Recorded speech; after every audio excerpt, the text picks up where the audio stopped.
Found you, the last remnants of the Mizuki clan.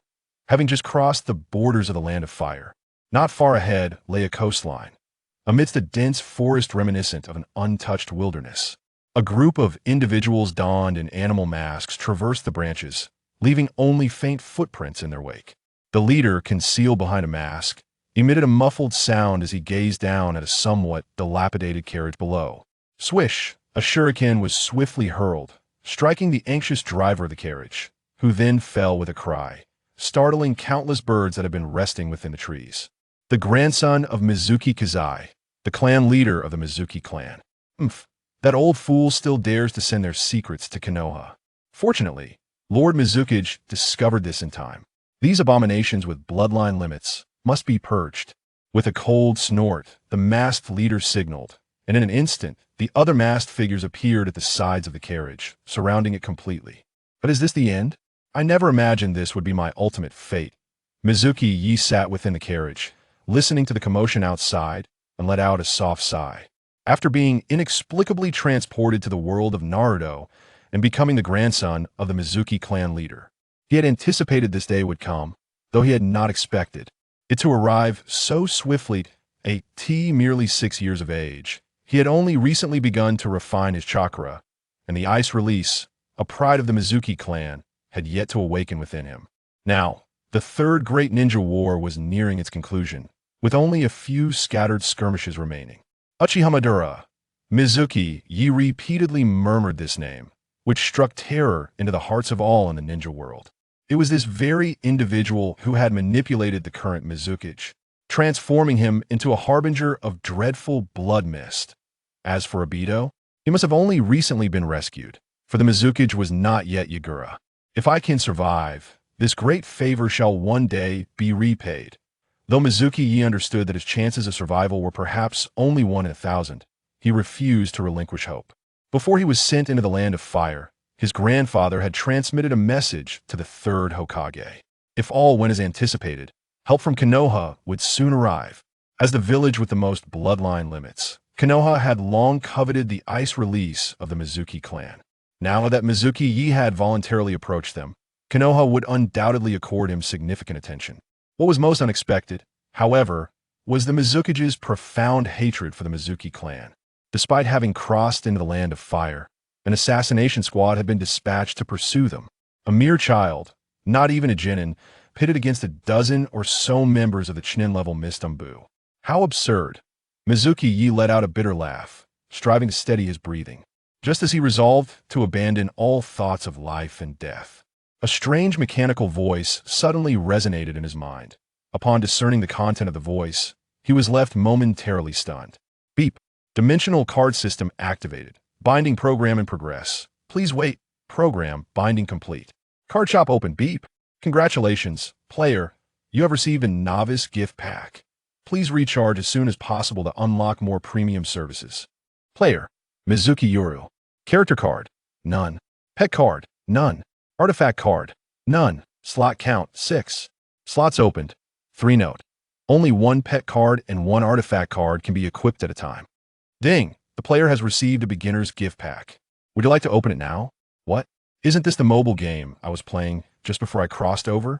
Did it come along with me?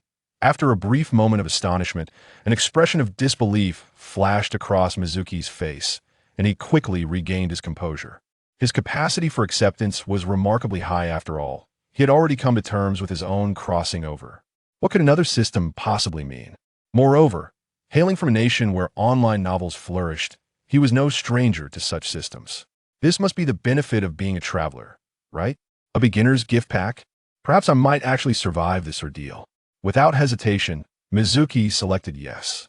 Now was not the time to delve deeply into the sudden appearance of this system, especially with a dozen hidden mist ninjas outside eager to claim his life. Ding! The player has opened the beginner's gift pack. Ding! Congratulations! The player has successfully obtained a 3-star character card. Esdeath. Nickname: Queen of Ice. Rank: Category: Character card. Level 1. Experience: 05000. Strength: 38. Speed: 35. Constitution: 40.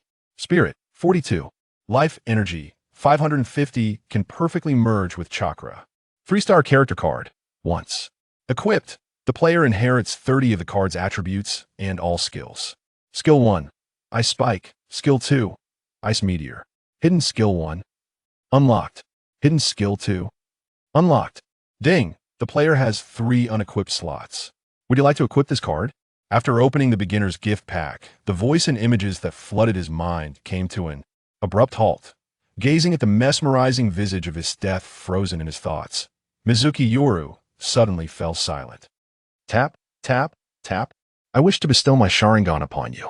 Regardless of what the villagers may say, you are truly a remarkable jonin. This is my heartfelt intention. Please accept it, Rin, and with your medical ninjutsu, transplant my Sharingan into Kakashi's left eye. Though I am on the brink of death, I will become your eyes, helping you to see clearly into the future. Kakashi, adorned with a fox mask, undertakes his first mission as the captain of an Anbu team. Yet his mind is haunted by the image of Obito's demise. Are we to assist the Ice Clan defectors from the Hidden Mist village? Perhaps they shall become allies of the village. Reflecting upon the task entrusted to him by the third Hokage, Kakashi instinctively quickens his pace. His 3 Anbu subordinates hastily following suit. The quartet travels in silence, each absorbed in their own thoughts as they tread the path ahead. Surely, we must be nearing the designated location.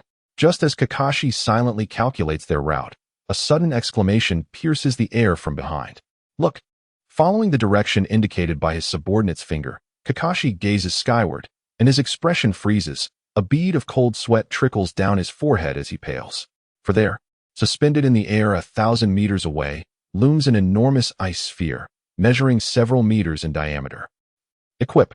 Within the carriage, Mizunomiya Yoru silently confirms. And in the next moment, he feels an inexplicable surge within his being, instinctively understanding how to wield it.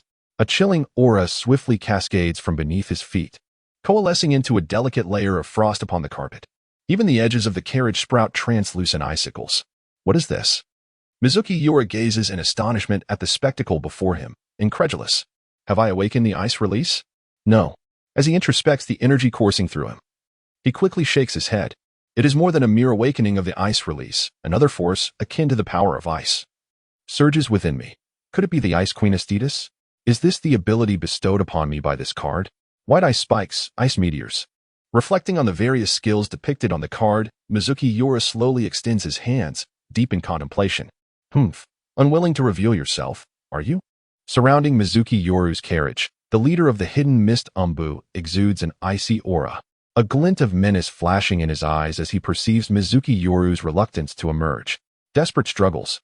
To think that the grandson of Mizuki Taisang would be such a coward. Very well, since Lord Mizuki merely requires a corpse, let us dispose of him directly. A cruel smirk curls upon the lips of the Hidden Mist leader. Extinguishing a life is as effortless to him as crushing an ant. And after 5 years in the pursuit unit, he has long since achieved 1,000 kills. The elderly, the young, the common folk, women, or even ninjas. He regarded them all with equal indifference. Ultimately, they were nothing more than mere symbols on a task list. With a swift motion of his hand, he signaled. And in an instant, a barrage of kunai imbued with explosive tags shot towards the carriage, his smile growing more sinister as he envisioned the impending spectacle of fireworks. Perish. In your next life, may you not be reborn amidst the blood mist. Boom, boom. A series of thunderous detonations erupted. Fireballs the size of carriage tops burst forth, enveloping the scene in thick smoke that cloaked the area like a shroud, obscuring the view within. Just then, a barely perceptible sound emerged from the smoke.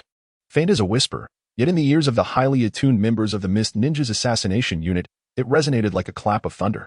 Crack, crack, crack. The sound cascaded into an unbroken symphony, and to their astonishment, the carriage was suddenly encased in a glistening layer of thick ice, a frigid wave sweeping over them, causing involuntary shivers and blocking the fireballs from entering. So cold. What is this? Is it ice? Ice. Could it be ice release? The bloodline limit of the Mizunomiya Clan. Amidst the murmurs of shock from the Mist Ninjas, a small figure emerged through the ice, effortlessly gliding as if swimming through water. The sturdy ice proving no barrier to this diminutive form. Ice control technique. Ice release. It was a technique that once rivaled the legendary wood release of Shinja Hashirama during the Warring States period. Yet no member of the Mizunomiya Clan had ever harnessed this jutsu to the level that could compare to its release. It was indeed a great regret in the world of ninjas, but now, perhaps the members of the Mist Ninja Assassination Unit would be fortunate enough to witness what could be the strongest ice release in the future ninja realm. All things in the world inevitably wither away. Only through freezing can one attain eternity. A low, resonant voice slowly permeated the air. Due to the enhancement from the Esdeath card, Mizunomiya Yoru's eyes transformed into a brilliant azure reminiscent of the sky. Vast as the ocean, deep and expansive. Like an unfathomable well, it drew one in irresistibly. The shift in roles between hunter and prey often occurs in an instant. Such is the unpredictable nature of fate, which captivates the heart. Thank you for witnessing my transformation. For your delightful performance, allow me to showcase my newly awakened, most formidable ability, granting you a perfect finale. At this moment, the chakra within Mizunomiya Yoru surged immensely, amplified severfold by the card, propelling him from the brink of a mere genin directly into the ranks of an elite chunin. This escalation was nothing short of terrifying, and coupled with the awakened ice release and Esdeath's myriad abilities, Mizunomiya Yoru's combat prowess soared exponentially. Ice release, meteor of ice. He let out a low exclamation. Forming a hand sign with one hand, his wrist steady at his chest. The ice meteor was an innate ability of the Esdeath card, requiring no hand signs, however. The moment Mizunomiya Yoru acquired this skill, he perfectly fused his own ice release with it. Chakra flowed incessantly from within him, and Mizunomiya Yoru maintained a steady output. Within mere seconds, a colossal ice sphere began to coalesce in the sky above, its diameter expanding until it reached several meters. A heavy sense of oppression gradually emanated from it, its size comparable to that of a small meteorite. Is this a deception? A monster? How could this be possible? How could a mere 6-year-old child unleash such a level of ninjutsu? Could it be the reincarnation of the Sage of Six Paths? The Umbu of the Mist, witnessing this scene, seemed on the verge of insanity. The sight before them was akin to the apocalypse. Even from hundreds of meters away, they could feel the destructive power radiating from the terrifying ice sphere above. This was a forbidden technique rivaling S-rank secret arts. Fall. The chakra flowing from Mizunomiya Yoru ceased, and the ice meteor finally took its complete form, casting a shadow over the sky above. On this day, a meteor descended. Have you ever witnessed divine retribution? Gazing at the massive ice sphere, resembling a small meteorite, the Mist Ninjas felt that this was indeed it. Divine might like a prison, divine might like the sea. Unstoppable and unyielding. As if the end of the world had arrived, the ice sphere plummeted towards the gathered Mist Ninjas with a deafening shriek, as though carrying the weight of 10,000 tons of explosives. Mizunomiya Yoru stood at a distance, quietly admiring his masterpiece. Watching the Mist Ninjas who had once pursued him like frightened animals flee in panic. Futile.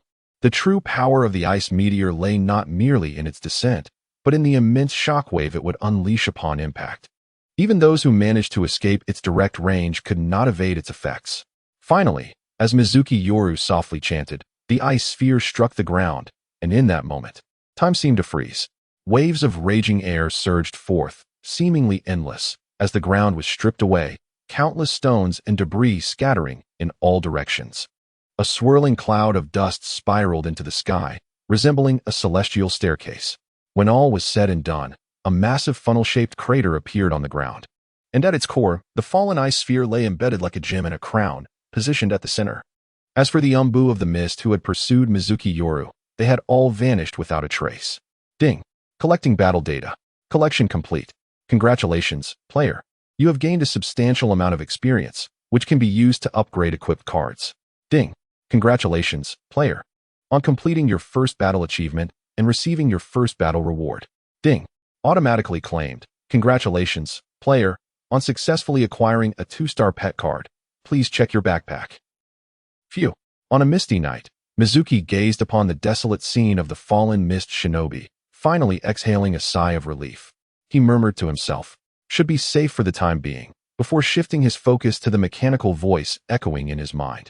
To his astonishment, the experience points on his Esdeath card had altered, elevating his level from 1 to 2, with all attributes enhanced by 2 points. He felt a subtle surge in his strength, as his stamina, power, and chakra had all seen a slight improvement. Upon checking his remaining chakra, he noted it was at 1/5 capacity, indicating that the recent ice meteor attack had nearly exhausted his limits, claiming the lives of several nin in the process. After assessing his current capabilities, Mizuki concluded that he could contend with an average nin without much difficulty. A 6-year-old nin, Such a terrifying existence had never been witnessed, even in the Warring States period. He had acquired another pet card, and he was eager to discover its nature. This sudden system had become Mizuki's greatest reliance for survival in this perilous world. The moment it bonded with him, he had received all the knowledge on how to wield this system effectively. With practiced ease, he accessed the system's built-in backpack, revealing a virtual grid visible only to him. There, prominently displayed, was a card. Concentrating his thoughts upon it, corresponding images instantly flashed in his mind. Gluttony, nickname. The glutton rarity. Type. Pet card level. 1 experience. 0, 3000 strength. 45 speed. 30 stamina. 60 mental. 5 life energy. None. 2-star pet card.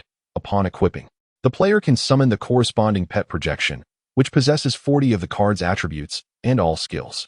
Skill 1. Undying. Skill 2. Gluttony. Hidden. Skill 1. Locked. Ding. 3 unoccupied card slots detected. Would you like to equip this card? Note: the player may equip only 1 pet card. Gluttony. Is this not the homunculus created by Father in Fullmetal Alchemist? Mizuki's mind was flooded with information regarding this card, clarifying gluttony's skill descriptions. Undying indicates that gluttony, as a product of alchemy, contains the Philosopher's Stone, allowing for infinite resurrection as long as the stone remains intact, while gluttony denotes gluttony's insatiable nature, perceiving all as sustenance and converting life force into a proportional amount of the Philosopher's Stone upon consuming living beings. Indeed, a fitting meat shield, yet one must ask, shouldn't pets be adorable and impressive, serving as a status symbol? Why did I end up with something like this? Mizuki observed the foolish visage of gluttony in his mind, silently lamenting his predicament. However, with only this pet card in his possession, he had no choice but to equip it. Accompanied by an imperceptible tremor in the air, a corpulent figure gradually materialized before Shuyi until fully formed. Standing at a mere height of about 1.5 meters, he donned a long, striped vest and was suckling his thumb.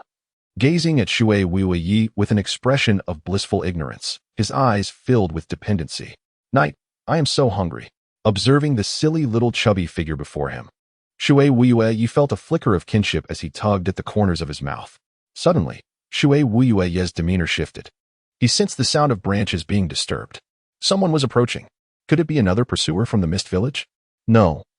He furrowed his brow slightly. Sending a dozen nin to deal with such a minor character was already a significant show of concern. How could there be others? Did they truly believe that the Mist Village had an overwhelming surplus of personnel? Perhaps it was from the Leaf Village?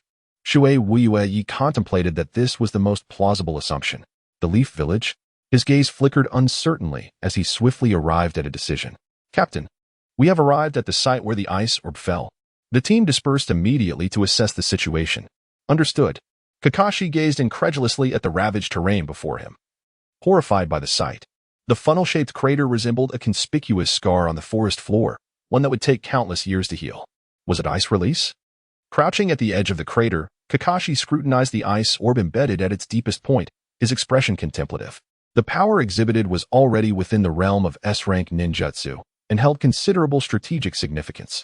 In terms of danger, it certainly warranted a place in the sealing book. Could it be that a skilled member of the Hyōrinmaru clan had escaped? Yet, hadn't the third Hokage mentioned that only a single child had survived?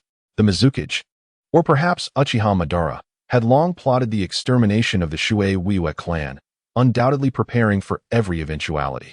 Each member of the Hyōrinmaru clan was under close surveillance, with only a few unremarkable or yet to awaken ordinary clan members having a chance to evade disaster. Hyōrinmaru's grandfather had exerted considerable effort to help him escape. Otherwise, he would have certainly been accompanied by several guards. Captain, there's a situation. Be careful. Just as Kakashi was beginning to feel puzzled, a teammate's alarm rang out in his ear. His expression shifted as he hurried toward the direction of the voice. There, lying quietly on the ground, was a child clad in white, seemingly unconscious. Judging by the figure, the child appeared to be around 6 or 7 years old. With long hair cascading down to their shoulders, their features remarkably delicate, so exquisite that it was difficult to distinguish their gender. Their beauty was so striking that it evoked an irresistible urge to cradle and protect them. 3 Umbu operatives from the Leaf Village, each wearing different animal masks, formed a standard triangle around the child, standing guard with utmost vigilance, particularly against the stout figure standing protectively in front of the child. Gluttony is so hungry. But, Knight said we must not eat. With his thumb wrapped around it, saliva dripped from his chin, forming a small puddle on the ground. Water Moon Knight, feigning unconsciousness, silently rolled his eyes, feeling embarrassed by such a pet. If he were to acquire another pet card in the future, he would promptly exchange this glutton. As he had anticipated, the arrival of Konoha's ninjas was indeed on cue. To minimize the exposure of further secrets, he chose to feign unconsciousness. How could a mere 6-year-old explain to anyone that he had single-handedly eliminated over a dozen pursuing ninjas while remaining unscathed? Such a revelation would be quite alarming. The reality of the ninja world was far from the animated portrayals filled with love and peace. It was a realm rife with peril. Moreover, Water Moon Knight would soon reside in Konoha as an outsider, making it wise to keep a few cards close to his chest. Only those who remain perpetually vigilant are deserving of a longer life. Captain. Kakashi hurriedly joined his teammates, first casting a glance at the seemingly unconscious Water Moon Knight on the ground. He then retrieved a scroll from his robes, carefully comparing it several times before confirming that this was indeed the target assigned to him by the third Hokage. His gaze swiftly shifted to gluttony, and Kakashi felt an inexplicable shiver at the sight of gluttony's somewhat vacant expression. Such chaotic murderous intent. What could be the cause? Kakashi spoke in a calm tone. Yet his muscles were as taut as those of his 3 teammates. An individual exuding such murderous intent was no ordinary foe. The ninja world was home to all manner of bizarre entities, and he would not judge based solely on appearances. Recklessness could cost one their life in an instant. We were attempting to approach the child to examine him when we were suddenly attacked by this strange individual. If it weren't for Fire Monkey's quick reflexes, he would have nearly been bitten. The small dark-clad Umbu, referred to as Fire Monkey, nodded in agreement, affirming the statement. Bitten? Kakashi raised an eyebrow, casting a dubious glance at Gluttony, who was still sucking on his fingers. As if aware of Kakashi's scrutiny, Gluttony's mouth suddenly stretched wide, the curve extending to the back of his ears, as if he could swallow a basketball hole. Kakashi gasped in astonishment. What kind of ability was this? A unique ninjutsu, perhaps? Or a form of body modification? He had accompanied his teacher, the man who was now nearly confirmed as the 4th Hokage, Namikaze Minato, on countless missions. Yet he had never encountered such an unusual ability. What do we do, Captain? That child is our mission target, and that strange individual is likely his guardian. One Umbu suddenly interjected. Had it not been for this reason, they would have already launched an attack rather than remaining restrained as they were now. Time is of the essence. We must swiftly bring the mission target back to Konoha to prevent any unforeseen complications. Let us subdue this individual first. Understood. Kakashi resolutely made a decision, with 1 Jonin and 3 elite Chunin at his side. Capturing anyone below the elite Jonin level should pose no issue, especially considering his current advantage.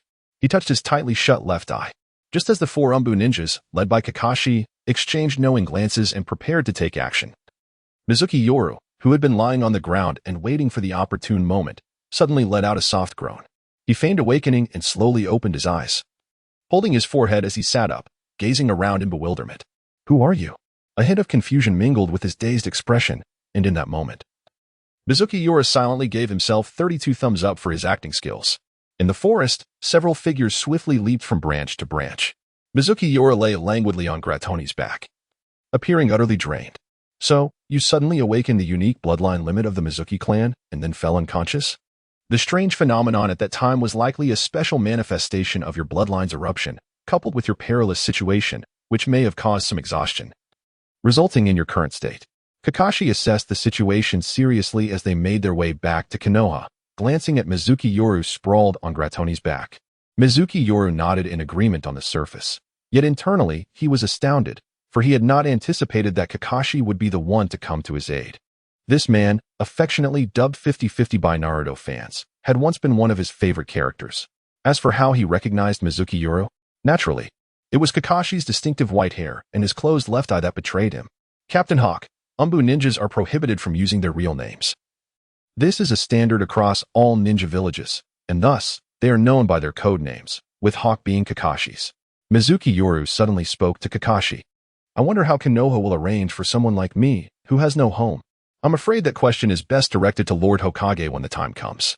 My only responsibility is to ensure your safe return to the village, Kakashi replied, his gaze lingering on Mizunomiya Yoru's somewhat youthful face, a flicker of admiration crossing his eyes. This child possessed an extraordinary temperament.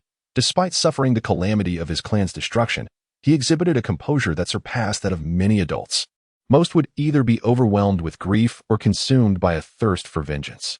It seemed he was a rare genius. Kakashi silently hoped that the third Hokage would make the right arrangements for him. Upon hearing Kakashi's response, Mizuki Yoru fell silent, simply nodding gently. In that case, the answers will reveal themselves upon our arrival in Konoha. He then slowly closed his eyes, feigning rest, while in reality, he seized this rare moment of leisure to delve into the newly acquired system he had just obtained. There are two primary methods to acquire cards. One can obtain them through battles by achieving various accomplishments, or alternatively, through monetary investment, where 100 coins can be exchanged for a diamond, which can then be utilized to purchase cards from the card shop. Mizuki Yoru meticulously organized the memories in his mind. He had just verified the former method and achieved the milestone of his first battle, earning a 2-star pet card. However, in reality, ordinary battles typically yield only fragments rather than complete cards, with full cards being granted only upon the completion of specific achievements. In addition to the initial battle achievement, there are also accomplishments for slaying hundreds or thousands, as well as prestige achievements such as becoming renowned or instilling fear across the ninja realm. Naturally, the more challenging the achievement, the rarer the rewards in terms of cards. Furthermore, cards can be upgraded, but this requires reaching maximum level and using a card of the same type for fusion. Hence, higher-tier cards possess greater advantages. Yet they are also more difficult to obtain. As for the latter method, a thought crossed Mizuki Yoru's mind, and a shop materialized in his imagination, showcasing a plethora of various cards. Character cards, pet cards, and artifact cards from Academy City, One Piece, Bleach, and Pokemon. Countless anime characters, numerous pets, and artifacts left Mizuki Yoru momentarily dazzled. To his astonishment, Accelerator was a 5-star character card, but regrettably, he could not view its attributes. The Marine Admiral Akainu, a 4-star character card, piqued his interest. However, he noticed that cards rated 3 stars and above were merely fragments, while complete cards were limited to 1-star and 2-star varieties. Was this designed to enhance the challenge of collection? Just as Mizuki Yoru was drooling over the offerings, he suddenly realized that all the high-tier cards were indeed fragments. Yet even fragments held unimaginable value, commanding a price of 10,000 diamonds each. This implied a requirement of 1 million coins for a single card. Were they treating the currency of the ninja world so lightly? Mizuki Yoru continued to scrutinize the offerings. All fragments bore the same price, with 1-star and 2-star cards absent. A 3-star card required 10 fragments to synthesize, a 4-star card required 50, and a 5-star card necessitated 100 fragments. Gasped. Mizuki Yoru inhaled sharply, then quickly composed himself. Concluding, both methods of obtaining cards have their advantages and disadvantages. The former is stable and provides card experience, offering opportunities with every battle. While the latter, Mizuki Yoru wryly tugged at the corner of his mouth, bemused by the sensation of being urged to become a spendthrift player. Is wealth the key to possessing everything? Can money buy respect? Can it procure love? Slap. Mizuki Yoru felt a stinging sensation on his face as if the card system were mocking him. Indeed, having money grants one the audacity to act as they please. Covering his face, he silently vowed to himself that he would strive to earn money. With a soft chuckle, Mizuki Yoru retracted his thoughts, his spirit returning to reality as he lay quietly on the back of Glatoni, this embarrassing pet, contemplating his future. Time seemed to slip away unnoticed as he traversed once more through a dense forest, where a magnificent cluster of buildings gradually materialized in the distance. Suddenly, Mizuki Yoru lifted his head, straining his gaze toward the horizon, where an unimaginable prosperous town vividly came into view. At first glance, a spectacular rock face captivated all his attention, upon which 3 lifelike figures were intricately carved, resembling deities gazing down upon the town below. At the edge of these 3 figures, a 4th statue was in the midst of being sculpted, already more than halfway complete.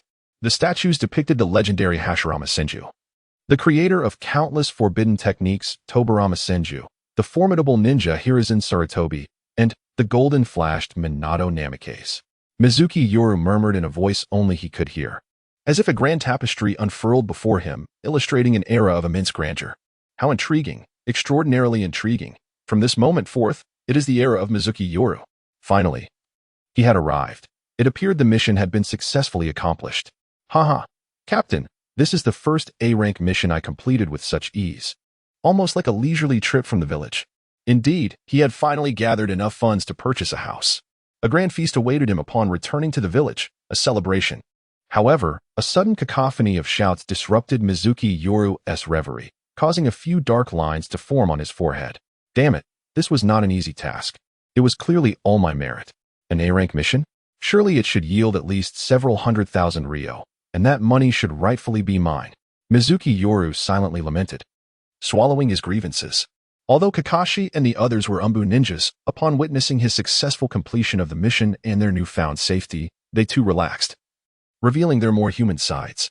Back to the village. Having learned a profound lesson about life from Obito, Kakashi now held his comrades in higher regard. He waved his hand, leading his team along with Mizunomiya Yoru and, of course, the temporary steed Glatoni toward the grand entrance of the bustling town.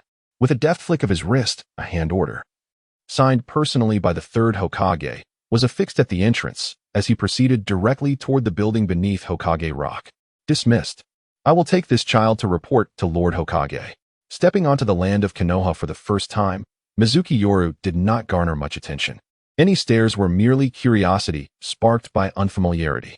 As for Kakashi and the other Umbu, in this era where war had not yet ceased, their presence was quite ordinary. As dozens of similar teams traversed through Konoha daily, the group now stood before the Hokage building, where Kakashi pulled Mizunomiya Yoru close and turned to command his three subordinates. Yes, Captain. Three individuals formed a hand seal and then utilized the body flicker technique, vanishing instantaneously. Come, were you not curious about how Konoha would arrange your future? Kakashi spoke in a calm tone. The Hokage resides within this very building. After you meet him, your questions shall be answered. Mizuki nodded thoughtfully at Kakashi's words, following him silently into the heart of Konoha's power.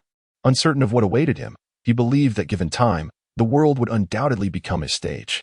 The Rock Ninja had consented to sign the armistice.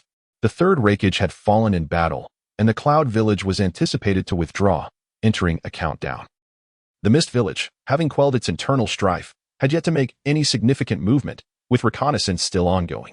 At this moment, Minato Namikaze was largely recognized as the fourth Hokage, though his official inauguration had yet to occur, due to the unique structure of the ninja world, where one nation corresponds to one village. The Hokage's appointment necessitated the approval of the daimyo. Nevertheless, he was already acting in a capacity akin to the Hokage, shadowing Hiruzen Sarutobi and learning the intricacies of governance. To be a competent leader, one must possess more than mere strength. Minato perused urgent reports dispatched from various battlefronts, meticulously categorizing them. Observing this, the third Hokage nodded with approval. Hokage-sama, the Umbu Hawk Squad returns to report. Just as Hiruzen was about to engage Minato in discussion regarding the impending situation in the ninja world, a ninja entered, kneeling to deliver his report. The Hawk Squad? Kakashi, I presume? It seems his mission went smoothly. Hiruzen paused, exchanging a glance with Minato, both understanding the unspoken communication in each other's eyes. Although the identities of Umbu operatives were confidential, they were transparent to them. You have acquired a fine disciple, Minato, Hiruzen remarked cheerfully. Due to his connection with Minato, Kakashi was also part of the Hokage lineage. Hiruzen was always generous with praise for outstanding juniors, holding high hopes for Kakashi to eventually succeed Minato, ensuring that Konoha would continue to thrive. However, Minato did not seem pleased by Hiruzen's commendation. Instead, he frowned slightly. What troubles you, Minato? Hiruzen inquired, puzzled. I fear that child has yet to emerge from the shadow of Obito's demise. Minato sighed softly, a flicker of concern in his eyes. Have faith in him, Minato. He is the Hokage's disciple. Hiruzen laughed heartily, attempting to reassure him. Please, Hokage-sama, spare me your teasing. Much like Jiraiya-sensei, Minato replied. Feeling slightly disheartened, Hiruzen's laughter grew louder, leaving Minato to reflect on the playful nature of these old jesters. Indeed, Watergate, you have seen the intelligence just now. I intend to submit the application for your appointment as the fourth Hokage to the daimyo as soon as Iwa and Kumo withdraw from the battlefield and sign the armistice treaty. From now on, this village will depend on you. Sarutobi Hiruzen noticed a hint of embarrassment in Minato and quickly stifled his jest, then turned serious and earnestly requested. Rest assured, Hokage-sama, the village is equally my treasure. Upon hearing this, Minato made a solemn vow for his lifetime, promising to uphold it with his own life in the future. Please enter. Hokage-sama and Minato-sama are waiting for you inside. A ninja who had previously reported to Sarutobi Hiruzen stood outside a room and spoke to Kakashi and Mizunomiya Yoru, casting a curious glance at Grayton, who stood beside Mizuki Yoru. Such chaotic, murderous intent was indeed rare, perceptible to any ninja of CH9 rank or above, which was quite peculiar. Kakashi nodded slowly to the ninja and then led Mizuki Yoru into the room. "Yoru, I am so hungry," Grayton whined to Mizuki Yoru, which caused Yoru to feel a headache. This little glutton constantly complained of hunger, yet he could not allow him to roam freely, for he was capable of devouring humans. "Just bear with it a little longer. I'll take you to eat dirt later," Mizuki Yoru coaxed, and he was not joking. He would indeed take him to eat dirt. Grayton, possessing the ability of gluttony, could digest any food. So what if it was dirt? Did one look down upon dirt? It was a delicacy that only the less fortunate could afford. Rich in various minerals and inorganic substances, capable of replenishing scarce trace elements in the human body. What a wonderful night! Grayton chuckled while biting his fingers, causing Kakashi to break into a cold sweat nearby. "Hokage-sama, the Hawk team has reported back." "Hokage-sama, I am Mizuki Yoru, following the command of my ancestors, and I hope to seek refuge in Konoha." Upon entering the room, Kakashi, as a member of the Konoha Anbu, immediately knelt on one knee before the third Hokage, while Mizuki Yoru merely placed a hand on his chest, for he was not yet a member of Konoha. Thus he felt no need for grand gestures of reverence, even towards the Hokage. Moreover, with Mizuki Yoru's pride, he would only kneel to heaven, earth, and his parents. As for kneeling to others, he feared they might not be able to bear it. "You are the last orphan of the Mizuki clan, are you not? I have already made an agreement with your grandfather. If you wish, you may reside in Konoha as if it were your own home. Of course, if you desire, you may leave at any time. Konoha will not impede you." Sarutobi Hiruzen did not take offense at Mizuki Yoru's lack of formal greeting. Instead, he displayed a kind smile, reminiscent of what Mizuki Yoru had seen in the anime during his previous life. On the way to Konoha, Mizuki Yoru often pondered what kind of person Sarutobi Hiruzen truly was. Was he truly just a benevolent old man as portrayed in the anime? But how could that be? For a charitable person could never attain the title of ninja hero. Thus, he was a true leader, imposing yet benevolent, not to be underestimated. Just like the earlier conversation, Sarutobi Hiruzen did not underestimate Mizuki Yoru's perceived frailty. Rather, he exhibited an extraordinary sincerity. Had he been an ordinary child, it is likely that he would have garnered immense goodwill from Konoha by now, should Sarutobi Hiruzen continue to employ a series of conciliatory tactics. Mizuki's lineage would undoubtedly take root here, assimilating with Konoha. Brilliant. It is akin to a gentle breeze, nurturing growth imperceptibly. Unfortunately, Sarutobi Hiruzen could never fathom that within this diminutive frame resided the soul of an adult. Sweetened words would be swallowed, yet harsh realities would be cast aside. Mizuki Yoru, encased in a metaphorical bulletproof vest, deftly avoided any insidious intentions. He was simply not susceptible to such manipulations, despite their brief interaction. And with the aid of anime as a reference, Mizuki Yoru had already discerned Konoha's approach towards him primarily one of appeasement. With this understanding, he felt little cause for concern. After all, individuals like Danzo, who thrived on chaos, could not overly act against him. Mizuki Yoru believed himself to be relatively safe for the time being. Thus, proposing a somewhat extravagant request should not pose any issues, right? For instance, perhaps requesting a bit more in living expenses? Ahem. Mizuki Yoru would never admit that he was nearly driven mad by thoughts of money. What would your response be? Sarutobi Hiruzen held Mizuki Yoru in high regard, undeterred by his youth, for ninja children often mature early. Besides, Mizuki Yoru had previously dwelled among esteemed clans like the Hyuga and Uchiha, granting him a broader understanding of the world. He placed significant importance on Mizuki Yoru's responses. This was, after all, a transaction, though Mizuki Yoru was loath to admit it. The reality was undeniable, and the commodity at stake was none other than himself. Konoha would gain the bloodline of the Mizuki clan, while Mizuki Yoru would receive Konoha's protection from the relentless pursuit of the mist.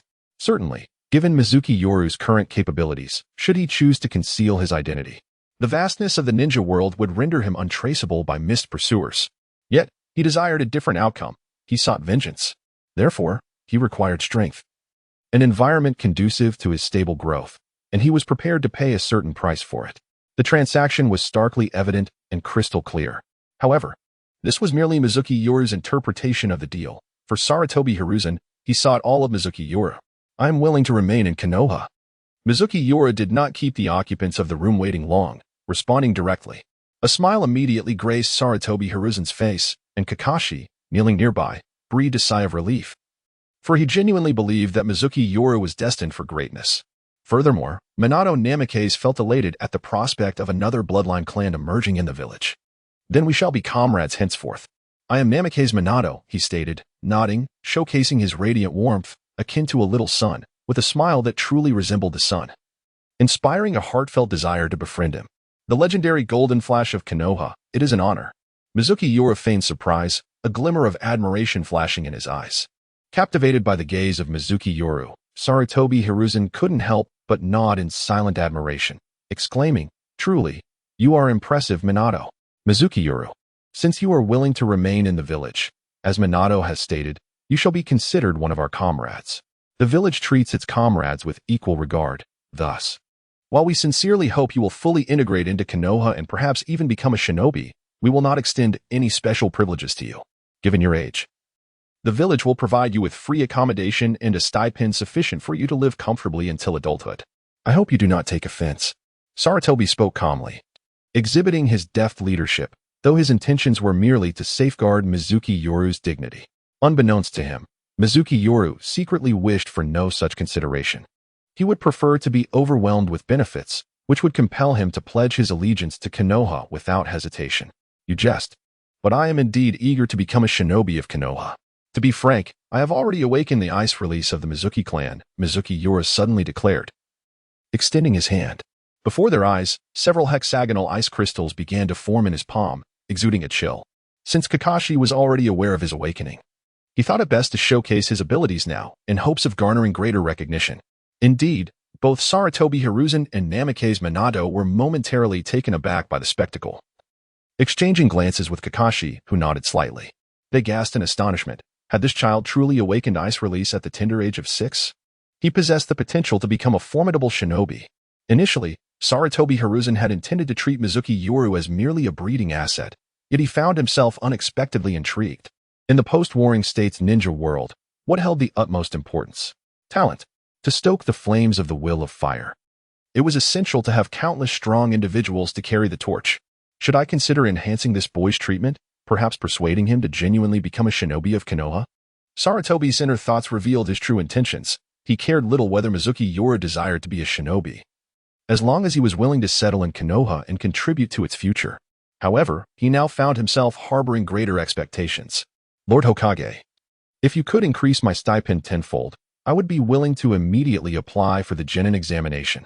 Mizuki Yoru seemingly read Sarutobi's thoughts, boldly stating his terms with the audacity of a shrewd merchant, leaving onlookers incredulous. How could such a delicate child exhibit such a mercenary demeanor? Was this truly how Mizuki Kuzan raised his only grandson? Sarutobi Hiruzen was momentarily flabbergasted, and even Minato and Kakashi, who were merely spectators, were left in stunned disbelief. Was this selling oneself? Surely it must be. At such a young age, how could he be so fixated on wealth, and to so brazenly offer himself up for sale? If Mizuki Yoru could hear their thoughts, he would nod confidently and affirm, "Indeed, money can purchase not only my body but also my very soul." Yet, it is but a temporary arrangement.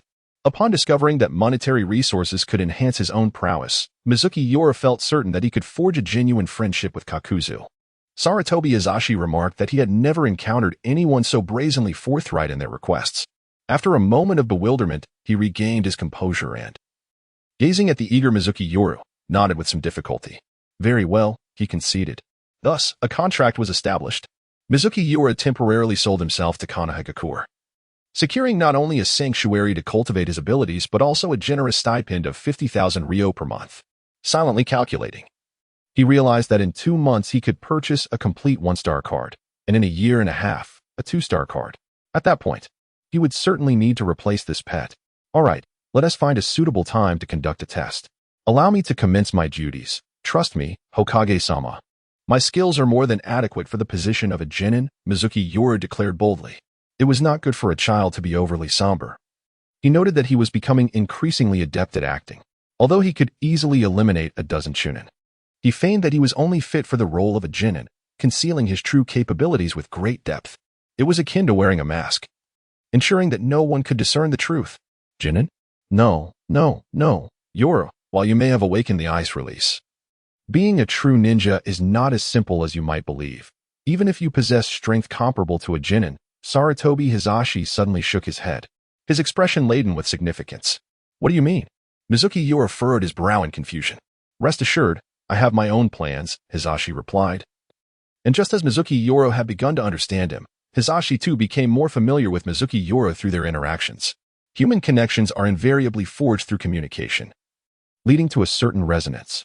Mizuki Yoru blinked rapidly at Hizashi's words, pondering what intentions lay behind his enigmatic demeanor. Hokage-sama, can this last orphan of Mizuki truly be of use to us? Although Minato Namikaze was gentle and acted with integrity, he was also astute in matters of strategy. He turned to the third Hokage, observing the small figure who had vanished entirely while being escorted by Kakashi for residency formalities. Ah, a child burdened by the hatred of his annihilated clan. Who else can he rely upon? Remember, he hails from one of the 5 great shinobi villages, the Hidden Mist. Only Konoha can offer him hope. Do you genuinely believe his earlier plea for money was sincere? It was merely an excuse to align himself with the village. Sarutobi Hizashi replied nonchalantly, as if he had long since discerned the true nature of the individual in question. Little did he know, the plea for money had stemmed from a place of genuine earnestness, straight from the heart. Is that so? It seems I have much to learn from Hokage-sama. Minato Namikaze acknowledged, clearly persuaded by Hizashi's analysis, nodding repeatedly. Shortly thereafter, he inquired with curiosity, but why does Hokage-sama wish for him to enroll in the Ninja Academy? You must have sensed during our chakra assessment that his chakra levels are now likely on par with a Chunin and may soon approach that of a special Jounin. Moreover, with his awakening of ice release, attending the ninja school seems to squander his prodigious talents. After acquiring the body of Mizuki Yoru, Sarutobi Hiruzen and Minato conducted a thorough examination and naturally discovered the astonishing chakra of Mizuki Yoru, which was remarkably disproportionate to his age. It is precisely due to this terrifying potential that I have taken such actions, hoping that this environment will enable him to forge meaningful connections. Additionally, although the Ninja World War is nearing its conclusion, it has not yet reached a definitive end. Should that child become a ninja directly, I fear he may fall. You are well aware of the brutal realities of war, Minato. Thus, while his extraordinary talent is indeed promising, at this juncture, his lineage holds greater significance. The ninja school represents the second Hokage's most illustrious reform. The Blood Mist is a breeding ground for cold-blooded assassins. But it is certainly not a place to cultivate a true ninja.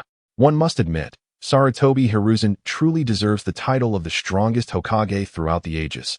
Though this strength pertains not solely to prowess, but to other aspects as well. Establishing a legacy is challenging, yet maintaining it is even more arduous. Yet, Sarutobi Hiruzen managed to uphold the banner during the direst moments following the second Hokage's demise, achieving victories in both the second and third shinobi wars. It is undeniable that he rightfully embodies the title of the strongest Hokage. How many can truly appreciate the depth of his sacrifices and efforts? Upon this realization, Minato could only exclaim in awe. Indeed, the old ginger is the spiciest. As he had previously stated, there remains much for him to learn. In the bustling streets of Konoha, teeming with life, the small shops reopened as the intensity of the war waned. The villagers radiated pride and joy, as it appeared that the Third Shinobi World War was on the verge of concluding in Konoha's favor, a prospect that filled their hearts with elation. The unfortunate times seemed to be drawing to a close, and peace was soon to return. Mizuki Yoru observed the vendors pushing carts along the street, haggling with ordinary residents carrying bamboo baskets. Compared to the ominous Blood Mist, this place resembled a veritable paradise, its vibrancy surpassing tenfold. Though Konoha is technically a village, its expanse rivals that of a city, housing hundreds of thousands and maintaining a standing ninja force of tens of thousands, casting a shadow over the entire ninja world. The same can be said for the Hidden Mist village, albeit with a notably smaller population. We have arrived. This will be your residence from now on. Kakashi suddenly halted before a street, and Mizuki Yoru lifted his gaze to the two-story building before him. The exterior, painted white, bore signs of age with peeling paint. Yet its central location in Konoha made it quite convenient, so Mizuki Yoru felt a sense of satisfaction. In truth, he held no grand expectations for his dwelling. Cleanliness was his only requirement. Here's the key, and this is the relief fund for this month. Kakashi tossed a set of keys and then produced several banknotes, ranging from 1,000 to 10,000 ryo. Mizuki Yoru's eyes widened in astonishment. Kakashi, holding his head, reluctantly handed over the banknotes to Mizukiya, exclaiming, 50,000 taels. I truly cannot fathom how a mere 6-year-old like you intends to spend such a fortune. This seemed to require no effort from you, esteemed Umbu ninja. Mizunomiya, spitting on his fingers, began counting his money with the fervor of a miser, completely disregarding Kakashi's presence, as if fearing that someone might abscond with his wealth. Kakashi, witnessing this, could not help but feel exasperated. What sort of person was this? Could someone so avaricious truly rise to prominence in the future? Would he not eventually be ensnared by the enemy? Kakashi silently scoffed. Well, the mission assigned to me by Lord Hokage has been accomplished. Tomorrow, an appointed person will escort you to register for school. Given your foundational knowledge, you will be placed directly into the graduation class for a year of study. Kakashi waved his hand dismissively, indicating his desire to avoid the presence of this bothersome individual any longer. During this wartime period, the Ninja Academy did not yet follow the 6-year system, but rather a 3-year cycle, aimed at accelerating the training of ninjas to meet the demands of war. In other words, in times of conflict, a genin often meant cannon fodder. However, the Third Great Ninja War was nearing its end, and in Sarutobi Hiruzen's estimation, a year would suffice to bring everything to a conclusion. Understood. Mizunomiya had gleaned some insight into Sarutobi Hiruzen's intentions, but only partially, such as the desire to evade war. He had not considered the implications of bonds. If Mizunomiya were fully aware of Sarutobi Hiruzen's plans, he would undoubtedly commend him in silence. Alas, with that man still in the fray, how could peace be so easily attained? You are destined to miscalculate, dear Third Hokage. By now, Kakashi had departed, and Mizunomiya had counted the money, 50,000 taels, exactly as it should be. He joyfully tucked all the banknotes into his waist pouch, and, with the key in hand, led his companion, Gratani, into his new abode, stepping inside slowly. Sarutobi Hiruzen and the others did not inquire much about Gratani, for upon inspection, they discovered he was merely a modified human unable to harness chakra, thus garnering little attention. Merely a hint of curiosity lingered, if memory serves. Although the conflict between Iwagakure and Kumogakure was nearing its conclusion, Kirigakure would soon initiate a new declaration of war against Konoha under that man's influence. And the timeline would not exceed a year. A year? How fortuitous, indeed. Mizunomiya surveyed his new home and promptly began tidying up, checking for any essential supplies he might need to procure. Once everything was organized, he lay back on a single bed, resting his arms behind his head. Gazing at the pristine white ceiling, murmuring to himself, "It seems I must hasten my journey to strength." As nightfall draped its dark curtain across the sky, adorned with countless stars, he finally allowed himself to relax, closing his eyes in tranquil repose. From the moment he fled for his life to his arrival in Konoha, and until he found complete solace both physically and mentally, he undeniably felt a wave of exhaustion wash over him. Tomorrow shall herald a fresh beginning. As the first light of dawn broke on the horizon, a certain someone, deeply immersed in slumber, was abruptly awakened by a series of urgent knocks at the door. After tossing and turning several times, he reluctantly sat up in bed. Rays of sunlight streamed through the window, enveloping him in a warm embrace, providing a most comforting sensation. Who could it be? As the first light of dawn broke, Mizunomiya Yoru rubbed his drowsy eyes and suddenly realized that he was no longer in the misty realm of Mizuki, but rather in the vibrant village of Konoha. He immediately jolted to attention as the words of Kakashi from the previous day echoed in his mind. Tomorrow, someone will escort you to the school for enrollment. Suddenly, there was a series of knocks at the door. The knocking at the door persisted, and Midsummer Night sprang swiftly from her bed, hastily donning her clothes while exclaiming, "Coming! Coming!" Creak. At the entrance stood a member of the Umbu, his identity betrayed by the animal mask adorning his face. He bore a short-bladed ninja sword on his back and regarded Mizunomiya Yoru, whose height barely reached his chest, with a scrutinizing gaze. In a tone devoid of warmth, he stated, "By the orders of the Hokage, I am here to escort you to the Ninja Academy for enrollment. Shall we proceed now?" Immediately. Although Mizunomiya Yoru wished to request a moment for breakfast, the sight of the other party's indifferent gaze compelled her to swallow her words. She merely nodded lightly and murmured, "Very well, please lead the way." The two departed from Mizunomiya Yoru's new home, with Glatoni naturally remaining behind. Each year, the Ninja Academy welcomes an influx of new talent, as countless formidable ninjas emerge from its halls, eventually becoming the backbone of Konoha. From the tragic White Fang to the legendary Sannin, and then to the renowned Minato Namikaze. As well as the future copy ninja Kakashi, the Ninja Academy serves as the starting point for them all. Many believe that Konoha's ability to produce astonishingly powerful ninjas in every generation is fundamentally attributed to the existence of the Ninja Academy. However, the enrollment period for the ninja school has long since passed this year, yet it has unexpectedly welcomed two uninvited guests. Teacher Karai, this is the Hokage's decree. This child is entrusted to you. Rest assured, this is precisely my duty, replied a middle-aged man, who, despite his missing arm, maintained a courteous demeanor. His appearance was unremarkable as he scrutinized Mizuki Yoru beside him, pondering his identity. It was indeed a recommendation from the Hokage himself. And what was particularly striking was that this occurred after the enrollment period had concluded. More crucially, the child was not entering the freshman class, but rather the graduation class, which would be concluding their studies in just a year. Does this child appear to be merely 6 or 7 years old? It is worth noting that most of the students in the graduating class are around 8 or 9. Is this truly the teacher I will have for the year? Under the scrutinizing gaze of others, Mizuki Yoru was equally observing the middle-aged man before him. He possessed an utterly ordinary appearance, the kind that would easily blend into a crowd, eliciting no further glance. Moreover, he bore a physical disability. Sanjing seemed to notice Mizuki Yoru observing his arm, and suddenly broke into a smile, saying, "This was lost in battle. Originally, Lord Hokage wanted me to retire, but I believe I can still shine in other roles. Thus, I came to the Ninja Academy, hoping to impart my experiences to the next generation. This embodies the will of fire." Mizuki Yoru paused momentarily, then fell silent. No wonder Konoha stands as the foremost among the 5 great ninja villages, capable of dominating the entire ninja world in this era. Even Uchiha Madara sought to weaken it before his inevitable demise. This is the will of fire? Having lived in the Mist Village for several years and being a product of modernity, Mizuki Yoru had never witnessed such spirit, and he felt a surge of respect. "Then I entrust this to you. I have other matters to attend to, so I shall take my leave."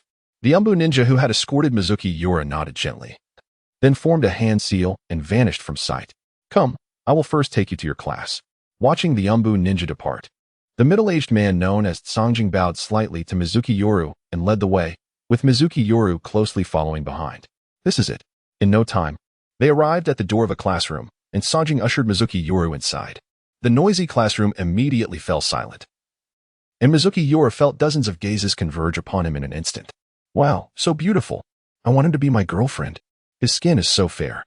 Could he be ill?" Mizuki Yoru's forehead was suddenly adorned with several black lines. Beautiful he could accept, but what on earth was this about a girlfriend? He was a boy. Did they want to duel him? Mizuki Yoru was somewhat aware of his appearance. Indeed, the Mizuki clan was renowned for producing handsome men and beautiful women, often with androgynous features. Moreover, his cuteness had once been famous within the Mizuki clan. However, he could not tolerate the gender discrimination from this group of children. With a thought, several icy spikes, radiating a chilling aura, suddenly appeared before him and shot towards the boy who had suggested making him a girlfriend, resembling bullets. Ice spear. Thud, thud, thud. 3 ice spikes lined up neatly on the table, causing the boy to dive beneath the desk, a warm, damp sensation spreading in his pants. How terrifying. The classroom, which had erupted into noise upon Mizuki Yoru's arrival, fell silent once more, all eyes wide in exaggerated astonishment at the scene before them. That must be a ninjutsu. Surely. Ice release. What is this? Although the ice release of the Mizuki clan was famous throughout the ninja world, the group of children knew nothing about it. Sanjing was equally startled, gazing incredulously at Mizuki Yoru standing beside him. This isn't just ice release, it's instantaneous. This child, Sanjing thought in shock, realizing that even with his severed arm, he likely stood no chance against this boy before him. Mizuki. It is indeed Mizuki. I had initially presumed that his surname was merely coincidental. Could it truly belong to the bloodline of the Hidden Mist Village? In that moment, Kawaguchi suddenly comprehended why the Hokage would personally endorse him. Knight, please introduce yourself, he stammered, regaining his composure after the overwhelming shock. Certainly, Teacher Kawaguchi. Though Mizuki Yoru possesses greater strength than the middle-aged man before him, he had previously been somewhat awed by the man's presence. Thus he acquiesced. My name is Mizuki Yoru. Gender, male, that is all. Ah, hee. Did everyone hear that? Yoru is a boy. Now, Yoru, feel free to take a seat wherever you like. Mizuki Yoru nodded gently and, amidst the profound silence, casually made his way to a relatively secluded corner. Integrating into the group was not on his agenda, especially considering it comprised a bunch of children. With the mindset of an adult, Mizuki Yoru scoffed at the thought. The farcical scene swiftly drew to a close. Under Kawaguchi's guidance, it was as if nothing had transpired, and the lecture commenced, leaving Mizuki Yoru enveloped in a sense of awe. Hey, Yugao. That new guy is so cool. Shoo. Stop it, Akane. Be careful not to catch teacher Kawaguchi's attention. Focus on the lesson. At that moment, Mizuki Yoru, gazing out the window, remained oblivious to the curiosity he had aroused in two young girls. Time passed gradually, and before he knew it, 3 days had elapsed. During this period, Mizuki Yoru diligently adhered to Sarutobi Hiruzen's directives and attended the Ninja Academy, in addition to arranging his new home. Here we go again. Mizuki Yoru muttered in frustration, seated in the classroom corner, listening to Kawaguchi's lecture as if deciphering an ancient manuscript. The latter spoke with varied intonation and clarity, while the children below listened with utmost seriousness. However, why did he feel that something was amiss? Was he truly attending the Konoha Ninja Academy and not a graduate school preparation class from his previous life? Let us analyze the homework assigned yesterday. Please observe the diagram. Assume our Ninja A is standing atop a 12-meter-tall tree, and the parabolic trajectory B represents the maximum range of the thrown shuriken. Now, there exists an enemy Ninja C positioned beyond this trajectory's limit. Calculate how many collisions must occur for our ninja to hit the enemy ninja with 2 shuriken at the minimal angle, disregarding air resistance and friction coefficients. Mizuki Yoru thought. Are you kidding me? Kawaguchi continued to expound at the podium, while many of the children nodded lightly, as if they understood. Mizuki Yoru twitched his eyelids. Why did the scene feel so dissonant? Shouldn't ninjas be trained in combat rather than delving into theoretical problems? What was with this incessant focus on Olympiad questions? Moreover, over the past 3 days, he had encountered numerous similar scenarios, some even involving human kinetics, advanced geometry, and specialized physics knowledge, fundamentally shattering his worldview. In this moment, he profoundly grasped the words once spoken to him by the third Hokage. While he may possess strength comparable to that of a genin, the path of a genin is far more intricate than he had initially envisioned. It is no wonder that the quality of Konoha's ninjas is unparalleled throughout the ninja world. They strive for comprehensive development in virtue, intellect, physique, aesthetics, and labor, just as Mizuki Yoru found himself dizzy and utterly bewildered. Longing for a compendium akin to 3 years of college entrance examinations and 5 years of simulations, Karai finally concluded his explanation of the earlier problem. He abruptly tossed the chalk aside, leaned heavily on the lectern, and coughed deeply. 1 year. In less than a year, your academic journey will come to a close. I hope you are mentally prepared. Do not assume that graduation equates to becoming a competent ninja. Understand that the path of a ninja is not so easily attained. Those without sufficient talent who attempt to force their way through will only bring harm to themselves and others. Therefore, I urge all of you to reflect carefully this year on whether you truly wish to become a ninja. I believe it is time for me to convey these sentiments to you, lest I be deemed a negligent teacher.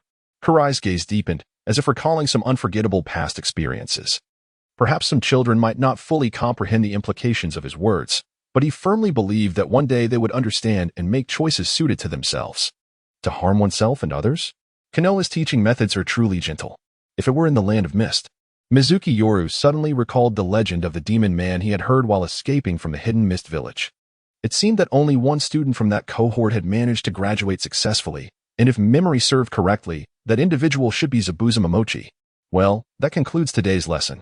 By the way, is there anyone who does not understand the problem I just explained? You are welcome to ask me questions at any time. Do not be shy. Do not fear that your classmates will look down upon you. Do not. At that moment, Mizuki Yoru intended to raise his hand. But upon hearing Karai's subsequent remarks, he hesitated and quelled the thought. He had essentially given up on using his intellect in battle, opting instead to rely on instinct. In truth, all jonin fight primarily through instinct or, one might say, talent. After all, in a genuine battlefield, there is little time for calculation. Those academic skills might only assist an untalented person in becoming a genin, with exceptions like Orochimaru, who is a peculiar genius driven by scientific advancement. Mizuki Yoru, would you like to go shopping together? After Karai announced the end of class, a melodious voice belonging to a little girl abruptly interrupted Mizuki Yoru's thoughts. Lifting his gaze, he saw a girl with short, black hair, pulling another little girl by the hand, leaning slightly toward him with an expression of eager anticipation. Her eyes sparkled like stars in the night sky. The other girl, too, possessed bright, glistening eyes reminiscent of autumn waters, her purple hair cascading down to her shoulders. Skin so delicate it seemed as though it could be easily broken, as exquisite as the finest porcelain. Mizuki Yoru's gaze swiftly swept over the two before him, both embodying the essence of youthful exuberance that was undeniably captivating. Red Bean, you are rather direct, aren't you? Observing the scrutinizing gaze of Mizuki Yoru, another young girl was taken aback, her face instantly flushing a vibrant crimson. Clutching the hem of the former's garment, she softly lamented, Mitate washi Red Bean. Yuzuki Yuyaka. For a moment, Mizuki Yoru found himself lost in thought, gazing at these two illustrious female characters from the narrative. Although their roles were not extensively elaborated upon, they possessed an undeniable allure. Despite Mizuki Yoru's seemingly aloof and somewhat domineering demeanor on his first day of school, it did not deter some young girls from approaching him. Could it be that the age-old adage regarding handsome individuals wielding influence holds true? In any case, Mitate washi Red Bean and Yuzuki Yuyaka were the two girls most curious about him among their peers. Over the past couple of days, they had frequently initiated conversations with him, particularly Mitate washi Red Bean. Through their exchanges, he sensed there might be some special reason behind their interest. Hey, are you going or not? I can treat you to some delicious fried dumplings. It seemed that Red Bean noticed Mizuki Yoru lost in thought, and she suddenly slapped his shoulder, feeling a twinge of jealousy, for the person she most admired had mentioned this fellow, seemingly with a hint of appreciation. They say he's a genius. Isn't it just that he can use ice ninjutsu? What's so remarkable about that? I can use ninjutsu too. Red Bean mused internally, while Yuzuki Yuyaka, being a close friend of Red Bean, also harbored a measure of curiosity towards Mizuki Yoru. After all, the astounding scene from 3 days prior was truly astonishing for a girl who had yet to become a genin. Every girl harbors a prince complex, as evidenced by Sakura, and Mizuki Yoru's striking features surpassed even those of Sasuke, rendering him nearly irresistible to all. Well, all right. Mizuki Yoru pondered for a moment before acquiescing, as he suddenly recalled that his home was in need of a wooden tub for bathing, which could be conveniently procured. Let's hurry and get ready. The uncle selling fried dumplings will be closing soon. Upon hearing Mizuki Yoru's agreement, Mitate washi Red Bean clapped her hands in delight, while a shy smile crept onto Yuzuki Yuyaka's lips. The sun was nearing its descent, yet it was the peak time for bustling business in the food street, with ordinary villagers calling out to one another. With the signs of war subsiding, even ninjas could be seen in abundance. The trio of children wandered the streets, their eyes darting about. Each restaurant along the roadside displayed small wooden signs indicating the dishes offered and their prices: beef noodles, fried rice, hot soup noodles, and so forth.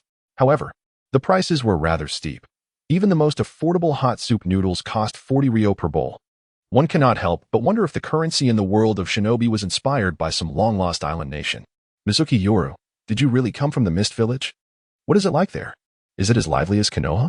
Yoru, may I call you Yoru? It feels cumbersome to always address you with your surname. Yoru. That dumpling shop is just ahead. Their dumplings are particularly delectable. I assure you will find them utterly addictive. Makoto Red Bean bounced ahead like a chatterbox, while Yuzuki Yuin cast an apologetic glance at Mizuki Yoru, seemingly conveying her remorse for her exuberant friend, whose antics often bordered on rudeness. Yuzuki Yuin, hailing from a lesser-known clan in Konoha, was well-versed in the art of swordsmanship and shared a long-standing friendship with the Moonlight Clan, as both families had previously provided guardians for the second Hokage, thus forging a profound bond. Consequently, Yuin possessed impeccable manners, exuding the aura of a gentle and virtuous lady, which made Mizuki Yoru regard her as an exemplary candidate for a future spouse, especially considering her exceptional beauty. As for Makoto Red Bean, she struck Mizuki Yoru as an untamed wild child. However, upon recalling that her uncle had long since passed away and that she was now living with Orochimaru, Mizuki Yoru found it unsurprising. Orochimaru was likely preoccupied with his grotesque human experiments, leaving little time to nurture a minor's growth. My apologies for the inconvenience, Yoru. Red Bean isn't usually like this, Yuzuki Yuin softly explained, seemingly attempting to salvage Makoto's image. Yet, before she could finish her sentence, Makoto dashed into a modestly decorated shop. When she emerged, her hands were laden with 5 or 6 skewers of dumplings, her cheeks puffed out as she mumbled excitedly, Yoru. Yuin, come quickly. They're absolutely delicious. Yuin sighed. All right, forget I said anything. She covered her forehead, feeling an overwhelming fatigue, while Mizuki Yoru nearly burst into laughter at the sight. No wonder Makoto would eventually become plump if she continued to indulge so recklessly. As he shook his head, he caught a whiff of the fragrant fried dumplings in Makoto's hands, and despite his desire to sample the renowned Chiraka ramen, He couldn't resist the opportunity for a free meal. After all, there was a distinct pleasure in spending someone else's money, especially for someone like Mizuki Yoru, who preferred to avoid spending his own. Yuzuki Yuin followed him quietly. The bustling food street was alive with patrons, and the dumpling shop was no exception, with a steady stream of customers entering and exiting. Despite Mizuki Yoru's careful navigation to avoid collisions, he inadvertently brushed shoulders with others. "Here, this is for you," Mikoto offered, handing him 2 skewers of dumplings. As Mizuki Yoru reached out to take them, he was suddenly jolted by a forceful collision from someone crossing the street, causing him to instinctively step back. In that instant, he heard a suppressed gasp from behind him. Watch out." A glint of cold steel flashed before his eyes, and he instinctively shut them, a shuriken reflecting the sunset's light. Someone was attempting to assassinate him. In the depths of the night, Mizuki felt a stirring within. Swiftly responding to the situation, he was no mere child to be caught off guard by unexpected circumstances. In a flash, his speed and strength surpassed that of an adult, and he conjured an ice sword that emanated a chilling aura, blocking the kunai aimed at his throat. With a sudden bend of his knee, he delivered a powerful kick forward. It is noteworthy that the enhancements provided by the card included not only chakra and a range of abilities, but also a significant boost to his attributes. Thus, despite appearing to be merely a 6-year-old child, Mizuki Yu's physical prowess undoubtedly exceeded that of most adults. His chakra-infused leg shot forth like a cannonball, propelling the assailant who had just struck him several meters away. The impact left the attacker's chest deeply concaved, eyes bulging in disbelief, as he struggled to comprehend that Mizuki Yu not only remained unharmed but had also retaliated with such swiftness. The execution of his ice sword and kicking maneuver was seamless, a testament to his extraordinary combat talent, almost unfathomable. With a splatter, blood erupted from the assassin's mouth. The Mist Village? Even in the Land of Fire, they refused to relent. Have they already learned of the failure of the previous assassination mission? Mizuki Yu thought grimly. Observing the fallen attacker, he could sense that such a presence could only belong to either a rain ninja, who bore him no grudge, or a mist ninja, prompting no need for further speculation. The flames of indignation blazed fiercely within him. Ding. Collecting battle data.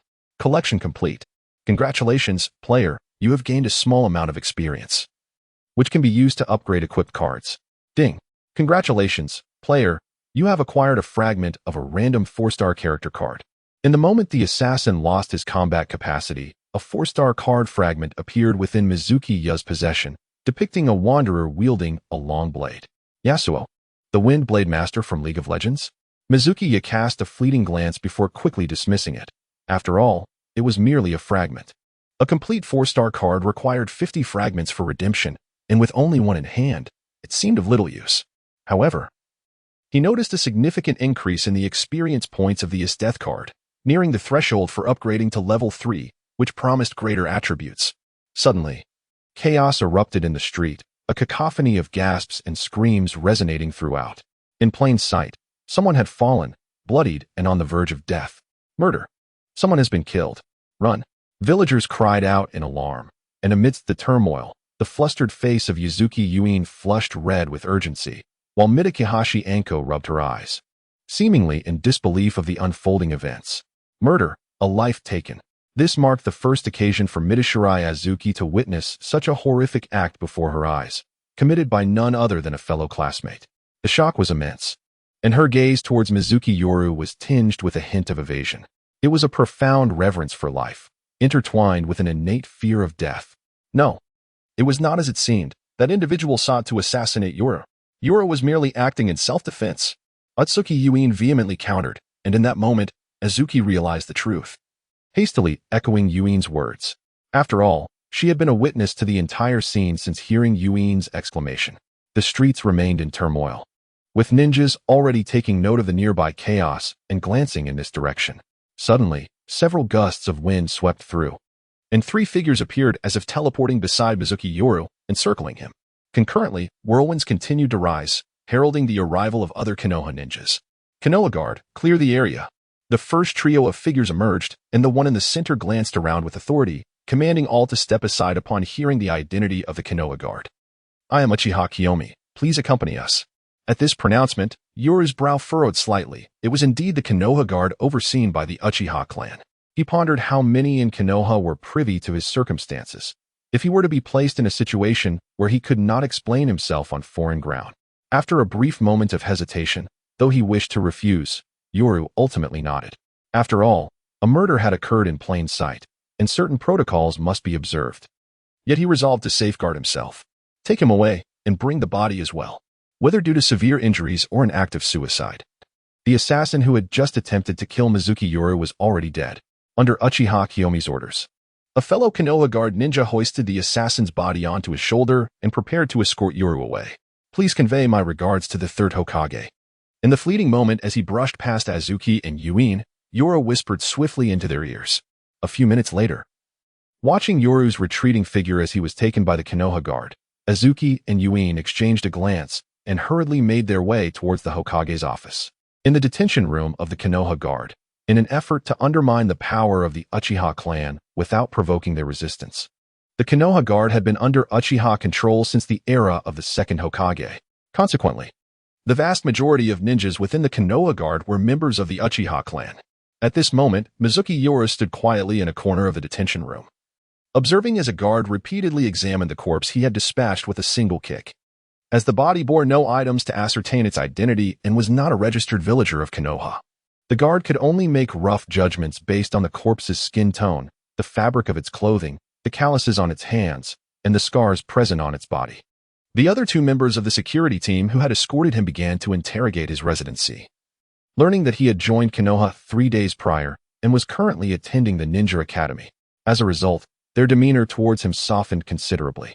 Of course, this kindness was relative, as the infamous temperament of the Uchiha clan, particularly that of the proud Ryu Aotian, preceded him. Captain Chiyu, the ninja who had been examining the corpse, finally rose and hurried to stand before Uchiha Chiyu. He initially cast a shocked glance at Mizuki Yoru, who was standing in the corner, before respectfully reporting, "The examination is complete. This individual shows traces of refined chakra within, and preliminary assessment indicates that he is a ninja. His hands bear calluses, and there are signs of repeated impact on his elbows and knees. There are over 40 old wounds, with more than 10 resulting from ninjutsu, while the remainder are blade and hidden weapon injuries. The fabric of his clothing and boots is all sourced from the land of water. The cause of death was a broken rib piercing the heart. Therefore, I deduced that this person was likely an assassin trained by the Mist Village, with strength not exceeding that of a Chunin. Mist ninjas as assassins?" A flicker of doubt crossed Uchiha Chiyu's eyes as he swiftly approached the corpse. Squatting down for a closer inspection, exclaiming in disbelief, to think he was a Chunin, it was killed by a mere child still attending the Ninja Academy. How absurd. Uchiha Chiyu gasped in astonishment, casting a shocked glance toward Mizuki Yoru. This is too outrageous, he thought incredulously. This esteemed ninja having determined the cause of death. May I be allowed to leave? I still have classes to attend, Mizuki Yoru interjected suddenly. Being a villager of Konoha, and having acted in self-defense against what might have been a foreign spy, he believed he should naturally be exonerated. However, he was uncertain how the 3 members of the Konoha security team would perceive the situation. He wished to avoid drawing attention and simply wanted to leave swiftly. His earlier act of kicking the assassin to death had been a reflexive reaction, inadvertently revealing a glimpse of his true strength. Uchiha Chiyu began to speak, but suddenly recalled certain findings from his investigation. This remarkably beautiful child, though having joined Konoha merely 3 days ago, had been registered by an Umbu ninja. Could there be a hidden agenda at play? With this thought, Uchiha Chiyu, who had initially intended to detain Mizuki Yoru for further questioning, felt a subtle change in his expression and promptly abandoned that notion.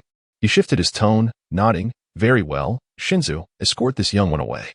I will handle the remaining matters." "Understood," replied another member of the Konoha security team.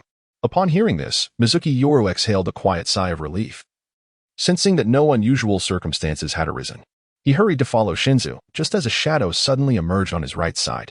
Before him stood a figure clad in a fox mask, wielding a ninja blade, with a tall and imposing stature that exuded a fierce aura, unique and profound. "You! How dare you appear before the Konoha security team? Eliminate him." Gazing at the sudden apparition, Uchiha Chiyu and his companions were initially taken aback, before recognizing something that sent them into a furious uproar, activating their Sharingan in unison. All 3 were members of the Uchiha clan, while Uchiha Chiyu possessed the 3-tomo Sharingan. The other 2 wielded the 2-tomo variant. The prowess of the Uchiha clan members is easily discernible. Typically, those who awaken the 1-tomo Sharingan are elite genin, Those with the 2-Tomo Sharingan are at least Chunin, and those with the 3-Tomo Sharingan are J-Nin. This exemplifies the advantages of bloodline limits. Once developed to a certain extent, one's strength can rapidly ascend to corresponding levels. By the order of Lord Hokage, take Mizunomiya Yoru away. Mizunomiya Yoru recognized the identity of the figure that had appeared before him in an instant. Could it be anyone other than Kakashi? He called out hastily, realizing that his contingency plan had indeed materialized. He had sent Akane and Yuzuki Yakina to meet the third Hokage explicitly to have someone dispatched to retrieve him. Yet he had not anticipated that the person would be Kakashi, who seemed to harbor a grudge against the Uchiha before him. Mizunomiya Yoru couldn't help but curse his misfortune. Had he foreseen this predicament, he would have refrained from his earlier actions. The order of the Hokage? Uchiha Chingyu shot a glance at Mizunomiya Yoru, further convinced that this child harbored certain secrets. However, this was of no concern to him. He had already resolved to refrain from interference. His current ire stemming from other matters. Kakashi. Uchiha Chingyu boldly proclaimed Kakashi's true name, exclaiming that one should not forget that the Hokage had promised them that any clan member could slay him should he dare to appear before the Uchiha clan, reclaiming the Uchiha bloodline in the process. Kakashi remained silent, standing there coldly with an air of disdain. His left eye, which had been tightly shut, gradually opened to reveal a blood-red hue, with 3 black tomos swirling within. Has it already evolved to the 3-Tomo? How is that possible? He lacks the Uchiha bloodline. Uchiha Chingyu and his companions gasped in astonishment, seemingly unable to believe their eyes, with one of them even rubbing his own eyes in disbelief. This is Obito's eye. I shall not relinquish it to anyone, for I promised him that I would use it to discern the path ahead. A streak of azure lightning erupted from Kakashi's hand, followed by a cacophony of chirping birds resonating throughout the entire security base. So it was due to Uchiha Obito's Sharingan? Mizunomiya Yoru, who had been observing from the sidelines, suddenly had an epiphany, finally grasping the entire sequence of events. No wonder the Uchiha ninjas before him exhibited such deep-seated animosity upon encountering Kakashi, even revealing his true name. It was all tied to their bloodline limit. It is worth noting that for any bloodline clan, nothing holds greater importance than their own bloodline limit. Otherwise, in the numerous shinobi world wars, why has the Sharingan never been leaked to outsiders? This is due to the fact that when the ninjas of the Uchiha clan realize they may be captured, they instinctively pierce their own eyes. The Hyuga clan, in a similar vein, has developed a sealing technique specifically to safeguard their bloodline. It can be said that Kakashi is perhaps the only non-Uchiha ninja to possess the Sharingan. Had it not been for the protection of the 3rd Hokage and the future 4th Hokage, his grave would likely be overgrown by now. Kakashi, how dare you use ninjutsu? Gazing at the swirling mass of lightning chakra in Kakashi's hand, Uchiha whispered, barely restraining himself from attacking. To obstruct the Hokage's orders and confront the Umbu could be grounds for treason.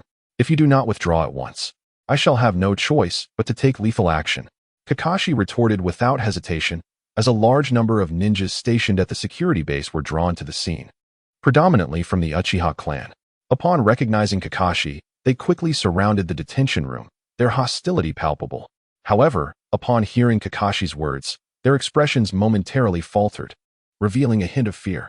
To obstruct the Hokage's orders and confront the Umbu? Treason? Not only does the Uchiha clan currently harbor no thoughts of rebellion. Even if they did, these accusations would be insufferable. Such charges lead to execution. Kakashi's prowess was undeniable. He managed to quell the fervor of so many with his mere presence. Mizunomiya Yoru marveled, noting at least 5 or 6 Uchiha clansmen with their 3-Tomo Sharingan activated, indicating they were at least Jonin level. Yet, Kakashi exhibited no trepidation whatsoever. Amidst the cacophony of chirping birds, Kakashi, accompanied by Mizunomiya Yoru, steadily navigated through the throng, parting the sea of bodies without anyone daring to strike. Or rather, none could bear the repercussions of attacking Kakashi. Is this what is meant by influence? The title of Hokage. Mizunomiya Yoru pondered, observing how despite the overwhelming strength of the Uchiha ninjas, they were rendered powerless against Kakashi, all out of fear for the forces backing him. He had borrowed the might of the Hokage. At this moment, Mizunomiya Yoru felt an urgent desire to possess his own influence, whether to seek vengeance or to prepare for potential future crises. Relying solely on oneself was utterly insufficient. Let us proceed. A soft murmur reached Mizunomiya Yoru's ears, and he realized he had followed Kakashi to the exterior of the Konoha security force base. The Hokage wishes to see you, Kakashi said quietly. As Kakashi led Mizuki Yoru toward the Hokage's office, an unexpected visitor arrived. A middle-aged man in his 50s sat on one side, his eyes slightly narrowed, exuding an aura of shrewdness. His thin lips were sharp as a blade, and his expression was one of sternness. His countenance somewhat gloomy as he scrutinized Sarutobi Hiruzen and Namikaze Minato within the room, sipping tea from a cup in hand. What have you decided? Sarutobi, entrust that child to my care, and I assure you he shall remain unwaveringly loyal to the village. Danzo, are you planning to brainwash him? I regret to disagree. It turned out that the middle-aged man with a sinister gaze was indeed Danzo, to which Sarutobi shook his head. Absurd. Sarutobi, when will you shed your childish demeanor? Lord Danzo, I believe the Hokage's approach is not misguided. Humph. Minato Namikaze, you are not yet the fourth Hokage. I am speaking with Sarutobi. And you have no right to interject. Danzo, enough. Sarutobi slammed his hand on the table, addressing the reprimanding Danzo with an angry voice. Leave. I am the Hokage. Sarutobi. Danzo's face revealed a flicker of anger, quickly turning a shade of crimson before vanishing, and then he violently smashed the teacup in his hand, standing up furiously, pointing at Sarutobi and declaring, one day, you will regret this. That child's talent surpasses your imagination. If I cannot control him utterly, I would rather eliminate him. With that, Danzo tossed aside a sealed scroll and left without a backward glance. Minato hurried over to pick up the scroll, handing it to Sarutobi. What is this? Sarutobi unfurled the scroll, his pupils narrowing in disbelief at its contents. What happened, Hokage? Minato inquired anxiously. Do you know how many assassins the Mist Village dispatched to hunt down Mizuki Yoru? Sarutobi seemed still entranced by the scroll's revelations, his mouth agape. Wasn't it just a team of 3? 1 Chunin and 2 Jinin, all perished at the hands of Mizuki Yoru's sudden bloodline awakening. 3? Haha. We have all been deceived by that child. Sarutobi forced a bitter smile, handing the scroll to Minato, who carefully accepted it and began to scrutinize it. Moments later, he suddenly raised his head, his eyes filled with incredulity, exclaiming, how is this possible? 13 assassins, 1 special Jonin, 2 elite Chunin. And the rest were all Chunin. This configuration could challenge a Jonin. Yet they were completely annihilated. Hokage, is this intelligence accurate? Sarutobi waved his hand, stating that while Danzo could be unscrupulous at times, he would never deceive me regarding this matter. This was intelligence sent back by a spy embedded in the Mist Village, with over 90% accuracy. So, what does that mean? Indeed, it means that Child likely single-handedly defeated a pursuit team that could rival a Jonin. He is merely 6 years old. Sarutobi finally expressed his shock, while Minato silently swallowed hard. The bloodline awakening that killed 1 Chunin, 2 Jinin, and a special Jonin, alongside a group of Chunin, represents a fundamental disparity. There exists an insurmountable chasm between them. Ice release. Is it truly that formidable? The wave wind Minato noticed a tremor in his voice. He was known as the Golden Flash and even possessed a reputation that allowed him to abandon missions without facing repercussions.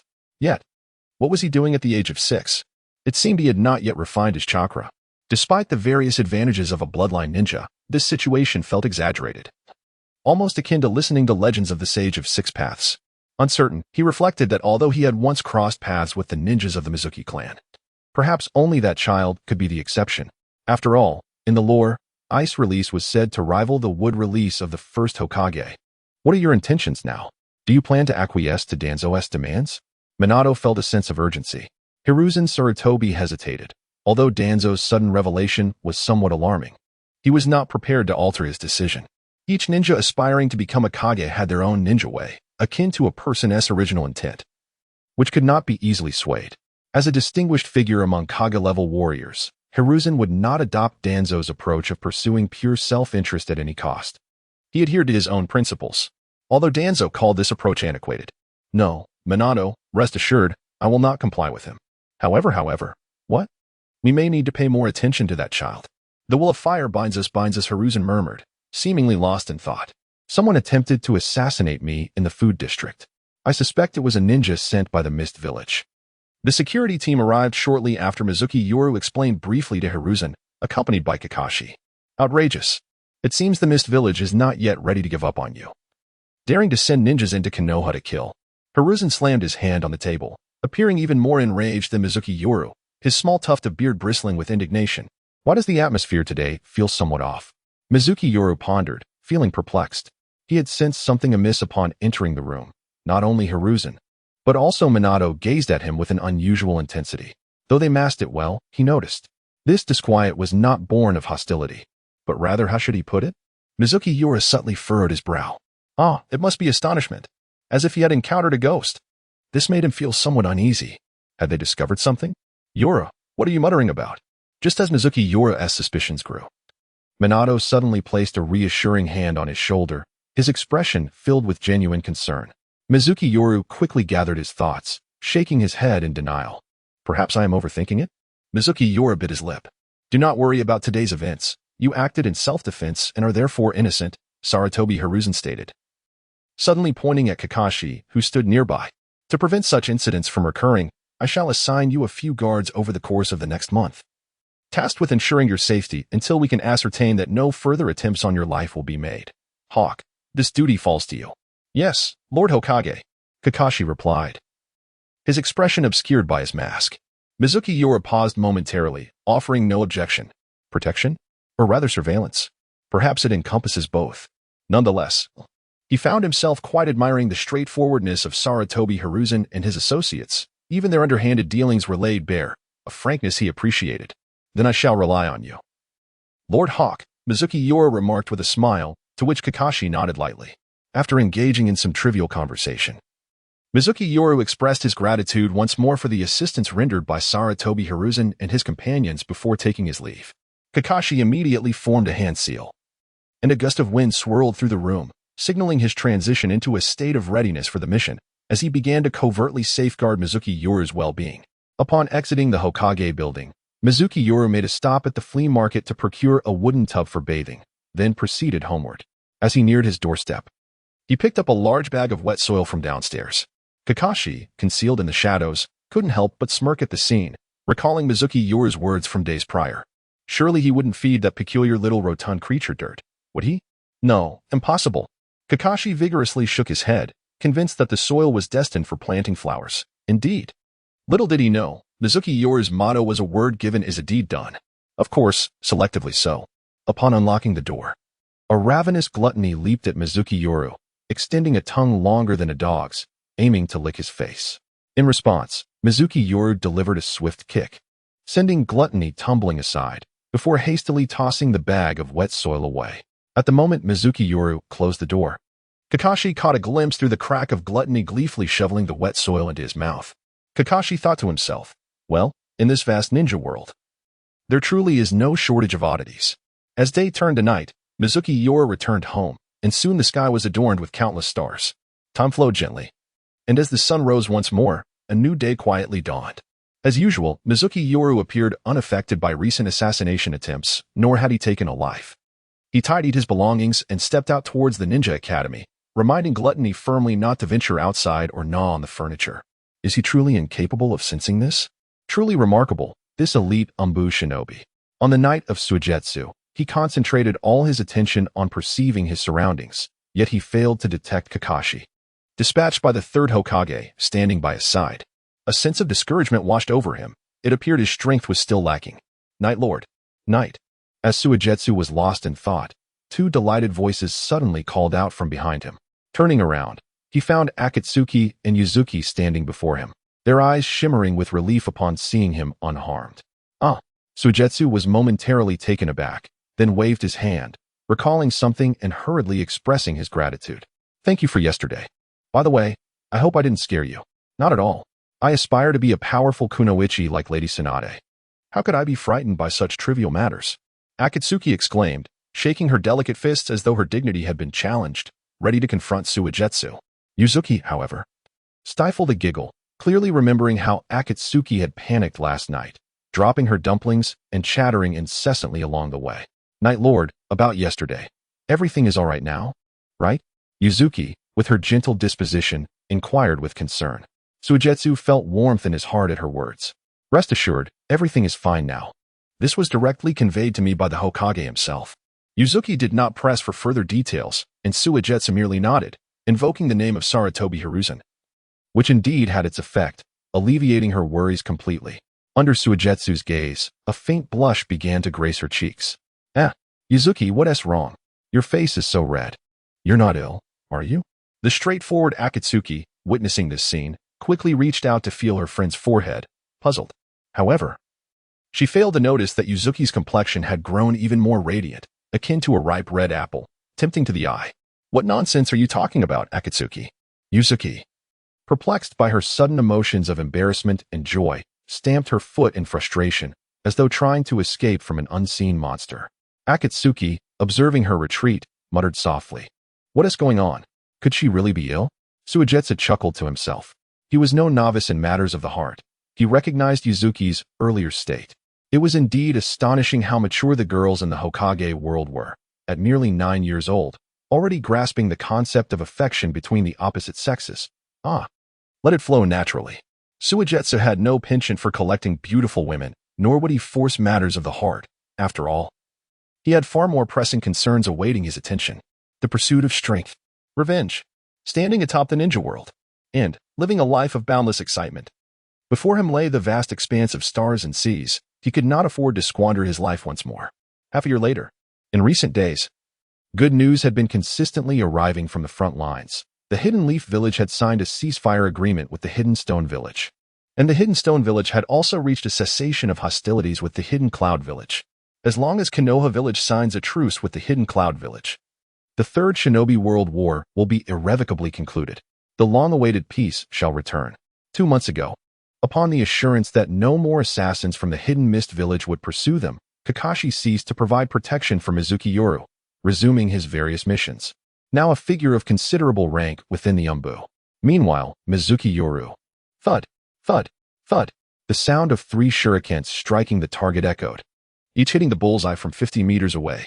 Mizunomiya Yoru gracefully descended from midair, his movements devoid of any flourish, merely drawing his shurikens and releasing them with a fluid precision, executing the sequence with remarkable expertise. Another trio of shadows shot forth from his hand, followed by another 3 thuds. Arai cast a glance at the 6 shurikens embedded in the center of the target and could not help but marvel. Despite his poor academic performance, his practical skills were astonishingly stable. Mizunomiya Yoru, a perfect score. Wow, Yoru's moves are so cool. He simultaneously shot 6 shurikens in an instant. How impressive. I want to be Yoru's girlfriend. The onlooking students gasped in admiration, particularly the girls. With 6 months of development, Mizunomiya Yoru, now 7, had grown so much due to the attributes gained from his cards that he stood taller than many 11 or 12-year-olds, despite being the youngest member of the graduating class. His appearance had become significantly more charming, and one could only imagine how many would raise their hands to engage in a duel with him. The gasps gradually subsided. Naturally, where there are admirers, there are detractors. Among them was Tsukage's ship, who found Mizunomiya Yoru particularly irksome, as the girl he secretly admired seemed to be among those who had just exclaimed in awe. What's the big deal? Just because he is a bit handsome and a tad stronger? One day, I shall surpass him. At that moment, Tsukage's ship had yet to transform into the coffered inspector he would later become, his face twisted with jealousy, yet powerless to act, as he was in no position to compete. Although Mizunomiya Yoru consistently ranked low academically, his prowess was recognized as the strongest in the class. Truly a genius valued by the Hokage, his instinctive ability to fight was undeniable. Arai had to concede. He saw in Mizunomiya Yoru all the essential qualities of a formidable warrior. Mizunomiya Yoru quietly approached the target, retrieving the 6 shurikens he had shot, placing them back into his ninja tool pouch, and then returning to his line. Wastefulness is a disgrace. Over the past 6 months, Mizunomiya Yoru had refrained from indulgence, saving up 250,000 ryo, all of which he invested into the system, exchanging for 2,500 diamonds, yet he had not utilized them, as it was merely sufficient to purchase 2 1-star cards. One 1-star card required 1,000 diamonds, while a 2-star card demanded 8,000 diamonds. This child possesses many admirable qualities, yet is excessively avaricious. Sanjing silently lamented while observing the scene before him. At that moment, Mizunomiya Yoru glanced at his character panel. Player, Mizunomiya Yoru, character card. Ice Queen Esdeath, Saber-Toothed Sharkman Arlong. Pet card, Gluttony Gratani. Artifact card, none. Slot count, 6. Active, 3. Note, only 1 pet card and 1 artifact card may be equipped at a time. Inventory, 4-star character card Fragment Swift Blade Hero Yasuo 1. 3-star artifact card Fragment 1 Cut Must Kill, Muramasa, 1. 3-star character card Fragment Immortal Blue Flame Kyo Kusanagi 1. 6 months prior, Mizuki Yoru had acquired a fragment of Yasuo after being assassinated, while the others were obtained through countless duels with these young children over the past half-year, totaling hundreds of encounters, yet yielding merely 2 fragments and a 1-star character card. The experience gained was substantial, illustrating just how feeble these youngsters truly were. At present, the Ice Queen Esdeath had reached level 7, and upon attaining level 10, he could utilize an identical card to elevate her star rating, thereby unlocking her first hidden skill. As for the 1-star character card, it belonged to saber-toothed shark Manarlong, a resident of the East Blue in One Piece. Mizuki Yoru had 1 vacant slot remaining, thus he equipped it, albeit the enhancement to his attributes was minimal, and it possessed but 2 skills. Arlong, alias, saber-toothed sharkman rank, type, character card, level, 1, experience, 0 500 strength, 24, speed, 18, constitution, 20, spirit, 10, life energy, 110 can perfectly merge with chakra. 1-star character card, upon equipping. Players inherit 10 of the card's attributes and all skills. Skill 1, Fishman Karate. Skill 2, Aquatic Affinity. However, Mizuki Yoru's chakra had indeed reached the level of Special Jonin, marking a significant enhancement in his prowess compared to 6 months ago. If he had previously been on par with ordinary Jonin, he now possessed a substantial chance of victory, though such progress might appear astonishing to others. As reaching a certain level of strength renders each subsequent advancement exceedingly arduous, Mizuki Yoru found this pace intolerably slow. Over the past half-year, he had indeed acquired a wealth of knowledge at the ninja school, particularly benefiting from the experiences accumulated by countless individuals, which helped to fortify his foundational skills, yet recently, he sensed he had encountered a plateau. Remaining here would merely squander his time. Naturally, he had not confided these thoughts to anyone, instead preparing to seek an opportune moment to engage in earnest discourse with the 3rd Hokage. Next, Yawahara Nishai's. Songjin continued with the assessment. Yet there were hardly any remarkable students this time around, and those who would become notable figures in the future were few and far between. Mizuki Yoru merely glanced a few times before losing interest. Do not misunderstand.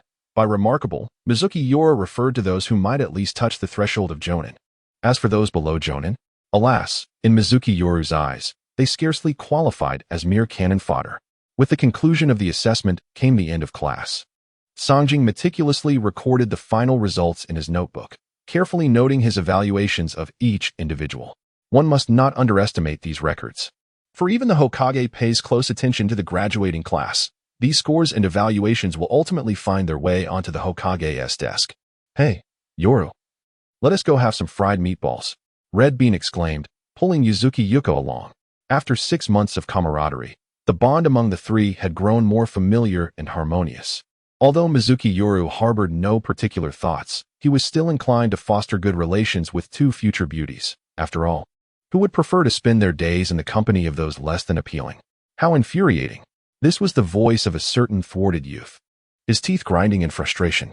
At that moment, the moonlight danced with the breeze, awash in vibrant greens. Just as Mizuki Yoru was about to agree, he suddenly halted, his head snapping towards a figure not far away. There stood a slender silhouette clad in a moon-white kimono beneath a tree, with long hair cascading over his shoulders. His pallid complexion suggested he hadn't seen sunlight in ages, and a faint, enigmatic smile graced his lips. His elongated eyes gleamed with a cold, serpentine light. Upon noticing Mizuki Yoru's movement, a flicker of surprise flashed in his eyes, which then deepened into a more pronounced smile. That was, Mizuki Yoru's pupils contracted. One of the legendary 3 ninjas, Orochimaru, the Cold Lord. Orochimaru-sensei. Just as Mizuki Yoru was lost in reverie, Red Bean beside him suddenly erupted with excitement. Vigorously waving her small hands, her face flushed like a ripe fruit, resembling a fervent admirer from a bygone era. Mizuki Yoru was taken aback. He could even see glimmers of starlight in her eyes. This was adoration to an extreme degree. With a swift run, the previously drooling Red Bean, who had been clamoring for fried meatballs, approached Orochimaru with the decorum of a modest lady, her bashful demeanor nearly blinding Mizuki Yoru with its intensity. He had always thought Red Bean was entirely unreserved. It seemed she possessed this side of herself after all, indicating her profound admiration for Orochimaru. Alas, Mizuki Yoru sighed inwardly. Those who have not lived through this era can never comprehend the immense prestige the legendary 3 ninjas hold in Konoha. Even though Minato Namikaze had been established by Hiruzen Sarutobi as the 4th Hokage, merely awaiting the feudal lord's announcement in the hearts of many Konoha ninjas. Orochimaru remains the optimal candidate. The arrival of Orochimaru sent the entire playground into a frenzy, with countless children clamoring to catch a glimpse of the unparalleled powerhouse who had achieved immense military feats and whose renown echoed far and wide. Even many parents arriving to collect their children upon encountering Orochimaru humbly offered their respectful greetings. Mizuki Yoru listened to the hushed whispers of the crowd, observing their unabashed admiration and awe, and suddenly felt a profound sentiment akin to a true man should aspire to this. Despite his awareness that this individual might choose to defect within the next year or two, becoming a target of public scorn, he pondered the legendary Sannin. If he possessed such renown, he mused, what remarkable feats might he achieve? Surely, the rewards would be considerable. Mizuki Yoru felt a twinge of envy, however. He resolved to maintain his distance from Orochimaru, for he still wished to remain in Konoha. What if he were to be implicated as an accomplice should he grow too close to Orochimaru? Regrettably, one's aspirations often clash with fate. Unbeknownst to him, the conversation between Akane and Orochimaru had taken an intriguing turn as Orochimaru, hand in hand with Akane, slowly approached Mizuki Yoru and Ugetsu. Yoru, Ugetsu. Tonight, Orochimaru-sensei is taking me out for dinner, so I want to be joining you for the fried dumplings. Akane exclaimed, her face glowing with joy, which elicited a bemused reaction from Mizuki Yoru. Please, I never agreed to join you for fried dumplings. You didn't even mention treating me. At that moment, Orochimaru, still holding Akane's hand, flashed a subtle smile at Mizuki Yoru, his raspy voice resonating with an undeniable magnetism. It was as if grains of sand were gently rubbing against one another, evoking a sense of deep emotion. This allure was distinct from that of Minato Namikaze. So, you are Yoru? I have heard Professor Sarutobi speak of you. Upon meeting you today, I find you even more remarkable than he described. Truly. The legendary Ice Release clan lives up to its reputation. There was no hint of arrogance in Orochimaru's demeanor. Rather, he exuded a refreshing warmth, akin to a friendly neighbor, completely devoid of the cunning treachery Mizuki Yoru had envisioned from comic depictions. You flatter me, Mizuki Yoru replied, regaining his composure and responding with humility. Do not be so modest. At your age, I was nowhere near your caliber. I have a fondness for gifted children, and your talent is unparalleled in my experience. Every individual possesses value, yet that value manifests in diverse forms. Yoru, I perceive great worth in you, Orochimaru remarked softly, as if hinting at something deeper while simultaneously offering genuine praise. By the way, do visit my home sometime. Akane has spoken of you frequently. Orochimaru-sensei, the petite Akane chimed, playfully tugging at Orochimaru's arm, then sticking out her pink tongue at Mizuki Yoru before departing with him. To be invited to Orochimaru's home. How thrilling. Did you not hear what he just said? He declared that this child's talent surpasses even his own. What a revelation. It is evident that Lord Orochimaru is encouraging him, displaying an extraordinary gentleness that makes one yearn to bear his offspring. Hush! Who is that child? It seems he has not been seen before. Where did he emerge from? It is said he comes from another ninja village.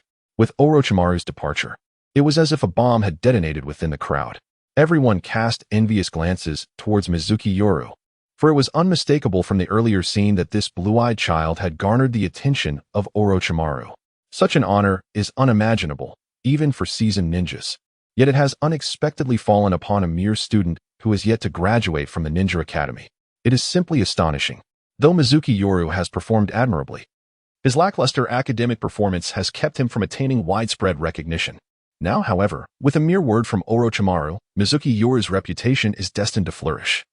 Not only within the confines of the Ninja Academy but throughout all of Konoha. He has been regarded as a genius by the cold Lord Orochimaru. Mizuki Yoru covered his face, lamenting that he did not desire such attention, especially not from Orochimaru. Was this not a trap laid for him? He regretted not fleeing the moment he noticed Orochimaru's presence. Ding! Congratulations, player, you have unlocked the achievement of Prestige, Rising Fame. Ding! Congratulations, player. You have successfully acquired a 3-star treasure card, which has been automatically claimed. Please check your backpack for details. Enma Blade, alias, key to the 2 realms grade. Type, treasure card level, none sharpness, 241 trait, spatial cutting, treasure card. Once equipped, the player automatically possesses the ability to use this treasure and can summon it at any time. As Mizuki Yoru absorbed the sudden notification that echoed in his ears, He found himself momentarily stunned. Such fortuitous events truly exist? He had just received an achievement reward? A 3-star treasure card, Enma Blade. The one from the game Devil May Cry? To outsiders, Mizunomiya Yoru appeared to be elated and foolishly happy due to Orochimaru's praise. In reality, his excitement stemmed solely from the newly acquired card. Ding! A higher star tier card has been discovered. Would you like to replace it? No. In front of the crowd. Mizunomiya Yoru resolutely declined. Such matters, he thought, should be conducted in a more private setting. Surely, I possess 6 card slots, yet only 3 are currently activated. The means to unlock the remaining 3 remain a mystery to me, he mused. Ding. Player has cumulatively recharged 10,000 diamonds, unlocking the 4th card slot. Player has cumulatively recharged 100,000 diamonds, unlocking the 5th card slot. Player has cumulatively recharged 100 million diamonds, unlocking the 6th card slot. Recharge more to discover more surprises. Abundant rewards await you. This system, Mizunomiya Yoru thought. No, he suddenly resolved. He could no longer languish here. Heedless of the 3rd Hokage's words. He must earn money. He must grow stronger. Moreover, as the Esther's card reaches level 7, the experience required increases significantly. Relying solely on these Navi children at school, it remains uncertain how long it would take to ascend to level 10. Furthermore, the advancement entails a substantial expenditure, which he would have to manage with his meager living expenses. Hey, Night Monarch, are you all right? As Yuzuki Shiin gazed at Mizunomiya Yoru, her admiration deepened, tinged with an undercurrent of other emotions. I'm fine really. Well, Shiin, since Hongdo has left, I shall return home as well.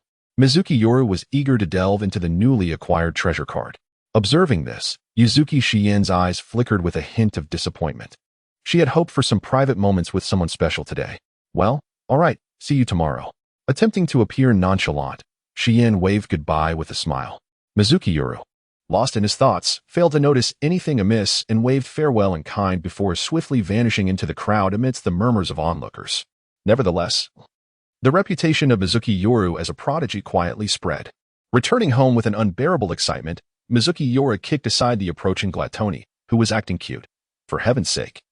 You're not even an adorable pet. Do you wish to nauseate me? The sight of the rotund creature irked Mizunomiya Yoru. Its intelligence seemed almost non-existent, perpetually whining about hunger, providing no benefit whatsoever. Were it not for the ease of care it required, he would have long since executed it. Night, I'm so hungry, go eat dirt. Mizunomiya Yoru pointed towards a bag in the corner, speaking with impatience. It's all gone. Glatoni bit its own fingers, wide innocent eyes glistening with drool.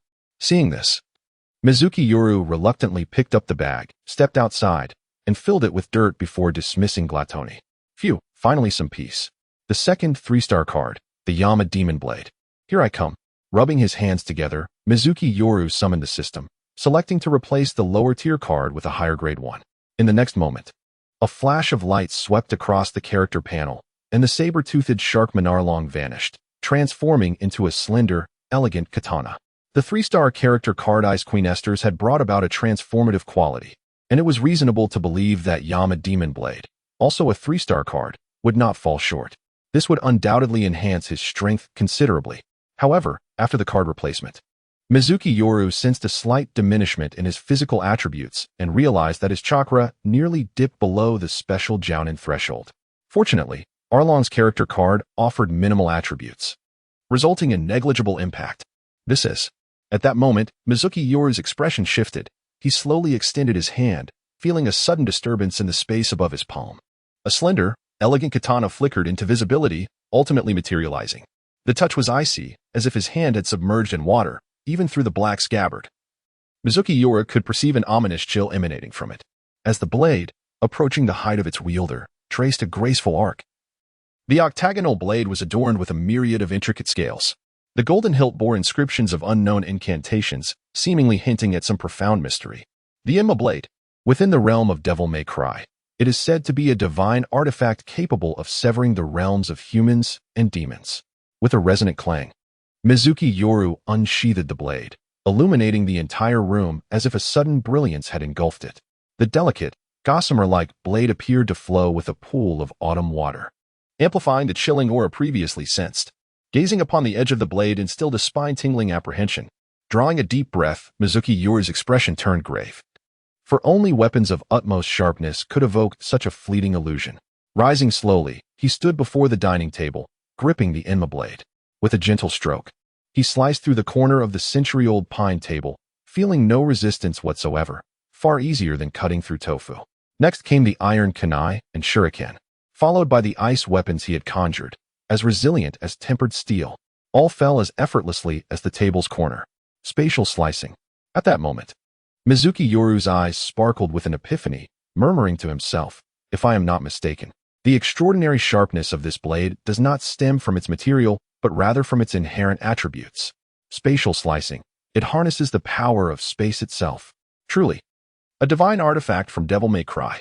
The card produced by the system, albeit somewhat dark in hue, is undeniably trustworthy. Sheathing the blade, Mizuki Yoru acknowledged that, having equipped the card, he could summon the Enma blade at will. However, to avoid any misunderstandings, he resolved to carry it with him at all times, lest others presume he wielded some form of spatial ninjutsu. This weapon has undoubtedly augmented my strength by at least 30%. Mizuki Yoru mused, considering this a conservative estimate. If he were a master of swordsmanship, his prowess could potentially double. For beneath the gossamer edge of the Enma blade, there was naught that could withstand it. It seemed prudent to seek someone to learn the art of swordplay. As the sun dipped below the horizon, the evening sky blazed like blood. Deep within the heart of Konohagakure, a modest residence stood, heavily guarded. It was the abode of the current Hokage, Sarutobi Hiruzen. In the ancient, fragrant hall, Sarutobi Hiruzen, having removed his Hokage hat and the ceremonial robe, sat cross-legged upon a wooden platform. The candles flickered to life, filling the air with the scent of incense, while the dim, golden light illuminated the aged contours of his face, radiating a unique aura. A tall Umbu ninja stood respectfully beside the platform, his face concealed behind a plain white mask devoid of any design. Is this real? On the platform lay a small square table, adorned with a teapot, 2 exquisite teacups, and several open scrolls of intelligence. Sarutobi Hiruzen set down one of the scrolls, his expression serious and austere, exuding an air of authority without uttering a word. Indeed. The Umbu ninja nodded in acknowledgement. Recently, there has been a troubling increase in the disappearance of ninjas within the village. Initially, I suspected spies sent from neighboring villages, but it soon became apparent that this matter may be connected to Lord Orochimaru. Sarutobi Hiruzen furrowed his brow, inquiring whether this information had been disclosed to anyone else. The Umbu only report to the Hokage, he affirmed. Very well. Sarutobi Hiruzen glanced at the Umbu ninja, lifted his teacup, and took a thoughtful sip before commanding. Classify this matter as his rank confidentiality. Lead the Umbu to investigate discreetly, ensuring that no one discovers your efforts. Understood. What about Lord Minato? I am the Hokage. Yes, Lord Hokage. The tall Umbu ninja respectfully withdrew, having discerned the unspoken implications in Sarutobi Hiruzen's words. After nearly 20 years of mentorship, their bond transcended the labels of teacher and student, akin to that of father and son. Furthermore, Sarutobi Hiruzen harbored a sense of unrecognized indebtedness towards Orochimaru.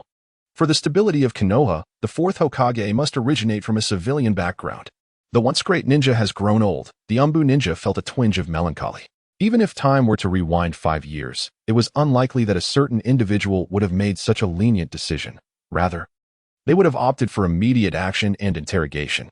Orochimaru, I have warned you against getting too close to Danzo. Sarutobi Hiruzen slowly rose and stepped into the center of the hall, his gaze seemingly penetrating through the thick walls to the sky beyond. What is your ultimate intention? I hope you do not stray down a misguided path, otherwise. His expression dimmed momentarily, and he sighed, glancing at his hands, now beginning to show signs of age. Am I truly growing old? As the moon ascended gracefully in the night sky, casting its silvery light upon the earth, dawn approached. With the war nearing its conclusion, an undercurrent of turmoil surged through Konoha. Every few days, more ninjas went missing, and a plethora of rumors began to circulate within the village. For instance, Iwagakure might seek to retract the ceasefire agreement. Kumogakure appeared poised to resume hostilities against Konoha. In summary, the villagers of Konoha, who had only just begun to smile, were once again engulfed by anxiety. However, for the time being, none of this pertained to Mizuki Yoru. Early in the morning, Mizuki Yoru had a light breakfast, clutching the Enma blade he had acquired the previous day. As he made his way to the Ninja Academy, it was time to make some decisive choices. At the Ninja Academy, in Sawai's office. What? You wish to apply for early graduation? Does the Hokage know about this? That's not what I meant. I am asking how you suddenly came to want to graduate early. The war is not yet completely over. Sawai exclaimed in astonishment, holding the application form while staring incredulously at Mizuki Yoru, who appeared unusually composed. Clearly, this decision had been made with deep contemplation and resolute determination. Possessing ice release, particularly elite-level chakra, mature theoretical knowledge, and nearly extraordinary cards, especially after acquiring the Inma Blade, Mizuki Yoru had no reason to remain comfortably settled in Konoha any longer. The fledgling eagle shall ultimately spread its wings to advance more swiftly. One must impose obstacles upon oneself. At this moment, although many in the ninja world surpass him, these challenges are precisely what he seeks. He is confident that he is ready to embrace these trials. I understand that, given your capabilities, even on your first day at the academy, it was evident you were not inferior to the average genin. After 6 months of rigorous training, you have made considerable progress. I shall submit your graduation application to Lord Hokage, who will make the final decision, as you were recommended for admission by him.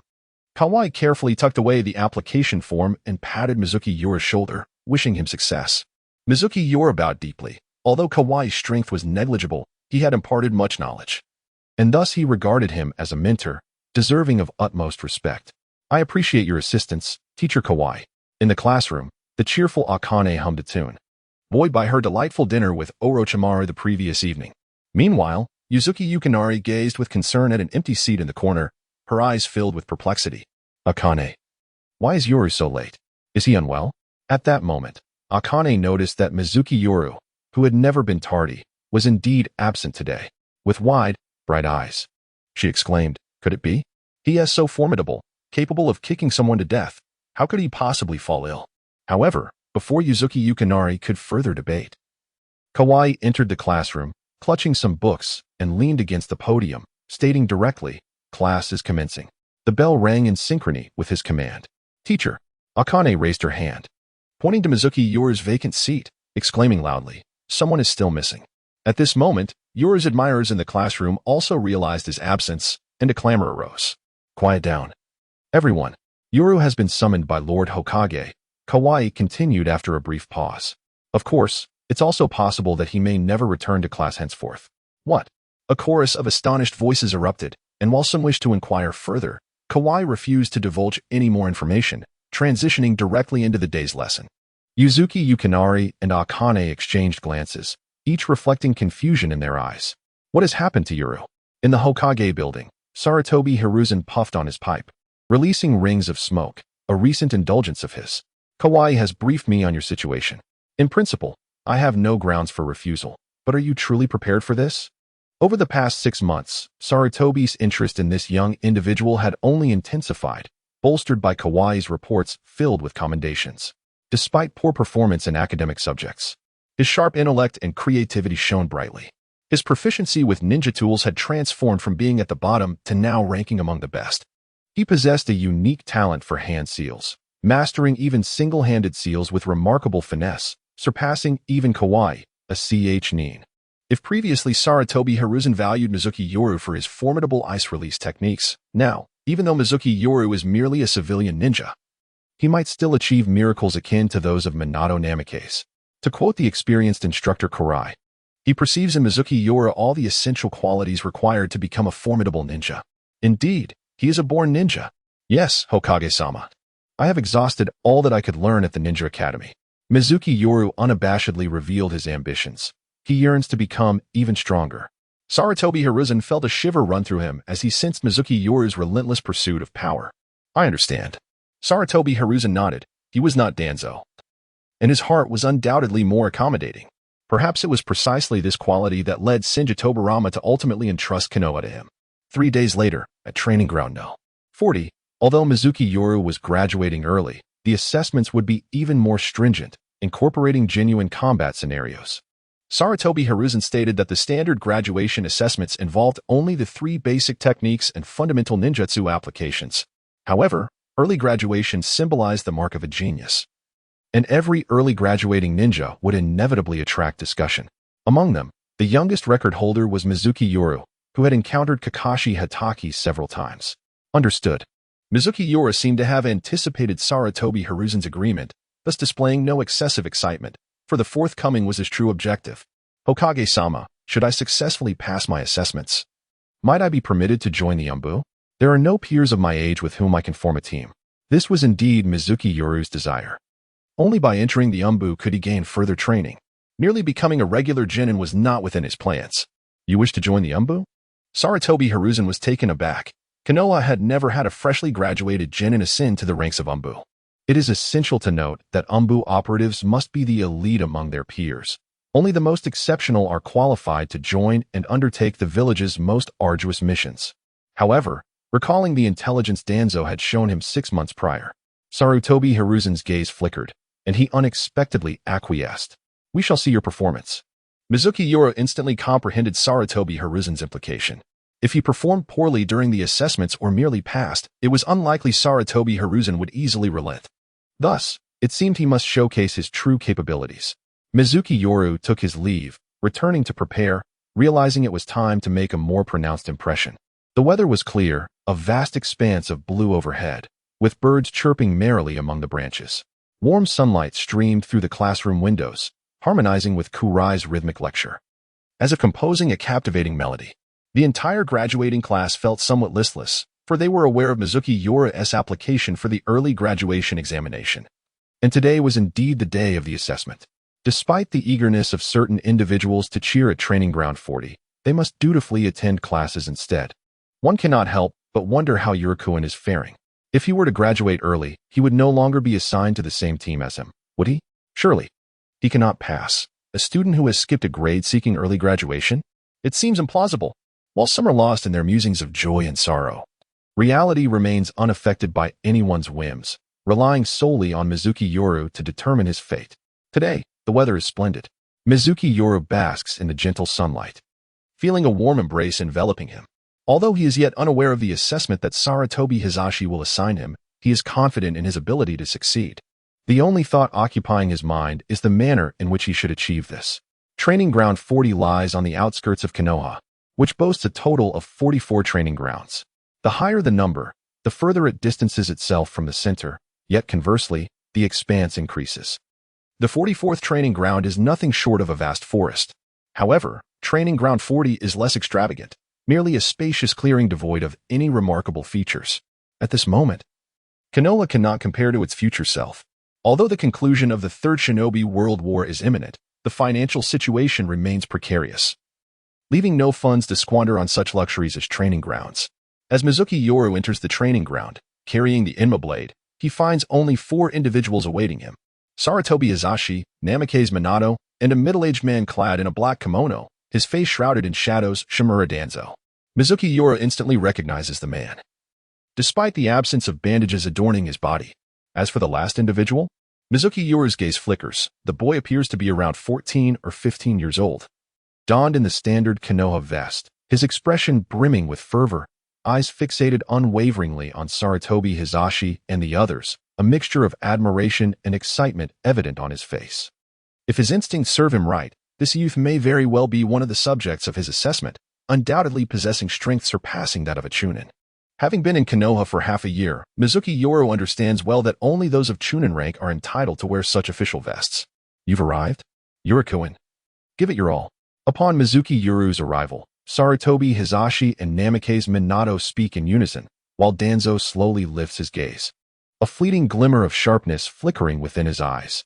Mizuki Yoru nods lightly in acknowledgement. Now that everyone is present, I hereby declare the preliminary assessment officially commenced. Sarutobi Hizashi, clad in the ceremonial robe symbolizing the Hokage's status, holding a pipe, states matter-of-factly. This assessment consists of 3 parts: the use of ninja tools, the application of basic ninjutsu, and finally, a practical combat evaluation. The scoring breakdown is as follows: 20 points for the use of ninja tools, 30 points for the application of basic ninjutsu, and 50 points for the combat evaluation. A passing score is 60 points. Thus, if you can surpass 60, you will have successfully completed this assessment. At this moment, Minato Namikaze chuckled, his expression brimming with malice, and added with a wag of his finger, Night King, do not blame me for not warning you. Your opponent in this practical assessment is none other than the top graduate from a few years ago, who has recently been promoted to an elite ch Nin. Observing Minato's schadenfreude, Mizuki Yoru couldn't help but smirk slightly, astonished that the revered fourth Hokage, the legendary Yellow Flash, would embody such a base sense of humor. Wasn't he supposed to be the epitome of approachability? Where was that sunny disposition? Mizuki felt a pang of heartache. However, he turned his gaze towards the youth towering over him by a considerable margin. An elite CHNIN, you say? If the difficulty of this assessment mirrored that faced by previous early graduates, he found it hard to believe anyone could navigate through successfully. Ahem, Sarutobi Hiruzen cleared his throat, seemingly perceiving Mizuki's thoughts, and explained, did you not request to join the Umbu? Nakamura has also been applying these past few days, so he paused momentarily. Consider this another assessment. At that moment, Shimura Danzo appeared as if he wished to interject, but was met with a warning glare from Hiruzen, causing him to fall silent. I understand, Lord Hokage, Mizuki Yoru responded, his expression neither sorrowful nor joyful, a hint of a smile lingering at the corners of his mouth. As though he regarded his final opponent not as a formidable elite CHNIN, but merely as an inconsequential passerby. Observing this, Nakamura frowned, a flicker of anger igniting within him as he resolved to impart an unforgettable lesson to Mizuki Yoru. Very well, let us commence the first assessment. As Sarutobi's words echoed, a series of sharp whooshing sounds pierced the air as 6 iron shuriken were launched in unison, forming a straight line, their tremendous force accompanied by a piercing shriek. In the next instant, these shuriken, seemingly animated, struck a target dozens of meters away, creating a perfectly concentric circle. The spacing between each shuriken was nearly identical.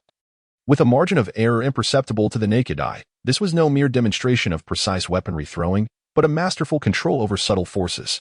Astonishing. Was this truly a 7-year-old student who had yet to graduate from the Ninja Academy? Even many seasoned Jonin, who lacked proficiency in weaponry, would feel abashed in comparison. Nakamura, who moments ago had contemplated teaching Mizuki Yoru a lesson, was left momentarily speechless, while Sarutobi and the others were equally astounded. Remarkable. Let us proceed to the next task. Mizuki Yoru suddenly shattered the silence, calmly retracting his raised hands, declaring, this is merely the beginning. All right, let us move on to the next item, Sarutobi stammered, regaining his composure. Mizuki Yoru immediately began to form hand seals. Substitution technique, clone technique, transformation technique. His fingers moved so swiftly they were a blur, and unlike ordinary practitioners, Mizuki executed these techniques using only one hand. This was a unique talent of the Mizunomiya Clan, achievable only by a select few elites. One-handed hand seals. At this moment, Nakamura was once again rendered speechless. Could this be the prodigy qualified to apply for early graduation and compete for a position in the Umbu? His heart was filled with despondency and despair as he perceived the insurmountable chasm that lay between genius and the ordinary. No, I cannot be intimidated by him. I am twice his age. No matter how talented he may be, he cannot defy the laws of time. Sarutobi Hiruzen gazed at the ever-shifting figure of Mizuki Yoru, casting a pitying glance at the complex expression of Nakamura, for he would never comprehend what the ordinary truly signifies to those who are genuinely extraordinary, a mere stepping stone. Soon, the second assessment concluded, and at that moment, a whirlwind suddenly swept through the arena. It seems I have not arrived late, just in time. Orochimaru materialized, hands forming seals. Having just completed an experiment, the expressions of the onlookers varied as they beheld the sudden appearance of Orochimaru. Mizuki Yoru felt a twinge of disquiet. What was this esteemed figure doing here? Surely, he wasn't fixated on him? Recalling Orochimaru's notorious penchant for luring children, Mizuki Yoru felt overwhelmed. Lord Orochimaru, I did not expect you to take an interest in such a low-level exam. It is quite surprising, spoke Namikaze Minato first. Due to his position as Hokage, rumors of discord between the two had circulated throughout the village. Perhaps Orochimaru had harbored some ambitions regarding that title. Thus, his demeanor towards Minato was somewhat aloof. It is indeed rare to witness a low-level exam attracting the attention of the current Hokage, the successor, and the Elder Council. Wouldn't you agree, Yoru? Orochimaru replied nonchalantly, first nodding slightly to Sarutobi Hiruzen and Shimura Danzo, before scrutinizing Mizuki Yoru. Yoru, I have mentioned before that your value surpasses imagination. Nakamura, witnessing the legendary Sannin attending the assessment and immediately engaging with Mizuki Yoru, felt as though he had become invisible, sinking deeper into despair. He had begun to realize something, yet he was unwilling to accept it. His nails dug deep into his palms as an overwhelming desire surged within him. He wanted to win. No, he must win. He needed to prove something. Quite the fighting spirit, Keep it up. Orochimaru suddenly patted his shoulder, and Nakamura felt a rush of warmth flow through his chest. Did Lord Orochimaru just encourage me? Fueled by jealousy, disappointment, and a fierce determination, his resolve intensified. This will allow me to witness even more of Yoru's value, Orochimaru mused, observing Nakamura's reaction with a subtle shift in his gaze. He had just employed a small psychological suggestion through his words and the gesture of patting his shoulder. Silently, he moved to stand beside Sarutobi Hiruzen and the others, taking on the role of an observer, while Nakamura took his position in the arena. Now, we shall proceed to the third and final assessment. Yoru. We will evaluate your performance, and the victor will earn the opportunity to join the Umbu. Understood. On the night of Mizuki, gazing at the exuberant youth before him, a sigh escaped his lips. Life, in its inherent unfairness, dictates that some ascend to the ranks of elite shinobi, while others remain mere genin or ordinary folk, and a select few emerge as formidable champions of their realms. He lacked the capacity to extend sympathy to others. His sole focus lay in seizing control of his own destiny. As the command echoed, Nakamura surged forward, wielding a kunai in each hand. The skirmishes between lower-ranked shinobi were characterized by their straightforward brutality. The practice and monopolization of ninjutsu, coupled with the limitations imposed by chakra, rendered ninjutsu confrontations rare for those of lower ranks. Mizuki stood resolute, his Imma blade still sheathed. Even an elite chunin did not warrant its unsheathing. Clang. As the two combatants crossed paths, a kunai appeared in Mizuki's grasp, and the three kunai clashed, emitting sparks. He deftly hurled one kunai, which Nakamura blocked. Yet the overwhelming force sent him staggering backward. Mizuki was no ordinary 7-year-old. The enhancements bestowed upon him by his cards were astonishingly potent, granting him an almost monstrous strength. Nakamura felt a twinge of pain in his wrist and, gazing at Mizuki's back, was struck by a sense of dread. How infuriating. This was sheer bullying. Mizuki remained immovable, embodying the world's inherent inequities, which he could only accept with stoic resolve. Suddenly, he spoke, sending chills down the spines of the onlookers, including Sarutobi Hisashi. The air turned frigid, rendering even the warm sunlight devoid of comfort. Nakamura felt as though the expansive training ground had transformed into an icy abyss. Regrettably, some things are irreparable, and this battle was fated before it even commenced. As Mizuki's voice resonated, towering crystalline mirrors materialized, enveloping both him and Nakamura. The temperature plummeted further, and frost quickly blanketed the ground. The magic mirror ice crystal, one of the techniques of the ice release. Although Mizuki had not awakened this ability during his time with his clan, he had diligently memorized various ice release techniques, including the magic mirror ice crystal. However, augmented by the ice power of the Esdeath card, Mizuki's version was far more resilient than the ordinary, creating a frigid domain that impeded the movements of those ensnared within. Was this the legendary ice release? The bloodline limit of the Mizuki clan? What manner of technique is this, possessing the nature of a barrier jutsu? In an instant, the battlefield's environment was irrevocably altered. Should a multitude of Mizuki clansmen adept in ice release join the fray, the scene would be nothing short of astonishing. How short-sighted of this generation is Mizukichi. As the figures gathered by the edge of the arena, including Sarutobi Hisashi, gasped in astonishment. Shimura Danzo's gaze fell greedily upon the inner reflection of Mizuki Yoru within the crystalline mirror. Orochimaru's eyes flickered with intrigue. What is this? Nakamura stood bewildered, surrounded by the vast expanse of the crystalline surface, feeling utterly at a loss. The boundless resolve he had just moments ago seemed to shatter in an instant. He had never encountered such a technique. Was there an ice release among the 5 elemental ninjutsu? Judging by the spectacle before him, it was evident that this was no mere B or C rank jutsu. An A rank jutsu? Nakamura could scarcely fathom it. This was a skill reserved solely for the elite shinobi. And he? Merely a lowly chunin, recently promoted to elite chunin. He understood all too well that despite the seemingly small gap between elite chunin and jounin, the reality was a chasm. Some elite chunin, no matter how hard they strived, could never ascend to the rank of jounin, at best becoming a special jounin. Yield, Mizuki Yoru declared, stepping into the icy layer as if merging with the surrounding crystalline mirrors. In an instant, dozens of reflections materialized, each projecting his figure. He appeared as a deity, omnipresent, with a white ice spike forming before each likeness, a chilling manifestation of cold. Yield?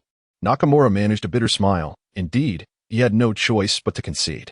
A proud elite chunin, utterly bested by a mere 7-year-old child. Those spectating, including Sarutobi Hisashi, felt a twinge of sympathy for him. Such a heavy blow might well thwart the promising future of this young man. Yet, the world is often unforgiving. I declare that Mizuki Yoru has passed this graduation assessment, achieving a perfect score, Sarutobi Hisashi announced, teleporting outside the realm formed by the magical ice mirror. A faint smile graced Mizuki Yoru's lips as he dispelled his jutsu. The following day, carrying the Inma blade, Mizuki Yoru arrived at the Hokage building, brimming with vitality. As agreed, today, Sarutobi Hisashi would assign him to the Umbu, officially making him an Umbu ninja. After the examination concluded yesterday, aside from Orochimaru, who had exchanged a few words with him, the others had departed without delay. News of those who had excelled in the graduation assessment, especially Mizuki Yoru, had begun to circulate, reigniting interest in him, particularly after his recent encounter with Orochimaru. His friends, including Yuzuki Yugao and Mitokado Hamura, took the time to congratulate him, with Akai Dika especially vowing to catch up with him. Remarkably, defeating that elite Chunin Nakamura hadn't yielded a single fragment, though the experience points were substantial. Mizuki Yoru pouted in dissatisfaction. With a couple of knocks, he rapped on the door, and upon hearing the gentle voice of Namikaze Minato, he stepped inside. Upon entering, the first sight that greeted me was the third Hokage, Sarutobi Hiruzen, deeply engrossed in his work, while Minato Namikaze stood beside him, observing and occasionally voicing his queries. You have arrived? I have. A rather unremarkable exchange, indeed. Here is your forehead protector, along with your personal dossier. Without lifting his gaze, Sarutobi opened a drawer and gestured for Minato to hand him a forehead protector and a brown document pouch. Mizuki swiftly accepted the items, contemplating for a moment before tying the forehead protector around his arm and subsequently opening the document pouch to scrutinize its contents. Name, rank, age, birthday, height, weight. As Mizuki continued down the list, he was taken aback to find even blood type and zodiac sign included. He couldn't help but feel somewhat speechless. It was indeed quite comprehensive. Following that were the tallies of completed missions at various levels in the affiliated unit, with the former all marked as 0 and the latter clearly stating Umbu. In a moment, Minato will escort you to the Umbu base to meet your teammates. Understood. Mizuki carefully stowed away his dossier and nodded lightly. Knight, I offer you a piece of advice. Although your Mizunomiya Clan's ice release Kekkei Jinkai is formidable, I would still encourage you to explore other ninjutsu. Thus, I suggest you take some time to test your chakra nature. Moreover, I have another caution for you. For the first time, Sarutobi lifted his head from the documents, his eyes gleaming with intensity as he enunciated. It would be wise for you to keep your distance from Orochimaru. A chill ran through Mizuki. He silently lamented his misfortune, realizing he was indeed entangled with the impending downfall of Orochimaru. He quickly nodded in acquiescence. Mizuki was not foolish. He was well aware that Orochimaru had caught Sarutobi's attention and was likely on the brink of defection. That is good. Off you go. Sarutobi waved his hand, peace drawing near as he began to immerse himself in his tasks again. Yes, Lord Hokage. Minato led Mizuki away towards the Umbu base, whose location remained a mystery. In a flash, at that moment, Mizuki exerted all his strength, yet he still felt that no matter how fast he accelerated, he could not catch up with the swiftly moving Minato, who seemed to be deliberately testing his limits, gradually increasing his speed like an unfathomable abyss. Truly deserving of the title the fastest in the ninja world, even without employing his renowned flying thunder god technique, his mere movement speed left countless others in the dust. They arrived at a tranquil grove on the outskirts of Konoha, the atmosphere serene to the point of being oppressive, with only the rustling of leaves breaking the silence. The breeze gentle, and the birdsong delightfully melodic. Minato soon came to a halt before a massive tree that would require several people to encircle. Mizuki followed suit, noticing Minato regarding him with an appreciative gaze. Your leg strength is quite impressive, Minato remarked with a smile, then gestured towards the grand tree. Do you discern anything? Mizuki, puzzled, replied, discern what? It is merely an ordinary tree. Oh, on a night in the month of Mizuki, the expression of Mizuki Yoru suddenly shifted, prompting him to focus intently. He discerned something amiss. One section of the large tree bore a subtle color variation from the rest, distinctly darker, and the bark displayed several fissures in its texture. Have you noticed? Indeed. In the eyes of Namikaze Minato, admiration deepened. A competent ninja requires more than mere strength. They must possess keen observational skills and a vigilant heart. In his estimation, Mizuki Yoru's earlier performance warranted a score of 6 out of 10. Although this was a marginal pass, considering his youth, there lay boundless potential if he were to learn from his experiences. This is one of the secret entrances to the Umbu base. What you just witnessed was merely a layer of camouflage. A secret entrance? Are there many secret entrances to the Umbu base? Mizuki Yoru inquired with curiosity, only to see Minato smile enigmatically and remain silent, leading him to swiftly realize the implications. The Umbu serves as Konoha's elite assassination unit, obeying only the Hokage, acting as the sharpest blade in the Hokage's arsenal. Though he had recently joined the Umbu, he had yet to formally commence his duties and held a low rank, thus lacking the privilege to access extensive secrets. If the role of a ninja bears resemblance to the spies Mizuki Yoru had encountered in espionage films of his previous life, then the Umbu ninjas are the epitome of such operatives, possessing the highest degree of confidentiality. Let us proceed, Minato remarked with a nonchalant air, activating a concealed mechanism that revealed a dark cavern within the tree. As Mizuki Yoru followed Minato into the cave, darkness enveloped him, and he experienced an ephemeral sensation of flight, as though he had transitioned into a new realm. Before him lay a dimly lit, winding corridor, culminating in 3 diverging paths. Listen closely, the leftmost path leads to the training ground, the middle path leads to the assembly area where various teams typically convene, and the rightmost path leads to the mission office, where tasks are assigned and reported. Tasks of A rank and above are directly overseen by the Hokage. I shall escort you to the assembly area, where you will meet your future teammates. They will provide you with the remaining information. After imparting this, Minato strode into the corridor, advancing towards the central path, while Mizuki Yoru committed the instructions to memory and hurriedly followed.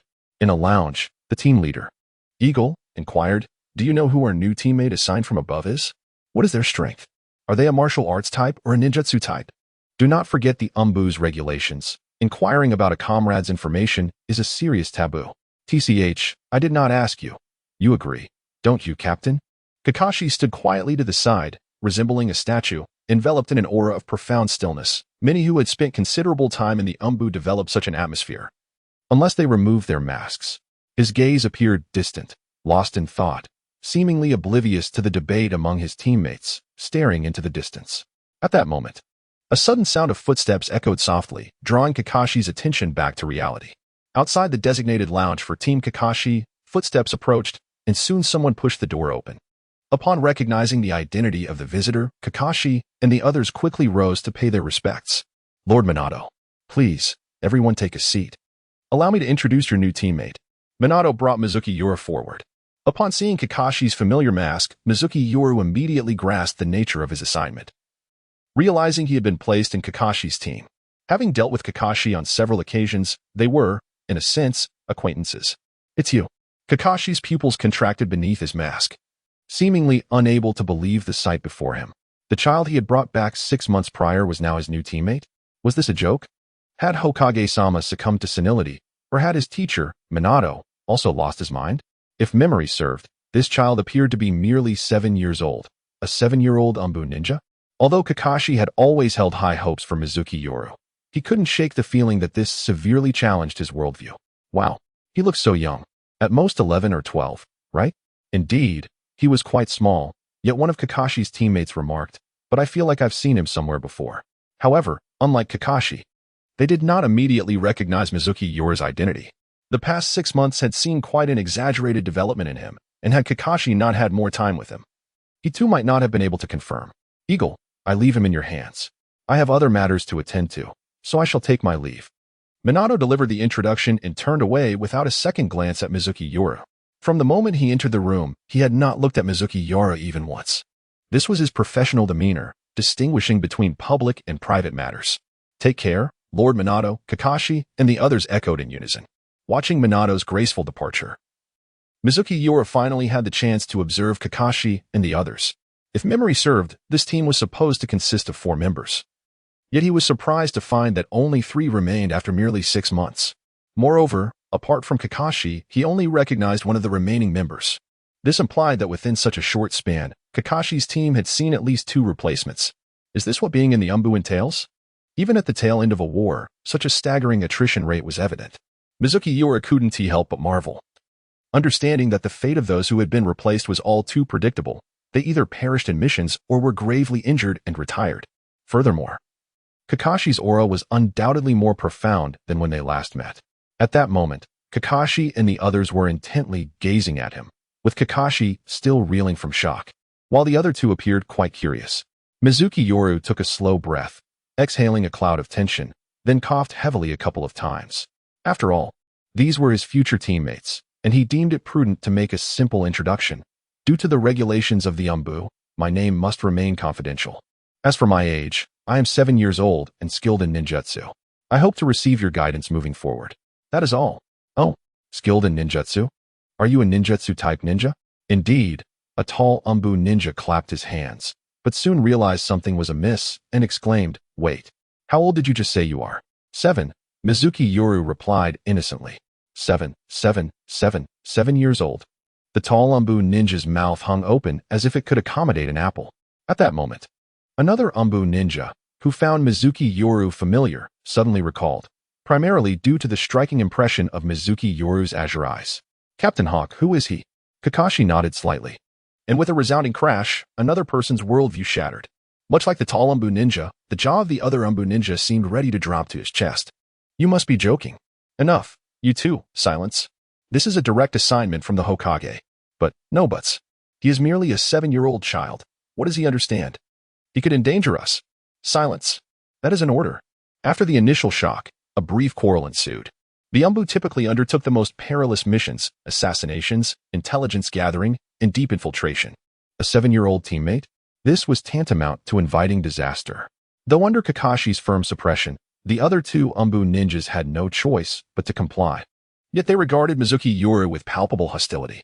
This was entirely understandable, as it is human nature. Mizuki Yoru comprehended this well, narrowing his eyes. He felt compelled to take action. "We will soon be teammates, relying on one another. I believe it would be beneficial for us to understand each other's strengths for better cooperation in the future." Mizuki Yoru suddenly spoke up. "Is anyone willing to spar with me?" Kakashi's gaze flickered, casting a meaningful glance at Mizuki Yoru, while the other two exchanged glances of intrigue. The tall Umbu ninja, seemingly apprehensive that Mizuki Yoru might change his mind, quickly volunteered, "I think your idea is splendid." He silently hoped the brat would possess enough self-awareness to withdraw after a crushing defeat. The tall Umbu ninja thought to himself, disregarding the potential accusations of bullying a child. For reputation pales in comparison to one's life. He was prepared to unleash his full strength. "Captain?" he inquired of Kakashi. Kakashi nodded, "I consent." They provided Mizuki Yoru with a mask to conceal his identity and proceeded from the assembly area to a small training ground. Coincidentally, 5 or 6 unfamiliar Umbu ninjas were practicing hand seals and releasing ninjutsu in that small arena. Upon seeing what appeared to be an impending duel, they hurried over with keen interest to spectate. Soon, someone recognized the tall Umbu ninja and murmured softly, "Isn't that the guy from the Hyōga clan? He seems to have recently joined Team Hawk. It is said his abilities are quite formidable, but his opponent is rather short." As the crowd buzzed with chatter, Mizuki Yoru and the tall Umbu ninja took their positions at the center of the arena, each forming their respective hand seals. "Byakugan, activate." Indeed. A member of the Hyōga clan, Mizuki Yoru gazed into the wide eyes beneath the opponent's mask, which were now lined with wrinkles. The Byakugan, the signature bloodline limit of the Hyōga clan, is renowned as one of the 3 great ocular techniques in the ninja world and stands as one of the most formidable bloodline limits, instilling fear throughout the ninja realm.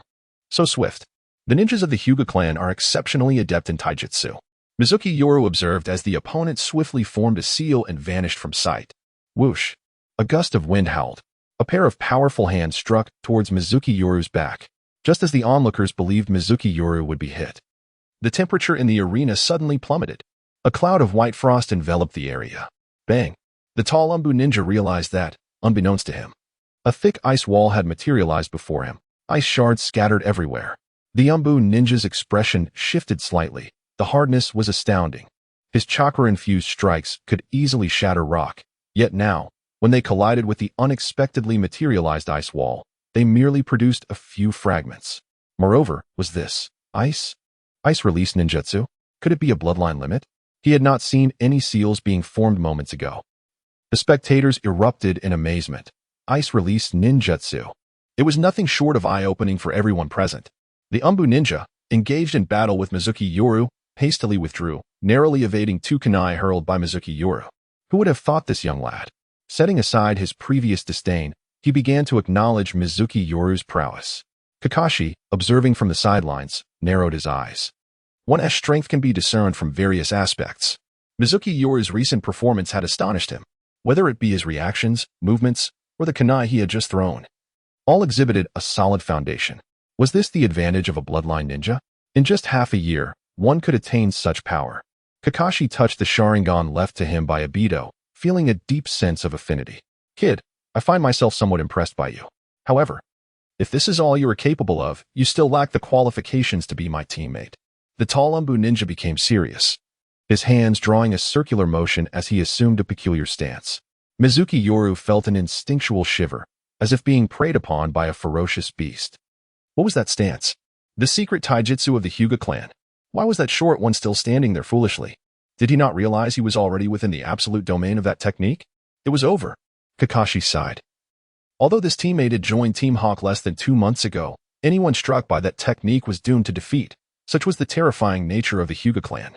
At this moment, Mizuki Yoru seemed to finally grasp the gravity of the situation, attempting to retreat and evade, but the tall Umbu ninja suddenly sprang into action, transitioning from utter stillness to explosive movement in the blink of an eye. In a manner akin to instantaneous teleportation, he materialized right before Mizuki Yoru. A flicker of unusual color crossed Mizuki Yoru's eyes, only to be followed by a sharp pain in his abdomen, as if struck by a tremendous force, causing him to bend like a shrimp. Subsequently, a tempestuous barrage of attacks ensued. The tall Umbu ninja's arms moved so swiftly that only countless afterimages could be perceived, reminiscent of bullets fired at high speed. Bang, bang, bang, bang. The gentle fist technique, 8 trigrams 64 palms. Standing within the 8 trigrams field, the Umbu ninja delivered his final blow, a visage radiating absolute confidence as he derided, "All 64 vital chakra points in your body are sealed by me. From this moment forth, you shall be unable to release chakra. Little brat, I advise you to return and train for a few more years before attempting again." In an instant, Mizuki Yoru's body was propelled backward like a cannonball. Is this truly the 8 trigrams palm of the Hyuga clan? It certainly lives up to its reputation. Suddenly, a faint voice resonated from behind the tall Umbu ninja. At that moment, as Mizuki Yoru was sent flying, he erupted in a cloud of white smoke, which astonishingly transformed into a wooden stump midair. The expression of the tall Umbu ninja shifted dramatically. He whirled around to discover another Mizuki Yoru standing in scathe behind him, smiling brightly. A substitution technique? Impossible. When did this happen? A monster. Kakashi, having unknowingly activated his Sharingan, gazed at Mizuki Yoru in astonishment, while the other observing Umbu ninjas wore similar expressions of disbelief. He had cleverly exploited the moment of his opponent's secret technique, evading with a substitution technique while the Byakugan was momentarily disengaged from monitoring. What a composed demeanor. What terrifying speed of hand seals. Kakashi and another teammate exchanged incredulous glances, both acutely aware of the overwhelming nonchalance with which Mizuki Yoru faced the situation, as though regarding it as a mere game. Knowing Mizuki Yoru's true identity intensified their silence. It was inconceivable that such mastery could belong to one so young. Impossible. My Byakugan has been fixated on your hands the entire time. There's no way you had the time to perform hand seals. The tall Umbu ninja exclaimed excitedly, grappling with the shock of having his 8 trigrams 64 palms countered so effortlessly. The previous ice release had been unsealed due to a bloodline limit. But surely the substitution technique was not a bloodline limit as well? He swore he had witnessed everything with utmost clarity. Is this what you're referring to? Mizuki Yoru, utterly oblivious to the astonishment he had instigated in others, spoke with a casual tone, as if all he had accomplished thus far was trivial. He simply formed several seals with one hand, and immediately, a perfect clone appeared beside him. A single-handed hand seal. The tall Umbu ninja felt a chill run through him. The expression beneath his mask was profoundly grim. What kind of opponent was he truly facing? 7 years old? With a bitter smile, he lamented the futility of his past 2 decades, feeling utterly outwitted by a mere 7-year-old child. Yet, he found himself entirely convinced by the prodigious talent and formidable bloodline of Mizuki Yoru. Very well, let us conclude this sparring session. Suddenly, a whirlwind erupted in the arena as Kakashi executed a swift shunshin technique, positioning himself perfectly between the two, and proclaimed loudly that Mizuki Yoru's prowess had thoroughly captivated him. Setting aside age, Mizuki Yoru undeniably qualified to join the Umbu and become a member of their squad. Welcome. Allow me to introduce myself. I am the captain of this team, codenamed Hawk. I serve as the reconnaissance ninja, also dabbling in interrogation and intelligence gathering, codenamed Blue. A tall Umbu ninja extended his hand. And I, too, am part of this squad as the medical ninja, codenamed Dark Color. Another Umbu swiftly appeared before Mizuki Yoru. As Mizuki Yoru clasped hands with Blue and gazed at Kakashi and his companions, he realized that he had earned their approval and was beginning to integrate into this team. Overjoyed, Mizuki Yoru understood that, in a world where no one stands above all, everyone requires assistance. With Kakashi and the others by his side, he felt assured that his time in the Umbu would be significantly eased. Why not choose a codename for yourself? It would make addressing you easier, Dark Color suggested. His voice warm and soothing, akin to a cup of fine tea. Mizuki Yoru pondered seriously for a moment, stroking his chin, and finally declared, Yoru. You may call me Yoru from now on. Thus, the Yoru of Mizuki Yoru was established. The Yoru beneath the shadow of the Umbu. The first minor trial encountered upon joining the Umbu was effortlessly resolved by Mizuki Yoru, allowing him to successfully meld into the team. The four departed the training ground together, while the other observing Umbu ninjas dispersed. On the very next day after Mizuki Yoru's integration into Team Hawk, he received his first mission as an Umbu member. It was the dead of night, and Mizuki Yoru was engaged in intense training within the training grounds. Despite possessing remarkable abilities, he had never succumbed to a moment of laziness. While some may have only perceived his innate talent, they often overlooked the immense effort he invested. As the night deepened, Mizuki Yoru stood in a solitary training chamber, resembling a mechanical automaton, hoisting an enormous, weighty stone barbell, repetitively executing the motions with a mechanical precision. In the desolate training area, only the sound of his heavy breaths echoed. Suddenly, a knock resounded from outside the door. Mizuki Yoru abruptly halted his lifting, inhaling deeply to expel the air from his lungs, before gently lowering the heavy barbell to relieve his fatigued arms. A figure pushed the door open. It was Blue, the very ninja with whom he had sparred. Upon seeing the massive barbell resting at Mizuki Yoru's feet, Blue couldn't help but marvel, exclaiming in disbelief, "What a freak. For goodness sake, you're only 7. That barbell is beyond my capacity to lift. A monster." At this moment, Ching was not merely convinced, he was utterly awestruck. Talent had forged him into a formidable ninja. Some attributes simply cannot be envied. What is happening? Mizuki Yoru inquired with curiosity. The reason he undertook such rigorous training was to acclimate himself to the augmented abilities bestowed by the cards. After all, in battle, even the slightest misstep could cost him his life. A mission has been assigned, and the captain instructed me to inform you to gather in 1 hour before we set out. Understood. Mizuki Yoru was elated. A mission was imminent, affirming that his decision to join the Umbu was indeed wise. At this rate, the day would soon arrive when he would ascend to the position of CEO, marry a wealthy heiress, and reach the pinnacle of success. After bidding farewell to Ching, Mizuki Yoru hastily put away the weights he had been training with and returned to the resting area to organize his belongings. He gathered various ninja tools, military rations, hemostatic medicine, and medical bandages, finally securing the Yinma blade on his back. An hour later, Mizuki Yoru arrived punctually at the designated assembly area, only to find Kakashi and the others already present. He was the last to arrive. The four donned the Umbu's distinctive animal masks, Kakashi as a fox, Ching as a poisonous snake, Ans as a small dog, and Mizuki Yoru had chosen a white rabbit. Let us depart.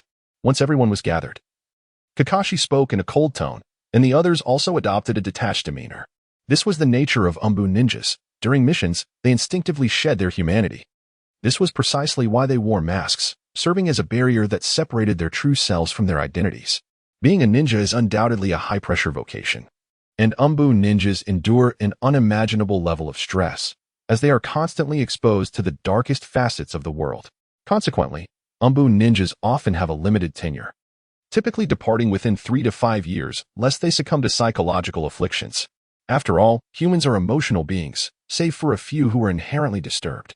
Yoru, this is your first mission with the Umbu. Though your strength is sufficient, you must remain vigilant at all times. Remember, during the mission, do not trust anyone except your teammates, be it the elderly, women, or children. From this moment on, you are a machine.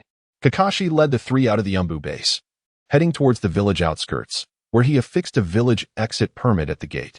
Understood. Mizuki Yoru acknowledged, recognizing Kakashi's well-meaning caution. He valued his life more than anyone else. That's good.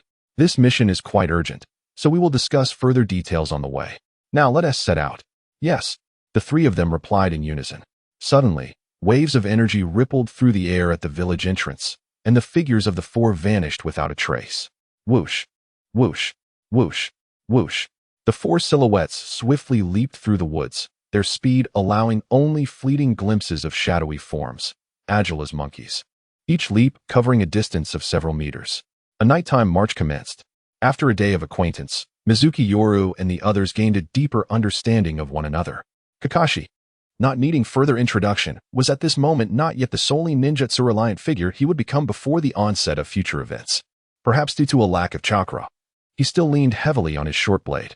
Ao, a branch member of the Hyōga clan, possessed strength comparable to that of a special jonin. Excelling in close combat with his formidable gentle fist technique and high proficiency in Byakugan, making him a reliable scout. Anko, hailing from a civilian background, had a natural talent for chakra control, thus becoming a medical ninja. Though his abilities were the weakest among them, limited to that of an average chunin, he served as the logistical support for the entire team. As for Mizunomiya Yoru, he did not conceal his strength, considering that the four would ultimately join forces in battle. In a sense, his arrival perfectly addressed the team's shortcomings, as his expertise lay in ice release, providing much-needed ranged firepower. Although he had yet to fully harness the power of the Inma blade, a weapon of the 3-star caliber, he intended to seize every opportunity during their missions to seek Kakashi's guidance on swordsmanship. Others were unaware of Kakashi's true identity. Did he not know? The legendary son of Konoha's White Fang. How could he possibly be unskilled with a blade? After all, White Fang had once surpassed the Sannin, wielding his short blade with unmatched prowess on the battlefield. Now, allow me to introduce the mission. The four formed a single-file formation, with Kakashi at the forefront, his lips moving slightly.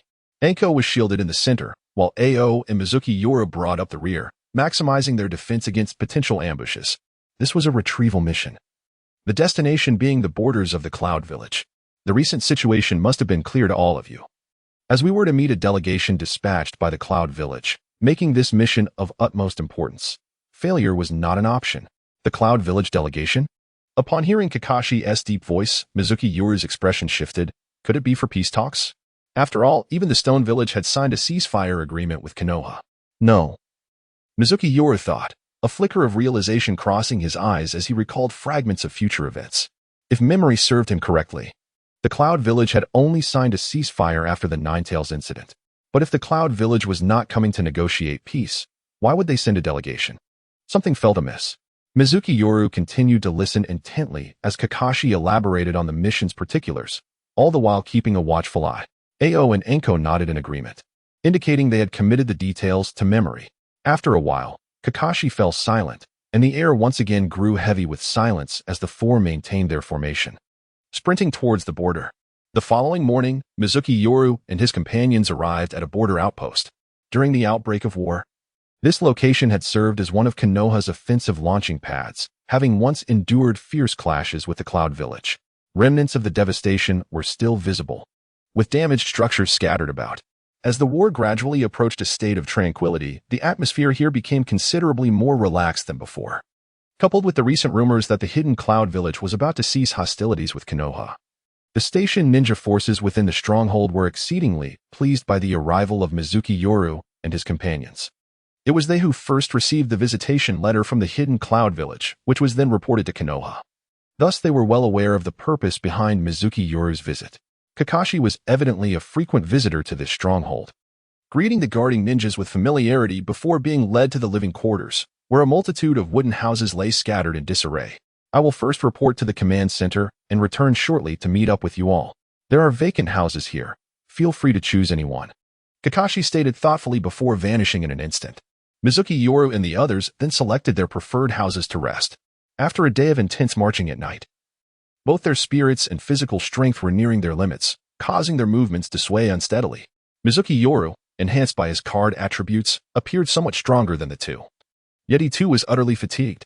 TSK, with your physique, it's such a waste not to train in taijutsu. Alas, I only know the gentle fist of the Hyōga clan. Otherwise, I would genuinely like to offer you some guidance, Aoi remarked in astonishment, once again lamenting Mizunomiya Yoru's extraordinary prowess.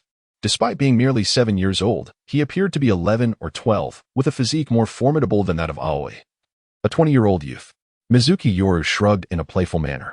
There's no helping it. This is merely talent, something others cannot envy. Aoi was momentarily rendered speechless, while Anko laughed heartily beside them. Ever since Mizuki Yoru joined their team, Aoi, who prided himself as a genius of the Hyuga branch, frequently found himself outmatched.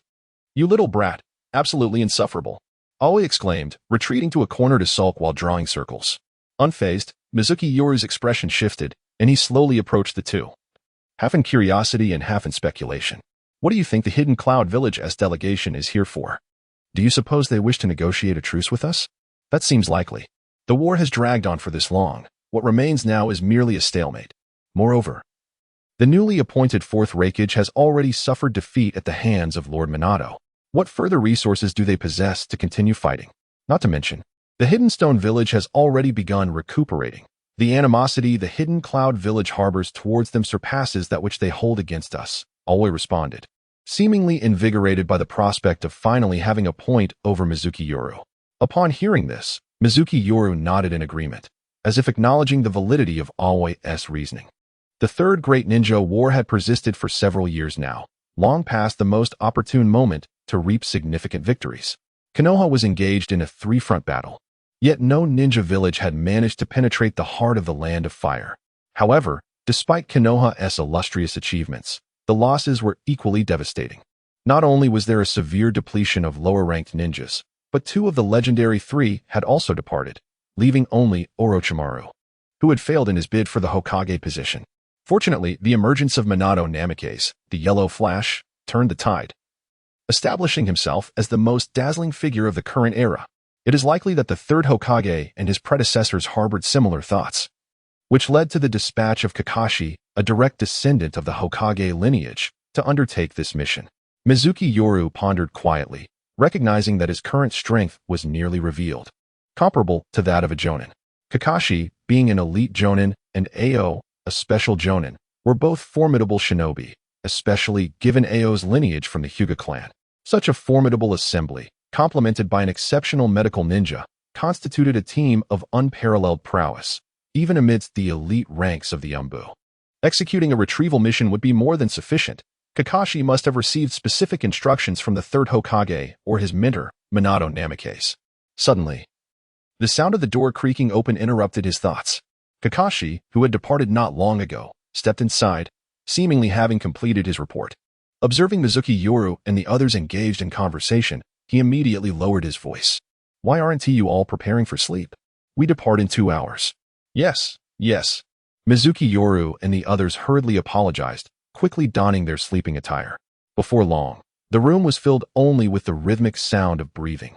The Land of Lightning is characterized by its subcontinental geography, resembling a peninsula isolated at the edge of the continent. The only neighboring nation is the Land of Frost, which has, following the Second Shinobi World War, effectively become a vassal to the Land of Lightning, housing a significant number of shinobi from Kumogakure. At a military camp on the border of Lightning and Frost, a ninja squad was preparing for departure, exuding a palpable aura of lethality, indicative of seasoned warriors forged in the crucible of battle. They were true assassins. Most bore dark skin, clad in black tactical vests, their bare arms displaying strength, each equipped with tanto, and some even wielding dual blades. Kumogakure is renowned for its masters of swordsmanship, with many adept in the art of dual wielding. A wooden cart was flanked by guards in the center of the squad. "After this mission concludes, we shall fulfill our agreement and deliver the promised supplies to you." A robust voice emanated from within the cart, its timbre suggesting a man in his 30s or 40s. "Let us hope so. I did not expect you to be sent to oversee this operation. I thought you all would remain dutifully on that small island," remarked the leader of the ninja squad, a man named Ikizukura Hyōko. He was a direct descendant of the beast-taming clan of Kumogakure, holding a status akin to that of the Uchiha and Hyuga clans in Konohagakure, representing a noble lineage within the village. "Ha ha ha, the intentions of that esteemed individual are beyond our comprehension." The robust voice resonated again from the cart. Ikizukura waved his hand, and the squad sprang into motion. The wheels crunched over the gravel, producing a soft creaking sound, while the surrounding Kumogakure guards moved silently, as stealthy as cats, treading on tiptoe. In the sky, a flock of shinobi hawks circled above, all trained by the Ikizakura clan, surveying the surroundings for miles. In silence, the squad pressed onward, needing to traverse the land of frost swiftly and arrive at their destination punctually. Ruins of the land of whirlpools. Since the tragic demise of the Uzumaki clan, which established its nation here over a decade ago, this once vibrant island has descended into desolation. In the past, various ninjas from the Hidden Leaf village frequently stationed here to maintain contact with the Uzumaki clan, but since that fateful event, they have vanished, all recalled by Saratobi Hiruzen. On this bright and sunny day, the once desolate coastline suddenly buzzed with activity. Enormous ships docked along the shore, their decks adorned with towering mountain-shaped sails and figures bustling about. At the forefront of one grand vessel stood 6 individuals, braving the howling sea winds that whipped their garments. The palpable aura of menace seemed to solidify in the air, each bearing an unusual weapon either slung across their backs or gripped in their hands. How much longer must we wait here? Pai-Pa Shirzong brandished his beheading sword, laughing heartily. Last time, my blade got a few nicks. I cannot wait to find someone to test it on and replenish its iron. Patience is a virtue. We must not jeopardize Lord Mizuki's grand plans, scoffed Kurochigai Rhea, crossing his arms with a disdainful huff. Humph. Believe it or not, I could slice you first. Pai-Pa Shirzong retorted, his anger flaring as he swung his sword towards Kurochigai Rhea's head. The blade was halted midair by another long sword, covered in explosive tags. Let us not turn against each other. Did not Fuguo Aizen remind us before he departed? 3 days. After 3 days, when the forces of Konoha are once again distracted by Kumogakure, we will launch a surprise attack straight into the heart of the Land of Fire. TCH, Shimbachi. It would serve you well to mind your own business, Pai-Pa Shirzong grumbled, sheathing his sword, clearly subdued. Kurochigai Rhea smirked in response, knowing this would be the outcome. Foolish dolt. Enough squabbling. A commanding voice boomed. Hiragakure Esko Tominsuke, a figure of authority, swiftly silenced the bickering duo, who turned their heads away from each other, evidently too proud to engage further. This is our finest opportunity as the 7 ninja swordsmen, and Shimbachi is right. We must not fracture our unity. Go Tominsuke cast a cold glance over everyone, carrying a weighty warning. This is war, not a game. Indeed, the others echoed. The bow of the ship finally fell silent, though the lingering malevolence continued to swirl in the sea breeze, refusing to dissipate. Awakening from his slumber, Mizuki's Yoru blinked his eyes open, his pupils gradually regaining focus. Though he had only slept for a brief 2 hours, he felt remarkably refreshed, his stamina replenished significantly as he stretched comfortably. Upon sitting up, he noticed Kakashi and the others had already organized themselves. Ao was incessantly making faces at him, causing Mizuki's Yoru's cheeks to flush with embarrassment. Such an experience. I did not anticipate sleeping so soundly. You're awake? Remember, even in what you deem an utterly safe location, never let your guard down, cautioned Captain Hawk. I'll remember. Thank you, Mizuki's Yoru replied, grateful for the reminder. Shuei Wuyue nodded and remarked that growth occurs gradually, drop by drop. He felt he had learned a great deal from Kakashi and the others during this period. That's good. Pack your things, and let us depart. MHM. Shuei Wuyue tidied his belongings and found that nothing was missing. Following Kakashi, he exited the resting quarters and bid farewell to the ninjas stationed at the outpost. The 4 of them resumed their journey. Ahead lay the border between the Land of Fire and the Land of Hot Water, and their destination was a certain location within the latter. Most of the skirmishes between Konohagakure and Kumogakure occurred within the Land of Hot Water, a peculiar privilege of the great ninja villages. They often shifted the potential damage and destruction caused by war onto the smaller ninja villages and nations nearby, thereby minimizing their own losses while effectively undermining the strength of their adversaries. There is no mercy between nations. This is the reality of the ninja world. We have entered a combat zone. From this moment on, we must exercise utmost caution. If you detect any suspicious activity, eliminate it without hesitation. Kakashi, leading the group, stated coldly. At the back of the line, Ching's temples visibly pulsed, indicating he had activated his Byakugan. Understood. Shuei Wuyue recognized Kakashi's admonition, as he was the only newcomer in the team, and he nodded quietly. He was aware that although the frequency of conflicts between Kumogakure and Konohagakure had significantly diminished, with signs of a potential ceasefire, a formal truce had yet to be established, leaving room for any eventuality. Moreover, Shuei Wuyue had long been vigilant, his wariness surpassing even that of Kakashi. Found it. The scenery of the Land of Hot Water was exquisite, arguably second only to Konohagakure in geographical beauty.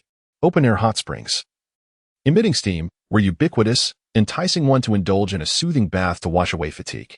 Kakashi suddenly exclaimed, raising his gaze to a distant horizon where several bull-sized dark spots were swirling in an unusual formation, reminiscent of a peculiar signal. The unique flying ninja beast of Kumogakure. The Cloud Eagle. The taciturn aunt suddenly interjected. Cloud Eagle? Shuei Wuyue furrowed his brow, intrigued. Indeed. This is the most formidable tamed beast cultivated by the prestigious Ikuzoku clan of Kumogakure.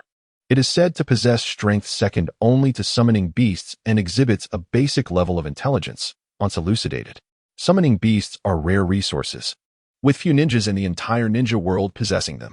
Correspondingly, most summoning beasts are exceptionally powerful, with the elite among them comparable to a dozen Jainin, even capable of momentarily restraining tailed beasts. Among the most renowned summoning beasts are Hanzo of the Salamander, known as a demigod of the Rain Village, along with the 3 summoning beasts of the legendary 3 ninjas of Konohagakure. Is it truly that impressive? Shuei Wuyue expressed his astonishment. After all, the manga primarily detailed Konohagakure, leaving him unaware of much regarding other ninja villages. Today, he found himself enlightened. How does it compare to our Inuzuka clan? The transformation of Mizuki Yoru's mindset has been remarkably swift. Having only arrived in Konohagakure for a little over half a year, he has adapted with great ease. Before the dark-hued figure could continue his response, Kakashi interjected, explaining that the village initially welcomed the Inuzuka clan to counterbalance the formidable Ikuzoku of Kumogakure. Regrettably, Kakashi shook his head, leaving the thought unfinished. Nevertheless, Mizuki Yoru comprehended that the Inuzuka clan of Konoha likely pales in comparison to Kumogakure's Ikuzoku, the flying ninja beasts. Coming from another world, he understood all too well the paramount importance of aerial superiority, especially in this realm filled with myriad enigmatic abilities possessed by ninjas. Tracking, reconnaissance, and combat support, these capabilities far exceed what the Inuzuka clan can achieve with their ninja dogs. However, there was a silver lining, as the dark figure remarked that these cloud eagles are notoriously difficult to rear. Even with the full might of the Ikuzoku, they had managed to cultivate fewer than 100, making each one worth its weight in gold. It was unexpected to see a dozen or so here simultaneously, indicating that Kumogakure places great significance on their current delegation, a boon for them, Kakashi noted with a smile. As for Mizuki Yoru, his focus rested solely on the phrase worth its weight in gold, gazing at the rapidly swirling black dots in the sky, contemplating how splendid it would be to capture one for sale. He was in dire need of money, exceedingly so. This escort mission was classified as a rank, and if completed successfully, he could stand to earn a sum of 200,000 ryo. At that moment, the cloud eagles emitted a melodious cry, beginning their descent. Seemingly aware of Mizuki Yoru and his companion's presence, the black dots grew larger, and when they descended to a mere 30 meters above ground, Mizuki Yoru finally discerned their true form. With a wingspan of at least 7 to 8 meters, their beaks were as hard as gleaming diamonds, shimmering in the sunlight, their piercing cries echoing like thunder. The pair of curved talons beneath their bellies glinted menacingly, instilling a sense of awe. Let us proceed. The individuals we are to escort should be beneath those circling cloud eagles, Kakashi commanded with a calm demeanor, leading the way. Mizuki Yoru tightened his grip on the Enma blade strapped to his back, closely following suit. Someone is approaching. Ikuzoku of Kumogakure, upon hearing the melodic calls of the cloud eagles, instinctively translated the length and pitch of the sounds in his mind, alerting those around him. The air seemed to thicken momentarily, drawing attention to the conspicuous carriage surrounded by guards. Whoosh, whoosh, whoosh. The sound of slicing air pierced the surroundings as 3 figures adorned in black cloaks and animal masks materialized before everyone. The tallest among them bore no weapons, while another, of average height and slender build, carried a short-bladed ninja sword akin to those of his companions. The last figure was somewhat shorter, appearing no taller than 145 centimeters, also wielding a uniquely shaped blade, its body noticeably longer and narrower than the typical ninja sword. Kakashi, Mizuki Yoru, Ao. However, the medical ninja, the dark figure, was absent. Members of the Umbu must prioritize the safety of logistical personnel, ensuring a thorough assessment of any potential danger before engaging in any mission. As a medical ninja specializing in the darker arts, combat has never been his forte. Ikizukura Fan of the Leaf Village scrutinized Mizuki Yoru and his companions intently before stepping forward and inquiring with a measured tone. Are you the guards dispatched by the Cloud Village to protect the envoy? Where are they? Kakashi, serving as the captain, responded without hesitation, his voice equally devoid of warmth, offering no superfluous words. In the carriage, Ikizukura Fan gestured behind him, prompting Kakashi to glance towards the carriage, which was shielded by a cluster of Cloud Village ninjas. He exchanged a subtle look with Ao, who imperceptibly nodded in acknowledgement before discreetly activating his Byakugan. 1, 2, 3, 11. A total of 11 Cloud Ninjas. At this moment, Mizunomiya Yoru silently counted, observing that the area before him was entirely unobstructed, thus eliminating the possibility of an ambush. This meant that these 11 ninjas were indeed the entirety of their force. Returning his gaze, Mizunomiya Yoru inadvertently caught sight of Ao's hand positioned behind his back, and his pupils constricted sharply. What is that gesture? Since joining Kakashi's team, he had been provided with a specialized codebook, which contained various essential signals. The gesture Ao just displayed clearly signified caution. There was a situation.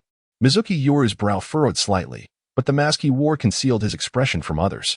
He cast a sidelong glance at Kakashi, who appeared utterly unfazed, as if oblivious to any disturbance. This level of composure left Mizunomiya Yoru in awe. Truly, he was worthy of being called the future copy ninja, a disciple of the fourth Hokage, Minato Namikaze. Shall we commence the handover? Ikizukura Fan continued, unaware that Mizunomiya Yoru and his companions had already adopted a cautious stance. Kakashi, without a moment's hesitation, silently nodded and then stepped forward decisively. His hand concealed behind his back, shifting gestures continuously. Mizunomiya Yoru absorbed every detail, beginning to channel his chakra, causing the ambient temperature to gradually drop.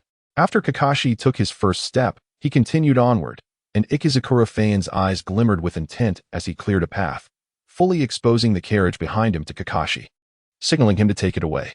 When Kakashi was within 3 or 4 meters of Ikizukura Fan and a dozen meters from the carriage, he abruptly halted. Why? The war has escalated to this extent. Why do you persist in this manner? Kakashi's voice cut through the tension, and a fleeting look of shock crossed Ikizukura Fan's face, disappearing as quickly as it appeared. Before he could ponder further, he felt his feet tighten against the ground. When he regained his senses, he discovered that his body had been ensnared underground, leaving only his head exposed. Doton, heart decapitation technique. When did that happen?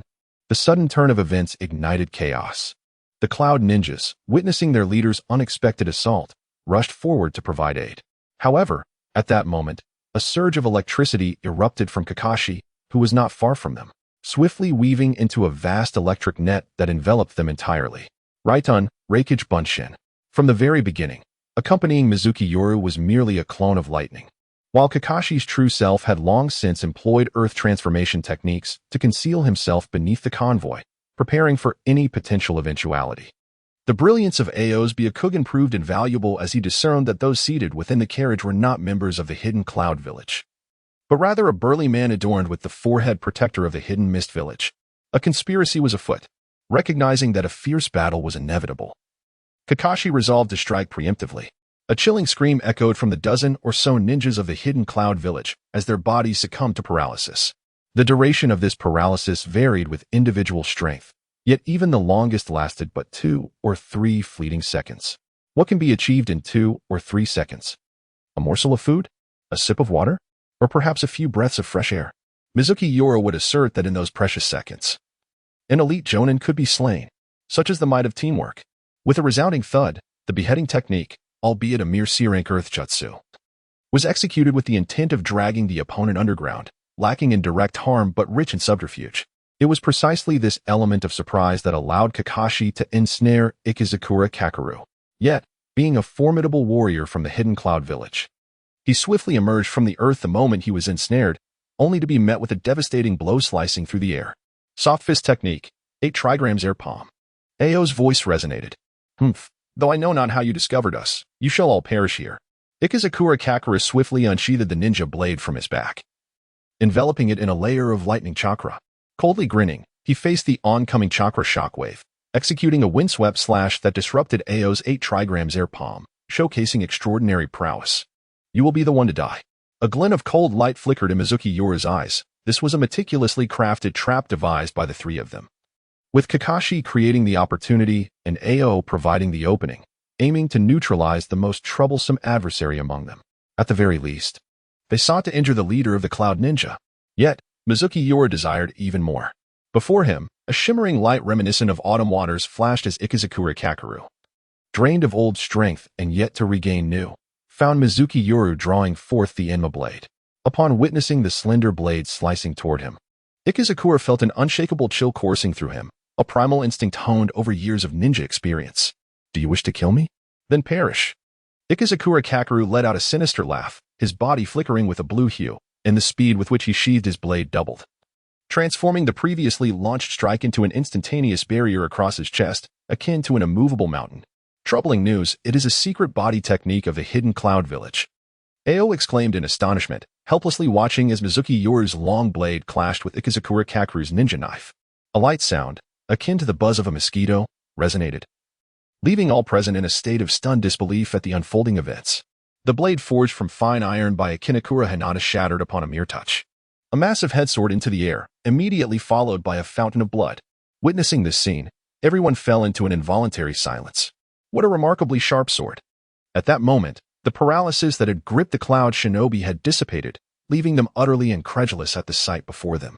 An elite jonin had perished just like that? Kakashi's physical form returned to the ground, staring blankly at the headless corpse not far away. His best hope had merely been that Mizuki Yoru could inflict some harm. Yet he never anticipated that Mizuki Yoru would deliver a fatal blow with a single strike. A single strike. Kakashi gazed in astonishment at the Enma blade in Mizuki Yoru's hand, vowing he had never encountered such a razor-sharp weapon, a supreme instrument for reaping lives. With such a formidable weapon in hand, the enhancement of one's power was beyond measure. It was undoubtedly a nightmare for taijutsu practitioners. Ironically, aside from lightning release, the primary skill of the hidden cloud village was their knife techniques supplemented by physical ninjutsu, as evidenced by the cloud shinobi who bore swords upon their backs. Blood continued to flow from the ground, and Mizuki Yoru wiped the blood from the Enma blade, its thin edge resembling the wings of a cicada. Yet none dared to underestimate it, for it was this very blade that had effortlessly slain an elite jonin. The system's notification rang out, granting not only a considerable amount of card experience but also a fragment of a card. However, Mizuki Yoru had no time to examine it. Vengeance for Lord Hinata must be exacted. Vengeance. If you possess the strength, then come forth. With the blade in hand, Mizuki Yoru felt an unprecedented surge of confidence. Without a guard, even a shadow-level warrior could falter against the razor-sharp Enma blade. Yet, his thoughts were not focused on the cloud shinobi but rather on the carriage. If Aoi was not mistaken, there seemed to be a mist shinobi seated within the carriage. Step forth. Kakashi and Aoi arrived at Mizuki Yoru's side simultaneously. Clap, clap, clap. A vigorous applause erupted from within the carriage, and a robust man with thick joints slowly lifted the curtain, emerging from the carriage while shouldering a large sword wrapped in white bandages. You have utterly disappointed me. Konoha truly lives up to its reputation as the foremost of the 5 great shinobi villages. A mere ordinary Umbu squad possesses such strength. Hinata is a worthless fool. The man had a thick mane of hair styled like a crescent moon. Who are you? Kakashi exclaimed, suddenly recalling a name from the ninja handbook. One of the 7 ninja swordsmen of the mist, the master of the great sword Kubikirib Ch Kisame Hashigaki. Oh, am I famous? Kisame Hashigaki grinned with a sinister smile. The 7 ninja swordsmen? Mizuki Yoru fell silent, fully aware of what that title represented, for it was second only to the Mizukage. Every ninja selected to join the 7 ninja swordsmen possesses the prowess to assassinate Aokiji. When united, they can indeed slay Aokiji. Despite the isolationist policies of the village hidden in the mist, tales of their exploits continue to resonate throughout the ninja world. It is unexpected to encounter a member of the 7 ninja swordsmen here, particularly the wielder of the great blade Samahata. As one of the most formidable of the 7 swords, the strength of its bearer must undoubtedly rank among the elite of this group. Is the village hidden in the mist contemplating a declaration of war against Konohagakure? It is astonishing that they have intertwined their fates with the village hidden in the clouds. At this moment, Kakashi suddenly inquired, recognizing the significance of the question that must be clarified. Declare war? The conflict has already commenced. The wielder of the Sword of the Mist, Suigetsu, chuckled disdainfully, remarking that it matters little, as you all shall perish here. And sharing this with you is of no consequence. Suigetsu continued, revealing that the dispatch of an envoy from the village hidden in the clouds is indeed true, and, as you surmise, it pertains to negotiations. However, prior to this, Lord Mizukage sent me there to alter their decision. What decision? Kakashi pressed further, while Mizuki and Ao listened intently. Naturally, it was a feigned envoy to eliminate the returning ninjas from Konohagakure. But what of it? Suigetsu's expression turned mocking. For this is the brilliance of Lord Mizukichi. Consider this. If our personnel sent to welcome the important envoy goes silent under suspicious circumstances, while the opposing side refuses to acknowledge any incident, your Hokage will undoubtedly believe that the village hidden in the clouds still harbors intentions of conflict with Konohagakure, leading them to continue amassing troops along the border, their focus entirely fixated here. Yet, who could foresee that we in the village hidden in the mist have already made our preparations? Back and forth, by the time you realize what has transpired. The optimal moment for defense will have long passed. Thus it was. Expressions of shock flickered in the eyes of Mizuki and his companions. As they grasped the intricate machinations at play, it must surely be Uchiha Madara. Mizuki suddenly recalled the living embodiment of chaos in the ninja world. Recognizing this as all part of his grand design to weaken Konohagakure to the utmost extent, he has manipulated the third Mizukichi and chosen his timing with impeccable precision. The village hidden in the clouds had initially intended to withdraw, but upon witnessing the village hidden in the mist's involvement, they will naturally pause to observe. Should an opportunity arise, they will not hesitate to exploit it. If Konohagakure cannot withstand the initial onslaught from the village hidden in the mist, the village hidden in the clouds will undoubtedly seize the moment. Even Iwagakure and Sunagakure, who have signed a ceasefire agreement, might tear up the treaty. A single thread pulled can move the entire tapestry. Merely nudging one piece on the board alters the entire game. Uchiha Madara, indeed, is masterful. In contrast, his successor, Uchiha Obito, seems but a mere gopher, erratically leaping about.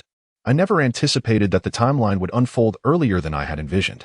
In the shadowy depths of the night, Mizuki pondered quietly, his heart racing yet composed, for he had long anticipated this moment.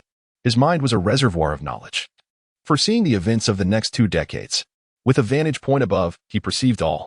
Hey, Suka, the pufferfish spirit, he bellowed to the group of cloud shinobi nearby. I will extend my assistance, but the resources we agreed upon must be halved. Unacceptable. One of the cloud shinobi retorted. Having the resources? The ramifications of such a decision are tenfold more severe than sacrificing the leader of the flying birds. Who dares to consent to that? The newly appointed fourth Raikage would surely have our skins. Oh, unacceptable? You truly believe that with just a handful of you, you can eliminate those 3 from Konoha Zanbu? How laughable. Suka, the pufferfish spirit, scoffed. It was not that he underestimated these hidden cloud ninjas. Rather, his keen insight revealed the strength of Mizunomiya and his companions. One was a bona fide elite jonin.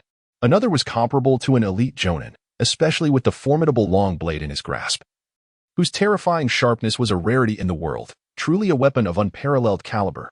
And the last, if his deductions were correct, was a ninja from the esteemed Hyuga clan of Konoha. As for the remaining cloud shinobi, aside from the deceased Ichizuka flying bird, only 2 ordinary jonin and 2 special jonin remained, with the rest being chunin. Even if victory were achievable, total annihilation was not guaranteed. No tears shall be shed until the coffin is seen. If they perish, it would be for the best. I shall be the one to tie up the loose ends and pay not even half of the resources. Let us see what you can do then. Observing the obstinate remaining cloud shinobi, Suka leaned against the cart, coldly surveying the scene, silently reflecting on the dire situation. The information they had just received was crucial. They needed someone alive to relay it back. Kakashi drew his short blade, his cold gaze fixed on the approaching cloud shinobi, yet his attention remained primarily on Suka, who stood by the cart, a formidable presence surpassing all others present. Otherwise, he would not have had the audacity to lay all his cards on the table, believing that their group was doomed. Darkness? Kakashi's lips moved slightly. They had yet to receive confirmation of safety. He must have relocated to the designated rendezvous point we had previously agreed upon. Ching remained calm, eyeing the distance, ready to unleash his Bagua field at any moment. That individual likely intended to eradicate them all, yet before that, he seemed more inclined to have them eliminate the cloud shinobi first. An opportunity. Kakashi reasoned, his left eye unconsciously opening, revealing 3 crimson tomo that began to spin slowly within his eye socket. Obito, I must rely on you once more, he murmured, his expression sharpening. Leave those 2 ordinary jonin to me. Knight, the remaining 2 special jonin should pose no problem for you, right? Mizunomiya, wielding the Inma blade, signaled an affirmative gesture, confident in his myriad hidden techniques. 2 mere special jonin would be a trivial challenge. Ching, I entrust the remaining ch nin to you. Among us, You possess the greatest expertise in defense, and the task ahead is most arduous. Regardless of whether I or ye defeats our opponents first, we shall provide you with assistance at the earliest opportunity. Ching nodded in understanding as the figures clad in black tactical vests approached ominously. Move out, Kakashi commanded with a booming voice, and the three swiftly dispersed, each delineating their own battlefield. Kakashi charged directly towards two ordinary Jonin, drawing them away with the clash of their kunai. Meanwhile, Mizunomiya forcefully flung his hand, sending several shuriken flying towards the two special Jonin. 3 independent zones of combat were rapidly established. The individual before them was quite diminutive, had it not been for a congenital disability. This Konoha Umbu member would likely be quite youthful.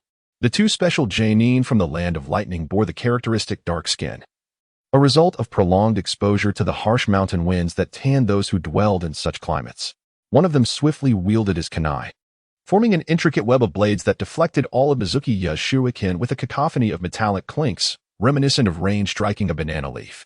Beware of his peculiar knife, the other warned, recalling how Ichizuka Hinata had recently met a grim fate due to his ignorance of its lethal nature. The terrifying sharpness of that blade was indeed the nemesis of those proficient in the art of swordsmanship. Utilize ninjutsu as much as possible. With that, the Jonin rapidly formed hand seals and unleashed several azure lightning orbs towards Mizunomiya. The assault was executed with remarkable swiftness. Lightning release, lightning bullet.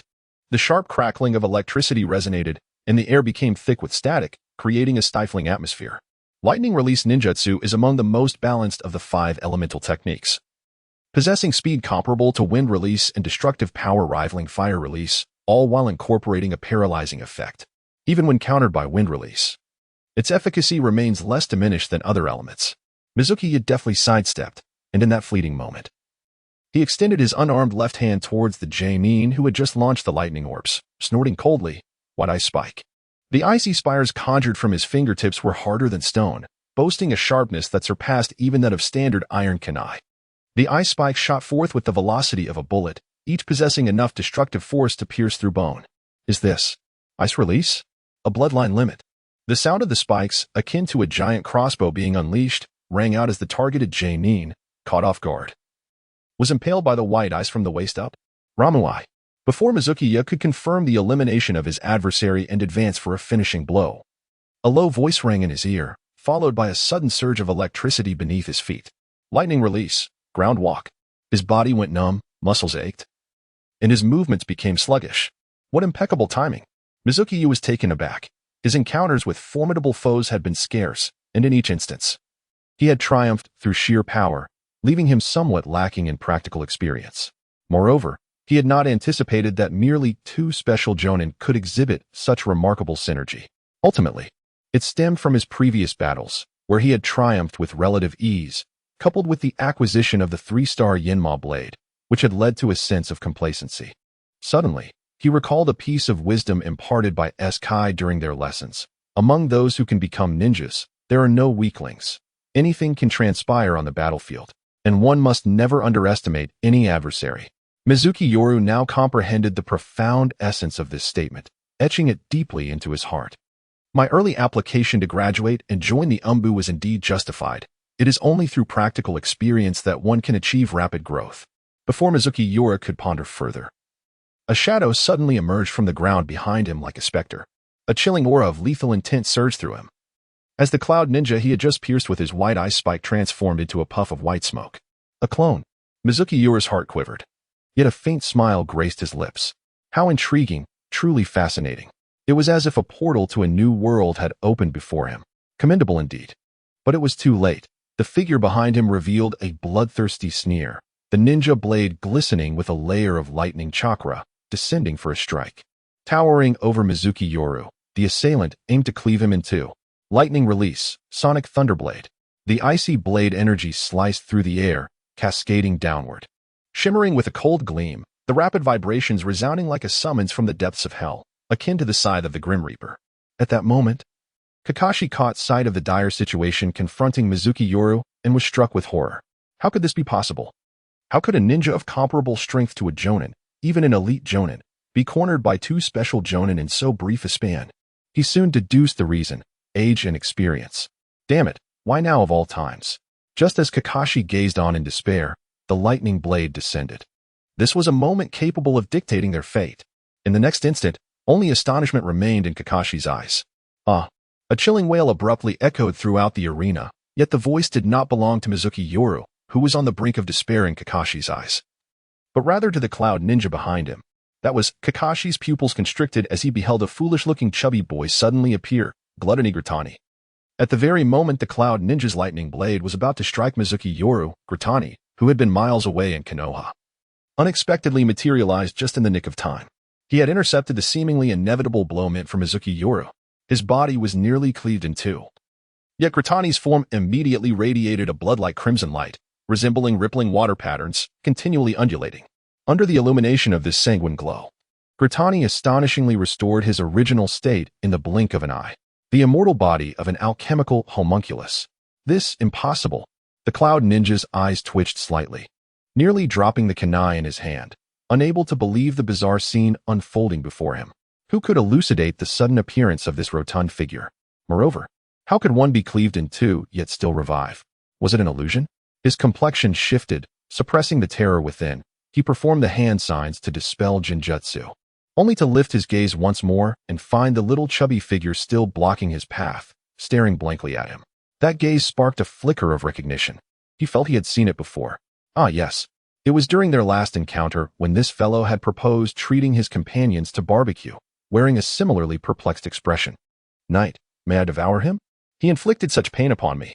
Gluttony drooled profusely, quickly forming a small river, panting eagerly. Go ahead, Mizunomiya Yoru replied, his back turned, the smile at the corner of his mouth fading. He effectively utilized a unique characteristic of his pet card, akin to a treasure card. He, as a dimensional card system player, could summon it at any time, anywhere. Otherwise, how could he have entrusted Gluttony alone in Konoha? Such an act would waste a precious card slot. Splendid. I'm about to feast. A glint flashed in Gluttony's eyes, and the black patterns resembling rattlesnake markings on his tongue appeared even more vibrant. In an instant, what felt like an eternity transpired in mere seconds.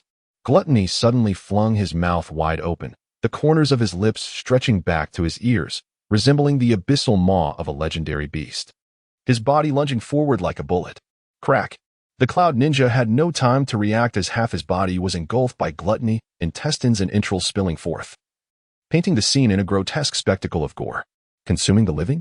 Even the most cold-blooded and brutal individual would shudder at such a sight, haunted by nightmares. Those who witnessed the horror were drenched in cold sweat.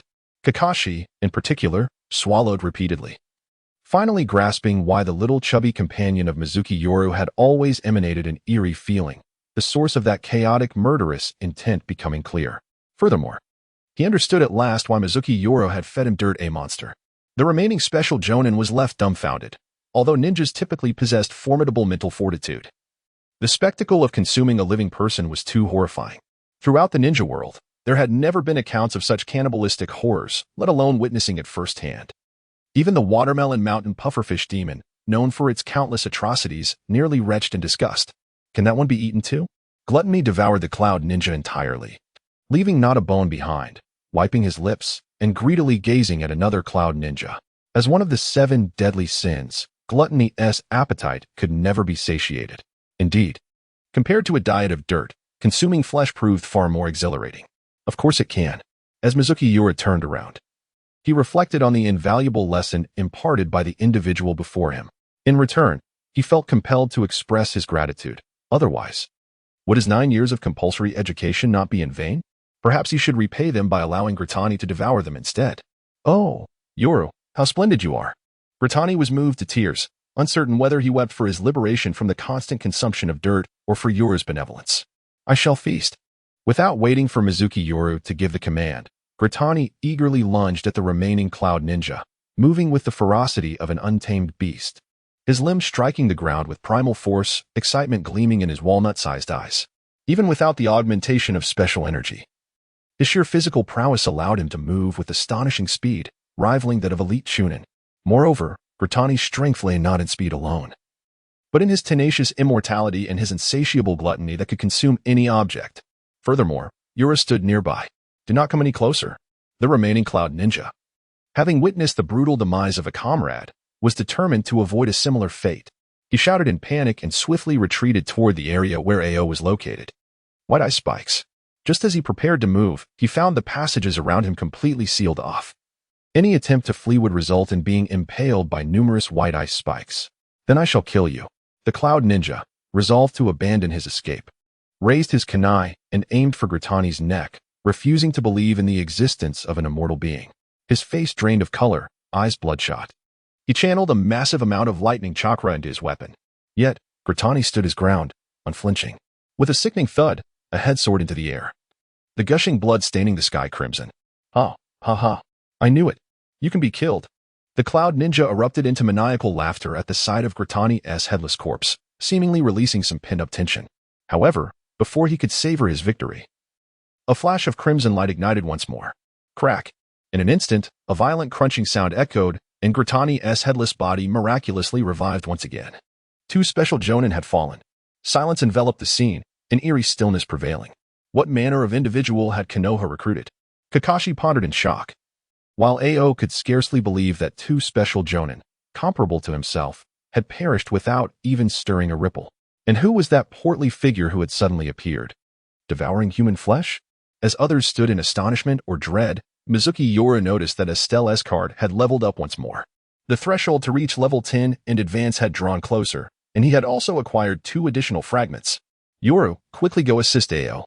At this moment, Kakashi called out loudly to Mizuki Yoru, while Ching appeared to be the most beleaguered among the trio. Despite facing the weakest opponent, he was also the most vulnerable of the 3. The critical factor was the overwhelming number of adversaries he confronted, no fewer than 7 ch-nin. Although the term j-nin implies a certain level of prowess, it does not necessarily denote a true elite. Rather, it designates those who have merely met specific criteria and certain abilities. Had Ching not hailed from the esteemed Hyuga clan, he likely would have succumbed long ago. Upon hearing Kakashi's words, Mizuki Yoru dared not linger any longer and promptly made his way toward Ching's position.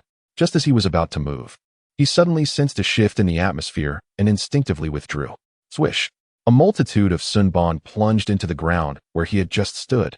If my eyes do not deceive me, what you just employed must be ice release, right? Suigetsu of the 7 ninja swordsmen appeared before Mizuki Yoru, a peculiar glint in his eyes. The connection between Konoha ninjas and ice release sparked a recollection of intelligence he had encountered long ago. Could it be him? The sole grandson of Mizuki Daizo who fled to Konoha. Suigetsu was filled with curiosity.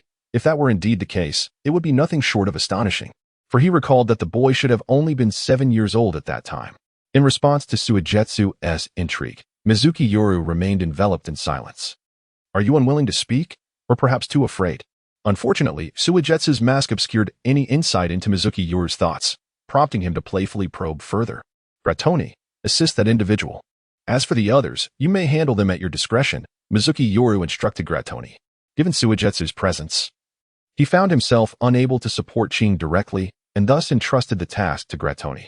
Surely, the 2 of them together would be more than sufficient to contend with the few Cloud Ninjas. Understood, Yoru. Gratoni, with a tongue lolling like a beast, eagerly dashed toward Ching's skirmish, brimming with anticipation. Little did he expect that not only would he be indulging today, but he would also feast to his heart's content. Suigetsu, incensed by Mizuki Yoru's blatant disregard for him, felt a surge of anger. As a proud member of the 7 ninja swordsmen, he was accustomed to instilling fear in those he encountered, leaving them trembling. His interest in Mizuki Yoru did not grant him the luxury of tolerating such insolence. How outrageous. If you refuse to speak, then I shall eliminate you. I will seek the answers myself. Suigetsu's patience was limited. After Mizuki Yoru dispatched the 2 special j-nin from the cloud, a precarious balance had already been disrupted. Should he be allowed to intervene, the remaining Cloud Ninjas would undoubtedly falter. Suigetsu harbored intentions of seizing the opportunity for personal gain. And now was the perfect moment to act. As a seasoned warrior, he would not allow personal emotions to cloud his judgment. What the eyes perceive is not always the truth. It may be a deliberate disguise. Irritability, undoubtedly, is a form of masquerade. At this moment, Mizuki Yoru, having regained his composure after the recent lesson, rediscovered the mindset he once lost. He holds his adversaries in strategic disdain, yet tactically respects them. Whether facing an obscure genin or a renowned S-rank powerhouse, he treats all with equal seriousness, even in the hunt for a mere rabbit. A lion must exert its full strength. He erects an unwavering belief in victory from a broader perspective, yet remains cautious and discerning in his tactical decisions. The Seven Ninja Swordsman? What of it? With his prowess, defeat is not a certainty. His opponent wields the formidable Kabukimono, yet he possesses the razor-sharp Inma blade. Moreover, he is endowed with ice release, enhanced by Esdeath's abilities, a superior power to water release, thus ensuring absolute dominance. Reflecting on his past in the hidden mist village, he recalls the kin with whom he once lived, particularly the kind elder. Though his soul has another family in a different realm, the bond of blood remains unyielding and everlasting. The Ice Release Clan, Mizunomiya Yoru, will never wither. Eternal Ice. Do you wish to take my life? If you have the capability, then seize it. Mizunomiya Yoru retorted sharply, the Inma blade angled towards the ground. Suka Mountain's Fugu demon observed a sudden shift in the aura surrounding his opponent, his brow furrowing slightly. He sensed an overwhelming desire emanating from the Kabukimono behind him, leaving him somewhat astonished. Such occurrences are rare. As the wielder of the Kabukimono, he understands the unique properties of this powerful weapon. It is a sentient blade, capable of devouring an enemy's chakra. Any chakra desired by the Kabukimono must possess some extraordinary quality. Absorbing it would undoubtedly benefit him greatly. Now, Suka Mountain's Fugu demon has a compelling reason to eliminate Mizunomiya Yoru, to silence him, investigate his identity, and consume his chakra. As these thoughts converge, a shadowy, murderous intent flickers in the depths of his eyes. Splendid. It has been ages since anyone dared to speak to me in such a manner. The Fugu demon sneered, perceiving Mizunomiya Yoru as a mere corpse at that moment. Despite his formidable strength, he still falls short in the eyes of a being of such caliber. Kakashi remains entangled with two ordinary Jonin from the Cloud Village. Although he is gradually gaining the upper hand, solidifying his advantage into a definitive victory will take considerable time. After all, they are seasoned Jonin from a major ninja village, not mere weeds. Even with his Sharingan pushed to its limits, Kakashi cannot resolve the situation swiftly. As for Ao, with Gluttony's assistance, he has begun to stabilize the situation. However, as time progresses, the drawbacks of gluttony have started to surface, becoming less terrifying than when he was first summoned, though still a source of trepidation. In the forthcoming moments, Mizunomiya Yoru is likely to confront the long-renowned Suka Mountain Puffer Ghost alone. However, rather than feeling fear, a fierce determination fills his heart. Engaging with true top-tier adversaries is what Mizunomiya Yoru has always yearned for. He understands that a victory would solidify his resolve. Each formidable warrior accumulates confidence through relentless battles and triumphs. To become the strongest, one must persistently forge ahead, even amidst a graveyard of bones beneath their feet or thorns that obstruct their path. Though Mizunomiya Yoru holds but a handful of lives in his hands, he has already begun to amass a faint aura of malevolence, marking the inception of Ashura. The Inma blade gripped tightly in his hand emanates a chilling presence, while the Suka Mountain Puffer Ghost senses the dark energy radiating from Mizunomiya Yoru, causing its form to vanish without a trace. At that moment, both warriors reappeared in the middle of the arena, their uniquely potent blades clashing. Despite the enhancement from his cards, Mizunomiya Yoru found himself momentarily overpowered, propelled backward uncontrollably. He managed to touch down gracefully after a series of agile landings. Conversely, the Suka Mountain Puffer Ghost turned pale, shocked not to pursue an immediate counterattack, but instead gazed incredulously at its own famed weapon, the Samaguchi. To its astonishment, a minuscule chip had formed on the broad blade. The anguished roar of the Samaguchi echoed in its mind, leaving the Suka Mountain Puffer Ghost in disbelief. Despite having witnessed the sharpness of the Inma blade, it never anticipated that even the Samaguchi would falter. Staring at the imperfection on the blade, the Suka Mountain Puffer Ghost felt immense pain, as if a piece of its flesh had been severed. With a face ashen, it glared at Mizunomiya Yoru with fury, declaring, "I shall surely slay you." Mizunomiya Yoru merely smirked, the Inma blade in his hand shimmering like a tranquil autumn lake. Truly, it is a treasure of the highest caliber. Previously, the Suka Mountain Puffer Ghost had relied on its weapon to dominate others, yet today, it unexpectedly found itself at a disadvantage against Mizunomiya Yoru. Ninjutsu, Thousand Needles. Once favoring close combat, the Suka Mountain Puffer Ghost resolved to employ ninjutsu today, aiming to minimize direct confrontations, fearing that further clashes would damage its Samaguchi. As for absorbing the chakra of the opponent, incapacitating him would suffice. At that moment, it was determined to have the Samaguchi drain him entirely.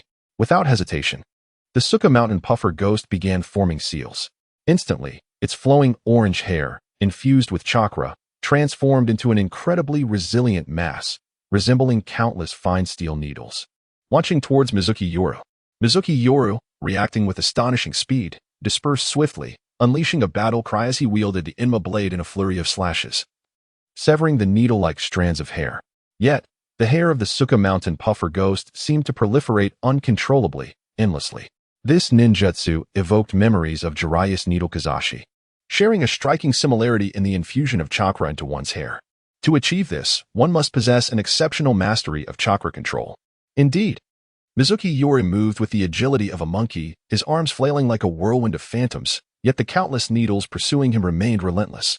After all, he had not specifically trained in swordsmanship nor possessed the keen insight comparable to the Sharingan.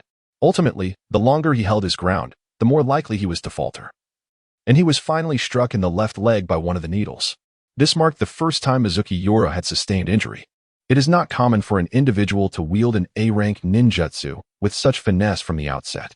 The moment he felt the pang of pain in his left leg, Mizuki Yoru swiftly drew his blade and, as the needle burrowed deeper into his thigh, he decisively severed it. The principle of reciprocity is paramount. A fleeting glint passed through Mizuki Yoru's eyes. His greatest advantage lay in ice release, which allowed him to perform hand seals with one hand, freeing the other for combat. And if the technique bore innate abilities, it could even be executed instantaneously. Like now, ice release, ice rock fortress, white ice spikes. With dual purpose, Mizuki Yoru swiftly formed seals with one hand, and before him materialized a wall of ice harder than stone, deflecting all incoming needles, while simultaneously, a barrage of white ice spikes surged towards Suka Mountain's pufferfish demon at the velocity of a bullet. Utilizing two ninjutsu in tandem? Let us consider Esdeath's skills as a form of ninjutsu, for both require the consumption of chakra. Such formidable ice spikes. Suka Mountain's pufferfish demon was compelled to cease his barrage of needles, coiling his weapon into a mass. He feared the Inma blade in Mizuki Yoru's grasp. Yet he held no dread for the white ice spikes, shattering them with ease. A flicker of surprise crossed the pufferfish demon's eyes. He felt as though he had struck steel rather than ice. Ice release. Ice rock fortress? Indeed, this is an authentic ice release technique. It appears you truly are a remnant of the Mizuki clan. The ice rock fortress is a legitimate technique of ice release, having been witnessed multiple times by the pufferfish demon from members of the Mizuki clan. Thus he recognized Mizuki Yoru's identity instantly. To his astonishment, the quarry that had eluded the pursuing squad turned out to be a significant target. The pufferfish demon mused grimly. The ninja world has birthed countless prodigies, and there has long been a notion that age is never a definitive measure of a ninja's strength. There have been many children who, at the tender age of 6 or 7, have stepped onto the battlefield, indeed, too numerous to count. Alas, the vast majority have become mere fodder. Yet, a select few manage to stand out, and some may have even slain higher-ranked ninjas. After all, the factors influencing a battle are myriad, and it is not uncommon for the weaker to triumph over the stronger. However, this does not imply that such individuals possess strength on par with a jonin. What constitutes a jonin? Even within the 5 great ninja villages, jonin represent the core strength, the backbone of the force. While elite jonin are akin to reserve candidates for the ranks of Kage, truly the seeds of top-tier power. The prowess of Suka Mountain's Fugu demon is that of an elite jonin, yet with the formidable aid of the greatsword. He possesses strength comparable to that of a near Kage. Above the elite jonin, he wields the power to threaten even Kage-level ninjas. Among the 7 ninja swordsmen, only the wielder of the double-edged sword, Kirigakure's Mizukage, can stand alongside him. The remaining 5, despite possessing their own unique swords, are merely on par with elite jonin. However, their mastery of combined techniques has led to the legendary status of the 7 ninja swordsmen capable of slaying Kage-level opponents. Yet, the remnants of Mizuki, this Mizuki Yoru, surprisingly exhibits strength that rivals that of a jonin, and with the addition of his exceptionally sharp longsword, he can even match the remaining 5 of the 7 ninja swordsmen. Previously, due to not engaging directly but merely observing, Suka Mountain's Fugu demon lacked a comprehensive understanding. And coupled with Mizuki Yoru's initially unremarkable performance, he did not appreciate the threat. But now, he has begun to take it seriously, especially noting the potential emanating from Mizuki Yoru. Should this continue to develop, given his ties to the Mist Village, he would undoubtedly become a future menace. It is imperative to eradicate this threat before it fully matures. Mizuki Yoru remains blissfully unaware of the significant disturbance he has caused in Suka Mountain's Fugu demon, or perhaps he simply lacks the time to contemplate it.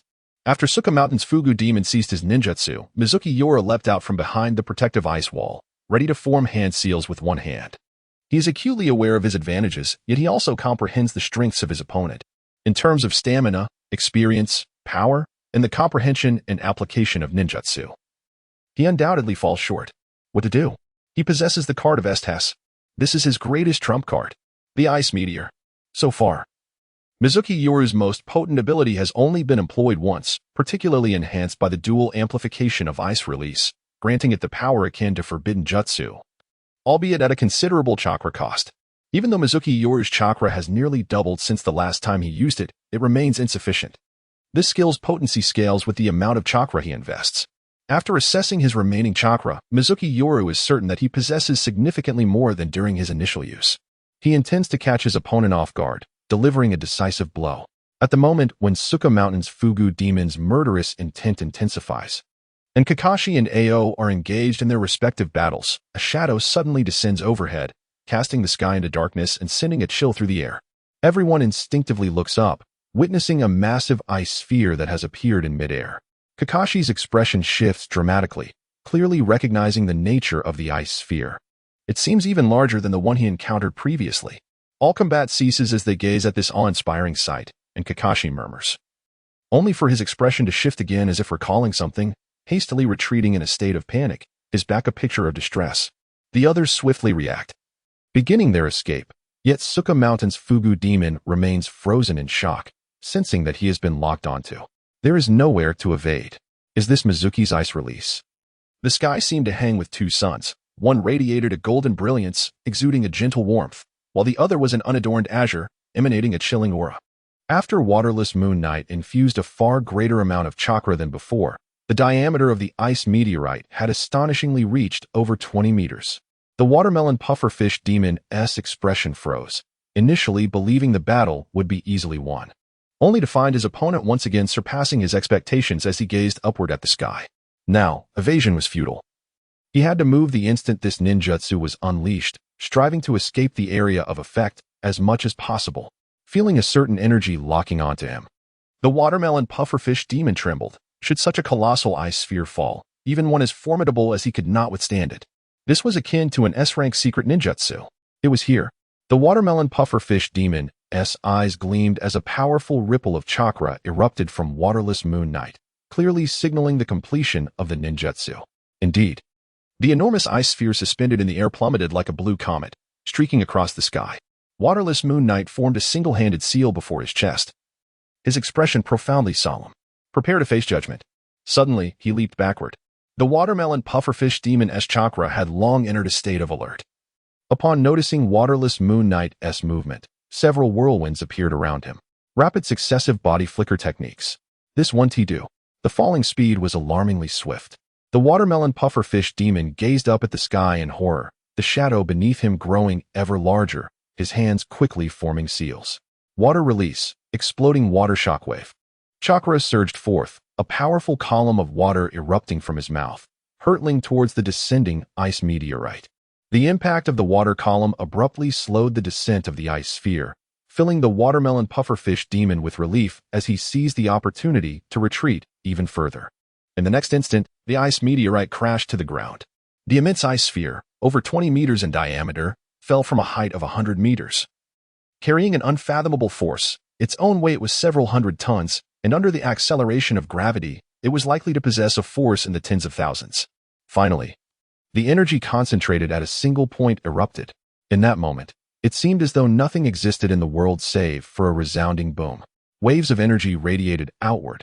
Reminiscent of a small nuclear explosion, the terrifying gale instantly swept away everything nearby. Even Kakashi and the others, who had retreated over 1,000 meters, could not help but shield their faces. Within 100 meters, all trees were uprooted, and the turbulent air and flying debris completely engulfed the surroundings. Amidst the swirling dust and howling winds, a sudden muffled groan of pain echoed. Waterless Moon Night, standing silently in his position, felt his ears twitch and vanished in an instant. The clash of weapons rang out immediately. Dust was violently stirred, as if two colossal dragons were dancing furiously, spiraling outward in a vortex, gradually revealing the scene within. There, two figures, one large and one small, were locked in a frenzied battle. Waterless Moon Knight remained as stoic as water, his eyes unwaveringly resolute. Each strike aimed directly at the vital points of the watermelon pufferfish demon, who now appeared rather wretched. He had underestimated the subsequent eruption of the ice meteor.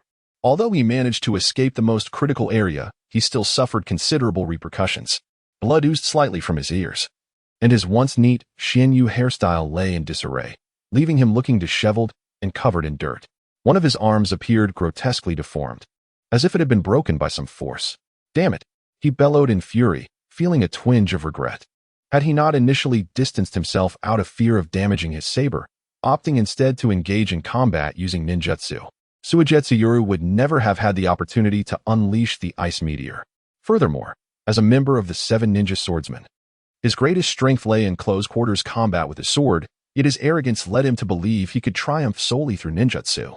He had underestimated Suigetsu Yoru's ice techniques. More accurately, he had underestimated the enhanced ice techniques of Suigetsu Yoru. You can no longer form hand seals. Suigetsu Yoru was pushed back repeatedly by the immense force emanating from the saber, feeling his chakra gradually deplete. However, he remained unconcerned, for his chakra reserves were already quite meager. His internal organs were subjected to violent tremors. Your body must be in agony now, isn't it? Suigetsu Yoru remarked coldly, his words laced with an unwavering resolve, relentlessly assaulting his opponent. And so what? I can easily kill you. Suigetsu Kawaii's eyes widened in rage, gripping his saber with one hand. The blade was riddled with serrated edges, all stemming from the wounds inflicted by the Enma blade. Yet he could not afford to dwell on his anguish. One misstep had led to a series of blunders, and now he faced the grim possibility of his own demise. Is that so? Then let us see who falls first. Suigetsu Yoru sneered. Although he was on the verge of exhausting his chakra, his body remained unscathed. While Suigetsu Kawaii's strength, though still formidable, was beginning to wane. With a swift miscalculation, Suigetsu Yoru suddenly sustained a new wound. Correspondingly, Suigetsu Kawaii was also struck by the Enma blade. This marked the first time Suigetsu Yoru had ever been injured. The two combatants were now engaged in a fierce struggle for survival, fighting with reckless abandon, akin to two savages brawling in the most primal of manners. Enveloped in a cloud of dust. In merely a few minutes of confrontation, the wounds on Suigetsu Yoru became increasingly numerous. Although none were particularly deep, they bled profusely. Yet, his gaze grew ever brighter, like a beacon amidst the darkness. Clang! Another sharp sound rang out as their weapons clashed, and Suigetsu Yoru's steps finally began to falter. He gazed at the increasingly dazed Suigetsu Kawaii and smiled, suddenly making the Enma blade vanish from his hand. Suigetsu Kawaii felt the saber abruptly lose its resistance. His expression momentarily stunned, and his body instinctively leaned forward, losing balance. Under normal circumstances, he would have quickly adjusted. But now he could only struggle to maintain equilibrium and retract his arm to guard his exposed flank. However, in that fleeting moment when he withdrew his arm, the Enma blade that had just vanished reappeared in Suigetsu Yoru's grasp. Was this a space-time ninjutsu? The Watermelon Mountain Puffer Ghost gazed at this fleeting scene, his expression changing dramatically. The sudden appearance and disappearance of the Enma blade bore no forewarning, resembling the legendary space-time ninjutsu of the ninja world. He had been completely unprepared. However, Mizuki Yoru would not show him any mercy. This was not a manifestation of space-time ninjutsu, but merely a fundamental application of cards. The act of deactivating and reusing was a simple maneuver that generated a lethal intent. A flash of silver sliced through the air, severing the puffer ghost's neck. Was he truly dead? Whether it was Kakashi and Ching from a distance or the remaining Cloud Shinobi, all gazed in shock at the unfolding spectacle. The renowned bearer of the Kiba, one of the 7 ninja swordsmen of the mist, the Watermelon Mountain Puffer Ghost, had perished just like that? Kakashi and Ching, aware of Mizuki Yoru's true identity, wore expressions of disbelief. He was a formidable ninja recorded in the ninja manual, his strength undoubtedly surpassing that of Kakashi. Did this imply that Yoru was even more powerful than Captain Eagle? As Ching recalled Mizuki Yoru's age, a shiver ran down his spine. Could anyone be such a prodigy? Was there still a place for humanity in such brilliance? This was nothing short of a monstrosity. The remaining Cloud Shinobi nearby were filled with dread. One had slain Ichizuka Kenabira, and another had taken down the Watermelon Mountain Puffer Ghost. How could they, mere nameless figures, hope to contend with such might? Flee, unanimously. The thought arose within them. With such a formidable enemy present, continuing the fight would be tantamount to striking a stone with an egg. Surely upon their return, they would explain the circumstances, and their superiors would forgive them. Mizunomiya Yoru still maintained his stance, the sensation of searing pain radiating from his wound, his chakra nearly depleted. Akin to a machine devoid of lubrication, alarmingly parched. His body, weakened from the recent ferocious battle, trembled slightly at the wrist. He suspected that the immense force of the puffer ghost may have fractured his bones, yet he knew he could not succumb, despite being devoid of combat strength. Having already dispatched the enemy's 2 strongest ninjas and 2 special jounin, as long as he could still stand, he would undoubtedly remain a formidable deterrent. Slowly, he turned to face the terrified Cloud Shinobi, brandishing his long blade with a nonchalant demeanor, and spoke softly, "Now, it is your turn." Kakashi and Shing felt their spirits soar, while the Cloud Shinobi's morale plummeted, with some already scouting for optimal escape routes. Retreat. They must report the situation to Lord Raikage. One of the ordinary jounin suddenly shouted, for all major ninja villages shared a common regulation when confronted with an insurmountable force. One could opt to abandon their mission to avoid squandering their strength. Currently, Mizunomiya Yoru represented such an unavoidable power to them. The Cloud Shinobi scattered in all directions, pairing up, yet not all following a single path, thus significantly complicating pursuit and ensuring the survival of at least some comrades. Kakashi and Shing exchanged a glance, poised to choose a direction for pursuit, when suddenly they heard Mizunomiya's low, urgent whisper, "Do not pursue. We are no longer within the borders of the Land of Fire. We must leave at once." With that, Mizunomiya collapsed to the ground, blood pooling around him. He hastily retrieved several hemostatic pills and military rations from his pack, swiftly binding his wounds with medical bandages. Kakashi and Shing quickly realized the gravity of the situation and rushed to Mizunomiya's side for assistance. Shing scratched his head, nearly forgetting that Mizunomiya was injured, attributing his oversight to Mizuki's earlier ferocity in battle. "I thought you were fine," he admitted.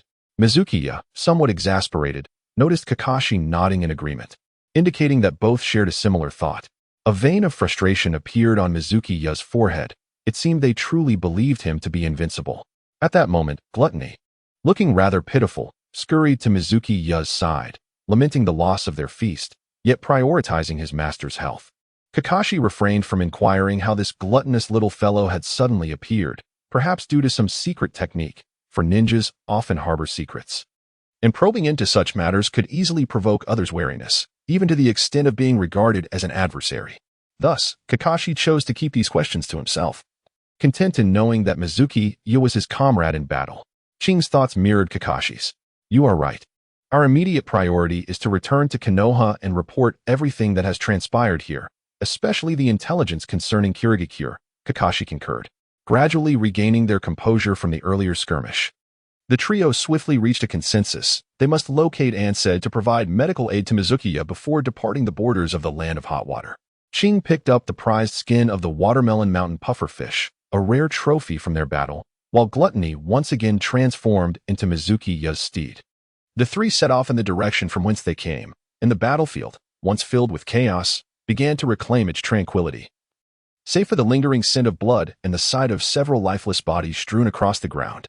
Several hours later, in a hollowed-out tree cavity, Mizunomiya quietly munched on the rations he held, a type of compressed biscuit that tasted akin to plain water yet was remarkably filling. A staple for Umbu ninjas. They had rendezvoused with Ansed, who was currently tending to Mizunomiya's injuries. Ansed placed his hands over Mizunomiya's wounds. Green chakra emanating from his palms, a sophisticated medical ninjutsu capable of accelerating cellular regeneration and hastening the healing process. 14 deep gashes and the puncture wound on his left leg were meticulously treated. The wounds had visibly improved, no longer oozing blood, with fresh flesh beginning to form around the edges. At this rate, with 2 more treatments, Mizunomiya would be fully healed. However, Ansei refrained from continuing, aware that the number of cellular divisions a person could undergo in a lifetime was finite, and such continuous treatment could ultimately shorten one's lifespan. All right. Refrain from any strenuous activity for now to avoid reopening your wounds. The remaining injuries should fully heal within a week or so, he instructed, after reapplying the medical bandages. Ants expressed concern, to which Mizuki thanked him. In truth, both Kakashi and Ao had sustained minor injuries, yet they were not serious. Following a simple treatment from Ants, they were largely unscathed. The 4 sat together to discuss their next steps, while Gluttony quietly gnawed on a root nearby. Ultimately, Kakashi stated, We must return to our previous base to alert our comrades stationed there to remain vigilant, then immediately head back to the village. Understandingly, Mizuki and the others nodded in agreement. At this moment, Ao, with a grave tone, inquired, "Do you think the Mist Village genuinely intends to go to war with us? The land of water is separated from the land of fire by a vast ocean. They have no justification for conflict. The other 3 great ninja villages attacked Konoha for its fertile lands, but for the land of water? Even if they were to defeat Konoha, the land would merely benefit others." As Ao articulated, the distance between the land of water and the land of fire was indeed considerable. Both Kakashi and Aunts were equally perplexed, but only Mizuki understood that the Mist Village was entirely under the manipulation of a certain individual, aiming solely to weaken Konoha. "I shall not allow you to succeed," Mizuki murmured softly. In Konoha, at the Hokage's office, the recent light rain had left the outside shrouded in mist. The air damp and heavy. Pushing open the window, Sarutobi Hiruzen, with a pipe in his mouth, observed the new statue on Hokage Rock, which was nearing completion, its features gradually becoming distinct. Regarding the appointment of the 4th Hokage, he had submitted the matter to the daimyo of the Land of Fire. Now, all that remained was for the war to cease, and Minato Namikaze would officially assume his position. He wondered about Kakashi and the others. Had their mission proceeded smoothly? Watching the outside world slowly regain its vitality, particularly the radiant joy on the faces of the villagers, filled him with solace. "Do not worry, Hokage-sama. If all goes as planned, Kakashi's team should be on their way back," Minato remarked with a smile. Indeed, Sarutobi exhaled a few smoke rings, nodding in acknowledgement. His concern stemmed from the recent delegation sent by the Cloud Village to Konoha. It was evident to any discerning eye that their purpose was likely to negotiate a truce. Thus he hoped for no missteps. May the war soon come to an end, Sarutobi wished fervently. At that moment, a sudden knock at the door interrupted, and a ninja clad in a secretary's attire entered, his head wrapped in a white cloth, appearing to be in his late 20s. "Hokage-sama, the Umbu Hawk team has returned and claims to possess urgent intelligence to report to you." The newcomer knelt on one knee. Sarutobi and Minato's expressions changed drastically. "The Hawk team? That is Kakashi's squad. How could they return so soon?" Though Minato had just mentioned that Kakashi should have been on his way back, it implied they had only just entered the Land of Fire. Something must have occurred. The two exchanged worried glances. Let it not be that the Cloud Village's delegation encountered trouble. Sarutobi Hiruzen anxiously pondered, believing that Kakashi and his companions had fallen victim to an ambush after receiving the envoy, resulting in unforeseen circumstances. "Call them in." "Yes, Hokage-sama." The ninja dressed as a secretary respectfully departed. Moments later, amidst the eager anticipation of Sarutobi and his companion, Kakashi and Mizuki Yoru finally made their appearance. It had only been 2 days since their discreet departure from the Land of Hot Water and their return to Konoha, with a day's delay at the outpost near the borders of the Land of Fire. Consequently, Mizuki Yoru's injuries had yet to heal, his body wrapped in medical bandages, presenting a rather tragic sight. Sarutobi and his companion were taken aback upon witnessing this scene. Could it be that my suspicions were correct? Had they truly been ambushed? And something had befallen the envoy from the hidden Cloud Village? The thought of the potentially grave consequences sent a chill through Sarutobi. The hidden Cloud Village might not only refuse to withdraw from the conflict, but could also escalate their efforts. What on earth is happening? "Yoru, how did you sustain such injuries?" Namikaze Minato inquired with a gaze filled with surprise and concern. Despite Mizuki Yoru's young age, his strength was undeniably formidable, especially as evidenced during the earlier assessments, where he matched the abilities of a typical J-nin with ease. He then turned his attention to Kakashi and Ao. Recognizing that both had also been injured, though their wounds were far less severe than Mizuki Yoru's. "It was the Mist Village's Suigetsu," Mizuki Yoru replied coolly, as Ao stepped forward to remove the unusual large blade strapped to his back. It was at this moment that Minato noticed the distinctive weapon. "Is that the Mist Village's great sword, Kubikirib Ch?" Sarutobi exclaimed in recognition. Despite the isolationist policies leading to scarce information from the Mist Village, certain iconic figures and tools had permeated the ninja world. Among the most renowned, aside from the successive Mizukage, were the 7 legendary swords of the Mist Village, whose wielders were known as the 7 Ninja Swordsmen, reputed to possess the strength to slay shadows, a force to be reckoned with. Indeed, Mizuki Yoru affirmed with a nod. "It is the great sword of the Mist Village, Kubikirib Ch." What on earth transpired? Sarutobi's expression shifted to one of unease, an ominous premonition stirring within him, prompting him to urge for answers. Thus, Kakashi, as the team leader, finally spoke, recounting everything that had transpired during their mission. The Hidden Cloud Village had been persuaded by the Mist Village to dispatch a false envoy. Their intention was to eliminate them to silence them and sow suspicion within Konoha, maintaining vigilance against the Hidden Cloud Village. The Mist Village was on the brink of entering the fray. No. Both Sarutobi and Namake's Minato's expressions hardened. They had indeed already entered the battle. Damn it. Sarutobi slammed his fist against the table, frustration boiling over. Peace was seemingly within reach. So why would the Hidden Mist Village, which had remained secluded in its territory, suddenly decide to intervene? What advantage could this possibly confer upon them? It was utterly perplexing. A map. At this moment, as Sarutobi Hiruzen shook his head, signaling Minato Namake's to hand him a map. He pondered the notion of launching a surprise attack deep into the Land of Fire. Unfolding a piece of parchment, he revealed a meticulously detailed miniature map of the ninja world, with coastlines depicted with remarkable clarity. If I were the Mizukage, where would I choose to strike? Is it the nearest location? The weakest point in defense? Or perhaps, the most overlooked area? Sarutobi mused to himself, while Minato assisted in the contemplation. Meanwhile, Mizunomiya Yoru and the others had already fulfilled their mission by submitting intelligence and had no right to speak on such significant matters, thus they quietly awaited developments. Where could it be? Listening to Sarutobi's murmurs, Mizunomiya Yoru's eyes flickered, catching Minato's attention. Yoru, do you have something to say? Minato's inquiry drew the focus of everyone. And Sarutobi turned to Mizunomiya Yoru with curiosity. Could he possess insights on this matter? Such strategic understanding was not typically within the grasp of a mere 7-year-old. Mizunomiya Yoru was taken aback by Minato's keen perception. How could he notice that? After a brief silence, he slowly articulated. I once heard my grandfather mention that in the Land of Whirlpools, there seems to be a secret base. No, the hidden base of the Mist Village. The Land of Whirlpools? A secret base? Sarutobi's eyes sparkled with sudden illumination. He quickly glanced back at the map, a flash of inspiration igniting within him. Could it be here?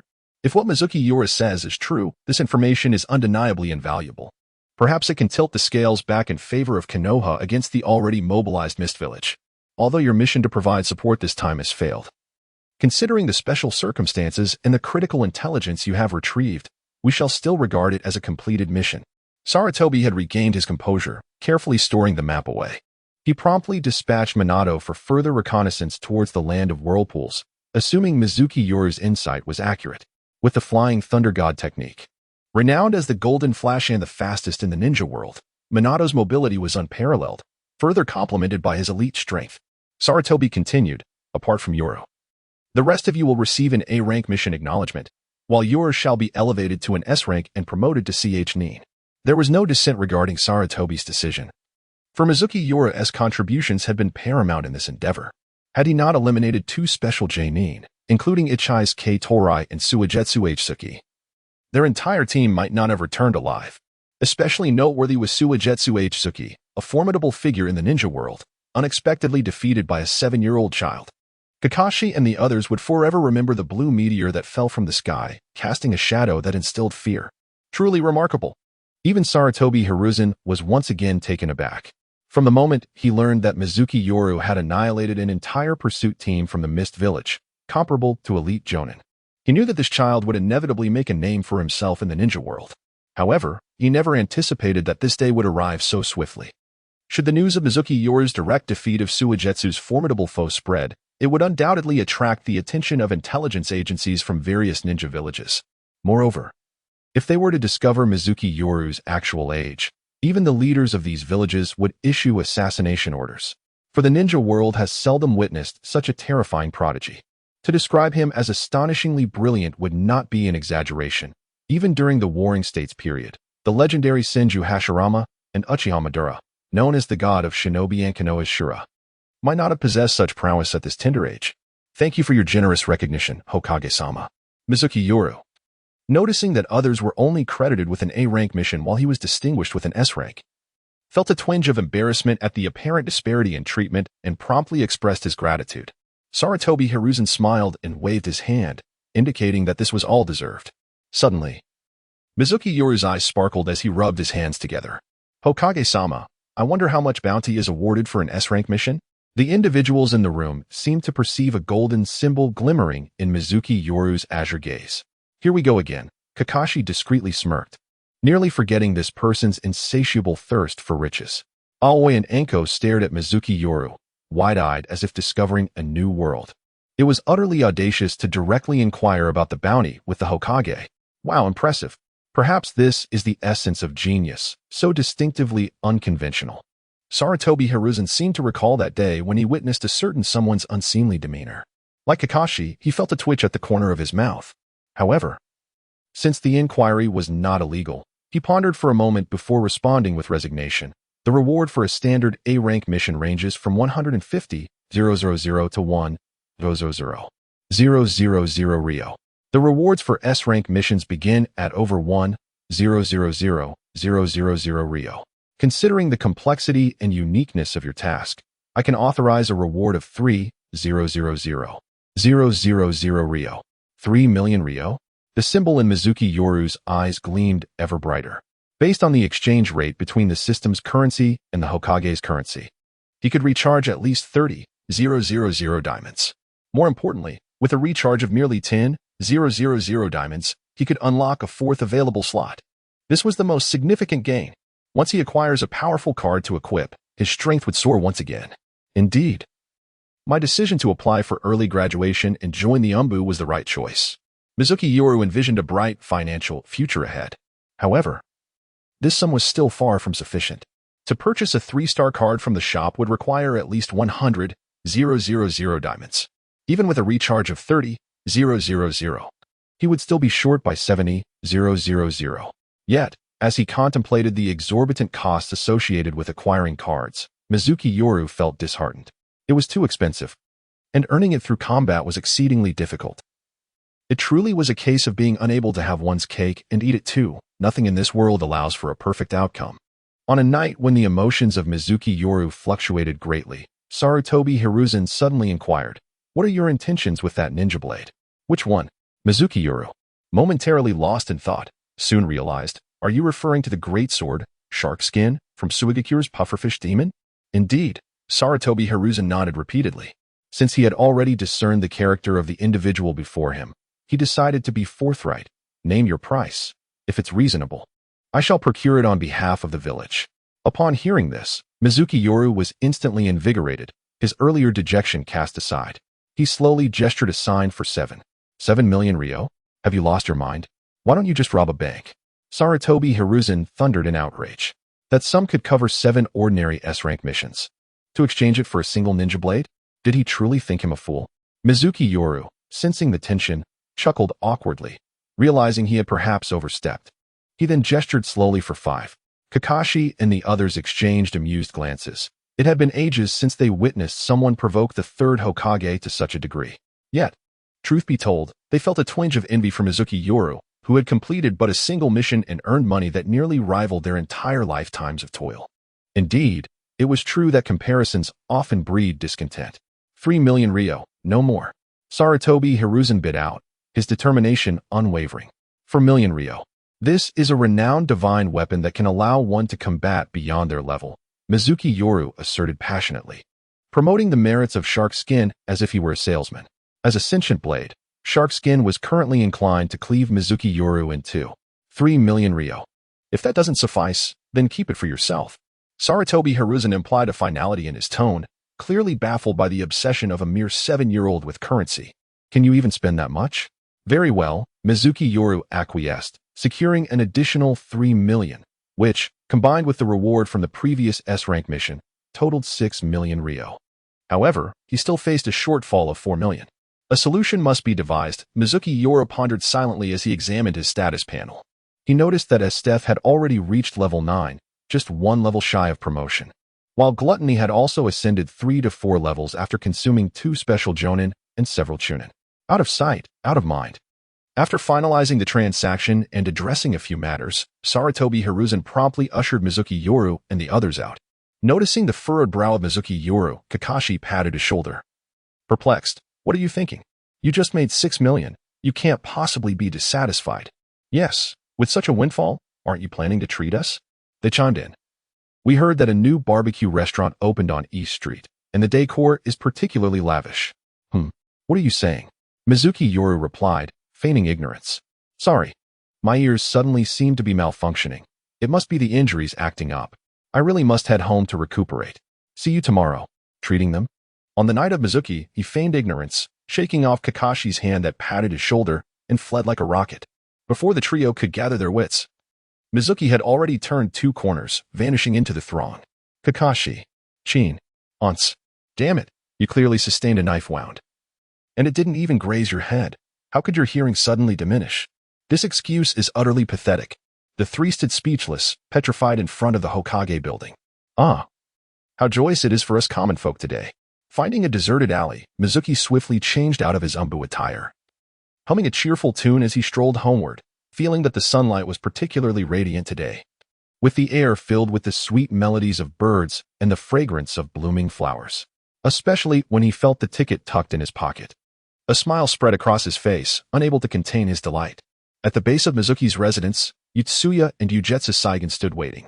Upon catching sight of Mizuki's figure, they waved and called out excitedly, particularly Tsuya, who jumped and shouted, radiating youthful exuberance, while Saigen remained as serene as ever, resembling a gentle lady. Yet her face also glowed with a certain vibrancy. Since Mizuki had decided to graduate early from the Ninja Academy, it had been several days since the 3 had last met. Have they grown a bit? Mizuki mused quietly, inadvertently glancing at a certain area. If his memory served him right, these 2 girls would also possess ample figures in the future. A definite omen of great misfortune, not something an ordinary person could bear. Oh, what a coincidence. Mizuki smiled, having exited the Hokage building as noon approached, the streets bustling with people. Have you just finished school? Tsuya blinked her bright, glistening eyes and replied, her nose slightly twitching, coincidence? Saigen and I come here every day to wait for you. Hey, you really are something. Leaving without a word and making Saigen worry. What are you talking about? You, Tsuya. Swish. Upon hearing Tsuya's unfiltered remarks, Saigen's face flushed a brilliant crimson. Radiant as a sunset, her brilliant eyes shimmering like beautiful waves, instantly reminding Mizuki of an old saying, 3 years of bloodshed, a death sentence not in vain. Ahem. He coughed a few times, pretending not to hear anything. Upon noticing Mizuki's reaction, Saigen's expression dimmed slightly. I'm sorry, Mizuki silently reflected, knowing he had more pressing matters to attend to. Though he was well aware of Ugetsu Saigen's feelings for him, he still could not embrace them just yet. Time would reveal all, and he would let things unfold naturally. The atmosphere grew inexplicably silent, with only the boisterous Tsuya remaining oblivious. Continuing to pull Mizuki along with questions, have you been on a mission these past few days? Yes. Which ninja team have you joined? Who is your supervising jonin? That's confidential. TCH, keeping secrets from me. I disdain you. Redbean murmured a few words and continued to inquire, how did you feel during your first mission? What was the task? It must have been quite intriguing, right? Shuei Wu had pondered for a moment. Intriguing was hardly the sentiment he experienced. However, he could assure you that it was exhilarating beyond measure. As for the nature of the task, apologies, but that remains classified. Red Bean was incensed, her gestures animated, while Evening Primrose couldn't help but chuckle, as if the unpleasantness of earlier had dissipated. Evening Primrose rallied her spirits once more, firmly believing that effort would eventually bear fruit, and she would patiently await that day. What's the big deal? A trivial task. If he chooses not to speak, then so be it. Who cares? Red Bean pouted adorably, her expression reminiscent of a small child, evoking feelings of tenderness. This time, even Shuei Would burst into laughter, the accumulated negativity within him gradually fading away. Though the body of Shuei Wood was that of a 7-year-old, it harbored the soul of someone in their 20s. Yet, the traveler was not divine. He too experienced anxiety and fear. Despite his outward confidence when battling the watermelon mountain pufferfish spirit, the true state of affairs was known only to him. In reality, he had prepared himself for the possibility of dying at any moment. Thankfully, he was the one who stood victorious in the end. Red Bean, nearly incensed by the laughter of the two, began to unleash a flurry of playful punches, venting her frustrations. Suddenly, she halted, as if recalling something important, and exclaimed, "Oh right, I almost forgot. We came here to celebrate your successful graduation. Here, this is a gift from Evening Primrose and me." With that, Red Bean produced 2 items from her pocket, a pair of fluffy white gloves and a stack of meal vouchers. Without needing an introduction, Shuei Wu instantly recognized the item's origins. The gloves were undoubtedly a gift from Evening Primrose, perhaps even hand-knitted, while the meal vouchers were unmistakably from Red Bean, as they were filled with fried meatballs. Thank you. He received the gifts without ceremony, thinking it foolish to refuse such tokens, especially as they symbolized heartfelt sentiments. "Night Lord, we shall take our leave now." Upon witnessing Shui Yui accept the gifts, Evening Primrose smiled softly and spoke, with Red Bean nodding in agreement. Having accomplished their purpose of delivering gifts and visiting him, it was time to depart, especially since school awaited them in the afternoon. Shui Yui carefully set the gifts aside, gazing at the two fading figures, lost in contemplation. Ding! The system has detected a substantial amount of currency on the player. Would you like to proceed with the recharge? Recharge. Shui Yui sat on the sofa, Gradanin quietly resting beside him. Before heading to the Hokage building, he had instructed Gradanin to return home first. Ding! Congratulations, player. You have earned 60,000 diamonds. Ding! Player has accumulated a recharge of 10,000 diamonds, unlocking the fourth slot. Please continue to recharge to access more premium services. Player. Shui Yui character cards. Queen of Ice Esdeath, Saber-Toothed Sharkman. Pet card. Gluttony Gradanin. Artifact card. Key to divide the realm's Yama blade. Number of slots. 6. Opened. 4. Note. Only one pet card and one treasure card can be equipped at a time. Inventory. 4-star character card Furious Swordsman Yasuo Fragment 2. 3-star treasure card 1 Cut Sure Kill Murakumo Fragment 1. 3-star character card Immortal Azure Flame Yagami Kusanagi Fragment 1. 4-star character card Admiral Kuzan Fragment 2. As he gazed at his character panel, the number of open slots glaringly displayed an increase from 3 to 4, indicating that he now possessed an additional vacant slot for equipping cards. His inventory also boasted an extra fragment of Furious Swordsman Yasuo, along with 2 fragments of Admiral Aokiji from One Piece. This was the bounty of his previous battles. If only useless fragments could be exchanged in the shop, Shui Yui mused silently. Ding!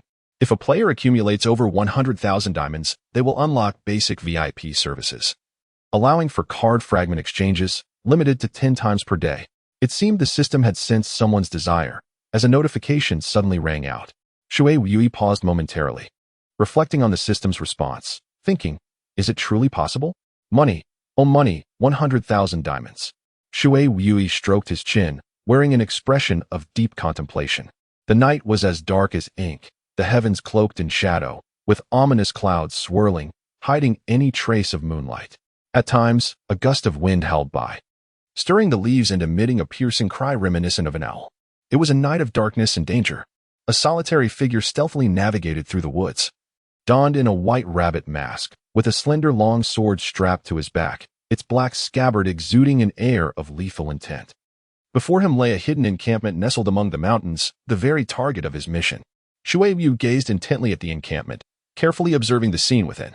Flanking the sides were 2 towering watchtowers, with figures moving back and forth atop them, while below stood a heavy brown wooden door, illuminated by torches that cast a bright glow, revealing dark silhouettes.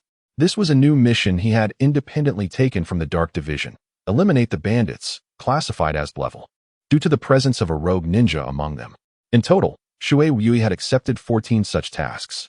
No one knew when Namikaze Minato would return with intelligence or when war would erupt, so in desperate need of funds and experience, Shui Yui had no choice but to resort to this strategy.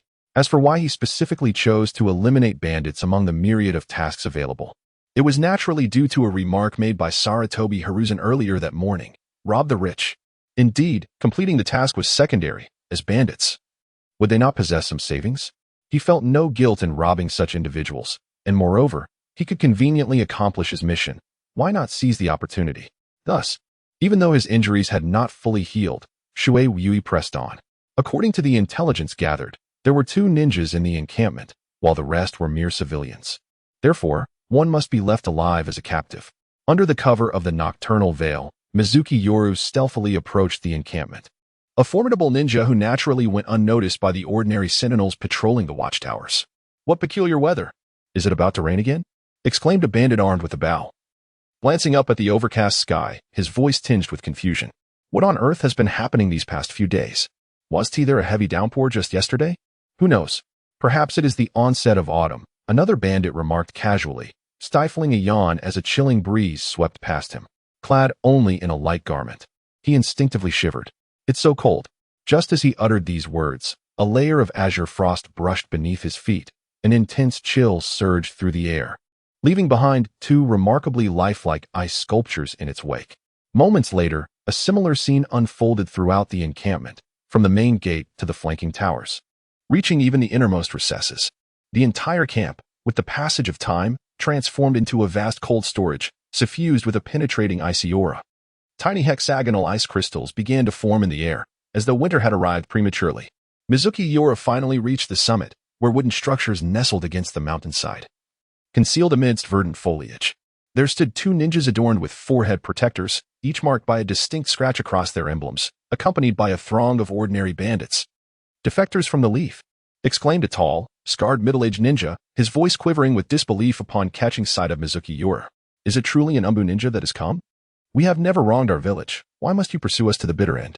The younger defector, appearing no older than 20, wore an expression of fury. The motivations for becoming a rogue ninja are myriad, perhaps swayed by other ninja villages, or perhaps unable to endure the brutality of the ninja world. It was evident that these two belonged to the latter category. "But we have already sought refuge here. Why do you refuse to spare us? Why?" The younger rogue's agitation escalated, culminating in a near-hysterical outburst. "A rogue is a rogue, devoid of reason, fleeing from war, inciting thieves to rob the innocent," Mizunomiya Yoru replied coolly, his tone growing ever colder. As his voice resonated, the temperature around him plummeted, and white ice mirrors abruptly emerged, encircling the clearing. What kind of jutsu is this? The sudden turn of events bewildered not only the two rogues, but also the ordinary bandits, who found themselves in a state of panic. In an instant, Mizunomiya Yoru's figure vanished, seamlessly merging into the ice mirrors. Consequently, his likeness materialized within each surrounding mirror as white ice spikes began to coalesce before him. Fire style, multiple fireball jutsu. The scorching air extinguished as swiftly as it appeared, the expression of the middle-aged rogue ninja shifting dramatically. Frozen in the act of forming hand seals. What manner of beast had come to eliminate them? He was merely an ordinary chunin. Another, younger rogue ninja fell into a heavy silence. They simply could not withstand such overwhelming power. Within the frigid domain of Mizunomiya Yoru, all fire techniques were severely suppressed. Ice release, crystal mirror. At the sound of a commanding voice, an innumerable array of icy spikes shot forth with the speed of bullets, cascading like a tempest. In the next moment, amidst the crowd on the ground, it was as if countless vibrant crimson flowers had bloomed. Bewitchingly beautiful, yet hauntingly tragic. Mizunomiya Yoru, who had decisively vanquished the formidable Suiga Kuzan Fugu, was effortlessly overpowering a mere band of common mountain thieves. It was akin to cheating. After the storm had passed, all that remained was a field strewn with corpses, save for the younger rogue ninja who stood paralyzed with shock, his pupils seemingly unfocused. Mizunomiya Yoru dispelled the ninjutsu and approached the young rogue, initiating a series of inquiries. The young rogue answered each question dutifully. Soon, Mizunomiya Yoru emerged from a wooden structure behind him, cradling a box. With another icy spike, he extinguished the last remaining life, hastily departing and gradually vanishing into the night. He had 13 more similar tasks awaiting him. The bounty for a B-rank mission ranged from 80,000 to 200,000 Ryo, and the loot from the robbery was approximately 300,000. If other missions yielded similar results, it would suffice. Mizunomiya Yoru silently calculated, feeling invigorated. Any guilt from taking lives had long been cast aside upon choosing the path of a ninja. Throughout the night, Mizunomiya Yoru visited every bandit camp in close proximity to Konohagakure, collecting varying amounts of spoils, some matching the first camp, while others yielded a mere 100,000. After tirelessly working through the night, he finally completed all 14 extermination tasks. As the sun gradually ascended, painting the horizon in brilliant shades of red. In the Umbu Lounge, the diligent Mizunomiya Yoru organized his equipment, having just returned from submitting his completed missions, collecting a total bounty exceeding 2 million Ryo. Coupled with the riches pillaged from the bandit camps, his total amassed to 5 million. Should he deposit all into the system, he would easily gather the requisite 100,000 diamonds. As a member of the Umbu, Mizunomiya Yoru was undoubtedly busier than ordinary ninjas. Even without missions, he remained on standby. Creak.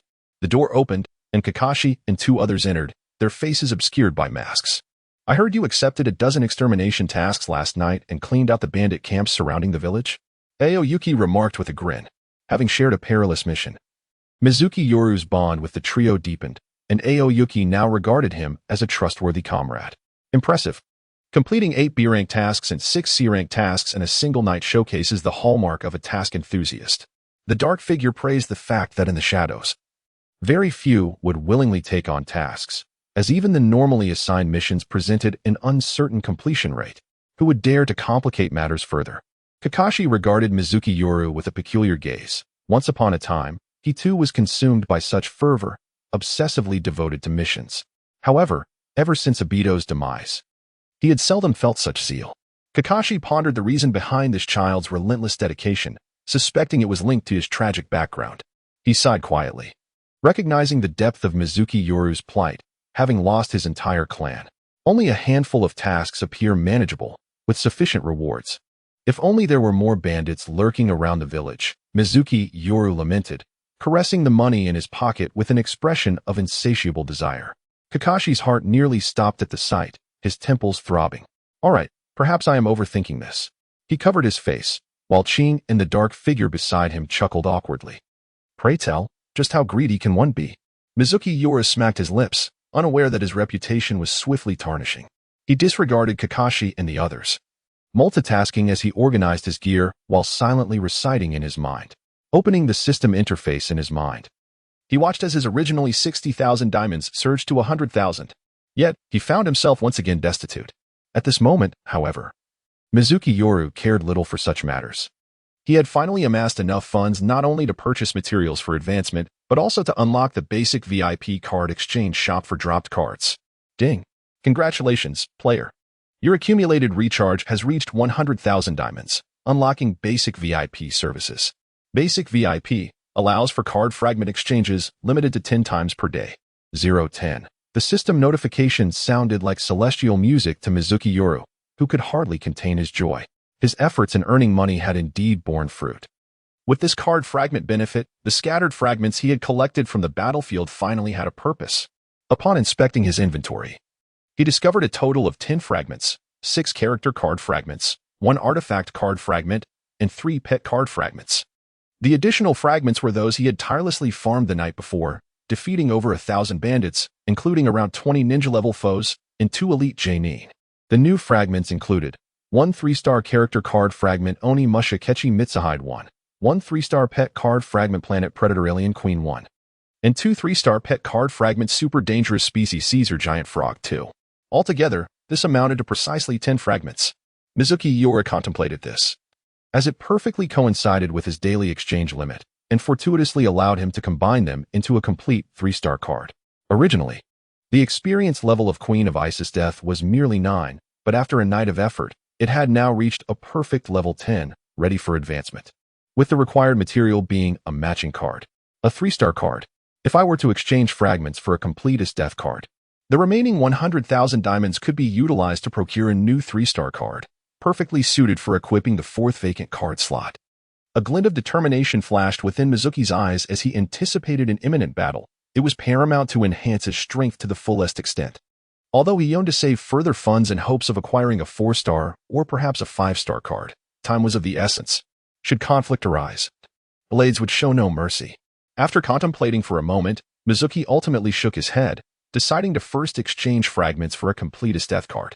As for the 100,000 diamonds, they could remain as a reserve for unforeseen circumstances. If an emergency did occur, purchasing from the card shop could wait. Mizuki, acutely aware of the difficulty in amassing wealth, found it hard to make a decisive choice. Nevertheless, he opted to exchange all 10 fragments and successfully synthesized a complete 3-star card. Ding! The 3-star character card Ice Queen Esdeath meets the advancement criteria. Would you like to consume an identical card for advancement? Yes. Upon affirming, Mizuki slowly closed his eyes. At the very moment his eyelids descended, an inexplicable pressure began to rise within the dimly lit rest area. Kakashi and his companions, being perceptive ninjas, could detect even the slightest disturbance within several meters. Thus, when this enigmatic pressure manifested in the room, the trio immediately sensed it and swiftly pinpointed its source. They looked at a certain individual with bewildered expressions. The temperature within the room gradually plummeted, and soon, Kakashi and his companions shivered in unison. It was unbearably cold. Their eyes widened in astonishment. This chill was beyond what their bodies could withstand, compelling them to resort to utilizing chakra. Moreover, this low temperature seemed far from its limit. As they observed the wardrobe and floor nearby beginning to accumulate a layer of frost. What on earth is he up to? Kakashi exclaimed in bewilderment. Just moments ago, Mizuki had been engaging in jovial conversation with them, and now he was summoning such a chilling wind? If he wished to practice ninjutsu, he could have gone to the training grounds. How could he do this in the rest area? With that thought, Kakashi moved to awaken Mizuki, who appeared to be in a deep slumber. Wait. At that moment, Ao suddenly interjected loudly, having discerned something significant. His white pupils reflected a mix of surprise and uncertainty. Yet he hesitated to conclude definitively, opting instead to say, "Let's wait and see." "Ao, do you know what is happening with Mizuki?" Anko inquired, somewhat flustered and concerned. "Yes." If I'm not mistaken, Ao nodded affirmatively, confirming that Mizuki's condition resembled the clan's records of bloodline evolution. Bloodline evolution? Both Kakashi and Anko were taken aback, utterly bewildered. Indeed, it signifies a further development of one's bloodline limit, akin to the Uchiha Sharingan evolving from one tomo to two. It can be perceived as a similar principle. When it comes to the bloodline limit, no one in the room holds more authority than Ching, a member of the Hyuga clan. Is that even possible? Kakashi and Ans exchanged incredulous glances, their eyes reflecting disbelief as they regarded one another. Could the bloodline truly evolve? Although Ching was reluctant to accept this notion, the reality stood undeniable. Perhaps this was the essence of true genius. Ching, who prided himself as a prodigy from the branch family, gazed enviously at a certain individual. The evolution of bloodlines?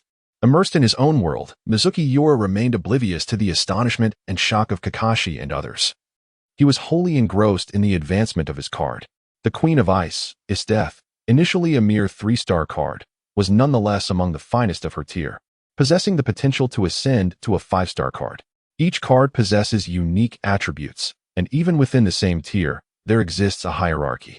For instance, while Esdeath is classified as a 3-star card, she possesses 2 hidden skills, whereas an ordinary 3-star character card typically has only 1, thus limiting them to a maximum evolution of 4 stars. Only 3-star cards endowed with 2 hidden skills qualify for the 5-star evolution. Upon elevating Esdeath from 3 stars to 4, Mizuki Yoru unlocked the first hidden skill, resulting in a significant enhancement of all fundamental attributes, alongside an upgrade of her innate ice power.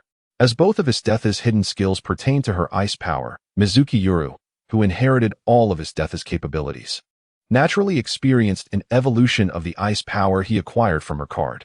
This manifested outwardly as an evolution of Mizuki Yoru's bloodline. Hence, his inability to control his ice release earlier led to an involuntary overflow that startled Kakashi and the others, causing Ching to misconstrue the situation.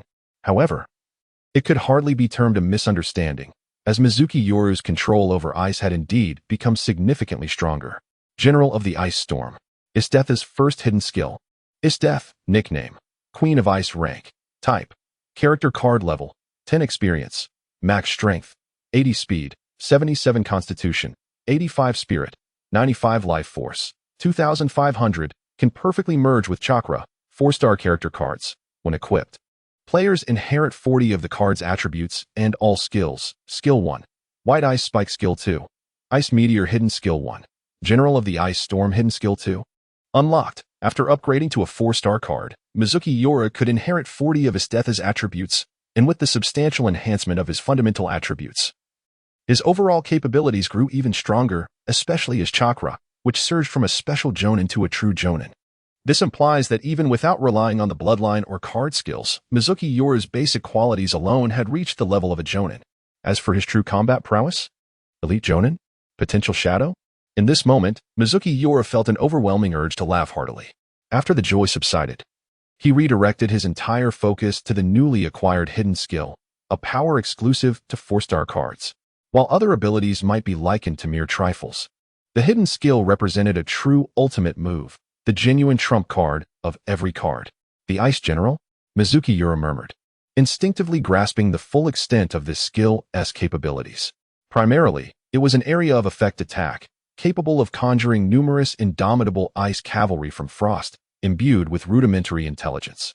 Moreover, upon acquiring this hidden skill, Mizuki Yoru could preemptively harness the power of ice, choosing to unleash it all in an instant. He could artificially create a grand blizzard and manipulate the very weather itself. Remarkably, due to the pre-stored power of ice, utilizing this skill required no expenditure of his chakra. Truly, what a fearsome hidden skill. After absorbing all information regarding the Ice General, Mizuki Yoru inhaled sharply, acknowledging the exceptional nature of a 4-star card. He mused that if he could unlock all 6 card slots and equip entirely 5-star cards, transcending to a deity-like power would no longer be a mere fantasy. Just one 4-star card had endowed him with strength rivaling that of a semi-shadow, and this delightful prospect led him to lose himself in reverie. Indeed, standing atop the 6-path sage and striking down Kagayatsuki was not merely a dream. As Esther's card evolution completed, Mizunomiya Yoru finally returned to reality, slowly opening his eyes. The instant his spirit reconnected with his body, an icy chill enveloped him, as if he had been transported to the Arctic. Before him lay a landscape blanketed in frost, with icicles hanging from the ceiling and 3 individuals shivering in the cold. "Awake? You're finally awake," one exclaimed. "It seems yes, all right. Everything is normal. Let us hurry and find a warmer place to rest." Dark Shade was right. Remaining in this room any longer risked not being defeated by an enemy, but rather succumbing to the cold at the hands of his own companions. Upon witnessing Mizunomiya Yoru's awakening, Ching broke down in tears of relief, while Kakashi and Dark Shade collectively sighed in relief. Had it not been for Ching's assurance that this was undoubtedly a sign of bloodline evolution, the two might have rushed to seek the Hokage. Now reassured by Mizunomiya Yoru's safety, the trio immediately clamored to find a warmer refuge. Mizunomiya Yoru was momentarily stunned by the scene before him, but quickly deduced what had transpired from their fragmented exchanges, his heart warming at their concern. The sight before him must have been a result of his card evolution, and Kakashi and the others, worried for his safety, endured the cold just to wait for him. This display of care, Mizunomiya Yoru smiled knowingly, etching this memory into his heart. "Thank you." On the night of Mizuki, a gentle voice emerged, stating that certain matters need not be articulated. It suffices to be aware of them oneself. Why bother with pleasantries? We are comrades, Ching exclaimed, waving his hand dismissively, his lips trembling from the cold. "Just treat us to a meal when you have the chance." Instantly, Mizuki's demeanor shifted. The earlier sentiment of gratitude evaporated in an instant. Ah, so this was the intent behind the wait. A treat? Such a notion was utterly impossible. He would never be able to afford such a luxury in this lifetime. Suddenly, Mizuki let out a pained cry, clutching his ears once more, his gaze bewildered. It seemed his injuries had flared up again, rendering him unable to hear anything clearly. Ching, already struggling against the chill, collapsed to the ground. Kakashi, meanwhile, revealed his signature deadpan expression, his lips twitching uncontrollably. An ominous disbelief washed over him. Who could scarcely fathom that such shameless individuals existed in the world? How unjust the heavens are. Why grant such terrifying talents to such people? At the tender age of 7, he had managed to defeat seasoned warriors. What could possibly be the source of such prowess? Was it a face as impenetrable as a city wall? Little did the three know that someone had grown exponentially stronger once again. In the year 47 of Konoha, the Third Great Ninja War, having endured 4 long years, was finally approaching its conclusion. With Sunagakure surrendering, Iwagakure ceasing hostilities, and Kumogakure unable to advance southward, peace was tantalizingly close. Yet, in a turn of events, Kirigakure, which had never participated in the war, officially entered the battlefield under the covert machinations of a certain individual. Countless massive vessels traversed the vast seas, using the ruins of the Land of Tides as a launching point to invade the eastern borders of the Land of Fire. Thanks to the timely intelligence provided by Mizuki and his companions, as well as the early confirmation from the 4th Hokage, Minato Namikaze, Konoha had fortuitously established extensive defenses along the coastline. A fierce battle ensued, capturing the attention of the entire ninja world. Originally prepared to cease hostilities with Konoha, Kumogakure amassed heavy forces at the border, diverting at least half of Konoha's attention. Meanwhile, Iwagakure, having previously halted their advance, was now poised for action, and for a moment, it seemed as if the ninja world was on the brink of renewed conflict. 3 days had passed since Mizuki's Ascension card had been activated. As members of the Umbu, Mizuki and Kakashi were always ready for deployment to the battlefield. In the Hokage building, as the conflict reignited, Sarutobi Hiruzen established an emergency operations center, supported by the root leader, Danzo Shimura, and 2 elder advisors, Kotetsu and Mido. "How many troops do we have available?" Sarutobi furrowed his brow. Although he had mentally prepared himself, the confirmation from Minato that Kirigakure was indeed set to attack Konoha was a bitter pill to swallow. War inevitably means loss of life, especially in a conflict between nations and great ninja villages. Beyond the toll on personnel, the resources required were incalculable. As Hokage, Saratobi understood all too well the fundamental principle that war is a contest of resources. Shimura Danzo wore his customary sinister expression. Although he had a deep-seated rivalry with Saratobi Hiruzen and harbored ambitions to usurp the position of Hokage, he recognized that unity was paramount in times like these. The available military forces were dwindling. Danzo's countenance was as grim as if the world owed him a debt.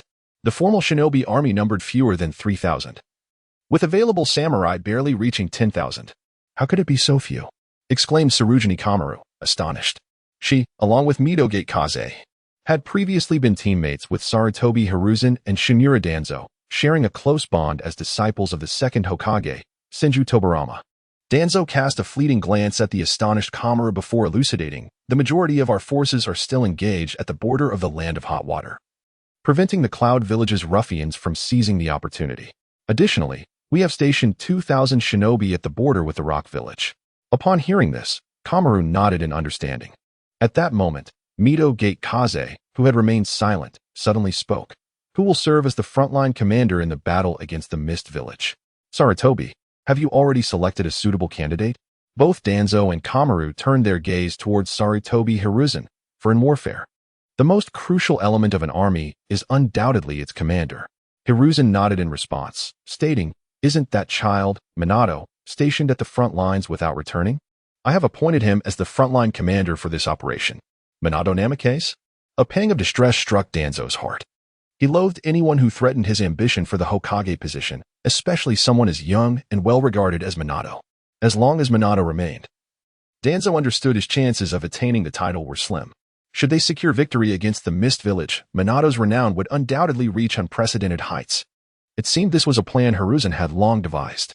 Though Danzo was fully aware of the situation, he found himself powerless. The notion of wishing for Minato's defeat was utterly implausible. A loss would signify that the Mist Village's ninjas could truly penetrate deep into the Land of Fire. Moreover, the likelihood of Minato's failure was minimal, even with the acknowledgement of fewer than 3,000 available shinobi. For the Hidden Leaf still possessed immense concealed strength. This lay in the various shinobi clans within the village, particularly the Uchiha and Hyuga clans among the great houses of Konoha. If the village resolved to mobilize its full strength, they could muster at least another 1,000 ninjas, the weakest of whom would likely possess Chunin-level prowess. This was the true foundation of Konoha. As Danzo was lost in thought, Kamaru and Kaze expressed their agreement with Hiruzen's choice. Indeed, within the village, there was no one more suitable than Minato. After all, 2 of the legendary Sannin had defected, leaving only Orochimaru, who was not a viable substitute for the 4th Hokage. If Orochimaru were to gain substantial prestige from a victory in the war, it could jeopardize Minato's standing. Furthermore, recent rumors suggested that Orochimaru was engaged in some mysterious activities, shrouded in secrecy. Saratobi, I believe it is imperative for the village to demonstrate its strength this time. Otherwise, should we become embroiled in a protracted conflict with the individuals from the Hidden Mist Village, I fear unrest may arise once more. Nara Shikamaru stated seriously, as she was well aware of Konoha's true capabilities. Thus, she was prepared to counsel Saratobi Hiruzen to launch a full-scale offensive. All eyes across the ninja world are fixed upon them, particularly those from the other 3 major ninja villages, who have either quieted down or are on the verge of doing so.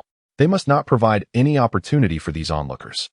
Only by delivering a decisive and formidable assault can they firmly repel the claws of all those who harbor ill intentions, thereby restoring peace to the land. On this matter, both Shimura Danzo and Midogate Kurenai expressed their agreement, although Danzo harbored his own ambitions regarding the Hokage position.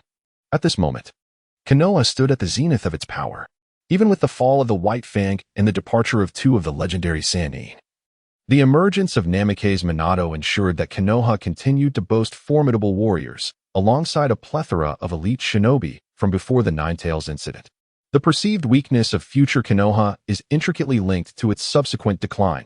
Had Minato not perished and the Ninetales chaos not ensued, anyone daring to challenge Konoha would have likely been met with swift retribution. Thus, strength is indeed the ultimate truth. Saratobi Hiruzen assumed a grave demeanor, his taut muscles lending him an air of authority, his robust physique still imposing. A powerful aura reverberated throughout the room as he lowered his head in contemplation, then surveyed the assembly of individuals within. His resonant voice gradually filled the space. Shikamaru is correct. This war must not devolve into a stalemate. Therefore, I have resolved to mobilize all ninjas from our village to the front lines to support Minato, with the aim of decisively annihilating the enemy forces in one fell swoop. I will dispatch those remaining in the village from the Umbu to notify Minato and, in the meantime, to fill any gaps in his strength. With Sarutobi Hiruzen's final command. The meeting concerning the operation was adjourned. On a moonlit night, Mizuki Yoru danced gracefully between the trees, appearing even more resplendent than before, particularly his pair of azure eyes. Reminiscent of the purest sapphires, dazzling beyond compare and seemingly containing an unknown world within. At that moment, he bore the elongated Enma blade upon his back, wearing his mask. His movements fluid and practiced, devoid of hesitation, as if he had rehearsed countless times. Alongside him were another 20 or 30 ninjas, all members of the Umbu. Divided into 8 small teams, with their leader, Kakashi, holding the rank of squad captain. Their destination was the base established by Konohagakure at the front lines. Had the long-awaited day finally arrived? Mizuki Yoru's emotions were complex, hailing from the Mizuki clan of the Hidden Mist Village. He had suffered the tragic fate of his clan's annihilation. Though he knew the truth, he felt powerless due to his own frailty, forced to witness his family's destruction and the loss of loved ones. For him, this world was no longer a mere animated fantasy but a profoundly real existence. Throughout the journey, silence enveloped them all, and Mizuki Yoru was no exception. Suddenly, the Hawk team, leading the way, came to a halt as Kakashi raised his hand, swiftly landing on a tree branch and instinctively concealing himself. The others followed suit, leaping to various branches, cautiously scanning their surroundings. There were traps. Mizuki Yoru focused his mind, dismissing distractions, and noticed a few silver threads not far off, their ends connected to various explosive tags, cleverly concealed and difficult to spot without keen observation. These were the trigger traps commonly employed by their comrades. At that moment, an unfamiliar Umbu ninja approached, carefully inspecting the area. Our people? Mizuki Yoru pondered. Realizing they had been traveling for quite some time, with perhaps another hour or two to their destination, had they already entered a warning zone? Yet, the expanse of this warning zone seemed excessively broad. With a ninja's speed, an hour or two could span hundreds or even thousands of kilometers. Clearly, Kakashi had come to the same conclusion, his brow furrowed as he instructed his companion, Ao, to survey the surroundings for any suspicious activity. Understood, Captain, Ao replied, promptly activating his Byakugan. Veins protruded on either side of his head as the prodigious talent of the Hyuga clan, even from a branch family, allowed him to perceive everything within a 100-mile radius, a torrent of information flooding his mind as he filtered through the useful details. Minutes later, Ao's expression changed slightly as he closed his Byakugan and reported to Kakashi, approximately 14 kilometers ahead, I have detected 3 ninja squads, all bearing the Hidden Mist Village forehead protectors. 23 kilometers to the side, 2 more squads, similarly adorned, and in the northwest, 45 kilometers away, in the southwest, 31 kilometers away, there are 4 additional squads. How could this be? Due to the unreserved nature of Ching's voice, the others were taken aback, revealing expressions of shock. How could the ninja teams from the Mist Village appear within the borders of the Land of Fire? Were they not meant to be thwarted by the ninja forces led by Lord Minato, kept at bay beyond the coastline? Could it be that the front line had been breached? Impossible. Mizuki Yoru was equally astonished, but he quickly composed himself. There was no way the Land of Fire could be defeated. After all, this was the legendary Wave Wind Minato, the future 4th Hokage, renowned for his unparalleled speed in the ninja world. Thus, the only plausible explanation for this situation was that the Mist Village had seized the moment, taking advantage of Konoha's current military inadequacies to initiate a large-scale infiltration. The ninja teams that had appeared within the Land of Fire were merely a handful. Mizuki Yoru grasped this notion, and Kakashi, the future Hokage's disciple, naturally arrived at the same conclusion. He swiftly made a decisive command. Temporary mission, all teams disperse and act independently, based on the intelligence provided by Ching. We shall annihilate those ninja teams. Upon completion, each team will regroup at the frontline base to report to Lord Minato. 3 Mist teams, located 14 kilometers ahead, were to be handled by Team Eagle. Without any hesitation, Kakashi issued the order, and the other Umbu teams nodded in silent agreement. Observing Kakashi take on the largest number of enemies, the remaining members instinctively divided into 3 groups, each swiftly identifying their respective foes before departing. Watching the retreating figures of his comrades, Kakashi softly addressed Mizuki Yoru and the others, let us proceed. Mizuki Yoru felt a tumult of emotions. This land is indeed bountiful. A ninja clad in silver attire surveyed the surroundings, noting the towering trees that flourished abundantly. Beside him stood 8 similarly attired companions. The Mist Village had dispatched countless infiltration units into the Land of Fire. However, only a few had successfully crossed the borders, and they were among them. This was fortunate, yet also unfortunate. For those tasked with infiltration missions, survival was a rare outcome. What constitutes an infiltration mission? It is the act of delving deep into enemy territory, conducting long-term or short-term reconnaissance and concealment operations, while simultaneously creating disturbances and destruction behind enemy lines to disrupt their formations. Such missions are undoubtedly fraught with peril. But for the ninjas of the Mist Village, who had been forged in the crucible of blood and fog, death was an all-too-common occurrence. They were the most obedient tools. My lord, it is likely due to the richness of this land that the Water Shadow seeks to attack Konoha, spoke a Mist ninja with a topknot, dressed somewhat like a samurai, a ninja blade sheathed at his waist, and the others echoed in agreement. Perhaps. But the thoughts of the Water Shadow are beyond our comprehension, replied the silver-clad ninja with a detached tone. The others concurred. As they had recently annihilated 2 major ninja clans within their village, elevating the Water Shadow's prestige to an unprecedented peak, his word was law. As a group advanced with utmost caution, the sky inexplicably began to shower down snowflakes resembling goose feathers. The onlookers were momentarily taken aback. After all, it was a season of thriving vegetation, not the dead of winter. Such an anomaly could only signify something sinister, especially in a world inhabited by ninjas. The group quickly scanned their surroundings. White-eye spikes. Suddenly, a loud shout pierced the air, and countless white-eye spikes, akin to bullets from a machine gun, surged toward the group. Be careful. Scatter. A voice cried out desperately. However, amidst this unexpected assault, 2 individuals were pierced through the chest, succumbing instantly, while the others scattered like startled birds. This is ice release. It is the ice release of the Mizunomiya Clan. How could this be? The Mizunomiya Clan was once the foremost family in the Hidden Mist Village, holding a status comparable to the Uchiha of the Leaf Village. Therefore, their signature ice release technique was well known throughout the Hidden Mist. Although the white ice spikes were a skill inherent to the card, the familiar frost upon them could not deceive anyone. This was ice release, the once dreaded technique of the Mizunomiya Clan. As if witnessing a ghost, the remaining Hidden Mist shinobi turned pale, unable to believe the scene before them. Hadn't the Mizunomiya Clan been exterminated? How could there be surviving members with awakened ice release, attacking them within the Land of Fire? This seemed almost like a tale from a fantastical dream. While these individuals were in utter shock, one person's actions remained unceasing. Ice release. Crystal mirror. After upgrading Esther's card to 4 stars, Mizunomiya Yoru's ice release appeared to ascend to a new level. Otherwise, it would not have been mistaken for a bloodline evolution by Aoi. The original crystal mirror, which could cover over 10 meters, had now astonishingly doubled in size. The realm of extreme cold became even more formidable. In the blink of an eye, Kakashi and the others had yet to make a move when they beheld the remaining mist ninjas being torn to shreds by countless ice spikes. This individual seems to have grown significantly stronger. Due to the Byakugan, Kakashi and the others, who had been lying in ambush, gazed in bewilderment at Mizunomiya Yoru, their hearts filled with confusion. Yet, witnessing the horrific fate of the mist ninjas before them sent chills down their spines. A monster.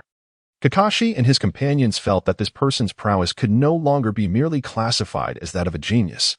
3 teams of mist ninjas, totaling 9 from the Hidden Mist Village, were all dispatched in an instant by Mizunomiya Yoru. Though they had the element of surprise, it was still a testament to Mizunomiya Yoru's formidable strength. Among these mist ninjas, there must have been those with Jonin-level abilities, yet before Mizunomiya Yoru, they appeared no different from ordinary Chunin or lower-ranked ninjas. Yoru's strength has surely surpassed mine by leaps and bounds. Ice release. Could this be the true terror of a genuine bloodline ninja? Kakashi marveled, reflecting on how he had once been hailed as a genius rarely seen in decades, graduating from the Ninja Academy at 5, promoted to Chunin at 6, and becoming a Jonin at 12, now serving as a captain of the Umbu division. However, in comparison to Mizunomiya Yoru, they were utterly mediocre. Aoi, hailing from the Hyuga clan, began to question whether the Byakugan was truly the pinnacle of bloodlines in the ninja world.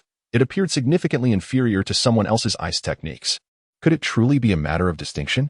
Self-proclaimed as the genius of the branch family, Aoi found his faith in life once again shaken by Mizunomiya Yoru's prowess. Esther's card level had reached its maximum. Even after ascending in rank, the level cap would not increase. Without equipping new character cards, Mizuki Yoru could not gain card experience, yet he had acquired 2 shards. Perhaps fortune favored him, and this battle might save some diamonds. Gazing at the spoils within his package, Mizuki Yoru pondered. For he was now a VIP member, capable of exchanging 10 assorted shards for a complete 3-star card. At that moment, Aoi and Kuro arrived at the mist ninja corpses that Mizuki Yoru had torn apart, attempting to extract some intelligence. For a ninja, even in death, remnants of information could be revealed. If a member of the Yamashiro clan were present, they could directly extract intelligence from the deceased brain. Kakashi and Mizuki Yoru, lacking expertise in this area, could only observe as Aoi and Kuro busied themselves. The two were diligently examining every wound and scar on the bodies. As a medical ninja, Kuro was often able to discern details that eluded ordinary eyes, while Aoi analyzed further clues from these findings. After several minutes, Aoi and Kuro utilized the body flicker technique to return to Kakashi and Mizuki Yoru, establishing the two as the leaders of their quartet. Kakashi had taken advantage of his position as captain, while Mizuki Yoru had naturally emerged as the strongest member of the team. This prestige was clearly unrelated to age. It could only be said that Mizuki Yoru's strength transcended the boundaries of age, thoroughly captivating his fellow teammates. Captain, based on the traces of mud from these mist shinobi's shoes, as well as the wounds and scars on their bodies, they likely infiltrated the Land of Fire no more than a day ago, and they may have recently engaged in battle. This indicated that the enemy's infiltration operation occurred at the latest, a day prior. Theoretically, that was correct. However, I believe we must return to the frontline base to confirm the specifics with the relevant parties. Aoi summarized the information and reported, as Kakashi inquired, and the two began to converse. Mizuki Yoru remained silent, attentively listening to their dialogue. This was not his forte, so it was best to leave it to those who excelled in such matters. Well then, Aoi, continue scouting the surrounding area. We must not delay. Let us return to the base and report. Captain, what about the comrades we came with? Kuro expressed sudden concern. Kakashi's eyes sparkled with confidence as he replied. We have taken down the majority of the enemies. If the others cannot handle the remaining foes, they do not deserve to enter the Umbu. In the stillness of the night, Mizuki and his companions could not help but nod in agreement. Indeed, every covert team invariably included at least one Jonin, with the weakest among them being a Chunin, all possessing qualities that far surpassed those of ordinary ninjas. Unless their adversaries were renowned for their strength within the ninja world, there was virtually no chance of failure. The group fell silent, maintaining their formation as they cautiously navigated various traps while making their way to a predetermined location in their minds. At the front lines of Konoha, situated 30 kilometers from the coastline, lay a gently sloping terrain several meters high, leading down into a small basin. The once brown earth had been stained a dark crimson, mingling with the pungent scent of blood, reminiscent of a vast graveyard. In the center stood a formidable earthen wall, flanked by a multitude of corpses strewn about haphazardly. This basin appeared to serve as a dividing line, cleaving the battlefield into 2 halves, one side belonging to Konoha and the other to the hidden mist. The front lines of the Mist Ninja village were established near the coastline, the 2 camps gazing at one another across the basin. What manner of individuals are these? As Mizuki and his companions finally arrived at the Konoha forward camp, a thunderous voice erupted nearby. Shadows flickered before them as a dozen Konoha ninjas encircled the 4, one of whom stepped forward with a scrutinizing gaze. An Umbu outfit? The ninja assessed. Although clad in the attire of their own village's Umbu, the myriad of enigmatic jutsu in the ninja realm necessitated verification of their identities. Captain Hawk of the Umbu, sent by Lord Hokage to assist Lord Minato, Kakashi declared, tossing a note that indicated he had just dispatched 3 squads of mist ninjas, totaling 9, at coordinates. Have those infiltrating mist ninjas crossed the line? The Konoha ninja's expression shifted as he received the note, which bore the Hokage's seal. He promptly handed it to a nearby comrade, whispering, take this to Lord Minato for confirmation. Then he instructed another companion, investigate the location he mentioned to ascertain the truth. Understood, Captain Yunlu. 2 of the encircling ninjas withdrew, while the others continued to observe them closely. At that moment, several Umbu squads that had previously separated arrived, quickly recognizing the situation upon spotting Kakashi and gathering beside him to pay their respects. Captain Hawk, seeing such a number of Umbu appear without any signs of hostility, the Konoha ninja addressed as Captain Yunlu understood that these individuals were indeed allies, yet he remained vigilant. After a while, the ninja who had gone to find Hokage Minato returned first, nodding subtly to Yunlu and whispering, it's genuine. Shortly thereafter, the ninja tasked with verifying the corpses returned. Calling out excitedly from a distance, Captain Yunlu, it is indeed those infiltrating mist ninjas. There is no doubt about it. With a collective sigh of relief, the ordinary Konoha ninjas relaxed. Captain Yunlu smiled sheepishly and quickly instructed everyone to disperse, apologizing, "My sincerest apologies for the misunderstanding." "Not at all, it is our duty," came the reply. Kakashi did not express any dissatisfaction. Instead, he held a deep admiration. Mizuki Yoru secretly marveled at such qualities in a ninja. It was no wonder that Konoha consistently reigned supreme in the shinobi world, even instilling fear in formidable figures like Uchiha Obito. "Captain Hawk, please. Lord Minato wishes to see you," Yunluo reiterated. Kakashi nodded and followed him, while the others, including Mizuki Yoru, were escorted to find their accommodations. Under the guidance of an unremarkable ninja from Konoha, Mizuki Yoru and his companions traversed the bustling encampment, where ninjas hurried to and fro, seemingly engulfed in an endless array of tasks. A glance around revealed that this was merely a temporary base, still in the throes of constructing fortifications.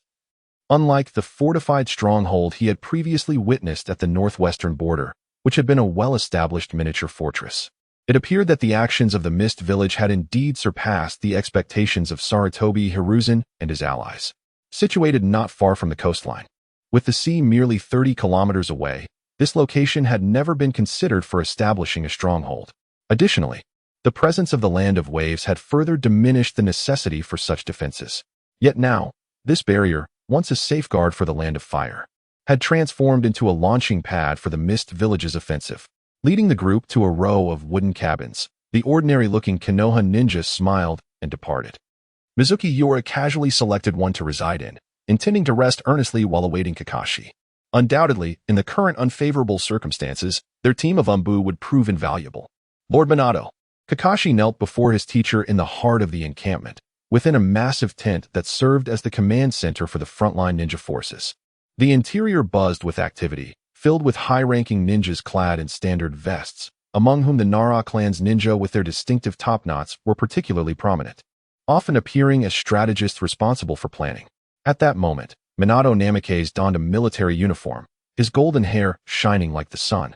Despite Konoha's current disadvantage, he remained remarkably composed, although the faint traces of red in his eyes betrayed his insufficient rest in recent days. Upon seeing Kakashi, a warm smile graced Minato's lips as he kindly inquired, "You've arrived? By the orders of Lord Hokage, I have brought 28 elite Umbu ninjas to report for duty. Please give your commands." Kakashi replied. "I understand," Minato said, aware that they were alone, with even the nearest ninja a considerable distance away, and the cacophony within the tent ensuring their conversation remained private. Even if someone were to overhear, it mattered little, for any ninja with knowledge of the village was well aware of Kakashi's Sharingan. "You've arrived just in time. Otherwise, I would have been quite troubled," Minato continued gently. "Teacher Minato," Kakashi addressed him, "Lord Hokage has instructed me to inform you that he has begun mobilizing all clans within the village, commanding them to dispatch their elite ninjas to assist you. The Uchiha clan leader, Fugaku Uchiha, along with the Hyuga clan leader, Hisashi Hyuga, will soon head to the battlefield. Until then, he hopes you can hold the line." "I understand." It seems Lord Hokage intends to deliver a decisive blow to the enemy, sending a clear message to the other ninja villages. A glimmer of surprise flashed in the eyes of Namikaze Minato. Although he hailed from humble beginnings as a common ninja, it was only after formally becoming Jiraiya's disciple and joining the esteemed lineage of the Hokage that he truly comprehended the profound essence of Konoha. The very quintessence of Konoha lies within the myriad clans of ninjas, each capable of standing on their own, having received an education entirely distinct from that of ordinary ninjas since childhood. Minato occasionally found himself grateful had he not taken Jiraiya as his mentor. The pinnacle of his achievements might have merely been that of an average Jonin. In this world, mere talent and aptitude are far from sufficient. One must also harness resources to refine such gifts. This includes exceptional mentors and secret techniques. Kakashi, Minato's gentle voice suddenly took on a stern tone, prompting Kakashi to straighten up and look attentively. "I command you to lead the Umbu dispatched for this report, centering around the distant defensive lines and encampments, to scour all areas within a 50-kilometer radius. The enemy has commenced large-scale infiltration operations since a day ago, and I order you to ensure that every last one of them is eliminated." "Understood," Kakashi replied solemnly, then respectfully withdrew, allowing Minato to immerse himself once more in the pressing tasks at hand. At the battlefield, the Hidden Mist Village launched attacks against the defenses constructed by Konoha every 2 hours, simultaneously deploying numerous mobile troops to infiltrate the Land of Fire for covert operations. Shortly after Mizunomiya and others had settled in, the Hidden Mist Village initiated yet another fierce offensive. However, they were repelled by the tenacious counterattacks of the Konoha ninja forces. Even as dozens of mist ninjas vanished amidst the chaos of battle, these individuals dispersed, melding into the lush woods, continually wreaking havoc in Konoha's rear, either incinerating supply transports or gathering intelligence. Following Minato's orders, Kakashi arrived at the quarters of Mizunomiya and the others, summoning them swiftly for assembly. A total of 7 Umbu squads were present, and Kakashi began assigning tasks. Apart from the presence of Mizunomiya and Kakashi's Eagle team, the remaining 6 Umbu squads paired up for coordinated action, forming 4 groups to cover 4 different directions. Though the Mist Ninjas were renowned throughout the ninja world for their prowess in assassination and destruction, Konoha's Umbu were by no means inferior in terms of direct combat strength. Konoha's Umbu undoubtedly held the advantage. These are the directives from Lord Minato. No group shall be more than 20 kilometers apart. Should you encounter any insurmountable danger, immediately signal for help. Is that clear? Understood. Excellent. Move out.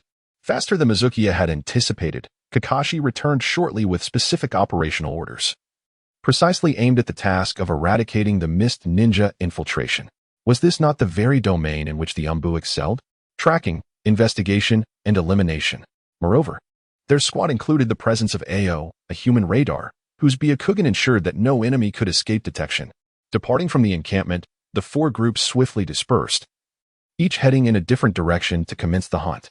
For Mizunomiya Yoru, he would become the nightmare of those hidden mist ninjas. First, he would collect some interest. A faint, icy smile graced Mizunomiya Yoru's lips, whether it was the mastermind Uchiha Obito or the manipulated third Mizukage who annihilated the Mizunomiya clan. The executors were undoubtedly those treacherous mist ninjas. This time, he would finally have the opportunity for open and righteous revenge. A bloodbath awaited. Moreover, he had finally acquired the strength to alter his fate, no longer the wretched dog of despair. With a swift draw and retraction of his blade, Mizunomiya Yoru's movements were devoid of hesitation, as if rehearsed countless times. They were succinct and unembellished, seemingly crafted solely for the art of killing. After joining the Umbu, he had gleaned certain techniques from Kakashi, which, if he were to hazard a guess, were the true teachings of the Hatake clan. It was this exceedingly simple swordsmanship that had once allowed the legendary White Fang to dominate the shinobi world. At this moment, though Mizunomiya Yoru had only mastered the rudiments, when combined with the unparalleled sharpness of the Enma blade, he wielded formidable power. Focus. This was the essence of the Hatake swordsmanship. Ordinary individuals found it challenging to concentrate their minds completely, easily succumbing to distractions. Yet, the Hatake techniques demanded undivided attention, necessitating that all mental faculties be directed toward a singular task or entity. Thus, the strikes they delivered were fundamentally different. Thanks to his unique card, Mizunomiya Yoru's mental prowess far surpassed that of an ordinary person, allowing him to harness a more forceful approach to concentrate his spirit without the tedious refinement that others required. This was also the reason he could grasp the fundamentals in such a short time. Before him, a mist shinobi J-nin felt a red line slowly materializing on his forehead, as the hard kunai in his hand shattered like mere paper, breaking into 2 halves. The dark color was preserved in the rear, while Kakashi and Ao engaged with other mist ninjas. This was a team of mist ninjas that had infiltrated the Land of Fire, and unfortunately for them, they had crossed paths with Mizunomiya Yoru. Given that his strength was recognized as the pinnacle of the team, it was only natural that the strongest J-nin of this mist squad would be entrusted to him. How sharp, the blade. The mist J-nin raised his hand to touch his forehead, and with a clang, the severed kunai clattered to the ground. He never anticipated that one day, as a distinguished J-nin, he would be instantaneously slain. What a terrifying blade. Filled with boundless resentment and regret, in the moment his eyes closed forever, a crack resounded, and 2 bodies split apart. Mizunomiya Yoru's expression remained cold, seemingly lacking even the time for a final glance, as he rushed to assist Kakashi and Ao, as if he had just dispatched not a J-nin, but merely a stray cat or dog. After elevating the card of Esdeath to 4 stars, his strength experienced a comprehensive enhancement, not only in chakra, but also in a physique far exceeding that of his peers. In terms of taijutsu, after learning the Hataki sword techniques. He was already on par with an average J-nin. Thus, the J-nin level shinobi he had previously approached with caution were now entirely beneath his notice. At this moment, Mizunomiya Yoru had begun to embody the mindset of a true strongman. Freeze. As the swift water moon knight dashed past a mist ninja engaged in combat with Kakashi, 5 fingers unfurled, and the icy power of Esdeath instantaneously activated. The unsuspecting mist ninja found the frost creeping upwards from his feet, and in the blink of an eye, he was encased in a lifelike ice sculpture. How could this sudden assault occur? Where is Lord March? The last remaining mist ninja, who was battling with Ching, was struck with dread. It was supposed to be a one-on-one confrontation. How could the opponent have the leisure to ambush his comrade? Gazing into the distance, he saw that the Lord March he referred to had already been reduced to 2 mangled corpses. They had only just begun to engage. No, it cannot be. Lord March was a seasoned J-nin who had participated in the pursuit teams. The final mist ninja's heart sank in terror, causing his movements to falter. Seizing the opportunity, Ching launched an attack using the 8 trigrams technique, delivering a series of 60 strikes that shattered the mist ninja's vital points. The mist ninja squad was utterly annihilated. Meanwhile, the previously idle dark figure began to stir, meticulously examining the bodies to extract information. This area had been thoroughly cleared. They would proceed forward while Ching remained vigilant, constantly surveying the surroundings. Yes, Captain. Ching had kept his Byakugan activated during this period, which was advantageous given the presence of a Hyōga clan ninja in their squad, alleviating concerns about surprise attacks. However, this did entail significant chakra expenditure. Notably, the Byakugan's abilities leaned more towards reconnaissance and provided only X-ray and telescopic vision, resulting in a chakra drain far less than that of the Uchiha clan's Sharingan. Thus, Ching could still manage to sustain himself. As he surveyed the landscape within a radius of several dozen kilometers, Ching jested with Water Moon Knight, Monster Knight. It truly feels secure to team up with you. As long as we do not encounter a shadow-level adversary, I believe our squad is virtually unmatched. You've grown stronger, Knight. Kakashi's deadpan demeanor began to show signs of change, particularly after witnessing Water Moon Knight's overwhelming strength. The sense of trust in his teammates became increasingly precious to him, and the icy facade he maintained cracked slightly, allowing him to regard Water Moon Knight as a friend. Otherwise, he would not have imparted the family's cherished sword techniques to an outsider. Modest, aren't we? His fingers grazed the cool, black-scaled sheath of the Enma sword. Someone's humility nearly drove Kakashi and the others to exasperation. How infuriating. Kakashi and the others rolled their eyes in disbelief. They had not anticipated Knight to possess such astonishing talent in swordsmanship. Kakashi marveled at the thought. Water Moon Knight had joined his Umbu squad for nearly half a month, yet had only sought his guidance on sword techniques for a mere week. The time frame was undeniably tight, yet within this brief period, Knight's achievements had earned Kakashi's admiration. Although some techniques and movements appeared somewhat unrefined, he had indeed grasped the essence of the Hataki family swordsmanship.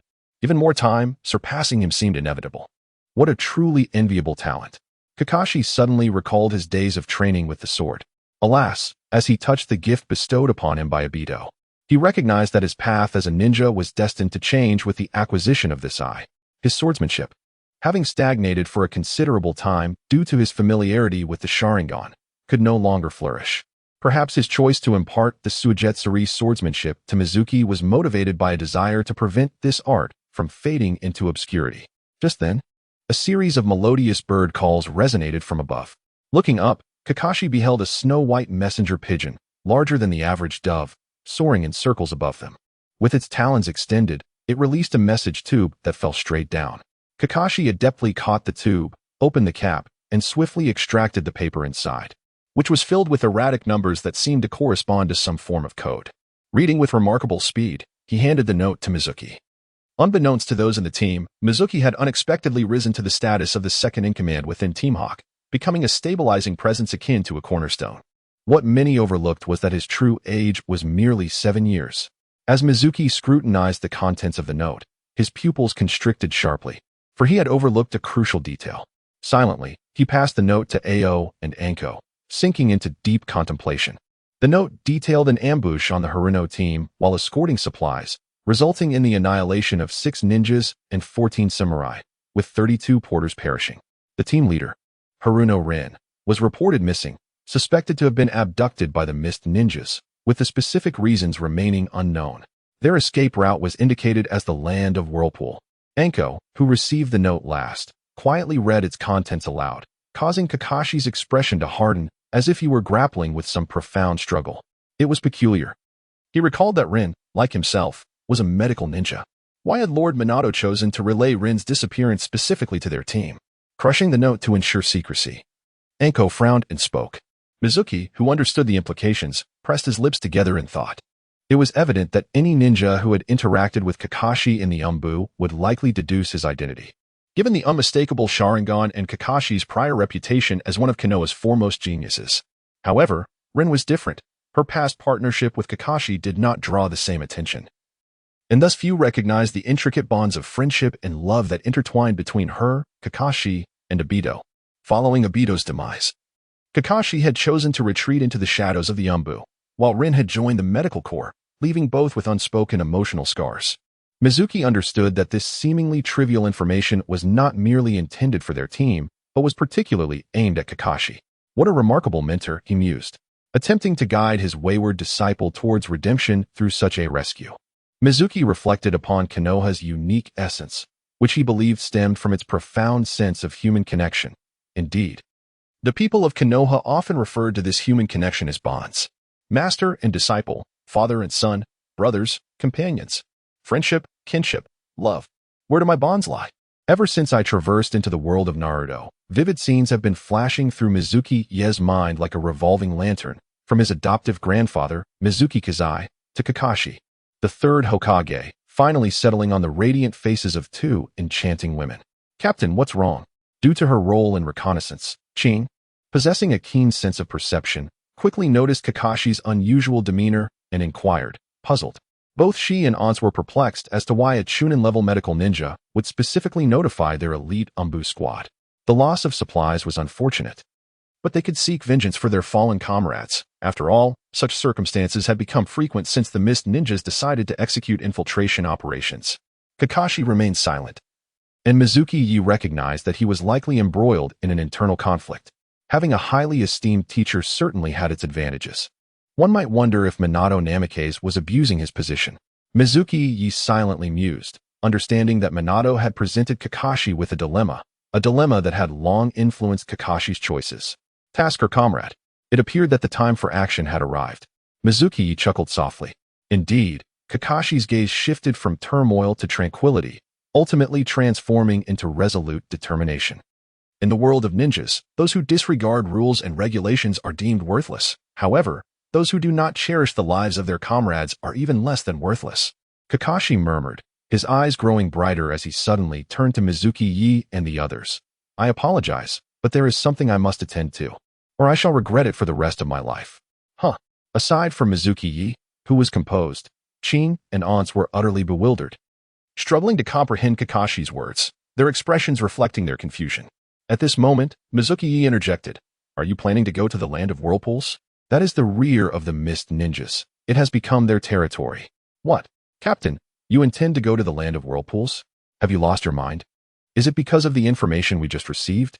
Ching and Ans shouted in disbelief, recalling the ninja named Lin Yuanyi mentioned in the note, who had seemingly been captured and taken to the Land of Whirlpools. I'm sorry. Kakashi apologized again, offering no further explanation. You all should return to the camp and inform Lord Minato. No, Teacher Minato. This is my choice. I will accompany you. Just as Ching and Ans were about to protest, Mizuki Yi abruptly interrupted, his tone equally resolute, pretending to be unaware of the circumstances. He spoke gallantly, I do not know the reasons compelling you to go to the Land of Whirlpools, but if you must go, I shall accompany you. Let Ching and Ans return to report to Lord Minato. Yi? Have you also lost your mind? Ching and Ans were once again dumbfounded. It was one thing for Kakashi to act recklessly, but why would anyone join him? Kakashi's gaze flickered with surprise, clearly taken aback by Mizuki Ye's sudden decision. Yet he quickly regained his composure, speaking firmly. This matter does not concern you. Does it not concern me? Heh, alone and with your abilities. You would merely be courting death. Mizuki Yi chuckled softly twice before continuing, treating this as a favor in return for teaching you swordsmanship. Knight, I will not stand idly by while my companions march to their doom. Mizuki Yi interrupted again, locking eyes with Kakashi. his words striking like a heavy hammer deep into Kakashi's soul, sending a surge of warmth coursing through him. Observing Kakashi's expression, as though on the verge of tears, Mizuki swiftly formed a scissor gesture in his mind, realizing that Kakashi would forever remember this kindness. I understand now. Kakashi nodded gravely. Mizuki merely waved his hand dismissively, exuding an air of indifference. He felt that Oscar now owed him a small golden trophy. I leave the rest to you. We must not delay. Knight and I shall set off immediately. Without granting Kyuing and Dark any opportunity to speak further, Kakashi and Mizuki dashed toward the coastline. In truth, Kakashi's agreement to accompany Mizuki stemmed not only from Mizuki's intentions but also from his formidable prowess. Had it been Kyuing and Dark instead, Kakashi would hardly have consented, regardless of their persuasion. It was evident that Kyuing and Dark recognized this. Their reluctance was not born from fear of death, but rather a fear of its futility. Watching Kakashi and Mizuki's disappearing figures, Kyuing and Dark stomped their feet in frustration, hesitating momentarily before finally making their way toward the frontline camp. They needed to seek clarification from Lord Minato. As twilight deepened, a gentle breeze rustled the leaves, seemingly stirring the hearts of the two. The night had grown profound, with a silver full moon hanging in the sky, casting a hazy glow upon the earth, where the shadows of trees danced like upright soldiers gazing into the distance. Mizuki and Kakashi stood upon a stretch of beach, remarkably without their masks, meeting each other's gaze with tranquility. For Mizuki, Kakashi already knew his identity. Thus, in this moment of solitude, there was little to conceal. For Kakashi, Mizuki's earlier display had fully earned his trust, regarding him as a friend of absolute reliability. Kakashi Hitaki. Through Kakashi's introduction, Mizuki formally recognized this young man, who had shouldered the weight of his family at an early age. Why come here? Mizuki inquired, gazing at the relentless waves lapping at the shore, the silver moonlight casting shimmering ripples upon them, imbued with a sacred and mysterious aura. After parting ways with Kyuing and Dark, Kakashi had led him directly here. Only a few kilometers from the combat zone, skillfully evading numerous patrols of mist shinobi. For two individuals of at least elite Jonin caliber, such feats were hardly surprising. After all, Kakashi had once trained under the legendary Minato Namikaze, mastering the arts of stealth, disguise, and counter-tracking to great effect. The two individuals hesitated to engage in combat with the Mist Ninjas, not due to a lack of strength, but rather because they were perilously close to the frontline encampment of the Mist, where any sign of disturbance would summon a multitude of reinforcements. If they were to be surrounded, even with 3 heads and 6 arms, escape would be an impossible feat, although Mizuki Yoru had significantly enhanced his abilities. Rendering ordinary Jonin nearly inconsequential, his chakra was ultimately finite, making it difficult for him to prevail against overwhelming odds. Even the third Reikage, known for his formidable physique and likened to a monster, had fallen to the assault of 10,000 rock ninjas. How much less could Mizuki Yoru, who was far inferior to him, hope to endure? Kakashi, lacking the Uchiha bloodline, could not deactivate his Sharingan. He usually concealed it by closing one eye. But having become candid with Mizuki Yoru, he no longer felt the need to disguise it. It seemed he was searching for something. As they traversed another stretch of beach, Kakashi's eyes suddenly brightened, recalling Mizuki Yoru's earlier inquiry. I once undertook a mission to the land of whirlpools with Lord Minato, and upon our return, we concealed the small boat we used. Mizuki Yoru's expression shifted to one of realization as he raised an eyebrow. Right here? Kakashi nodded, gesturing towards a nearby rock wall that resembled an artificial hill, its darkened hue a result of years of erosion from the sea. A fleeting look of nostalgia crossed Kakashi's face as he whispered, indeed, right behind that wall. The stretch of beach they occupied was quite secluded, characterized by its narrow terrain and shadowy aspect, seldom frequented by others. In an instant, Mizuki Yoru executed a body flicker technique, conjuring a small whirlwind before vanishing, only to reappear atop the dark rock wall, gazing down to find a small boat capable of accommodating 4 to 5 individuals, covered in withered seaweed and a layer of black canvas. Truly, a clever rabbit has 3 burrows, Mizuki Yoru mused silently, gaining a deeper appreciation for the ninja profession. No wonder the Ninja Academy taught such peculiar subjects. It was not solely about developing character, intellect, physical prowess, and aesthetics, but also about stimulating the mind. With a whoosh, Kakashi materialized beside Mizuki Yoru, visibly relieved to see the boat still intact. Wait. Mizuki Yoru's expression shifted suddenly as a troubling thought struck him. He glanced at Kakashi with a peculiar look and quickly inquired, "Can you navigate?" Navigating the vastness of the sea is an art, and determining direction is of paramount importance. The ocean is boundless, and losing one's way amidst its expanse, compounded by a lack of water and food, could lead to demise. Even for someone as formidable as Uchiha Madara. As long as one remains human, such physiological realities cannot be escaped, unless one transcends the normal plane of existence. Akin to Kagaya Otsutsuki, who can only be sealed away, neither aging nor dying. Fortunately, Kakashi, who possesses an education comparable to that of a graduate student, did not disappoint. With a confident nod, Mizunomiya Yoru no longer harbored any doubts. The two promptly began to clear the small boat, removing the seaweed and canvas that covered it. With considerable effort, they pushed the vessel along the sandy shore, leaving deep trails in the sand. Moments later, they finally managed to launch the boat into the sea. Securing 2 oars at the stern, Mizunomiya Yoru, oblivious to the surroundings, took a seat at the bow, leaving the task of rowing, a mere trifle, to Kakashi. After all, he was still a child. Kakashi couldn't help but roll his eyes. He had never encountered a child stronger than himself. "Set sail," Mizunomiya Yoru declared with spirited enthusiasm. Waving his hand as if commanding a colossal ship, Kakashi rolled his eyes once more, resigning himself to the labor of rowing, causing ripples to dance across the vast ocean. The small boat began to move slowly. The land of fire was not far from the land of whirlpool. Although separated by a sea, it was indeed not vast otherwise. The hidden mist village would not consider it a launching point for an assault on the land of fire. No one knew how many mist ninjas still lingered in the land of whirlpool, but for the duo of Mizunomiya Yoru and Kakashi, it was undoubtedly a perilous venture. Especially in light of Mizunomiya Yoru's awareness of why the mist ninjas had abducted Hyōrinmaru. Uchiha Madara, a master manipulator, had laid a trap specifically to entice Uchiha Obito into the abyss. Kakashi and Hyōrinmaru were the protagonists. And Mizunomiya Yoru? "I am an interloper who should not exist in this world." With his hands behind his head, Mizunomiya Yoru reclined leisurely, his gaze fixed on the desolate night sky. Feeling the salty sea breeze envelop him, this was his counterattack, a retaliation against the annihilation of his clan, a response to the relentless pursuit, a defiance of fate. "If you're tired, we should take a break. We ought to reach the ruins of the land of whirlpool by dawn," Kakashi, toiling as the laborer, suddenly suggested.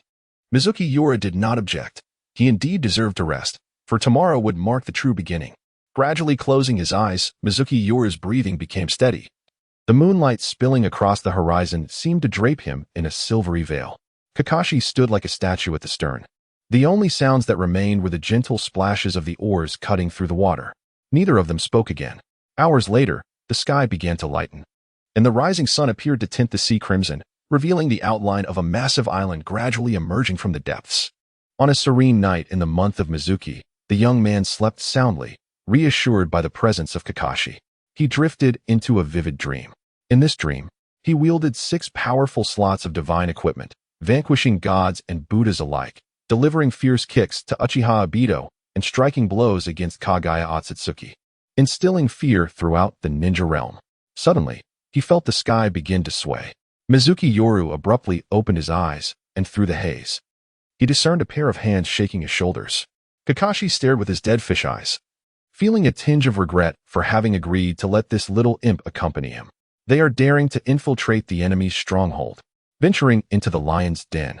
And yet you were able to sleep so soundly. Should I commend your audacity or lament your lack of concern? Kakashi was momentarily speechless. "Hey, wake up, wake up. We've arrived."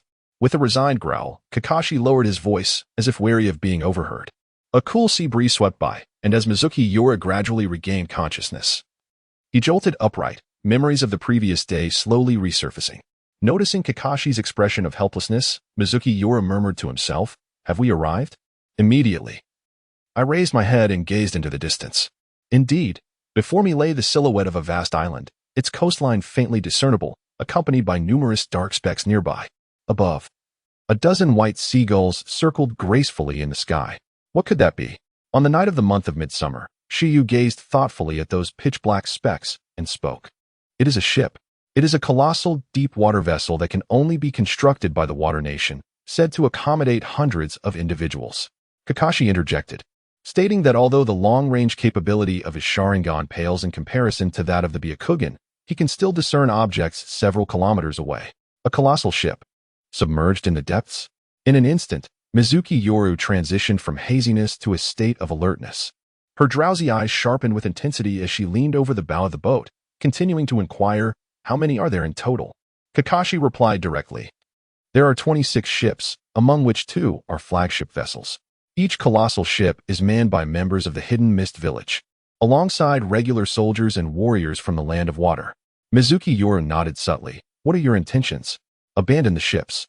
Kakashi responded without the slightest hesitation, firmly stating, "Although our vessel is modest in size, the objective remains substantial. The most prudent course of action would be to tread water and navigate around, or perhaps to approach from beneath the sea. Upon reaching the island, we should strive to capture a living witness and gather intelligence." "I concur." Mizunomiya Yoru contemplated Kakashi's plan briefly and found no flaws, nodding in agreement. The two exchanged glances. As long as one has adept control over chakra, even a low-ranking ninja can effortlessly tread water. For Mizunomiya Yoru and his companion, both elite genin, this was a trivial task. By evenly distributing chakra across their souls, they created an upward and downward repulsive force, causing ripples to radiate outward across the sea's surface. This force perfectly countered their weight, allowing them to stand firmly on the water as if traversing solid ground. "Let us proceed." 2 figures raced swiftly across the surface of the sea, initially tracing a diagonal path to evade the looming presence of colossal ships.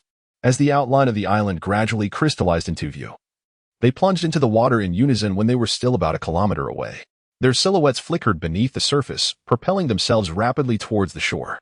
Through the refraction of the water, Mizunomiya Yoru spotted a patrol squad at the seabed near the island's edge, led by a warrior clad in armor.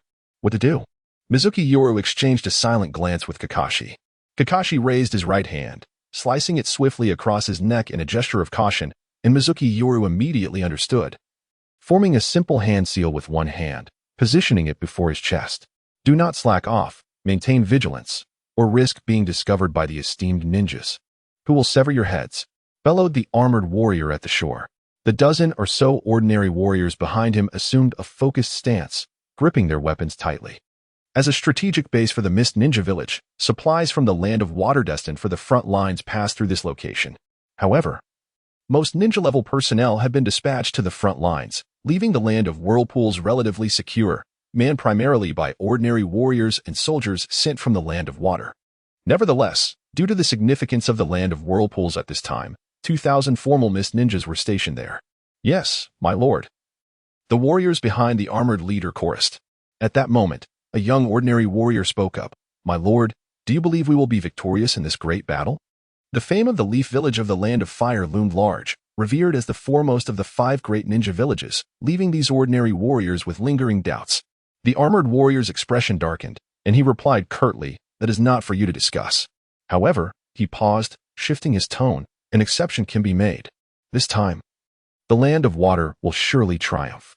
After continuous battles with the Land of Wind, the Land of Earth, and the Land of Lightning, they are on the brink of exhaustion. Otherwise, do you think the daimyo would permit Lord Mizukichi to engage in battle?" As the armored warrior's reasoning resonated, the others, including the young warrior, felt invigorated, as if the Land of Water had already vanquished the Land of Fire and claimed vast, fertile lands, with the Mist Village surpassing the Leaf Village to become the greatest ninja village in the realm. Just as the group was swept away in their fervor, they suddenly noticed the surface of the sea before them swirling violently in a dense vortex, accompanied by a series of intermittent low shouts. "Water release secret technique. 1,000 killing water flurry." Within the intricate vortex, countless streams of water transformed into a torrential barrage of sunbon, descending upon them like a rain of needles, densely packed without a hint of space in between. The armored warrior, upon witnessing this scene, felt his mind go blank, only to quickly regain his senses in utter horror, exclaiming, "Enemy attack." Yet before the warning could escape his lips, the deluge of sunbon struck him, rendering him lifeless. The ordinary warriors behind him, far less prepared, met the same grim fate before they could even react. A multitude of individuals met a tragic end, their bodies adorned with countless crimson specks, each oozing droplets of blood that gradually seeped into the sand. Mizunomiya Yoru emerged from the depths of the sea, maintaining a solitary hand seal, while Kakashi silently approached his side. Water release secret technique, 1,000 killing water flight. This jutsu, exclusive to the clan of Mizunomiya Yoru, was a subordinate technique to the ice release. Once the bodies were appropriately dealt with, the patrolling soldiers would typically change posts within 2 hours. By that time, even if the Mist Ninja discovered the situation and conducted an analysis, it would take at least half a day. Thus, we must act swiftly. The longer this operation is delayed, the lower the likelihood of success and the greater the danger. We have half a day, and we must seize every moment, Kakashi stated calmly. Mizuki Yoru pondered. While he possessed greater strength, Kakashi's experience in missions was undeniably superior. I understand, he replied. Together, they bound the bodies to stones and sank them into the ocean, executing the task with remarkable proficiency in mere minutes, a testament to their profession as assassins. Let us proceed. After ensuring everything was in order, Mizuki Yoru and Kakashi plunged deeper into the isolated island, where their immediate priority was to capture several useful living targets. Though the island of the Land of Whirlpools was not part of the Land of Fire, it was theoretically situated at the same latitude, rendering its environment and climate quite similar, with the sole distinction of being encircled by water, thus more humid than the Land of Fire. The dense jungle before them gradually thinned, perhaps due to their position at the rear, leading to a less stringent defense across the island, allowing Kakashi and Mizuki Yoru to identify numerous vulnerabilities and ample opportunities for movement. 2,000 mist ninjas, scattered across thousands of square kilometers, resembled a droplet of water merging into the ocean. Otherwise, they would not have dispatched so many ordinary citizens from the Land of Water for assistance. Yet, for Mizuki Yoru and Kakashi, this was undoubtedly a rare opportunity. As they traversed the jungle, they soon arrived at an expansive plain, their visibility improving. Kakashi's left eye, the three-tomo Sharingan, widened slightly, his expression grave. Having fully set foot in the Land of Whirlpools, any lapse in vigilance could lead to dire consequences. Hence he maintained the Sharingan in its optimal state. He was employing it akin to the Byakugan. For the extraordinary insight of the three-tomo Sharingan could reveal subtle clues unnoticed by ordinary individuals. There are faint footprints here, approximately 6 individuals in number. Judging by the depth of the prints, 2 of them may be Jonin. Therefore, I deduce this is a mixed ninja squad. Mizuki Yoru observed Kakashi's subtly fatigued visage and nodded solemnly in agreement. It appeared that the burden of the Sharingan weighed heavily on Kakashi. A tinge of melancholy brushed through his mind. Despite the Sharingan's formidable power, which resonated throughout the world of Hokage, it was not necessarily a boon for Kakashi. Perhaps without the Sharingan, Kakashi may still become another White Fang in a few years. Calming his mind, Mizuki Yoru continued to listen to Kakashi, who stated, "At least leave one Jonin alive. If conditions permit, we can spare another. While it need not be a Jonin, they must be at least Chunin rank to facilitate our verification of their testimony." Mizuki Yoru nodded again, feeling a surge of eagerness. His motivation for accompanying Kakashi on this venture stemmed not only from repaying a debt of gratitude, but also from obstructing Uchiha Obito's schemes and, most importantly, from the desire to eliminate more mist ninjas. Gazing at the 4 newly acquired card fragments lying idle within his pouch, he glimpsed the prospect of exchanging them for a 3-star card without expenditure, perhaps for stars were not beyond reach. Thus, during his idle moments, he frequently perused all the 3-star and 4-star cards, preparing himself and confirming his choices in advance. To be candid, he currently favored 2 3-star cards, the character card, Eye of Death Shiki Ryugi, and the distortion, Eye card Asagami Fujino. Both possessed formidable magical eyes from the Type Moon universe. The former was reputed to gaze directly at death, wielding an ability akin to causality, while the latter could distort any existence she deemed distortable, albeit limited to the material realm, without the capacity to materialize concepts, by activating her vision as a rotational axis.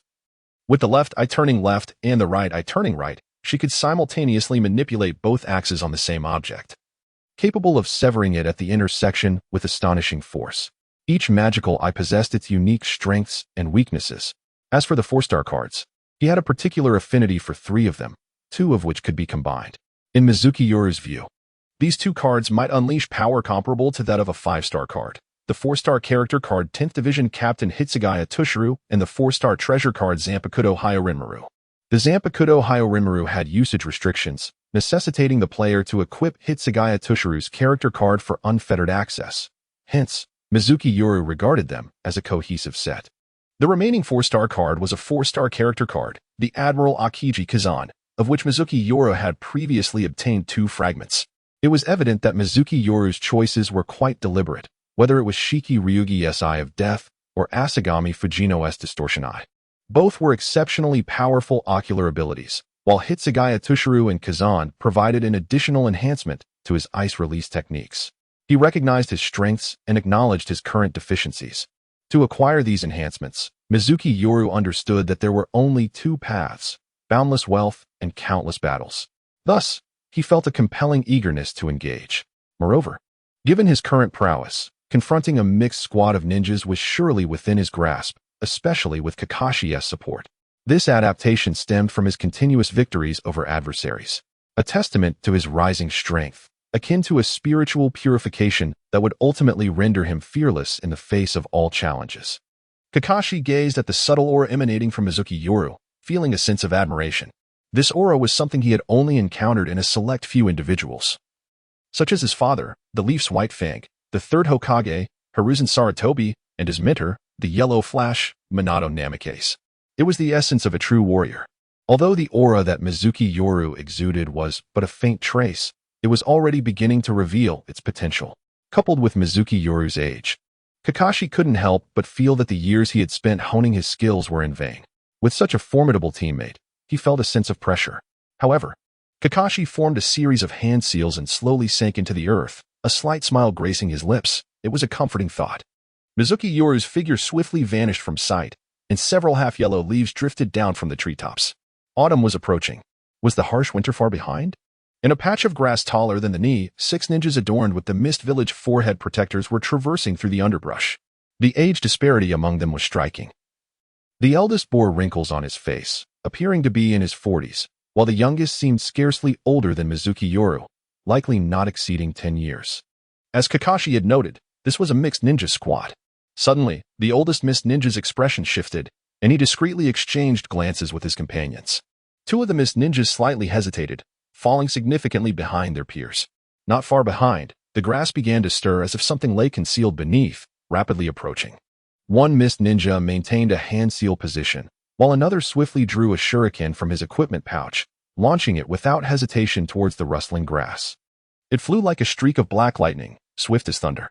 Judging by the accuracy and force of the shuriken, it demonstrated at least the proficiency of a nin. With a sharp sound, the shuriken sliced through the air, creating a small spray of crimson. The throwing ninja frowned slightly and approached the grassy area.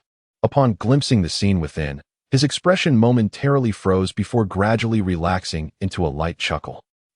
I suppose I was a bit overly cautious. It turned out to be merely a gray wild rabbit nestled in the grass. Hearing the relaxed tone of his companion, the ninja still holding the hand seal posture displayed a hint of exasperation. The two shared a smile and signaled an okay gesture to the elder ninja who had first noticed the commotion, indicating that all was well. What a pity it had turned out to be a false alarm. The younger Mist Ninjas clicked their tongues in disappointment and shook their heads, seemingly eager for something out of the ordinary to occur, particularly the one of similar age to Mizunomiya Yoru, who wore a frustrated expression. These Mist Ninjas, either freshly graduated from the Ninja Academy or recently so, had emerged from the harsh environment of the Blood Mist, believing themselves to be the epitome of excellence. Although they had begun to glimpse the brutality of being a ninja, they remained inexplicably confident. The elder Mist Ninja observed their demeanor with a cold smile. Ignorance breeds fearlessness, and so they continued their journey. The elder Mist Ninja spoke directly, choosing not to remind his juniors, as death would impart all necessary lessons. After a brief interlude, this mixed ninja team resumed their journey, albeit with a newfound, albeit unwarranted, sense of ease. For ninjas, a lapse in vigilance invariably heralds the onset of calamity. Earth release, groundquake. At that moment, a chilling shout resonated from beneath the mixed ninja squad, and a vast ripple spread across the ground. The earth began to tremble. And beneath the feet of 6 Mist Ninjas, the ground suddenly caved in, creating a pit over 20 meters deep. The 3 young Mist Ninjas, who had recently displayed their regret, quickly learned a harsh lesson, with no time to react before their cries of anguish filled the air. A flicker of panic crossed the elder Mist Ninja's face, but he quickly regained his composure, shouting, "Enemy attack. All units prepare for battle." He swiftly drew his ninja blade from his back, exerting force beneath him to leap onto the debris of the collapse. Rapidly distancing himself from the pit and regrouping with the 2 remaining comrades who had similarly escaped. "Kakashi, it seems your reconnaissance skills still fall short." A shadow leapt down from the air, landing with an ethereal grace that exuded an intimidating presence. it was Mizuki Yoru. Upon closer observation, it became evident that this mixed ninja team was comprised of only one ordinary J-nin, while the individual Kakashi suspected to be another J-nin was merely a special J-nin. As Mizuki Yoru surveyed the three adversaries before him, the remaining mist ninja shuddered. A primal sense of being hunted washing over them. Do you remember Mizuki? Mizuki Yoru intoned softly, as layers of dense white mist enveloped the area, seemingly alive. Encircling the remaining three mist ninjas. Under the sunlight, glimmers of light danced through the mist, refracting into a myriad of colors. The temperature plummeted abruptly, causing the three mist ninjas to involuntarily shiver. So cold. The elder mist ninja gazed at the unfolding scene, suddenly recalling a haunting memory, his expression transforming into one of horror. Upon hearing Mizuki Yoru's words, he blurted out, "Ice release. You are a remnant of the Mizuki clan? Remnant? Ha ha ha." Mizuki Yoru chuckled lightly, as if amused by the statement, but then his demeanor shifted to one of seriousness. "I dislike that term." Narrowing his eyes, he spread his fingers wide, causing the white mist to coalesce rapidly. It resembled a colossal steamer. "Do you desire two captives?" The white mist gradually solidified, and the three mist ninjas suddenly felt their bodies stiffening. The elder mist ninja attempted to form hand seals, only to discover that the mist enveloping him had transformed into a thin yet unyielding layer of frost. Caught in a joint ambush by Mizuki Yoru and Kakashi, these mist ninjas, having lost the initiative, could scarcely endure even a second. Freeze. With a gentle exhalation, one mist ninja succumbed to unconsciousness, while the other two found themselves ensnared, akin to insects trapped in amber. Under the overwhelming pressure of formidable might, Mizuki Yoru opted to spare the two strongest survivors, entrusting the remainder to Kakashi, as he was unversed in the art of interrogation. In the dimly lit depths below, a colossal, humanoid monstrosity towered upon a stone platform, its trunk resembling that of parchwood, adorned with concentric rings akin to tree growth patterns. It bore 9 enormous eyes and was crowned with 10 column-like protrusions that resembled tree trunks. Suspended from these were numerous cocoon-like entities, casting an eerie ambience in the desolate underground. Beneath the creature lay a throne woven from branches, upon which sat an elderly man with graying hair, eyes closed in a meditative repose. His emaciated form suggested an imminent demise, yet he exuded an aura of formidable power, akin to a great dragon coiled within this subterranean realm, rendering it difficult to gaze upon him directly. "How goes the plan?" A voice, weathered and somber, emerged from the elder's lips, slow yet unmistakable in its authority. A man with skin of contrasting hues knelt before the throne, head bowed, producing two distinctly different tones. "All is proceeding smoothly. The young girl has been successfully captured, awaiting the gathering of performers for the grand spectacle. Lord Madara, your cunning is truly unparalleled." "I feel a pang of pity for that young one," he remarked. The entity known as Black Zetsu shared a body with White Zetsu, the former being the will separated from Uchiha Madara, while the latter was an ancient living weapon crafted from the essence of humanity immersed in the endless dream of Tsuki no Mi. The elder was, of course, the seemingly deceased Uchiha Madara. Casting a fleeting glance at the ramblings of White Zetsu, Madara chose to disregard him.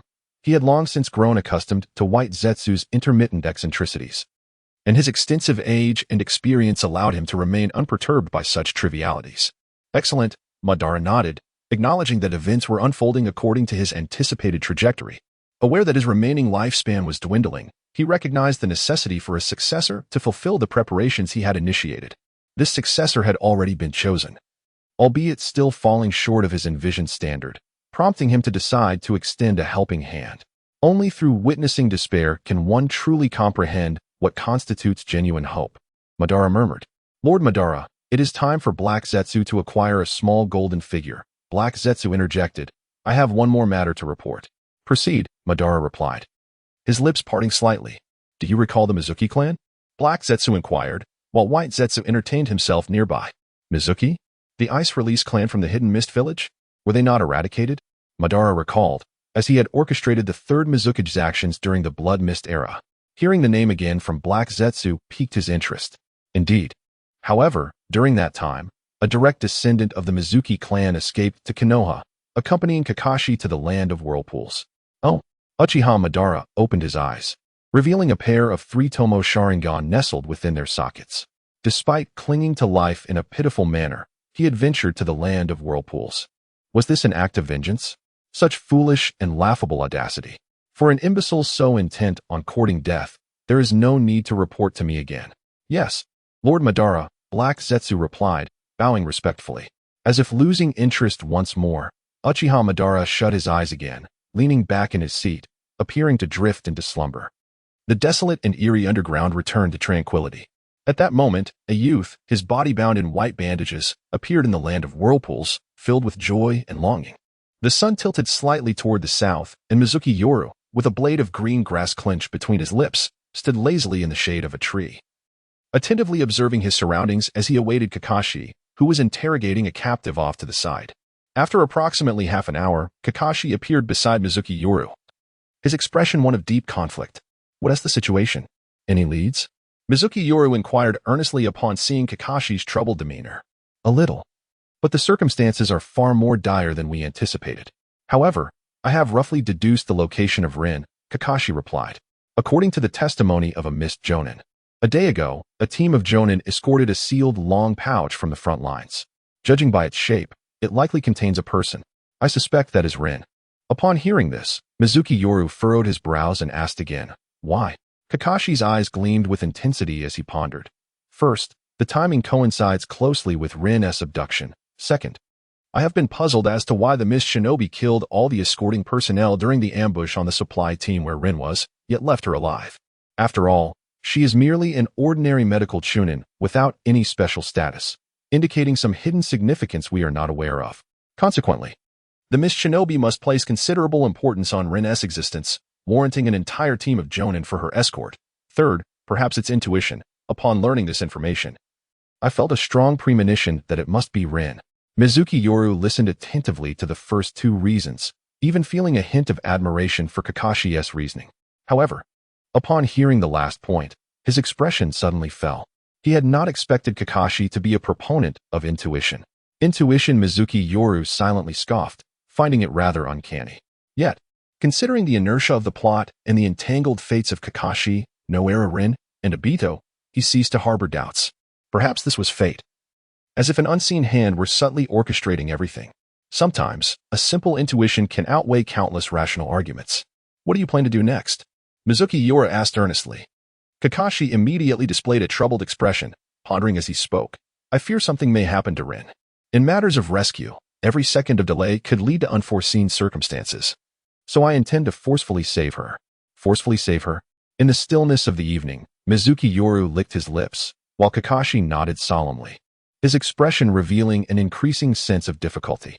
Realizing Kakashi's concerns, Mizuki Yoru inquired, is it very dangerous? According to the testimony, Rin had been transported to a clandestine base, heavily fortified with at least 300 official ninjas, not to mention the unknown number of ordinary warriors and soldiers. The leader was an elite Jonin, reputed to be a ninja of the Hozuki clan, who had once vied for the title of wielder of the twin blades of the 7 ninja swordsmen, 300 official ninjas. And the leader of the Hozuki clan? Mizuki Yoru echoed Kakashi's words, placing particular emphasis on the leader from the Hozuki clan.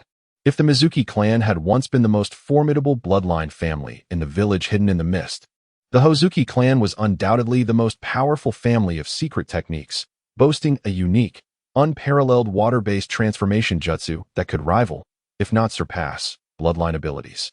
Furthermore, both the second and current third Mizukage hailed from the Hozuki clan, an undeniable aristocracy of the village. An elite Jonin? Though he had failed his bid for the 7 ninja swordsmen, the possession of such water-based techniques might render Kakashi his inferior. Mizuki Yoru murmured to himself, acknowledging the formidable enemy forces, yet still exuding an unwavering confidence. Of course, this was contingent upon the secret base housing merely over 300 ninjas. Let us attempt a stealthy infiltration first. Should we be discovered, I will handle the guarding ninjas while you search for Rin, Mizuki Yoru stated calmly. Kakashi, though touched by his words, firmly declined. I cannot agree to that. Are you worried about me? Mizuki Yoru chuckled lightly, then retorted, observing Kakashi's silence. He recognized his assumption was correct and reassured him, rest assured, I am not reckless. Moreover, I am merely 7 years old, with a lifetime ahead of me to enjoy.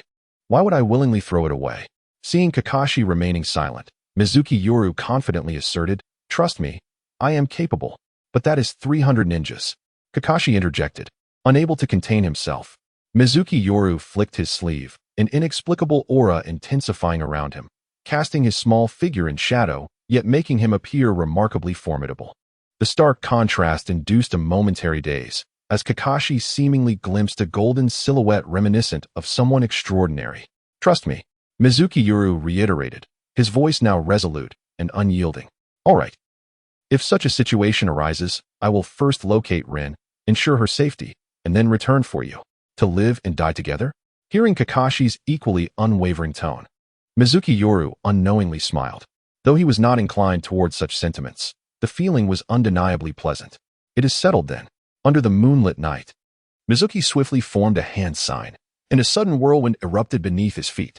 In the blink of an eye, he utilized a body flicker technique. Arriving at the location where Kakashi was interrogating the captives, two pristine ice spikes materialized instantaneously, hurtling towards the two captured mist ninjas with astonishing speed. Blood blossomed in the air as one elite J-Nin and a special J-Nin succumbed to their fates. Glancing at the package bestowed by the system, Mizuki discovered yet another fragment within. Fortune smiled upon him, a glimmer of brilliance flashing in his eyes. Meanwhile, Obito Uchiha traversed the forest of the Land of Whirlpools. Beside him, a large tree bore witness to a peculiar sight as a shadowy figure, both black and white, gradually emerged from the trunk. The upper half of its body protruded, while the lower half appeared to meld seamlessly with the tree itself. The spore technique of White Zetsu manifested in countless forms, allowing him, in conjunction with the Mayfly technique, to reach any location within the ninja world undetected. "Hey, where have you been all this time? Didn't you promise to help me find Kakashi and Rin? By the way, where exactly are we?" Obito, although revived by Madara Uchiha, still exhibited a rather restless demeanor, especially with his thoughts consumed by his companions. With White Zetsu having just gone missing again, he questioned him without restraint. "We were just reporting to Lord Madara. Kakashi and Rin are not far ahead. As for your question, we are on the Land of Whirlpools," Black Zetsu replied with unwavering precision. "Obito, didn't we agree to help each other? I would lead you to your friends, and you would teach me how do you know. By the way, it must feel quite exhilarating, right?" White Zetsu interjected nonsensically. Obito and Black Zetsu both bore expressions of exasperation. "This fool." Obito twitched his lips in irritation. Had he not spent nearly half a year with White Zetsu, he would hardly have believed such a character existed in this world, someone who sought others to instruct him on such matters, even declaring he must experience the act himself. What misdeeds must Lord Madara have committed in his past life to have such a subordinate? Obito pondered, seemingly ignoring White Zetsu's comments as he pressed onward in the direction indicated by Black Zetsu. White Zetsu continued to chatter beside him, while Black Zetsu covered his face with his hand, wishing he could change partners. Yet, contemplating his grand ambitions, he resolved to endure for the time being. The dense forest gradually thinned, revealing a vast clearing ahead, within which a massive camp had been erected, surrounded by vigilant guards and concealed sentries. As they approached within half a kilometer of the camp, Obito, employing his Sharingan, was the first to discern its presence. He quickly concealed himself and peered at the patrolling guards outside the camp, noting that many bore the forehead protectors of the hidden Mist Village. Mist ninjas? Obito, who had been recuperating and was unaware of the outside world's developments, was momentarily taken aback. Hadn't Black Zetsu just claimed they were in the Land of Whirlpools? How could Mist ninjas possibly be here? He still believed that Kakashi and Rin were on a mission in the Land of Waves. What had transpired? Obito suddenly sensed that something was amiss. His expression darkened as he seized Black Zetsu by the collar and shook him violently. Fortunately, he remembered not to alert the distant Mist Shinobi, quickly suppressing his tone and growling with anger. "You cannot tell me that Rin and Kakashi have been captured by that group of Mist Shinobi. Why not take a look inside to find out?" Black Zetsu replied enigmatically, allowing Obito to continue his frantic shaking. Indeed, we shall discover the truth within," White Zetsu added, his eyes rolling as he spoke quietly, a subtle smirk playing on his lips. He was undeniably eager to witness the unfolding events, perhaps even more intriguing than a mundane affair. Obito, in a state of panic, recalled that over the past 6 months, he had not only been recuperating, but had also made significant strides in strength. His Sharingan had evolved to the 3-tomo stage, and due to the transplantation of Hashirama's cells he had acquired would release. If Rin and Kakashi had been captured, he would surely rescue them. Gazing at the vast encampment ahead, Obito forced himself to remain calm. Yet, upon seeing at least 50 patrolling shinobi and samurai, along with an unknown number of enemies within the camp, despair began to creep in. It was an insurmountable challenge. Not only would saving them be difficult, but even infiltrating the camp seemed impossible. What to do? Obito felt lost. At that moment, Eureka! A spark of realization illuminated his mind. He remembered he was not alone and quickly turned his gaze to black and white Zetsu. Help me. Obito's tone was serious for the first time, imbued with gravity. Of course, black and white Zetsu responded in unison, their voices synchronized. Leave it to us.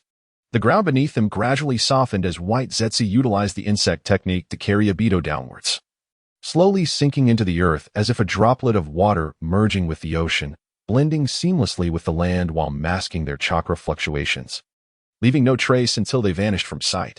Just moments ago, Obito and the Zetsu duo were hidden behind the trees, as if they had never existed at all. Within the Mist Village encampment, there was a clearing beside a dilapidated structure resembling a temple, housing an eerie statue draped in white robes, its hair flowing freely. The statue held a sickle in its mouth, adorned with demonic horns painted in red. Outside the temple stood 2 rows of mist shinobi in distinctive uniforms, indicative of the pursuit division, akin in rank and purpose to Konoha's Umbu. It was members of this division who had once hunted the elusive Mizunomiya Yoru. A young girl lay quietly on the ground, as if in slumber, a sweet smile gracing her lips. Her short brown hair lay neatly upon her shoulders, fluttering gently in the breeze, her face embellished with purple patterns that evoked a sense of tranquility, reminiscent of a pristine spring that refreshes the soul. 2 mist shinobi approached slowly, one of them carrying a divine tablet adorned with a yellow talisman. The subsequent proceedings must remain entirely undisturbed, otherwise, there is a considerable risk of the sealing failing. Should that occur, Lord Mizunomiya will undoubtedly place the blame upon us. Even though you, Ghost Lantern, are of the same clan as Lord Mizunomiya, you must surely comprehend the consequences. The Mist Ninja, donning a ghostly mask and gripping the divine plaque, coldly admonished. Rest assured, I stake my life on it. The entire sealing process will proceed without interruption, Ghost Lantern Hanatsuki assured, a fierce scar marring his right cheek, resembling serrated shark teeth. Suddenly, a gust of wind swept through as a Mist Ninja rushed in, kneeling on one knee. Lord Ghost Lantern, what is it? Ghost Lantern Hanatsuki furrowed his brow, discontent brewing within him as a subordinate appeared just after he had given his assurance. The ninja who entered trembled, acutely aware of Ghost Lantern Hanatsuki's cold demeanor. Sensing a hint of displeasure in his voice, he dared not delay. It is about Yamashita-mon, the Jonin. Yamashita-mon. The image of a middle-aged man flickered in Ghost Lantern Hanatsuki's mind. Was he not leading a mixed squad patrolling the coastal area? What brings him here? The Jonin reported that they were ambushed by enemies. Only he and Shinobu remained from their 6-man team. Ambushed? In the land of waves? How absurd. Ghost Lantern Hanatsuki erupted in fury. This place was entirely under the control of the Mist Village, teeming with Mist Village and Water Country personnel. Where could these enemies possibly come from? Bring Yamashita-mon to me. I wish to hear from him where his assailants emerged. Yes, Lord Ghost Lantern. The Mist Ninja hastily withdrew, while the expression of the ninja clutching the divine plaque flickered momentarily. He then stepped forward, coldly stating, we must hasten. Let us commence the sealing and fulfill Lord Mizunomiya's directive swiftly. Indeed. Ghost Lantern Hanatsuki gradually nodded, momentarily setting aside recent matters. He abruptly waved his hand, and dozens of mist ninjas materialized around them, standing guard like a swarm of ants. The 2 rows of pursuing ninjas stationed beside the temple, under the signal from the ninja holding the divine plaque, aligned themselves into a neat circular formation, encircling him. They formed identical hand seals, their chakras silently intertwining. At that moment, the divine plaque erupted with waves of blue luminescence, reminiscent of ocean ripples expanding outward, accompanied by the increasingly palpable vibrations of potent chakra in the now humid air. Lord Ghost Lantern, Yamashita-mon has arrived. The earlier departing Mist Ninja returned, flanked by an elderly man and a youth, their appearances strikingly similar to the 2 Mist Ninjas recently slain by Mizunomiya Yoru. Upon entering the clearing and beholding the tranquil girl surrounded by the Mist Ninjas, their expressions shifted dramatically. It is Rin. Mizunomiya Yoru, receiving a nod from Kakashi, recognized the girl encircled as if in a ritual, no error Rin. Sensing the distant fluctuations of chakra and the blue ripples reminiscent of the ocean, Mizunomiya Yoru felt a stirring within. Recalling the familiar narrative and promptly deducing the actions of the individuals before him, they were sealing the tailed beast. If memory served him correctly, it was the 3 tails, Isabu. What could that divine token be? Mizuki Yoru mused silently as he gazed at the artifact radiating diverse energies. In the world of Naruto, there existed not only the extraordinary power of ninjas but also numerous tools endowed with unique abilities. For instance, the legendary 3 sacred treasures and the artifacts left behind by the Sage of 6 Paths. Perhaps that divine token was one of them. Mizuki Yoru cast Kakashi a calming glance. Could it be that Isabu was now sealed within that divine token, acting as a vessel? Mizuki Yoru murmured, taken aback by how easily Rin had been located. Surveying the situation with a sidelong glance, he recognized that a fierce battle was inevitable. While their current maneuver was proceeding smoothly, the pressing concern was how to ensure everyone's safe extraction. Indeed. Mizuki Yoru continued to observe the divine token emanating deep sea and chakra energies. He held a keen interest in such artifacts possessing special abilities. The experience he gained from trading the Kusanagi of the Swordfish Demon had already proven fruitful. This was a vessel capable of containing and sealing tailed beasts. Its prestige surely surpassed that of the Kusanagi by a significant margin. Selling it to Sarutobi Hiruzen would undoubtedly yield a handsome profit. The divine token, radiating a blue luminescence, appeared to shimmer with a layer of dazzling gold in Mizuki Yoru's eyes. Disguised as captives through transformation jutsu, Mizuki Yoru and Kakashi followed the leading mist ninja toward the presence of Higetsu Hanayuki.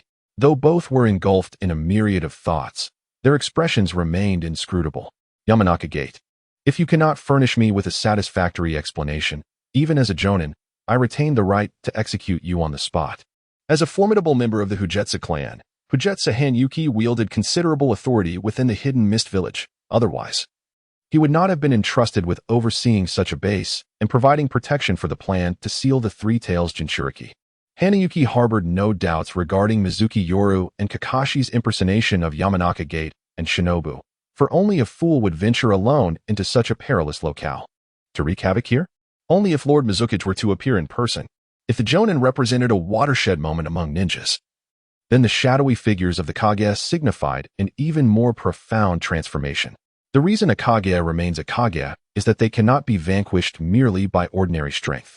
Unless the numbers reach a transformative threshold or an equally powerful adversary is present to restrain them. The existence of a Kage bears no vulnerabilities.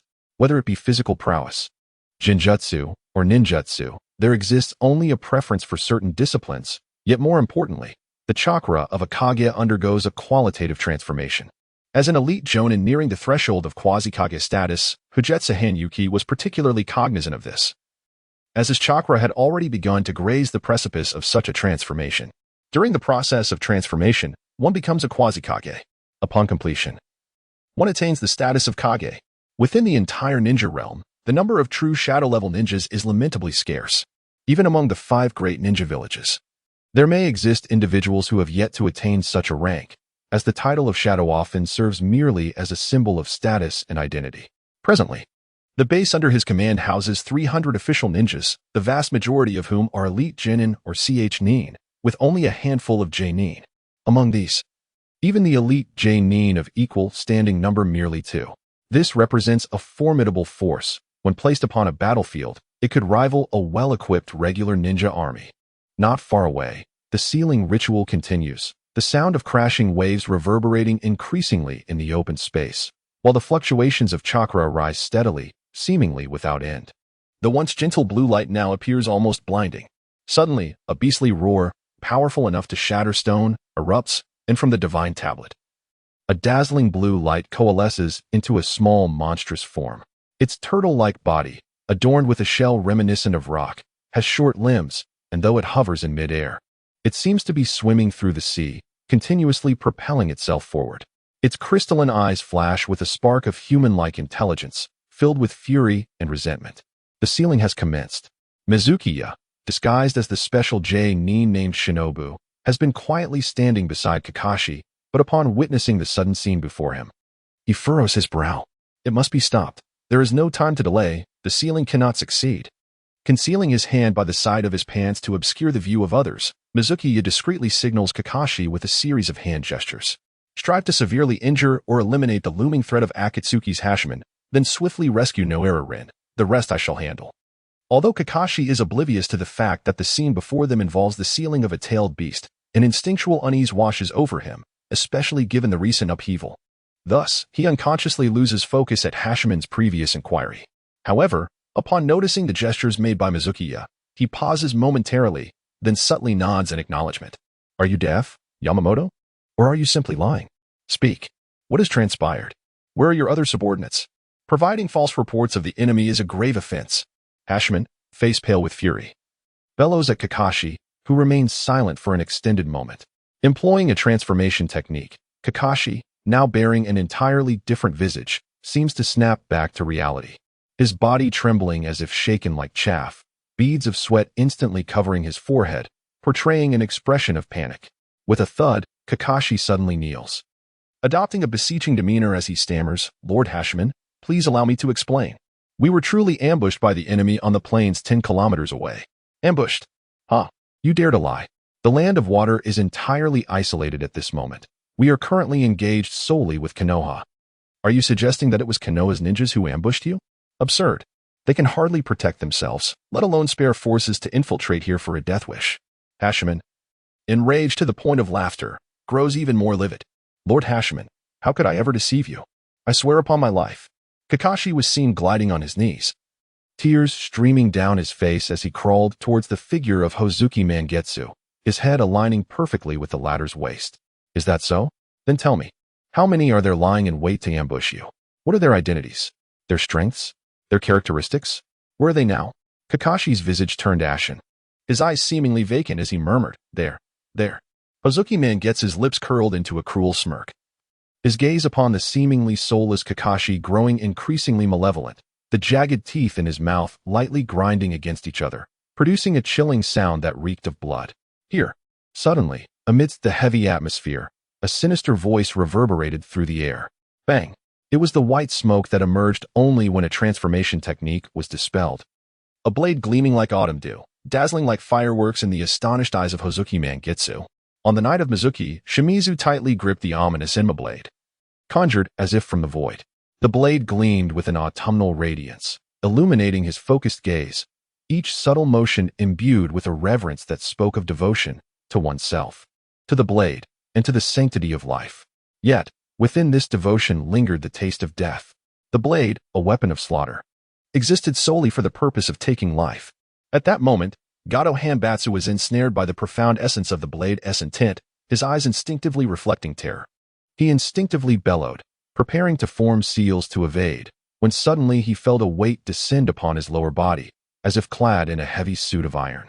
Lowering his gaze, he discovered that his feet had been ensnared by a binding of earth chakra. Was there truly an ambush? A flicker of realization crossed Gato Hanbatsu's mind. He had misjudged Yamashiro Gate, for the true Yamashiro and his mixed ninja squad had likely perished. Gato Hanbatsu then descended into madness, baring his jagged shark-like teeth, resembling a specter of the deep sea, unleashing a chilling roar. He howled, Do you wish to kill me? In the face of the suddenly unmasked Shimizu, who struck with ferocity, the surrounding mist ninjas were caught off guard. As Kakashi discreetly refined the earth chakra and unleashed a simple earth technique, the mist ninjas hesitated momentarily before they all lunged at Gato Hanbatsu, willing to sacrifice their bodies to shield against the autumnal gleam of the blade. However, this was ultimately too late. Under the gaze of dozens of eyes, filled with shock and despair, the Enma blade descended upon Gato Hanbatsu's head like a thunderbolt from the heavens. Wind cutter. Death. Shimizu appeared as a divine arbiter of life and death, his words echoing with authority, commanding the very laws of nature. With a sharp hiss, the razor-sharp Enma blade sliced through Gato Hanbatsu's skull as though it were mere tofu. Before the astonished crowd, two bodies toppled to the ground. Yet, Shimizu did not exhibit joy. Instead, his brow furrowed slightly as he swiftly sheathed his blade, while Kakashi's expression shifted dramatically as he retreated hastily. For upon Gato Hanbatsu's body, there was no trace of blood. Water transformation technique? Shimizu murmured, as the two halves of Gato Hanbatsu's body suddenly became translucent. Then with a splash, transformed into a crystalline flow of water, the severed parts gradually knitting themselves together. At that moment, Gato Hanbatsu appeared as a being of water, possessing all the properties of the element. Ha ha ha. The Gato clan is the nemesis of all physical techniques, especially swordsmanship. As the features of his watery form re-emerged, Gato Hanbatsu laughed triumphantly, his eyes brimming with mockery, as if he sought to witness the fear on Shimizu's face. Yet, he was met with disappointment. The cold gleam in his eyes intensified. The surrounding mist ninjas erupted in cheers, seemingly proud of Gato Hanbatsu's formidable secret technique. Lord Gato is invincible. The strongest water transformation technique. Kill. Slay these two audacious assassins who dared to attack Lord Gato. After the cheers subsided, dozens of mist ninjas shifted their direction, charging towards Mizunomiya Yoru and Kakashi. Simultaneously, an urgent alarm echoed through the base, prompting more mist ninjas to converge from various locations towards the open ground. "Seal the guards!" screamed Gato Hanatsuki, as some of the pursuing mist ninjas sprinted towards Noara Rin's position. Water transformation technique. A nemesis to taijutsu? In Mizunomiya Yoru's eyes, there was only Gato Hanatsuki. He seemed oblivious to the increasing number of mist ninjas surrounding them. With a calm demeanor, he sheathed his blade and declared, as if defying fate, raising the Enma blade once more towards Gato Hanatsuki. "Do you still not comprehend? Your swordsmanship is futile against me." Facing the descending Enma blade, Gato Hanatsuki finally dispelled the earth-style jutsu that had bound his lower body, sneering coldly, remaining steadfast and unmoving. The water transformation technique is the nemesis of taijutsu. This confidence has been forged through centuries of the Gato clan vanquishing countless foes. Yet, the cold grin on Gato Hanatsuki's face faltered as he sensed his water-transformed body gradually solidifying.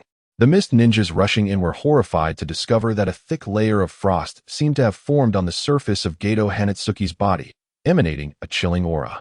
As time elapsed, he suddenly realized that it was not only his body that was freezing, but also his thoughts. Everything around him appeared to slow down. Ice release. The ice release of the Mizunomiya Clan. Gato Hanatsuki wished to scream for help, but found his voice trapped within his throat, producing only faint sounds. Although the Gato clan's water transformation technique could morph them into water beings, granting them near immortality and resistance to physical attacks and blades, as well as diminishing the damage from earth and wind techniques, it was not without its weaknesses. Aside from the naturally opposing fire release, the Gato clan's greatest fear was the ice release of the Mizunomiya Clan. Ice, the superior force of water, while fire release could cause the water beings of the Gato clan to evaporate, ice release could render their water transformation technique utterly ineffective. Crack, crack. The crisp sounds echoed repeatedly as Gato Hanatsuki desperately channeled all his chakra, striving to delay the encroaching frost, hoping to hold out until his subordinates arrived. The chakra, on the verge of transformation, radiated an astonishing aura that momentarily overshadowed the sealed three tails within the divine seal. Didn't the Mizunomiya clan perish at the hands of their leader? How could any remnants still survive? In this caliber of ice release, surely even that old fool Mizuki Kazai cannot reach such heights. Who on earth is it? Damn it. Gato Hanatsuki's expression grew increasingly frenzied. Yet his chakra had not truly undergone transformation. Like Suigetsu Hozuki, both were elite jonin at their peak, one wielding the great sword Samahata, capable of rivaling a potential Kage, while the other was merely a failed contender for the twin swords, the master of flounder. If even Suigetsu Hozuki fell to Mizunomiya Yoru's hands, how could the weaker Gato Hanatsuki hope to withstand? Furthermore, Mizunomiya Yoru had not only grown stronger since then, but also held the advantage of a surprise attack. If he could not eliminate Gato Hanatsuki now, Mizunomiya Yoru might as well find a piece of tofu to smash his head against. Die. The dual reinforcement of ice release has surpassed the ancestral lineage of the Mizunomiya clan throughout generations. It can be asserted that Mizunomiya Yoru epitomizes the zenith of the clan's ice release. The efforts of Akatsuki Hanyu now appear to Mizunomiya Yoru as absurd as a mantis attempting to halt a chariot with its forelimbs. When one declares your demise, it is imperative that you comply. What is this water transformation secret technique? Even if the leader of the Akatsuki clan, the third Mizukage, were to arrive in person, he could not impede the surging intent to kill emanating from Mizunomiya Yoru. No, the encroachment of ice remains exceedingly rapid. Akatsuki Hanyu's struggles are utterly futile. In the moment when the Enma blade descends upon his crown, his body has completely solidified, losing the fluidity of water, and the title of physical combat nemesis has slipped from his grasp. With a disdainful gaze, Mizunomiya Yoru stands poised with his blade, surveying the throng of mist ninjas surrounding him. Upon witnessing this scene, even Kakashi, his comrade, is seized with an inexplicable tremor. The arena falls into an abrupt silence. The formidable Akatsuki Hanyu, who is qualified to vie for the title of one of the 7 ninja swordsmen, has been slain by Mizunomiya Yoru in a single stroke. Meanwhile, the masked mist ninja who had liberated the Sanbai, sealing it within no era Rin, shifts at the sight of Hanyue's demise. Could this be the ice release of the Mizunomiya clan? As he gazes upon the familiar visage of Mizunomiya Yoru, a memory surfaces of a portrait he had once encountered, causing his pupils to dilate sharply. Mizunomiya Yoru? The masked mist ninja murmurs. If his recollection serves him correctly, that is indeed the name. But he recalls that the individual should be merely 7 years of age. How could he possess such strength? Even the formidable Akatsuki Hanyue among elite J-nin was no match for him. Could he have misjudged? The masked mist ninja's eyes reflect disbelief. He holds the rank akin to that of a vice-captain within the mist ninja pursuit team. Otherwise, he would not have been entrusted with the crucial task of sealing the Sanbai Jinchuriki. More significantly, it was he who had issued the order to hunt Mizunomiya Yoru years ago. Is there truly such a prodigy in this world? The masked mist ninja struggles to accept this reality, yet the evidence stands before him. While most individuals remain in the ninja academy, someone has already established their foothold in the ninja realm through sheer prowess. Monster! Kakashi murmurs again to himself. The mist ninjas, initially charging towards Mizunomiya Yoru, find themselves paralyzed by disbelief, hesitating as they gaze at the blood-stained ice scattered across the ground, as if they have encountered a specter. For they are acutely aware of Akatsuki Hanyue's strength. Mizunomiya Yoru appears oblivious to the astonished eyes of the onlookers. Nonchalantly, he wipes the blood from the Enma blade and, disregarding the presence of others, addresses Kakashi. Leave this to me. You must go save others. Do you see that masked mist ninja holding the divine plate? If my conjecture is correct, it should contain a tailed beast. Tailed beast? Kakashi was suddenly taken aback, momentarily forgetting his astonishment at Mizuki Yoru's prowess.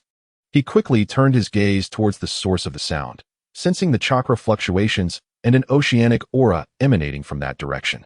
His expression darkened as he spotted Lin lying on the ground, and he abruptly understood why the mist ninjas valued her so highly.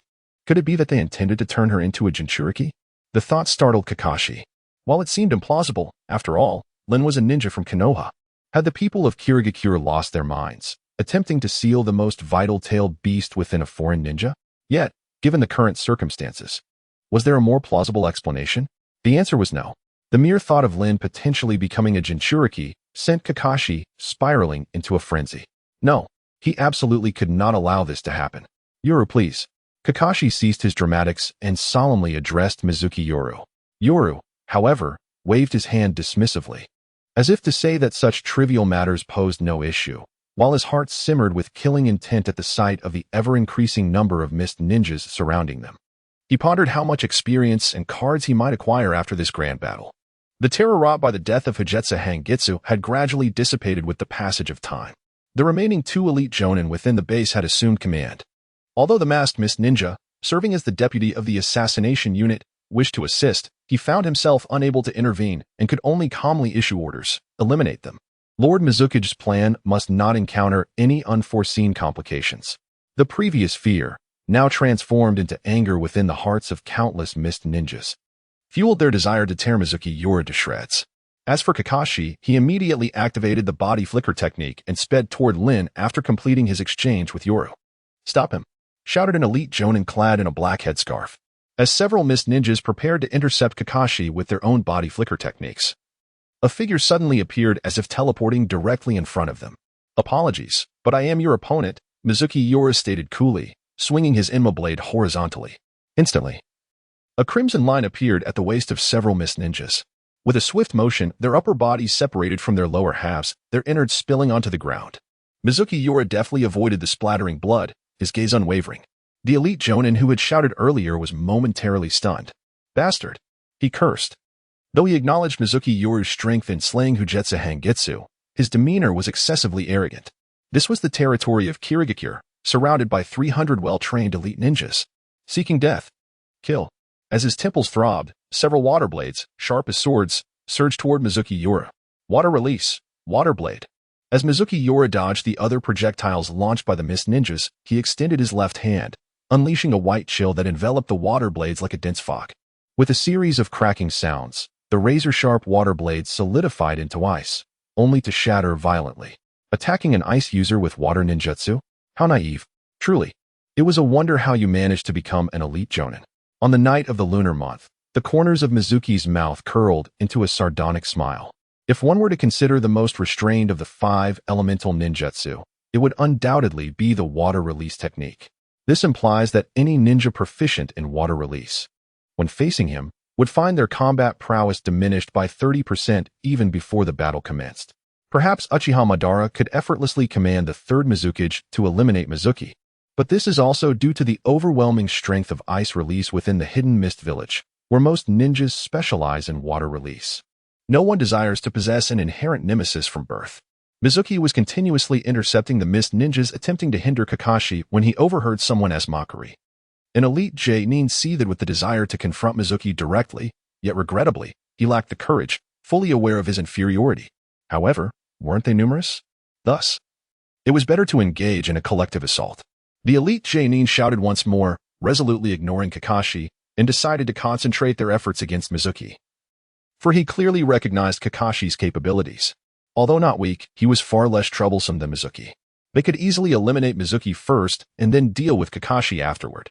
Surely, with so many of them targeting a single opponent, it would not take long. Everything was still within reach. But was the situation truly so simple? A frigid killing intent radiated from Mizuki's blue irises, and the Yenma blade in his hand shimmered with a chilling light. Upon hearing the elite J-nin's orders, he felt no surprise. Had he been in their position, he would have made the same choice. The combined assault of dozens, even hundreds of ninjas was indeed formidable, as no one could withstand such an onslaught unless possessing a monstrous physique akin to the 3rd Raikage. However, he had never needed to defend himself. It appeared the time had come to employ that technique. Surveying the multitude of mist ninjas poised for action, Mizuki sensed a surge of energy accumulating within him. Ice General. Upon advancing to a 4-star card, the powerful hidden technique unlocked by Esdeath granted him the ability to summon ice cavalry and to store the power of frost to conjure a cataclysmic blizzard capable of altering the very heavens. Since acquiring this skill, Mizuki had never utilized it. Perhaps today was destined to be its unveiling. This was also Mizuki's strongest trump card. The very reason he dared to accompany Kakashi deep into the land of waves. As the mist ninjas began forming their seals, a trace of haughty confidence graced Mizuki's lips. He was no longer that helpless child fleeing in disarray. With his hands poised, 2 crystalline ice flowers floated in his palms. And a tempest of snow began to swirl around him, scattering countless ice crystals. This extraordinary phenomenon instantly captivated everyone's attention. Was he about to unleash some ninjutsu? Did he dare to challenge hundreds of ninjas? Preposterous. At that moment, the deafening commotion drew all the mist ninjas within the base together. While Kakashi had reached the clearing where Yuri-rin was located, only to encounter a dozen mist ninjas blocking his path. A skirmish ensued. Yet Mizuki found himself unable to divert any focus to their struggle. After all, Mizuki Yoru is not his caretaker, responsible for resolving every issue he faces. Kakashi, after all, is the disciple of the future 4th Hokage and the captain of a shadow division. If Mizuki Yoru is ensnared in a situation where 90% of the opponents are his, and he cannot manage even this small number of foes, then perhaps it is better for him to perish. Thus, Mizuki Yoru focuses solely on the adversary before him, a glint of bloodlust flashing in his eyes. Card skills possess unique advantages over ninjutsu, as they require no hand seals. While the other mist ninjas are still preparing, Mizuki Yoru has already unleashed his abilities. Brace yourself. Accompanied by a fit of maniacal laughter, the 2 ice crystals he held in his palms shatter in advance, unleashing a cataclysmic ice storm that engulfs the surroundings within moments. Covering hundreds of meters, even affecting the area where the tailed beasts are sealed, a layer of frost quickly blankets the ground, accompanied by astonishing hail. General of Ice Storm. Mizuki Yoru's voice rises in pitch, sharp enough to pierce the clouds. The relentless frost wreaks havoc, and amidst the swirling frozen tempest, shards of ice seem to possess a life of their own, instinctively gathering and coalescing, accompanied by the sound of cracking ice, forming towering frost knights. Each standing 4 meters tall, resembling centaurs. The situation reverses in an instant. The mist ninjas, who once surrounded Mizuki Yoru, now find themselves seemingly encircled instead. Gazing at the sudden emergence of these azure ice cavalry, countless mist ninjas feel their throats constrict, as if something is lodged within, rendering them speechless. Only able to emit faint hissing sounds. What kind of ninjutsu is this? How can such a terrifying technique exist in this world? Ha ha ha, do you see it? This is the power of ice. Mizuki Yoru is astonished that the General of Ice Storm can conjure 500 ice knights in one breath, laughing heartily. his face adorned with pride. Truly, it is the hidden technique of the 4-star card, Esdeath. This is a power capable of single-handedly facing 1,000 foes. A technique comparable to that of a shadow-level expert. Mizunomiya Yoru realizes that while these ice knights are crafted from ice, they possess a modicum of intelligence and can be controlled with his mind. While the mist ninjas stand in bewilderment, Mizunomiya Yoru commands the ice knights to commence their assault. While others may be dazed, he shall not be. With a single command, the previously immobile ice knights suddenly shine with brilliance in their eyes. Their 4-meter-tall forms charging forth with overwhelming force, their long spears swinging at the surrounding mist ninjas. Those who were closer turn pale in an instant. Faced with such unfathomable power, all the mist ninjas seem to grasp a chilling reality. The courage they had just summoned dissipates like smoke. It becomes evident that the death of Ghost Lantern Hangetsu was not in vain. Did they still wish to swiftly dispose of Mizunomiya Yoru? The true folly lies with them. They are not merely facing opponents that can be vanquished, but rather unparalleled masters akin to the elusive water shadow. In their haste to counter the assault on Mizunomiya Yoru, the mist ninjas who successfully executed their jutsu swiftly targeted the oncoming ice cavalry. However, they soon realized that techniques below grade C merely left a faint white mark upon the ethereal blue forms. Only advanced techniques of grade B or higher could inflict any substantial damage upon those riders. It is crucial to note that grade B techniques are the domain of elite J-nin, with only a select few exceptional CH-nin able to master them. Yet, amidst the 300 mist ninjas present, how many elite CH-nin and J-nin were there? At that moment, a spark of understanding flickered in Mizunomiya Yoru's eyes as he grasped the true might of General Ice Storm. This was a strategy tailored for warfare. The vast battlefield was indisputably the arena best suited for General Ice Storm. Kakashi, too, recognized the grand spectacle orchestrated by Mizunomiya Yoru, his heart marveling at the audacity displayed. No wonder someone possessed such confidence. Every time he believed he had discerned another's limits, he ultimately discovered it was merely the tip of the iceberg. So formidable. Perhaps there truly was a chance to rescue Rin. Kakashi thought, his Sharingan piercing through the movements of a mist ninja as his short blade sliced across the ninja's neck, bringing him perilously closer to Rin. What initially seemed a minor disturbance, unlikely to sway the final outcome, led the masked mist ninja to lose his composure. Unable to fathom how events had spiraled to this point, Mizunomiya Yoru, perhaps he could no longer be referred to as a genius, for only the unformed are deemed geniuses. It was clear he had matured into a truly formidable entity, one whose strength could not be overlooked. And this powerhouse was merely 7 years of age. Today would be etched in history as the day Mizunomiya Yoru rose to prominence within the ninja realm. Under Mizunomiya Yoru's command, the ice cavalry, possessing a rudimentary intelligence, formed a battle array, charging relentlessly amidst the 300 mist ninjas in the open field, as if traversing a no-man's land. The sky echoing with anguished cries. Each charge claimed the lives of several mist ninjas, draping the ground in a crimson shroud, resembling a hellish landscape. All mist ninjas of special J-nin rank and above fought with all their might in resistance, although they occasionally shattered an ice cavalry unit. Their numbers paled in comparison to the 500-strong ice cavalry, resulting in far heavier losses for the 300 mist ninjas. This was nothing short of a massacre, especially for the CH-nin. More critically, following the deployment of General Ice Storm, Mizunomiya Yoru had not once intervened again, merely holding the Inma blade with an air of quietude as he observed the unfolding chaos. Cry, scream, and then perish. In that moment, Mizunomiya Yoru seemed to embody the very essence of dominion. Beyond the clearing, hidden within a thicket, 2 pairs of eyes peered through the foliage, their expressions etched with astonishment. Oh ho ho ho, this is indeed an unexpectedly splendid spectacle, White Setsu remarked in an exaggerated whisper, his eyes wide as saucers, his half-visible face brimming with incredulity. Black Setsu maintained a stoic demeanor, yet the quivering of his muscles betrayed a tumult beneath his facade of calm. He unmistakably recognized the figure who was ruthlessly slaughtering the mist shinobi, a presence reminiscent of the Grim Reaper. Who could he be? Such strength. Uchiha Obito gazed at Mizunomiya Yoru in the clearing with a look of admiration, murmuring to himself, to fight against 100 foes. Like a true hero, that was a feat he had always dreamed of achieving. Had Kakashi joined the Umbu? Could that fellow possibly be his new comrade? Damn it. Why should the guy be allowed to team up with someone so formidable?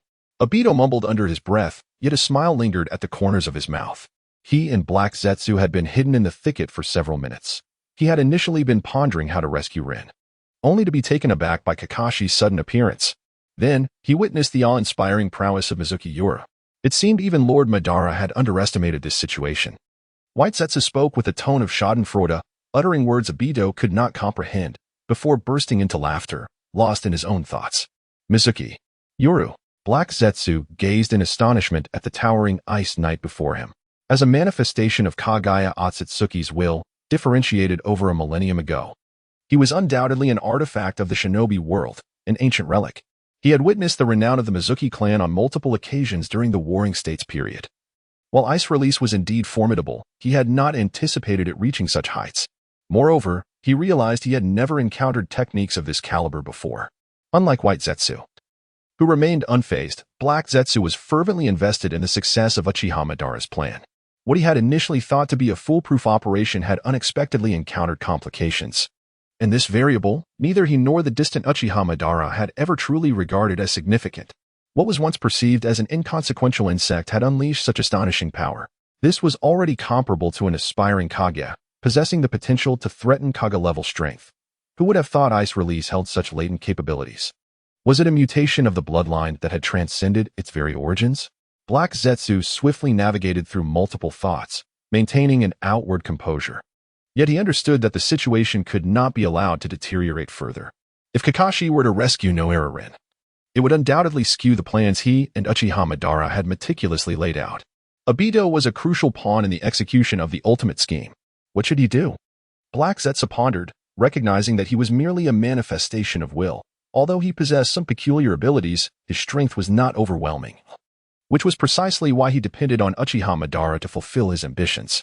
However, White Zetsu, as a living weapon designed for combat, he not only possessed remarkable reconnaissance capabilities but also bore the cells of Senju Hashirama, granting him access to its release. If it came to that, he would have to incapacitate Obito first. At the very least, the subsequent events would need to be managed. Black Zetsu shared a body with White Zetsu, allowing for a telepathic exchange. A glimmer of unusual light flickered in his eyes as he slowly conveyed his intentions. White Zetsu grinned as he absorbed the information. Just then, Obito, eager to engage in the battle before him, felt a surge of hope for victory and yearned to join the fray. Kakashi would surely be taken aback upon seeing me. Obito chuckled softly to himself as he seemed to envision the scene of their reunion. I am no longer the underdog I once was. Filled with confidence, Uchiha Obito's current strength was no less than Kakashi's, perhaps even surpassing it. The three-tomo Sharingan and Sage Mode, two formidable bloodlines, blended seamlessly within him. As Obito made his move, he suddenly felt a sharp pain at the nape of his neck. The world before him spun violently, plunging into darkness, and he collapsed helplessly to the ground. Black Zetsu, having anticipated this moment, swiftly caught Obito as he fell. White Zetsu, with a smirk, retracted his hand, having easily incapacitated the unsuspecting Obito with a single strike. Are you certain you wish for me to intervene? White Zetsu inquired with a playful tone, casting a sympathetic glance at the unconscious Obito in Black Zetsu's grasp. This child was destined to be a tragedy from the moment he was chosen. If you are unafraid of Lord Madara's wrath, you may watch the plan unravel. Black Zetsu replied coolly. Upon hearing this, fear flickered across White Zetsu's face. Despite his erratic nature, he was not devoid of fear. I understand, White Zetsu nodded. However, you must explain my actions to Lord Madara. If there are consequences, they must fall upon you. Otherwise, I will ensure we meet our end together. Very well. Black Zetsu acquiesced, then turned his gaze back to the battlefield. With the relentless charge of the Ice Cavalry, the 300 Mist Shinobi had dwindled to less than 100, while the ethereal Ice Cavalry retained more than half of their numbers. Yet, the remaining Mist Shinobi were all elite Chunin at the very least, as the weaker ones had been thoroughly eliminated. The corpses of the Mist Shinobi fell one after another like dominoes, leaving only expressions of astonishment or terror on the faces of the majority. Yet, this mattered little now. Grim Reaper, Demon, Devil, countless curses and wails echoed, yet none could elicit a shred of compassion from Mizunomiya Yoru, for this was the ninja world. The fate of a shinobi, either life or death, Mizunomiya Yoru would show no mercy. The towering Ice Cavalry continued their charge, and witnessing their fallen comrades, the remaining Mist Shinobi finally succumbed to despair. Even the two elite Jonin found themselves powerless against these inhuman monsters, unable to conceive a better defense beyond overwhelming force. Alas, they were utterly incapable of achieving that, for this was not a power they were meant to confront. When hope faded and death became senseless, no one could maintain their composure, be it elite Jonin or elite Chunin, all understood fear. Thus, When they had sacrificed a dozen corpses only to shatter a mere 20 ice cavalry, the remaining mist shinobi began to flee in an uncontrollable rout. Driven by the primal instinct for survival, 2 elite jonin attempted to rebuke their comrades, but as they reached out, they could only let their hands fall helplessly. They had no right, for those who harbored fear were not exempt from it themselves. They could only lament their lack of strength. Have you lost your fighting spirit? In the center, protected by several ice knights, Mizunomiya Yoru gazed at the retreating mist ninjas and thought to himself. What he initially believed to be a fierce battle had devolved into a farce under the overwhelming hidden abilities of Esdeath. At that moment, a system notification echoed in his ears. Ding! Congratulations, player. You have unlocked the slaughter achievement. 100 slaughters. Ding! Congratulations, player. You have successfully acquired a 3-star pet card, which has been automatically claimed. Please check your inventory for details. Finra, alias, the Earth-Shaking Beast. Rank, category, pet card. Level, 1. Experience, 0-5000 Strength, 58. Speed, 65 Constitution, 55 Spirit, 60 Life Force, 700, 3-star pet card. Upon equipping, the player can summon a corresponding pet projection, which possesses 60 of the card's attributes in all skills. Skill 1, Extreme Frost Aura. Skill 2, Lunar Eclipse Devour. Hidden Skill 1, unlocked. Hidden Skill 2, unlocked. Slaughter Achievement. Mizunomiya Yoru recalled that his Gratonis was also obtained through a slaughter achievement, albeit as a first battle reward.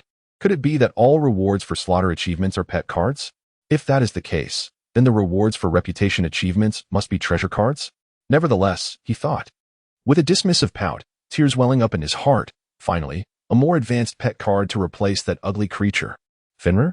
If memory serves him right, it should refer to the famous monstrous wolf from Norse mythology. As for its 3-star rank, it might even be a creature from some anime.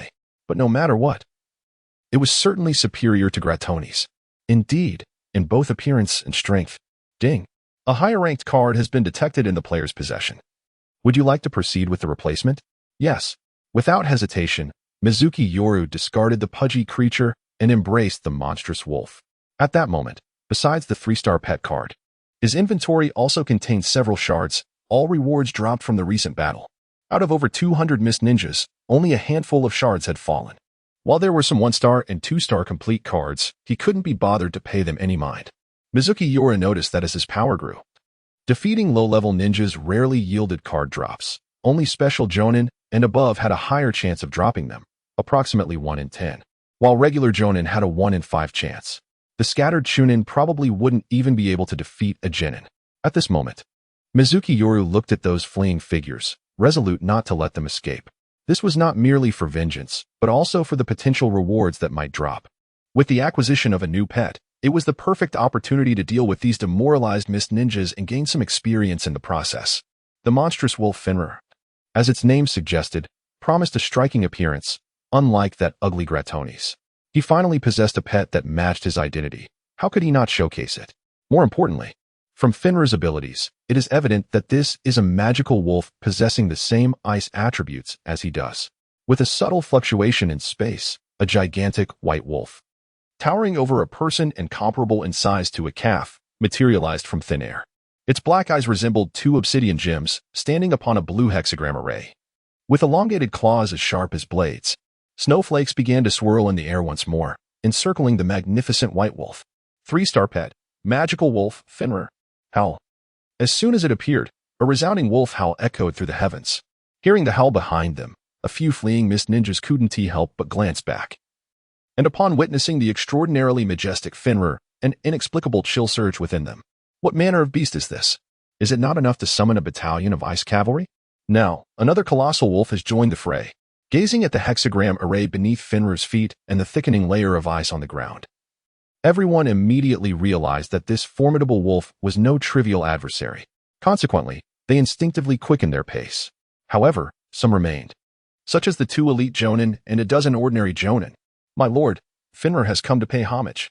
The snow-white giant wolf approached Mizunomiya Yoru with the grace of a gentleman, first bowing its massive head respectfully, retracting its sharp teeth, and then lowering its forelimbs.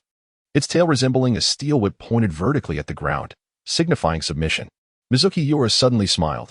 He finally possessed a pet worthy of display, a standard accessory for a traveler of realms. The magical wolf Finra not only had an appealing appearance, but also possessed a melodious voice, precisely the companion he desired. Yet, he pondered, what of its power? Please command me at your leisure, my lord. As if sensing Mizuki Yoru's intent, Finra began to speak. For the will of its master was its very essence. Excellent, Mizuki Yoru replied with a broader grin, pointing towards the still resisting mist ninjas and those beginning to flee. He calmly instructed, kill them, and let me witness your might. As you wish. Finra lifted its forelimb, and in an instant, the elegant gentleman morphed into a ferocious fiend. Its aura became sharply intense, the swirling snowflakes accelerated, and the hexagram array beneath it radiated ever more brightly. Suddenly, a blue beam of light erupted from the hexagram array, swiftly targeting a jonin engaged with several ice cavalry. The unfortunate jonin had no time to react and was struck. In an instant, he was reduced to powder, as if a corpse that had dried for eons. My power harbors death, and death is something no one can resist, Finra proclaimed, its massive head swaying, pride gleaming in its black pupils. Seeing all this, Mizuki Yoru couldn't help but nod in approval. To slay a jonin in one blow. Though there was an element of surprise, the formidable power that turned a man into dust could not be deceiving. In the world of shinobi, such an act would undoubtedly be classified as an A-rank powerful jutsu, and Finra had just executed it instantaneously. Indeed, it is no surprise that Finra, a pet of the esteemed Samsung caliber, is a product of a superior system, undoubtedly a masterpiece. Furthermore, Finra appears to be a paragon among the 3-star ranks. Akin to Esdeath, possessing the potential to ascend to a 5-star status. The black and white duo, lurking in the shadows, were equally taken aback by this spectacle. The prowess of Mizuki Yoru once again exceeded their expectations. Can it speak? Is it some sort of spirit beast? Black pondered, gazing at the suddenly manifested Finra. The fundamental distinction between a tamed beast and a spirit beast lies in the former being artificially nurtured, albeit possessing only rudimentary intelligence, while the latter, akin to humans, not only possesses the ability to converse, but also exhibits intellect on par with humanity. Judging by its various displays, it is evident that the giant wolf is far more likely to be a spirit beast, and seemingly one of the highest caliber. His perception of Mizuki Yoru grew increasingly vexing. Who could have anticipated that such an unassuming young boy could wield such formidable power? After dispatching a mist ninja elite, Finra plunged into the throng, commencing a ruthless slaughter. Not only is he a magical wolf imbued with arcane power, but his hand-to-hand combat skills are also extraordinarily formidable. Akin to a body of steel, and his razor-sharp fangs are capable of rending anything asunder. With Finra's involvement, the already beleaguered mist ninjas, suffering under the onslaught of the ice cavalry, faced an even swifter demise. The snow-white giant wolf and the ethereal blue ice cavalry rendered the remaining mist ninjas as though they were ensconced in a mythological realm. At this moment, only 2 defensive lines remained before Kakashi, with Rin still lying quietly on the ground, her body aglow with a sea-blue luminescence akin to that of a divine tablet. Before them, the miniature phantom of the 3 tails, Isabu, began to inch toward Noera Rin's body from above the divine tablet. The expression in the 3-tailed creature's eyes gradually shifted from fury to terror, its diminutive limbs flailing as if striving to distance itself from Rin's form, while the chakra, reminiscent of a surging ocean, quaked with increasing intensity. Rin.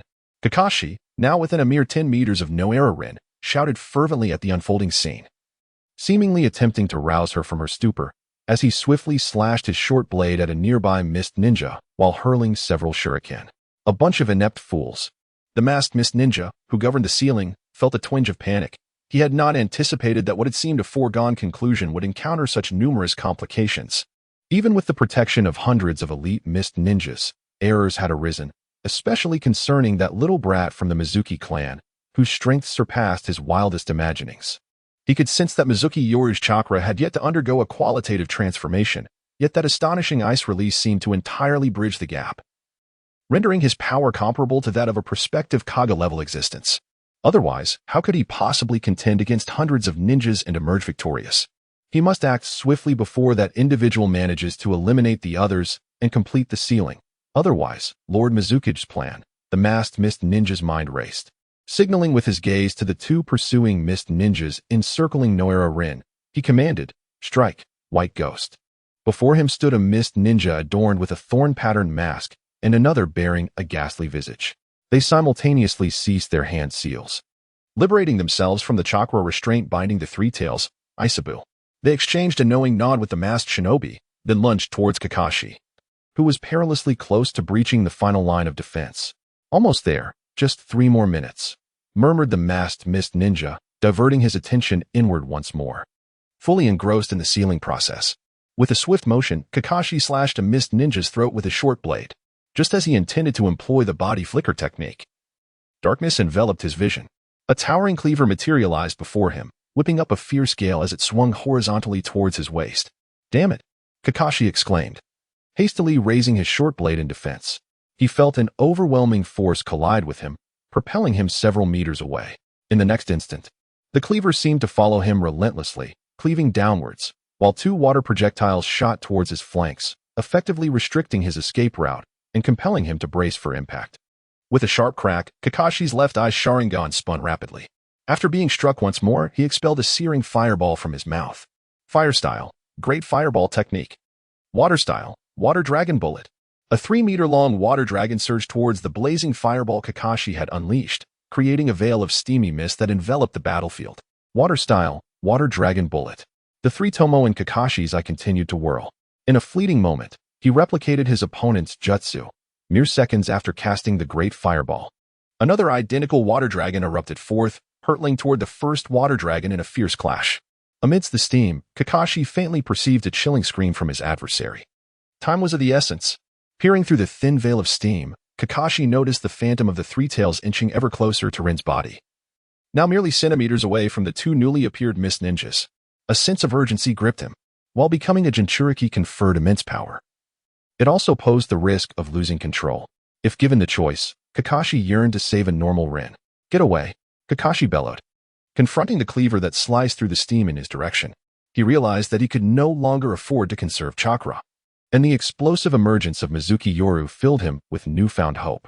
Casting aside his short blade to force his opponent to evade, Kakashi summoned a palpable mass of lightning chakra beneath him, accompanied by a cacophony of chirping birds.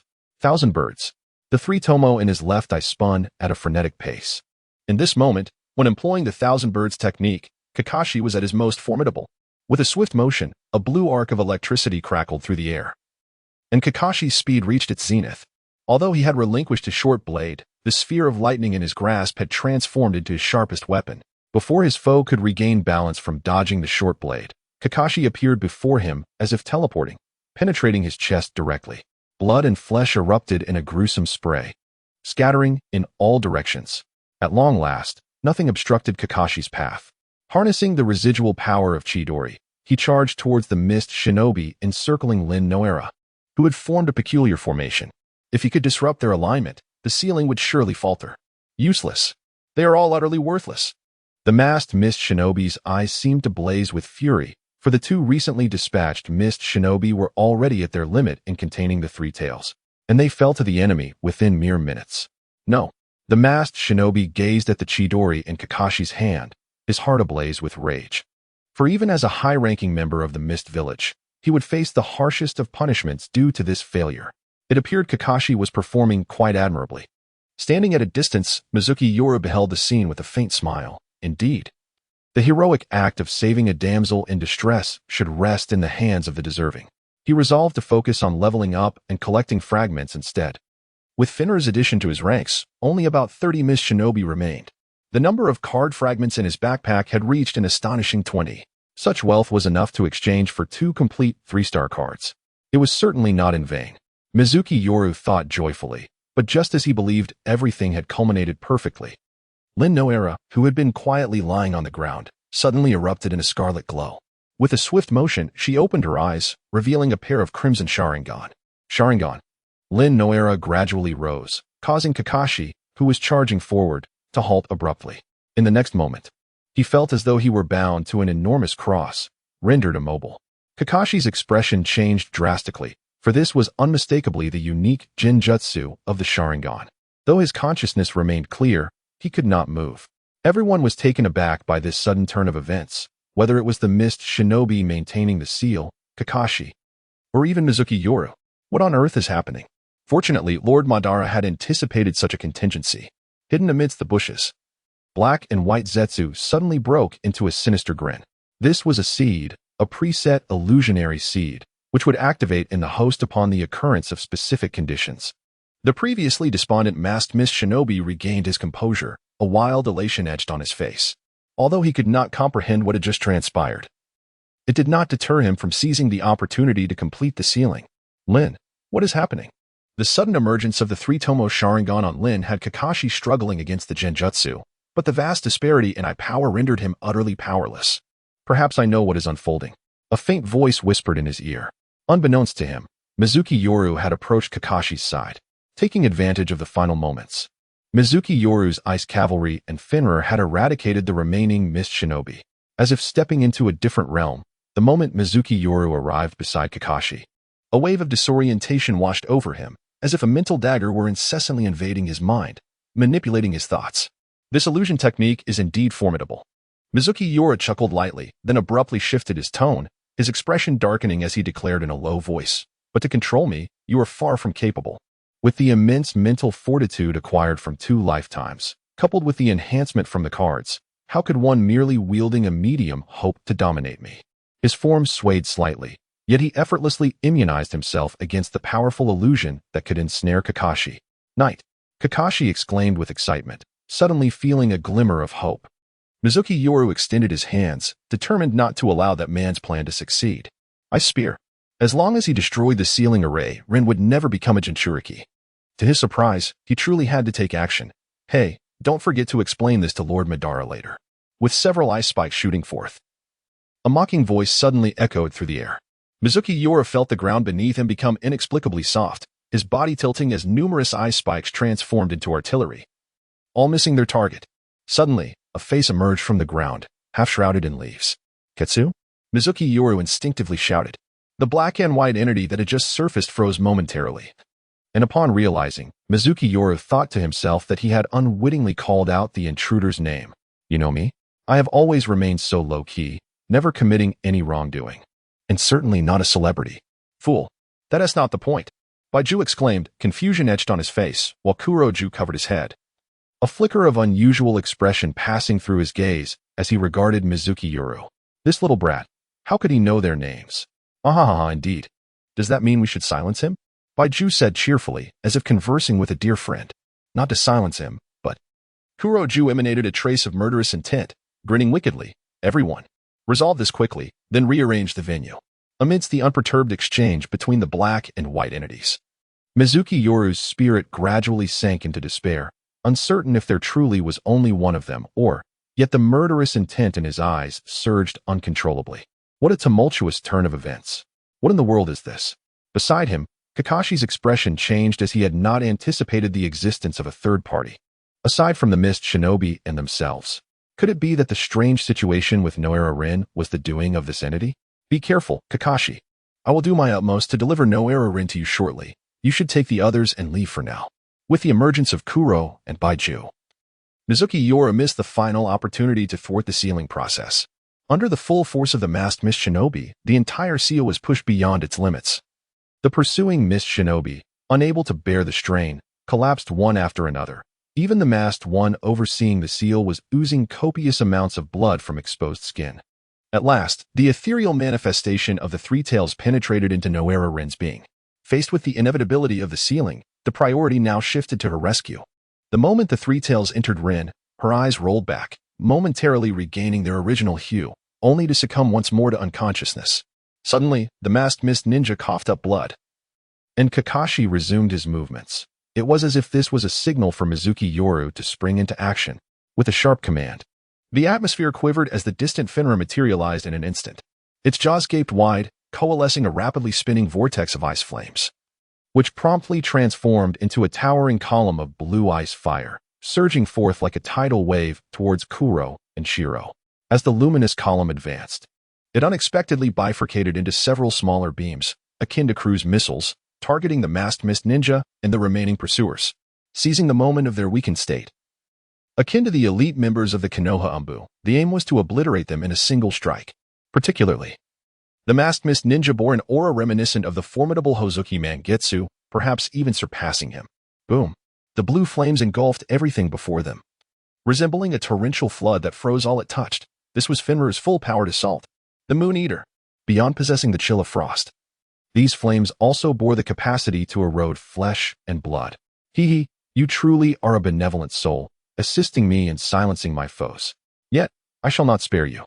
In the aftermath of the icy onslaught, a desolate landscape of frost emerged, revealing Kuro and Shiro, unscathed despite enduring Fenrir's might. Surrounding them were walls of wood radiating a vibrant life force. As the wooden barriers crumbled, Kuro's exaggerated expression came into view, excluding Norin, who was deliberately spared by Mizuki Yoru's command, and Kuro and Shiro, protected by would release, all others, including the masked mist ninja, lay defeated. In this battle, the 300 mist ninjas within the base, along with dozens of pursuers, had utterly vacated the battlefield. Mizuki Yoru's gaze turned frigid. The living weapon, White Zetsu, and the true mastermind, Black Zetsu, were only just beginning. Ice cavalry charge. Over 100 ice soldiers, crafted by the ice general, remained.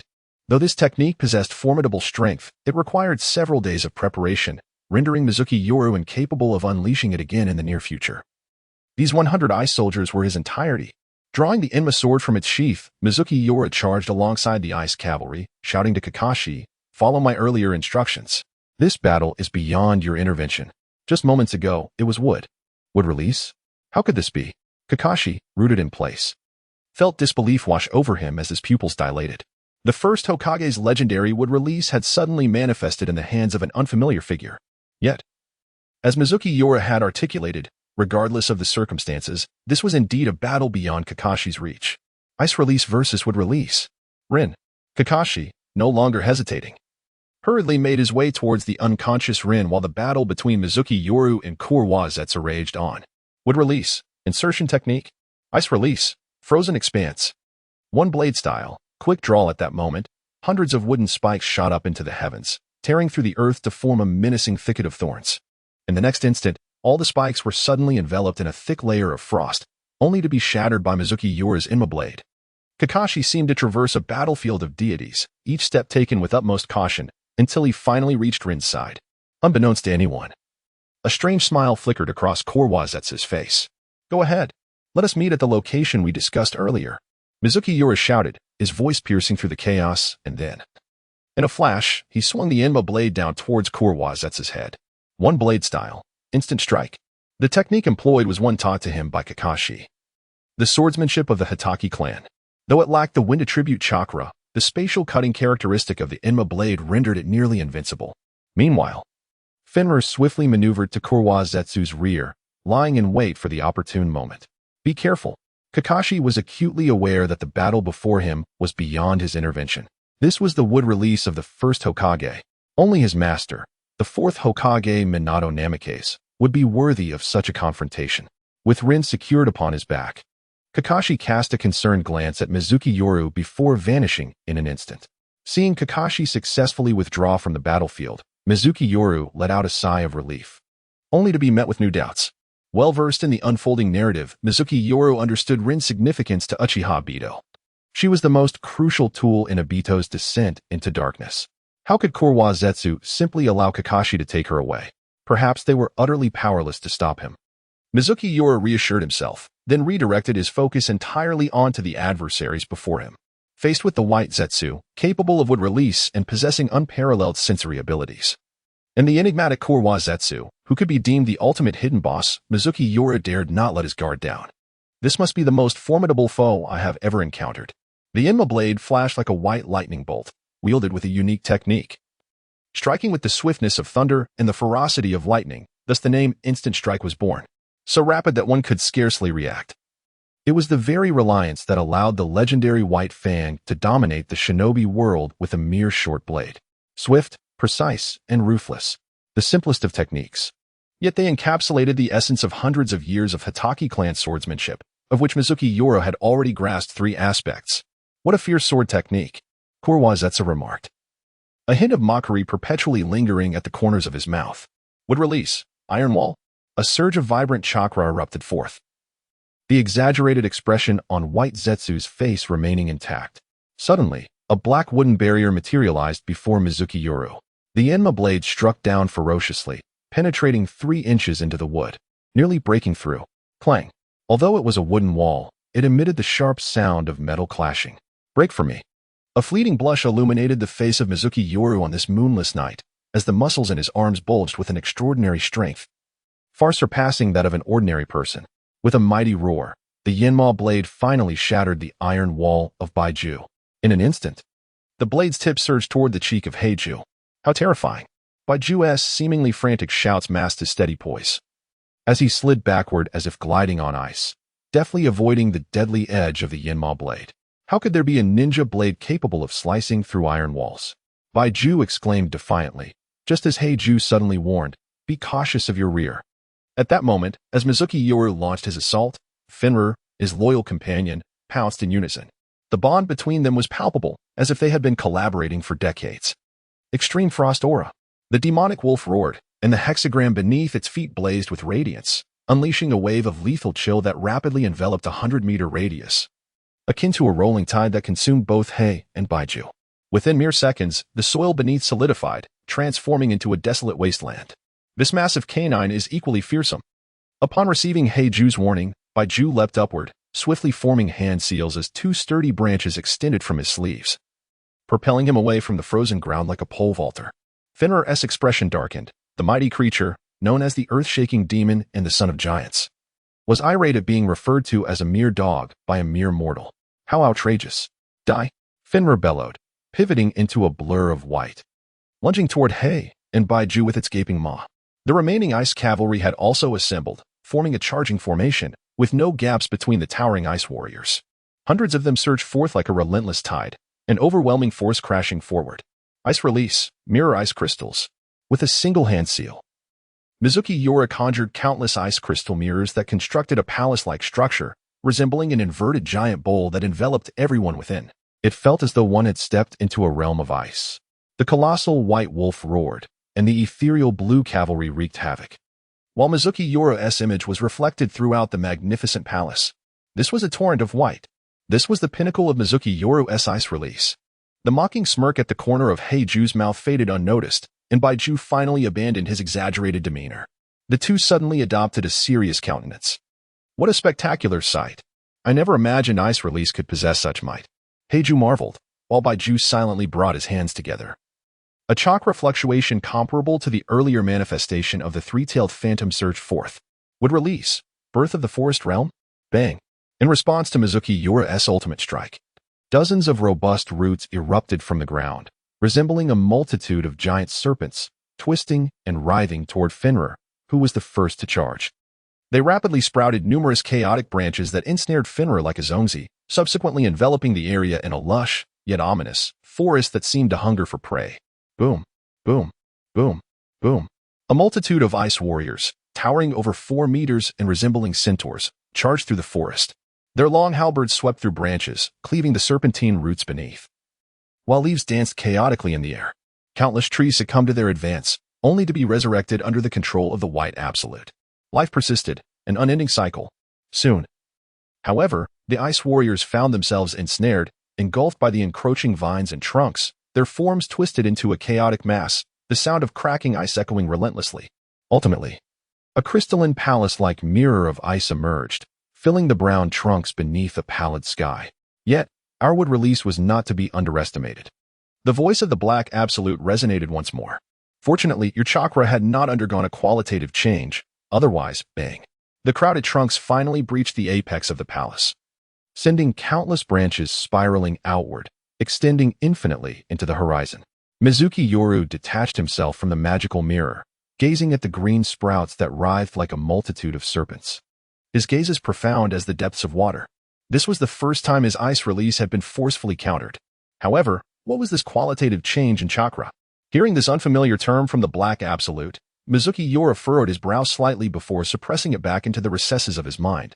Clearly, it was not the moment for such contemplations. Was victory truly unattainable? Mizuki Yoru calmly assessed, shifting his focus to the fragments enveloped within his mind system. Contemplating the 20 shards contained therein, descending into silence. It appeared his power was still insufficiently formidable. If that were the case, would he indeed have to exchange for a 3-star card? Mizuki Yoru pondered earnestly.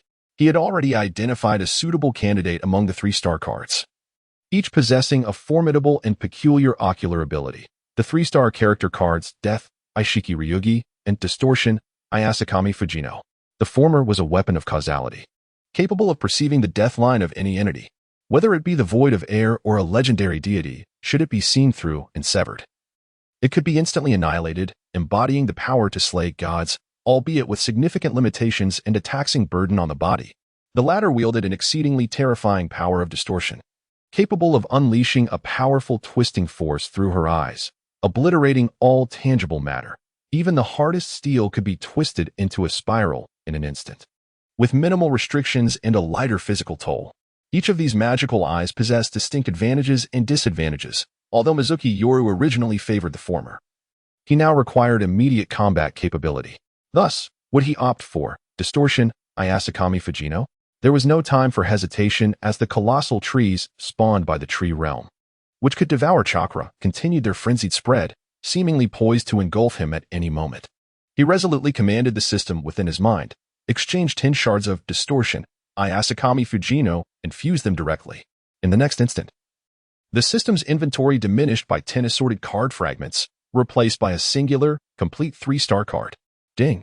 Congratulations, player, for successfully exchanging for the 3-star character card, Distortion, Ayasakami Fujino. Shallow God Fujino, alias, Distorted, I have the demon rank. Category, character card level, 1 experience, 5,000 strength, 10 speed, 8 constitution, 6 spirit, 210 life energy, 3,000. Can perfectly merge with chakra, 3-star character cards, when equipped. Players can inherit 30 of the card's attributes in all skills. Skill 1, Distorted, Magic Eye. Skill 2, True Cognition. Hidden. Skill 1, Locked. Ding. A player is found to have an unoccupied card slot. Would you like to equip this card? Equip. The moment he acquired the Shallow God Fujino card, Mizunomiya Yoru immediately became aware of all her skills and abilities, instinctively utilizing them without any training. Simultaneously, Mizunomiya Yoru's chakra surged dramatically. This amplification was even more formidable than when he upgraded the Esther's card to 4 stars, with minimal base attributes. Shallow God Fujino boasted an astonishing spirit attribute exceeding 200 and a life energy of 3,000. For Mizunomiya Yoru, the spirit attribute could enhance his resistance to illusions, while life energy could seamlessly merge with his chakra. In an instant, his ordinary Jonin-level chakra reached a level comparable to that of an elite Jonin, even surpassing it slightly. Suddenly, Mizunomiya Yoru noticed that the excess chakra seemed to be slowly compressing. A qualitative change in chakra? The term he had recently heard from Kurojitsu unexpectedly resurfaced in Mizunomiya Yoru's mind, and he felt as if he had grasped something elusive. However, when he attempted to hold tightly, it vanished. This sense of half-gain and half-loss made him feel like he could vomit blood. Never mind, I shall contemplate this later. Mizunomiya Yoru dismissed the thought and focused on the present, beginning to explore the newly acquired, Distorted Magic Eye. It can only distort the material that can be altered within one's perception, unable to form concrete concepts, nor can it distort what lies beyond one's sight. Mizunomiya Yoru murmured, "Are these the complete limitations of the Distorted Magic Eye?"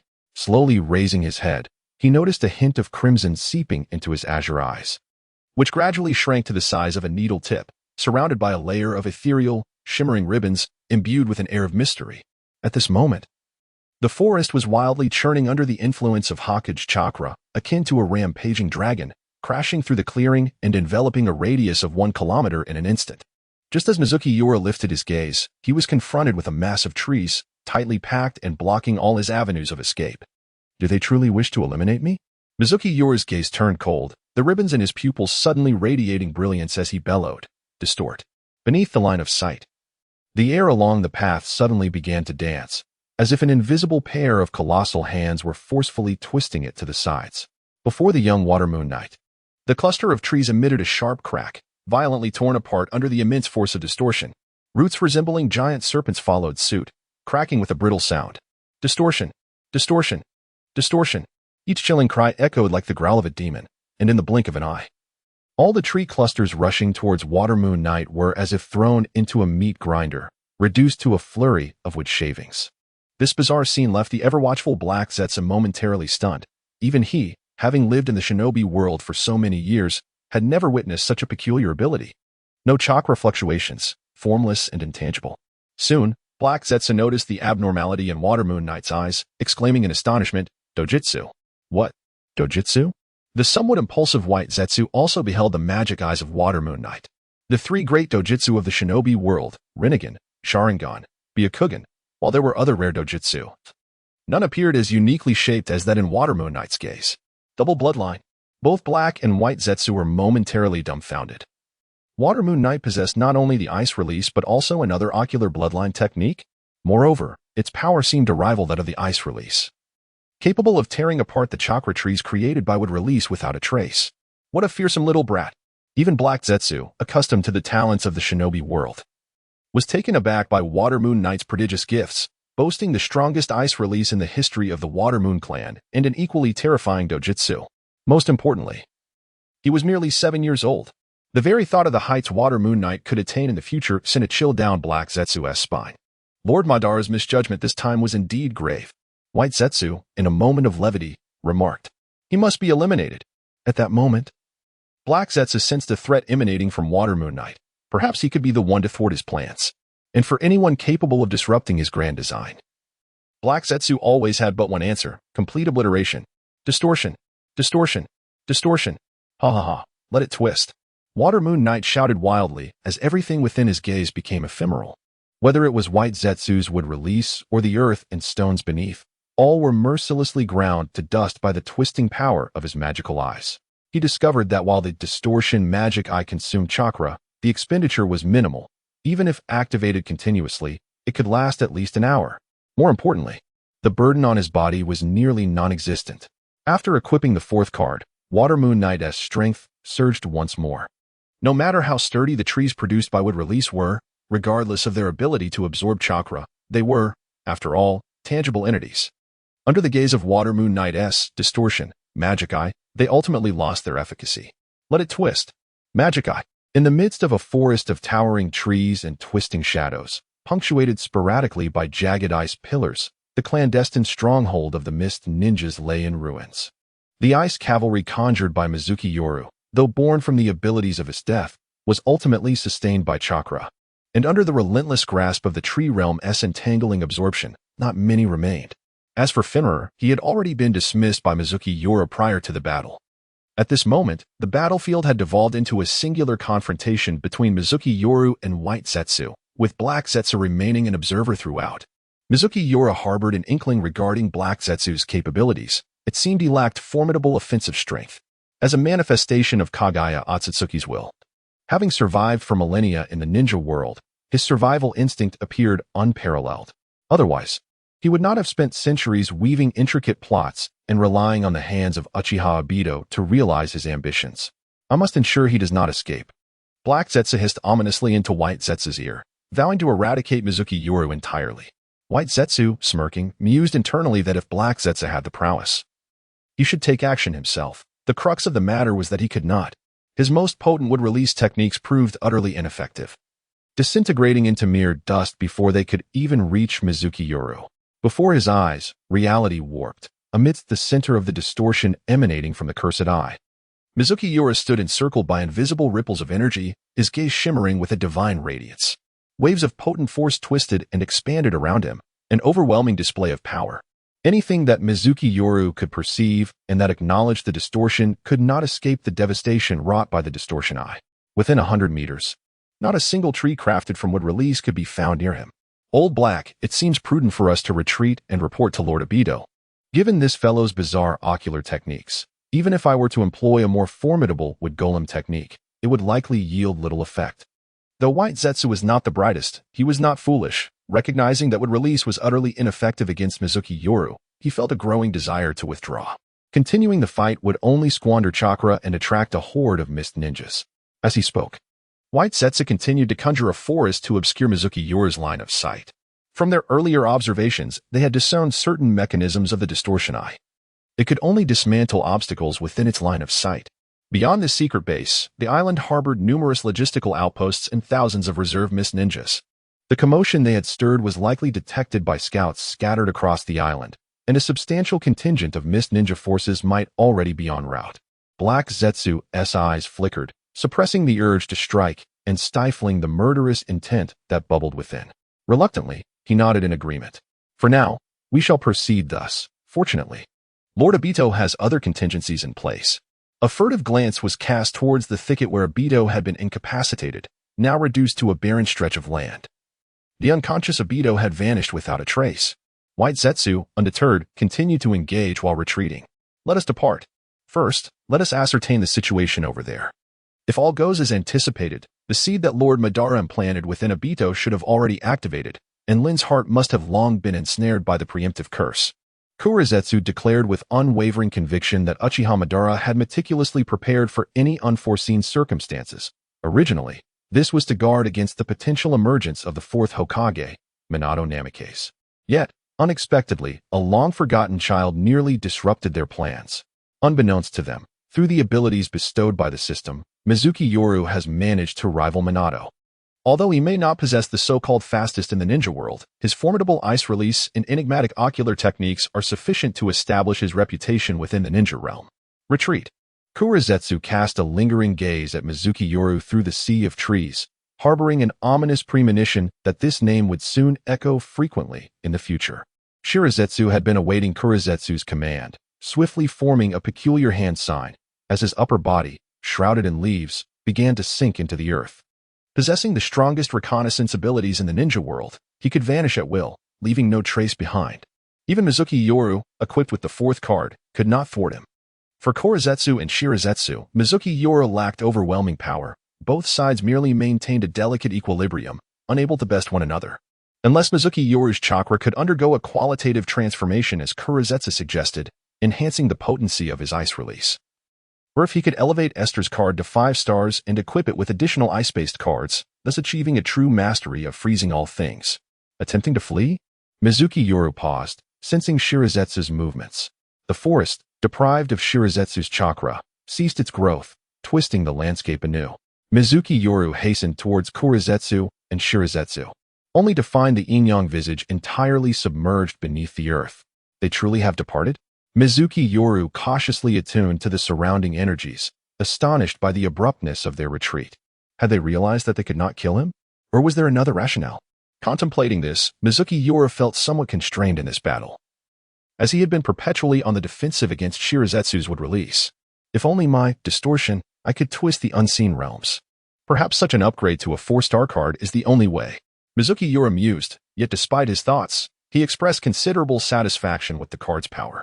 After all, how many in the ninja world could wield would release as adeptly as Shirazetsu, coupled with an overwhelming chakra reserve? Following his acquisition of the distortion eye, combined with ice release, Mizuki Yoru felt he had secured an invulnerable position to a certain extent. This was genuine power, devoid of any embellishment. Even elite J-Nin level opponents would find themselves effortlessly dispatched without the need for ambush. Perhaps this is the essence of a shadow. Moreover, it is a shadow yet to undergo a transformation in chakra. Once the chakra of Mizuki Yoru undergoes a qualitative transformation, or he acquires more potent cards, one can only imagine the heights of power he will attain by that time. I must hasten to reunite with Kakashi. Suddenly slapping his forehead, Mizuki Yoru realized that this was not the moment for daydreaming. The commotion he had caused, resulting in the annihilation of 300 elite mist ninjas, would undoubtedly lead to the island being placed under strict martial law. They needed to depart swiftly. Although Mizuki Yoru was confident, he was not arrogant. While he could contend with hundreds of mist ninjas, he could not guarantee his safety against thousands. A multitude of ninjas capable of utilizing ninjutsu could easily overwhelm him, even if just one spat at him. Without further delay, Mizuki Yoru sheathed his Enma blade, determinedly oriented himself, and enveloped his feet with a layer of chakra. He occasionally employed the body flicker technique to hasten his journey, and soon, he vanished into the peculiar expanse of the forested ice field. Suddenly, a light rain began to fall from the heavens. Perhaps due to the island's geography, surrounded by sea, the air in the land of Whirlpool was quite humid. The fine rain, like threads of silk, kissed his cheeks, evoking a sense of familiarity. After all, his first 6 years in the Naruto world were spent in the hidden mist village, where such gentle rains were commonplace.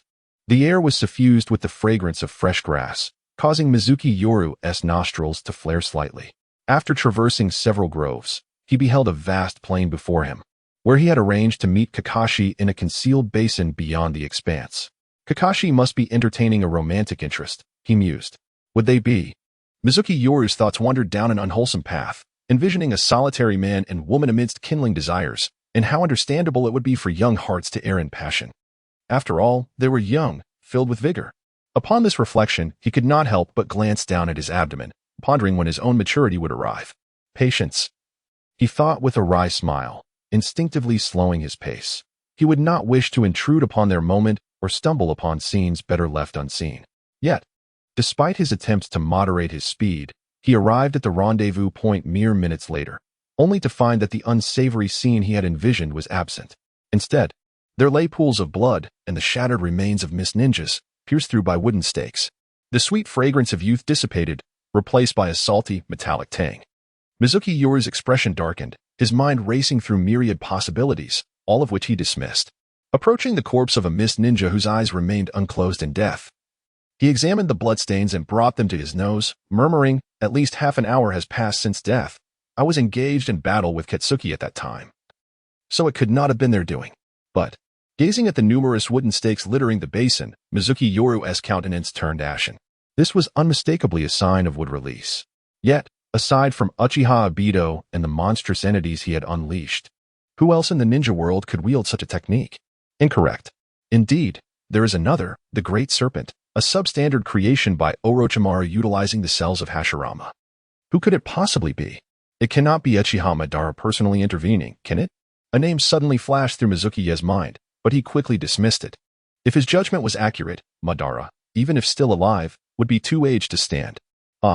Mizuki abruptly clapped his hands. How could he forget that individual? Uchiha Obito. Could it be that Uchiha Obito has also arrived in the land of Whirlpool? Has he been brought here by Black Zetsu and White Zetsu? But that shouldn't be the case. If it were indeed Uchiha Obito, why would he engage in such actions? At this moment, Mizuki finally discovered Kakashi amidst the sea of corpses and hurriedly approached to examine his wounds. It appeared that Kakashi was the sole survivor in this grim scene, while his companion, Rin Noera, was nowhere to be found. Had she been taken by the assailant? Or abducted by the Miss Shinobi? Or perhaps, was she already deceased? Mizuki could not ascertain. The immediate priority was to awaken Kakashi. He retrieved several hemostatic pills and soldier pills from his ninja tool pouch, administering them to Kakashi with the rainwater. He then procured a few rolls of medical bandages. Although Mizuki's technique was rather rudimentary, he managed to apply the bandages adequately. Before long, he carried Kakashi to a sheltered spot beneath a protruding rock wall, providing a refuge from the rain. A few minutes later, Mizuki suddenly heard a soft groan escape Kakashi's lips as he slowly opened his eyes. Awake? Mizuki inquired with concern. Kakashi's gaze was momentarily dazed, before quickly shifting into a state of panic. Ignoring his injuries, he sat upright, his helpless eyes darting around. Upon spotting Mizuki beside him, he finally regained focus, murmuring, Rin, slap. Mizuki suddenly delivered a sharp slap to Kakashi, intending to jolt him awake. Kakashi's body recoiled from the impact, and he fell silent. Speak. What transpired? Why are there so many corpses of Miss Shinobi outside? And why were you unconscious? Where is Rin? Mizuki, noticing Kakashi seemed to regain his customary composure, fired off questions one after another. I don't understand how such a catastrophe unfolded. When I brought Rin to the designated meeting place, it was mere minutes before a horde of Miss Shinobi appeared. In an effort to protect Rin, I was immediately thrust into a fierce battle. Shortly after, Rin regained consciousness. Seeing me in peril, she suddenly unleashed her Jinchuriki mode. And then I noticed her eyes transformed into the Sharingan I had seen before. Kakashi lamented, cradling his head in his hands, his face buried in his knees, his shoulders trembling as if he were weeping.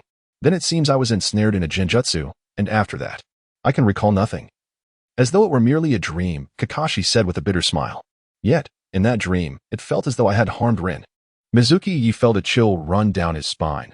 Why did Kakashi's description of these events resonate so familiarly? In the next moment, he suddenly recalled the scene that led Obito to darkness. Could this be what is referred to as narrative inertia? Or perhaps it is what one might call destiny? Mizuki Yoru was rendered speechless. If that were indeed the case, then what was the purpose of his relentless pursuit of strength? Would it not be wiser to seek refuge in solitude and bide his time, waiting for the two future princes to save the world?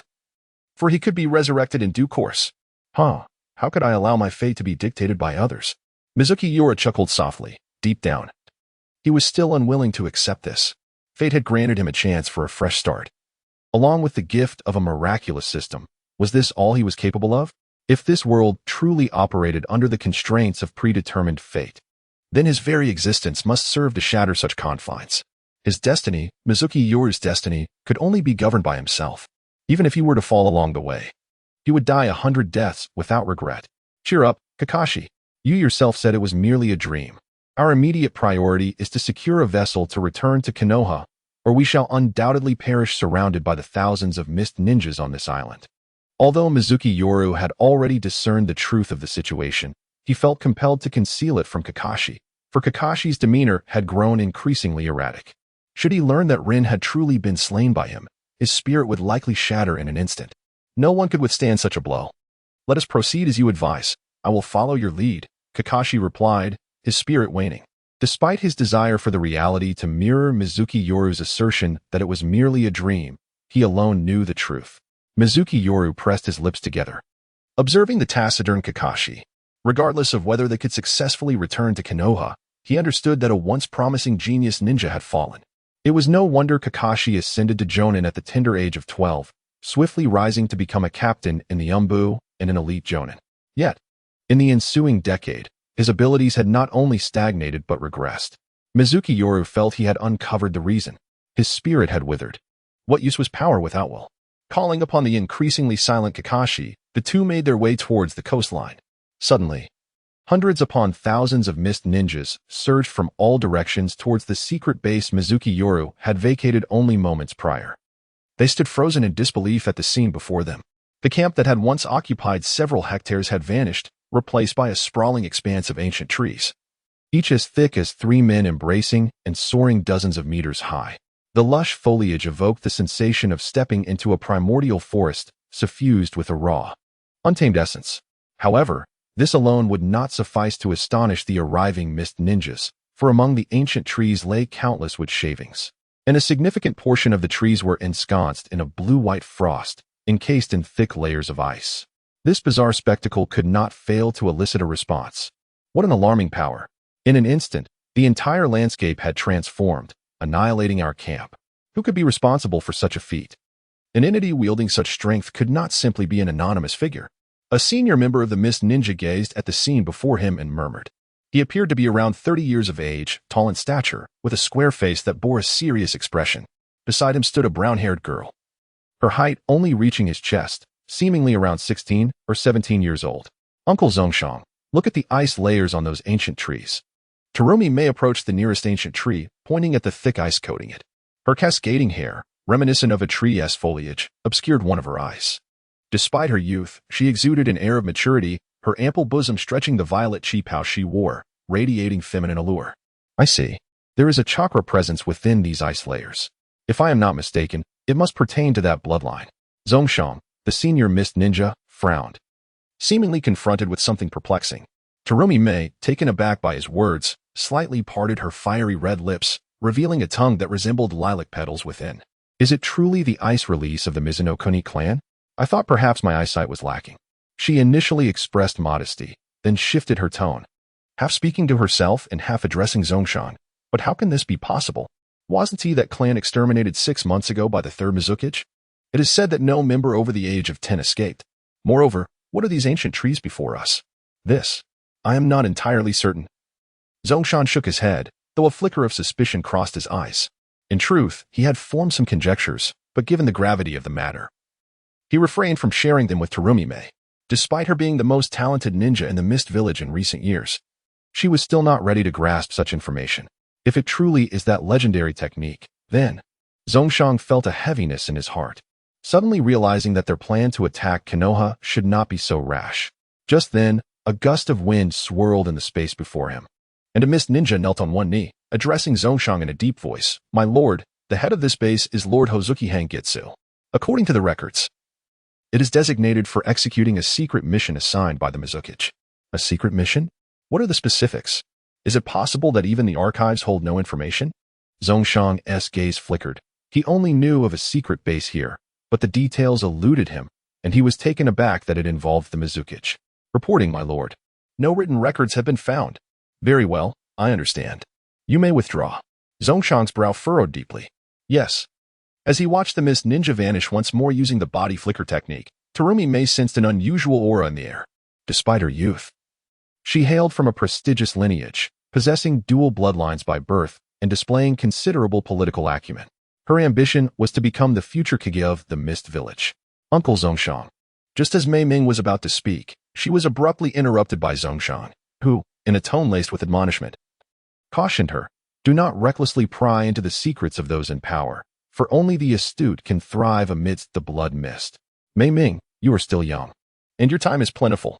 After imparting this profound insight, Zhongshan observed Mei Ming's contemplative expression and lightly nodded before leaving her to ponder alone. As he set about organizing the forthcoming pursuit mission, despite the formidable aura emanating from the scene before him, the assailant, no matter how powerful, could never stand against thousands. Unless that individual was a deity of ninjas akin to Shinja Hashirama. With a swift Shunshin technique, Zhongshan appeared atop a high vantage point, surveying the surrounding fog ninjas. In a voice tinged with both darkness and rage, he bellowed, "This is an isolated island. The murderer will surely flee by boat. All personnel, assume a state of high alert. Find him. Kill him. Avenge our fallen comrades. Revenge. Revenge. Revenge." With Zhongshan's fervent rallying cry, the multitude of fog ninjas surged with fervor, their collective wrath igniting a desire to immediately seize the perpetrator who had slain their brethren and subject him to 1,000 tortures. Meanwhile, Mizuki Yoru, accompanied by the nearly spiritless Kakashi, was still over 10 kilometers from the coastline.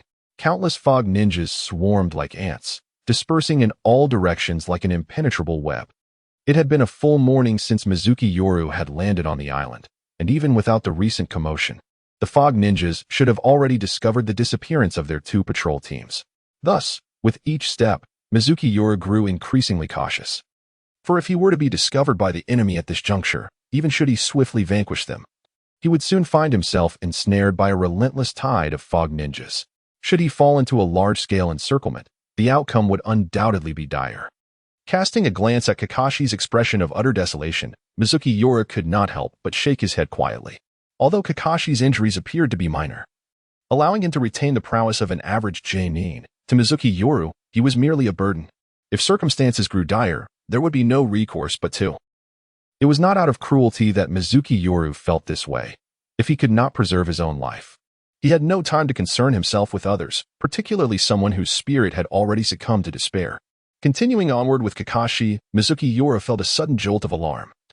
As one of his sentries, a water clone, had just been extinguished. Had they tracked him down so swiftly? Mizuki Yoru furrowed his brow and promptly relayed the newfound information to Kakashi, only to receive a non-committal hum in response. It was then that Mizuki Yoru realized he could not rely on Kakashi and would have to depend solely on himself. Estimating the remaining distance, he calculated that there were about 5 kilometers left to the coastline. If he did not conceal his presence and advanced at full speed, he could reach the shore in under a minute. Humph, do they wish to claim the life of Mizuki Yoru? Let them come. Unbeknownst to what had stirred within him, a sinister glint flashed across Mizuki Yoru's eyes, and a circular band of color emerged within his pupils. Is anyone there? The moment he reached the coastline, Mizuki Yoru discovered that at least a dozen mist ninjas lay in ambush, likely having anticipated his movements, knowing he would first seek a vessel along the shore. The reason he encountered only a handful of them was due to the extensive length of the island's coastline, causing their forces to be rather dispersed. Having located the strangers mentioned by Lord Zhongshan, who were likely invaders, he immediately dispatched a distress signal. The leading mist ninja, upon spotting Mizuki Yoru emerge from the thicket, displayed a hint of excitement, mistakenly believing he had achieved a great feat, unaware of the formidable individual he faced. Unless restrained by a rival of equal strength, Mizuki Yoru, endowed with the eye of magic and ice release, was akin to the Grim Reaper descending upon the other ninjas. Yes, my lord. A mist ninja in his 20s swiftly responded, detaching a signal flare from his waist, hastily igniting the fuse. A red firework illuminated the midday sky, visible even in the brightness of day. Damn it. Mizuki Yoru's expression shifted as he gazed at the firework ascending above him, cursing under his breath. He had not anticipated the caution of these mist ninjas. They had instantly sought assistance upon their first encounter without a moment's hesitation. He had originally intended to eliminate these foes in an instant. It was no wonder the leading mist ninja was so vigilant. The scenes of battle left by Mizuki Yoru and Ju were utterly terrifying. As merely an ordinary jonin, he could not afford to be careless in the presence of such overwhelming power. Though Mizuki Yoru appeared youthful, he was accompanied by Kakashi, and thus, the majority of the mist ninja squad's attention was diverted toward Kakashi. Beware of that masked man, The leader of the Mist Ninjas warned loudly, as Mizuki Yoru pressed forward. The leader, without a second thought, hurled a massive shuriken behind him. The forceful throw made the shuriken spin rapidly, slicing through the air towards Kakashi. Upon witnessing this, Mizuki Yoru's gaze flickered. Although the enemy had not targeted him, opting instead to strike at Kakashi, he could not remain indifferent, as Kakashi's current despondent state could easily lead to his demise. What sins have I committed in my past life to be burdened with this fool? He muttered under his breath. Activating his magic eye, a powerful force capable of ripping through steel enveloped his eyes, tracing the trajectory of the rapidly spinning shuriken until it met the air. With a cacophony of tearing sounds, the massive shuriken twisted like a pretzel and clattered to the ground, reduced to a heap of scrap metal. What kind of jutsu is this? The leading Mist Ninja's expression changed, utterly bewildered by what had just transpired. How could the shuriken he had thrown fall so easily to the ground? Before he could respond further, a sudden, excruciating pain surged through his chest, as though powerful, monstrous hands were tearing at him mercilessly. An involuntary cry of pain escaped from his lips, and under the terrified gazes of his subordinates, the leading Mist Ninja was transformed into a cloud of bloody flesh. The glaring white-boned spines and the splattering crimson blood created a scene so horrifying that it evoked a disorienting illusion of being in a slaughterhouse. The young Mist Ninja who had just fired the signal flare suddenly trembled. If this scene resembled a slaughterhouse, then what were they? Livestock awaiting slaughter? Even the captain, a seasoned jonin, was inexplicably dispatched in an instant. Twisting, Mizuki Yoru let out a low growl once more, and the dozen or so Mist Ninjas within his sight followed in the footsteps of their fallen superior. It must be said that the distortion demon eye seemed more adept at dispatching lowly foes than even the ice release.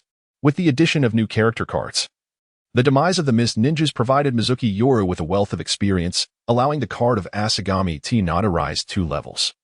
Though no new shards were acquired, it appeared that as his strength increased, the chances of obtaining cards from slaying lower-tier ninjas diminished. Kakashi observed, for the first time, a different expression crossing his face at the sight of Mizuki Yoru dispatching a jonin and his subordinates with the ease of slaughtering chickens. It was evident that he was somewhat astonished by the ability Mizuki Yoru had just displayed. Silently, and without warning, he had torn apart a dozen trained ninjas from a distance. Clearly, Mizuki Yoru seemed to have grown significantly stronger.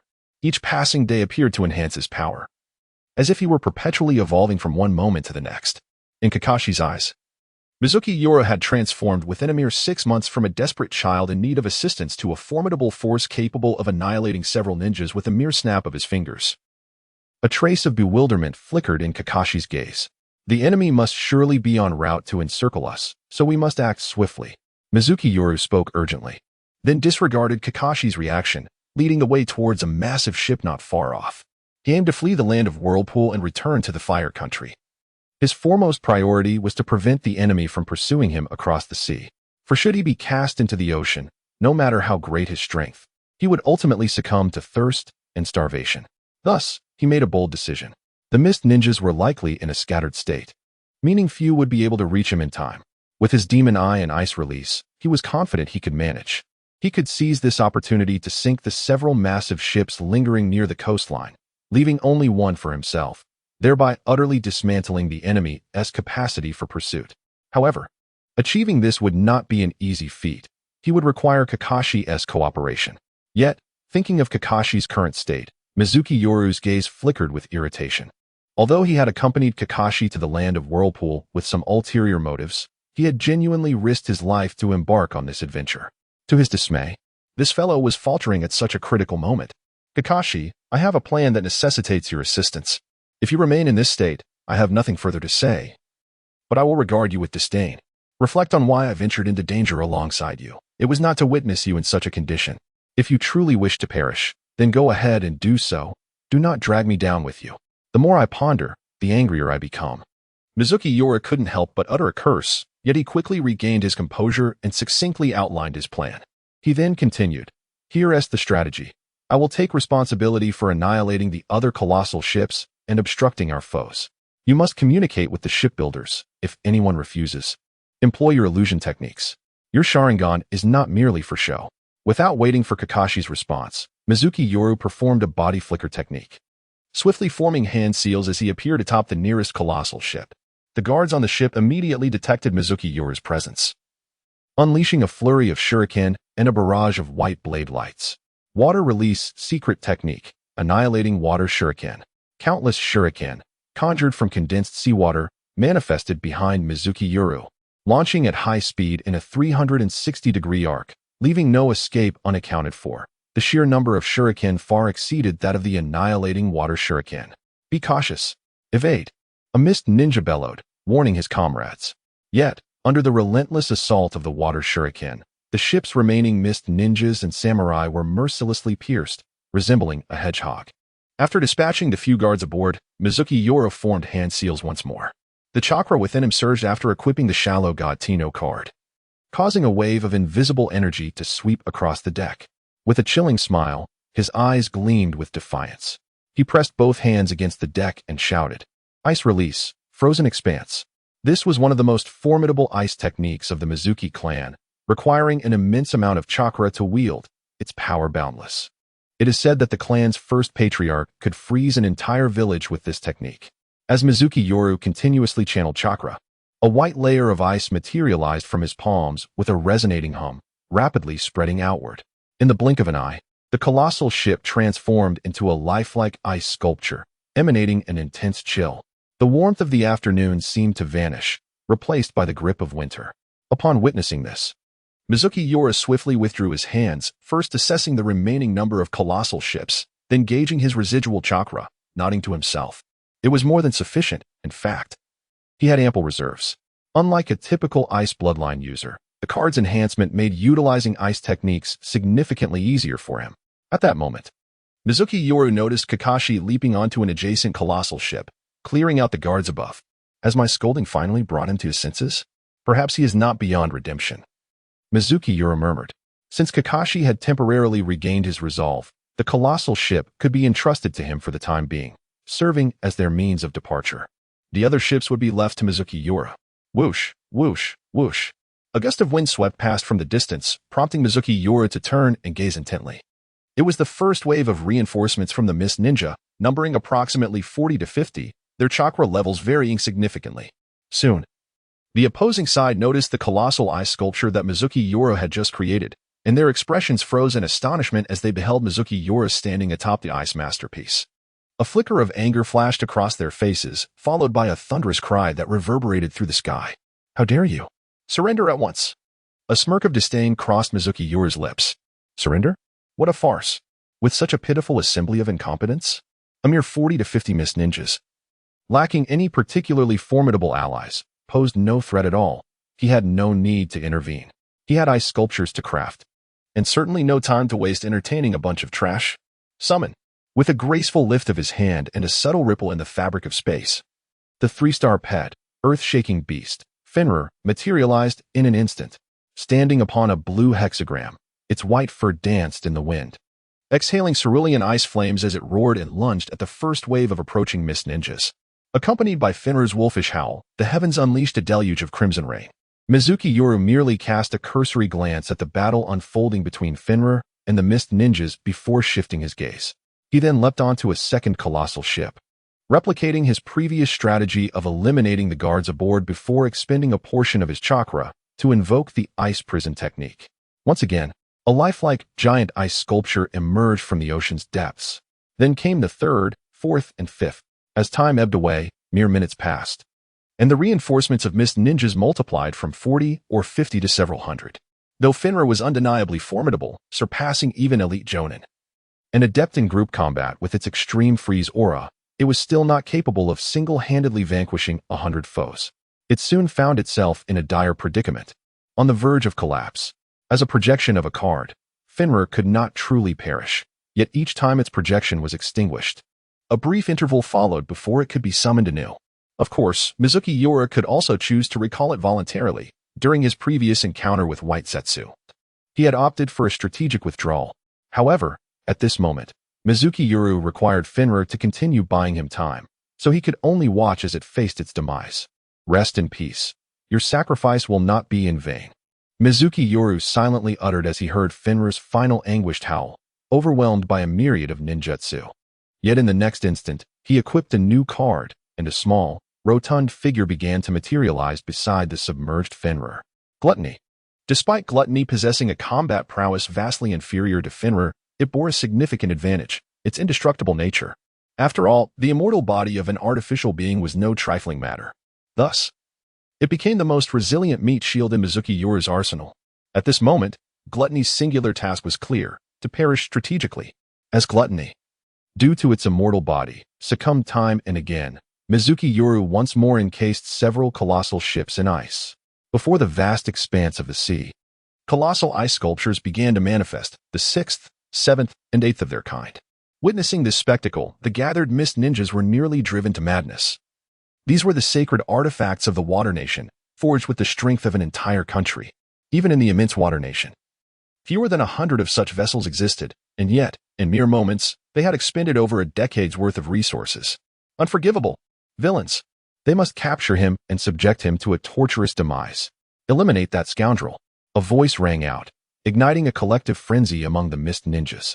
Faced with the onslaught of hundreds, if not thousands, of adversaries, Gritani found himself utterly defenseless, ultimately succumbing to death after countless attempts to resist. With Gritani out of the way, the reinforcements of mist ninjas surged towards the still rampaging Mizunomiya Yoru, who was wreaking havoc upon the colossal ship. And their numbers continued to swell by the second. A barrage of shurikens and kunai fell like rain, darkening the skies above. Mizunomiya Yoru, glancing up, was momentarily startled, mistaking it for an eclipse. The sheer scale of the assault was terrifying. 300 mist ninjas differed vastly from 400, let alone the current 1,000. Distortion, ice release, ice rock hall. As he beheld the onslaught of projectiles resembling a locust swarm, Mizunomiya Yoru swiftly activated the power of his magic eye. The circular bands of color in his pupils glowing ever brighter. The darkened sky writhed as a vast void materialized amidst the dense cluster of projectiles, transforming them into a cloud of iron shavings. These shards cascaded upon the rising monumental ice wall, producing a cacophony of impacts. After executing this maneuver, Mizunomiya Yoru did not forget to cast another spell, freezing the colossal ship beneath him. The 9th sculpture. A cursory glance revealed that aside from the vessel overseen by Kakashi, only 2 remained. Kakashi was not present on the deck. He must be below, persuading the ordinary sailors capable of navigating the ship. However, the most perilous moment lay ahead. A shadow of foreboding flickered in Mizunomiya Yoru's gaze, soon transforming into boundless resolve. Battling against the heavens was exhilarating, and contesting against humanity was no less so, especially against 1,000 foes. They must set sail before the entirety of the mist ninjas arrived on the island, otherwise. As he beheld the approaching throng of over 1,000 mist ninjas, a wild grin spread across Mizunomiya Yoru's face. Come forth, let the storm rage even fiercer. Distortion. The foremost mist ninja sensed an overwhelming force twisting through the void, causing the world to spin chaotically, blood spilling profusely. With a single strike, Mizunomiya Yoru effortlessly dispatched 4 or 5 mist ninjas, their severed limbs scattering in all directions. Utilizing the gaze to vanquish foes, his distortion magic eye bore resemblance to the Amaterasu of the kaleidoscopic Sharingan. Anyone caught within the user's sight would inevitably face an onslaught. With the colossal ship frozen, Mizunomiya Yoru had already expended a considerable amount of chakra. He could maintain the magic eye for a mere few more minutes. If he failed to destroy the remaining 2 ships and escape within that time, he would be doomed to remain forever. Either be captured by the relentless wave of mist ninjas or perish alongside Kakashi in the depths of the sea, accompanied only by fish and shrimp. Water release secret technique. 1,000 killing water surge. Ice spear of white.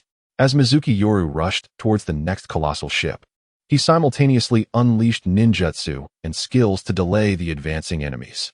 Since the ninjutsu and the skills from the cards did not overlap, both could be employed concurrently.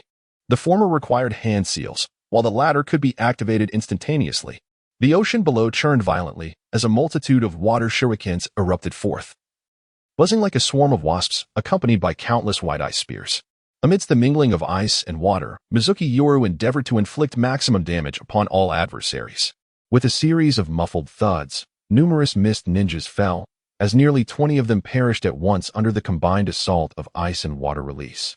Augmented by the distortion eye, ninjas below the rank of J-nin seldom utilized ninjutsu, often relying on taijutsu and ninja tools. It was only J-nin who wielded ninjutsu as their primary means of combat. The reason for this? Beyond the scarcity of ninjutsu as a resource, which few could acquire, lower-ranking ninjas possessed limited chakra. However, even among the 1,000 mist ninjas, despite the small ratio of J-nin, there were still dozens, complemented by a handful of elite ch-nin proficient in ninjutsu, amounting to over 100. In an instant, Mizunomiya Yoru encountered a barrage of ninjutsu counterattacks. Most of these techniques were of C rank, with only a handful at B rank, and not a single A rank technique in sight. Furthermore, 2/3 of the ninjutsu were water release, while the remaining third comprised entirely of lightning release, fire release, wind release, and earth release, none of which were present.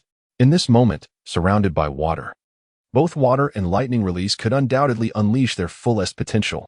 Witness the sky filled with a dozen water dragons soaring, the sea rising in tumultuous waves, and dozens of transparent water blades slicing through the air. The massive waves were charged with lightning, transforming the electric chakra into a dense net, crackling ominously. Blue arcs of electricity ravaged the water's surface as the thunderous powers surged forth, amplifying the already formidable presence. Water and fire are formless, yet ninjas can manifest these intangible elements through chakra, unbeknownst to them that they are precisely countered by the distortion eye. As the water dragons, lightning waves, and water blades surged forward, Mizunomiya Yoru remained unperturbed. Apart from the distortion eye, his shallow god vine possessed a skill known as true cognition, enabling him to reverse any substance deemed tangible by this ability. These manifested water dragons and blades were undoubtedly subject to such judgment. Activating the magic eye, the rotational axis between Mizunomiya Yoru's eyes swiftly engaged, his gaze fixated on the soaring water dragons. With a resounding splash, these chakra-formed water dragons were instantaneously dissolved into a cascade of water droplets, as if a torrential downpour had commenced from the heavens. Following closely were the dozens of water blades and the massive waves infused with lightning. As the water blades shattered and the waves subsided, the accompanying lightning could only dissipate into the vast ocean, gradually vanishing into the expansive sea. In a remarkable display, the combined assault of over 100 ninjutsu was effortlessly neutralized by Mizunomiya Yoru with a mere flick of his fingers. Upon witnessing the futility of his released ninjutsu, which vanished without even grazing his adversary, the mist shinobi's expression momentarily faltered, disbelief etched across his features, causing him to instinctively decelerate his sprint. However, while these mist shinobi remained in a stupor, Mizunomiya Yoru was far from idle. He had already leapt onto one of the remaining 3 colossal ships. Mere moments later, the expansive coastline of the Land of Water was left with just 2 mighty vessels, one of which was the ship Mizunomiya Yoru had claimed as his own. In an instant, the once bustling shore transformed into a desolate expanse. Only 1 ship remains. Mizunomiya Yoru encouraged himself as he dashed towards the last remaining behemoth. If he could dismantle this vessel, he would be able to rendezvous with Kakashi. Surely, after this prolonged interval, Kakashi would have managed to persuade the ship's crew. After all, the individuals piloting these great ships were merely ordinary folk. Dissolution technique. Dissolving beast. A sharp reprimand pierced through the air, seizing Mizunomiya Yoru's attention. He turned towards the source of the voice and beheld a voluptuous young woman. Her chestnut hair danced gracefully, and her unadorned visage bore the smoothness of egg white. Clad in a lacy purple chipao, her long, slender legs attracted the gaze of many as she glared at him with an intense expression. Mizunomiya Yoru was momentarily taken aback, for he recognized the identity of the girl before him. It was Terumi Mei, renowned as one of the village's prodigious ninjas. For Mizunomiya Yoru, who was well versed in the lore of the Hokage, it was clear that this young woman would one day ascend to become the 5th Mizukage, guiding the village towards a path of reform. Had she not been born into the Mizunomiya clan and suffered the tragedy of their annihilation, Mizunomiya Yoru might have aspired to ally with her. Alas, the world is rife with what-ifs. To encounter Terumi Mei, who possessed the innate dual bloodline, in this very moment was unexpected, as she unleashed a torrent of deep brown magma from her alluring lips, accompanied by billowing clouds of white smoke. It surged toward Mizunomiya Yoru. He dared not underestimate her, although her current prowess paled in comparison to her future self as the 5th Mizukage. He recognized the potency of this jutsu, capable of melting even Susanoo. Freeze. As the searing magma encountered an extreme cold front, it solidified instantaneously, halting its flow and transforming into a mass of ice that plummeted into the sea. In a certain sense, any entity with a fluid nature would invariably face some degree of restraint from the ice release technique. However, the magma's temperature was exceedingly high, rendering it more challenging for Mizunomiya Yoru, and the still immature Terumi was hardly his match. Such is the strength of ice release. To think it could overpower my dissolution technique. Terumi, unfazed by the failure of her jutsu, focused intently on Mizunomiya Yoru's face, as if etching his likeness deeply into her heart. Noticing that Mizunomiya Yoru was gazing back at her, she suddenly raised her voice and shouted, "Who are you?" Under the relentless pursuit of the mist ninjas, Mizunomiya Yoru ascended aboard the final colossal ship, summoning the remnants of his chakra, with both hands firmly pressed against the deck. His chilling voice resonated in the wind, reaching the ears of all the mist ninjas, compelling them to listen intently. "My name?" He chuckled softly. And as he unleashed his chakra, a terrifying ice release surged forth, swiftly encasing the giant vessel in frost. In a rapid succession of body flicker techniques, Mizunomiya Yoru glided across the water towards the last ship, the one where Kakashi resided. At that moment, his final words echoed through the air. "I am Mizunomiya Yoru. I am Mizunomiya Yoru. Mizunomiya Yoru? Mizuki." The realization struck like lightning, sending shockwaves through Terumi's mind, while the other mist ninjas raised their heads, searching for the vanished figure of Mizunomiya Yoru, their bodies trembling slightly. Many had already deduced the truth upon witnessing his ice release. Yet hearing Mizunomiya Yoru confirm his identity left them in disbelief. It was crucial to remember that Mizuki, the renowned ice release clan of the ninja world, had once been their comrade just 6 months prior. However, all of this was irrevocably altered with a decree from the third Mizukage. In the blood mist of that crimson night, an entire clan was annihilated. Every child of the Mizuki clan, exceeding the size of a wheel, was executed. Any clan member exhibiting awakened bloodline abilities met the same fate. In the span of a single night, this illustrious clan, once on par with the Hozuki clan, vanished into the ether, becoming a mere memory. Countless mist ninjas believed they would never hear that name again within the ninja world. Yet, astonishingly, just 6 months later, Mizuki emerged once more, manifesting like a nightmare before their very eyes. The ships encased in ice seemed to narrate the terror of ice release, reminding all present of Mizuki's once great renown. Conflicted emotions, entangled regret, resentment, and fury bound the hearts of the mist ninjas in an inextricable knot. Particularly as Mizunomiya Yoru retrieved his Konoha headband from his ninja tool pouch and leisurely tied it around his right arm. It was then they first noticed his youth, the innocence etched upon his face. So young, yet so terrifying. Terrifying not only for his strength, but also for his prodigious talent. If Mizuki still belonged to the mist, if the Mizukage had not carried out the clan extermination, if this formidable warrior, this extraordinary genius, ought to have belonged to Kirigakure, right? Even Terumi, who harbored grand ambitions and an unwavering will from a tender age, found herself momentarily lost in thought. Alas, there are no ifs, and time cannot be rewound, leaving them with but one course of action, to eliminate future threats. Such a figure, harboring deep-seated enmity towards the village, must not be allowed to escape alive. Terumi abruptly lifted her head.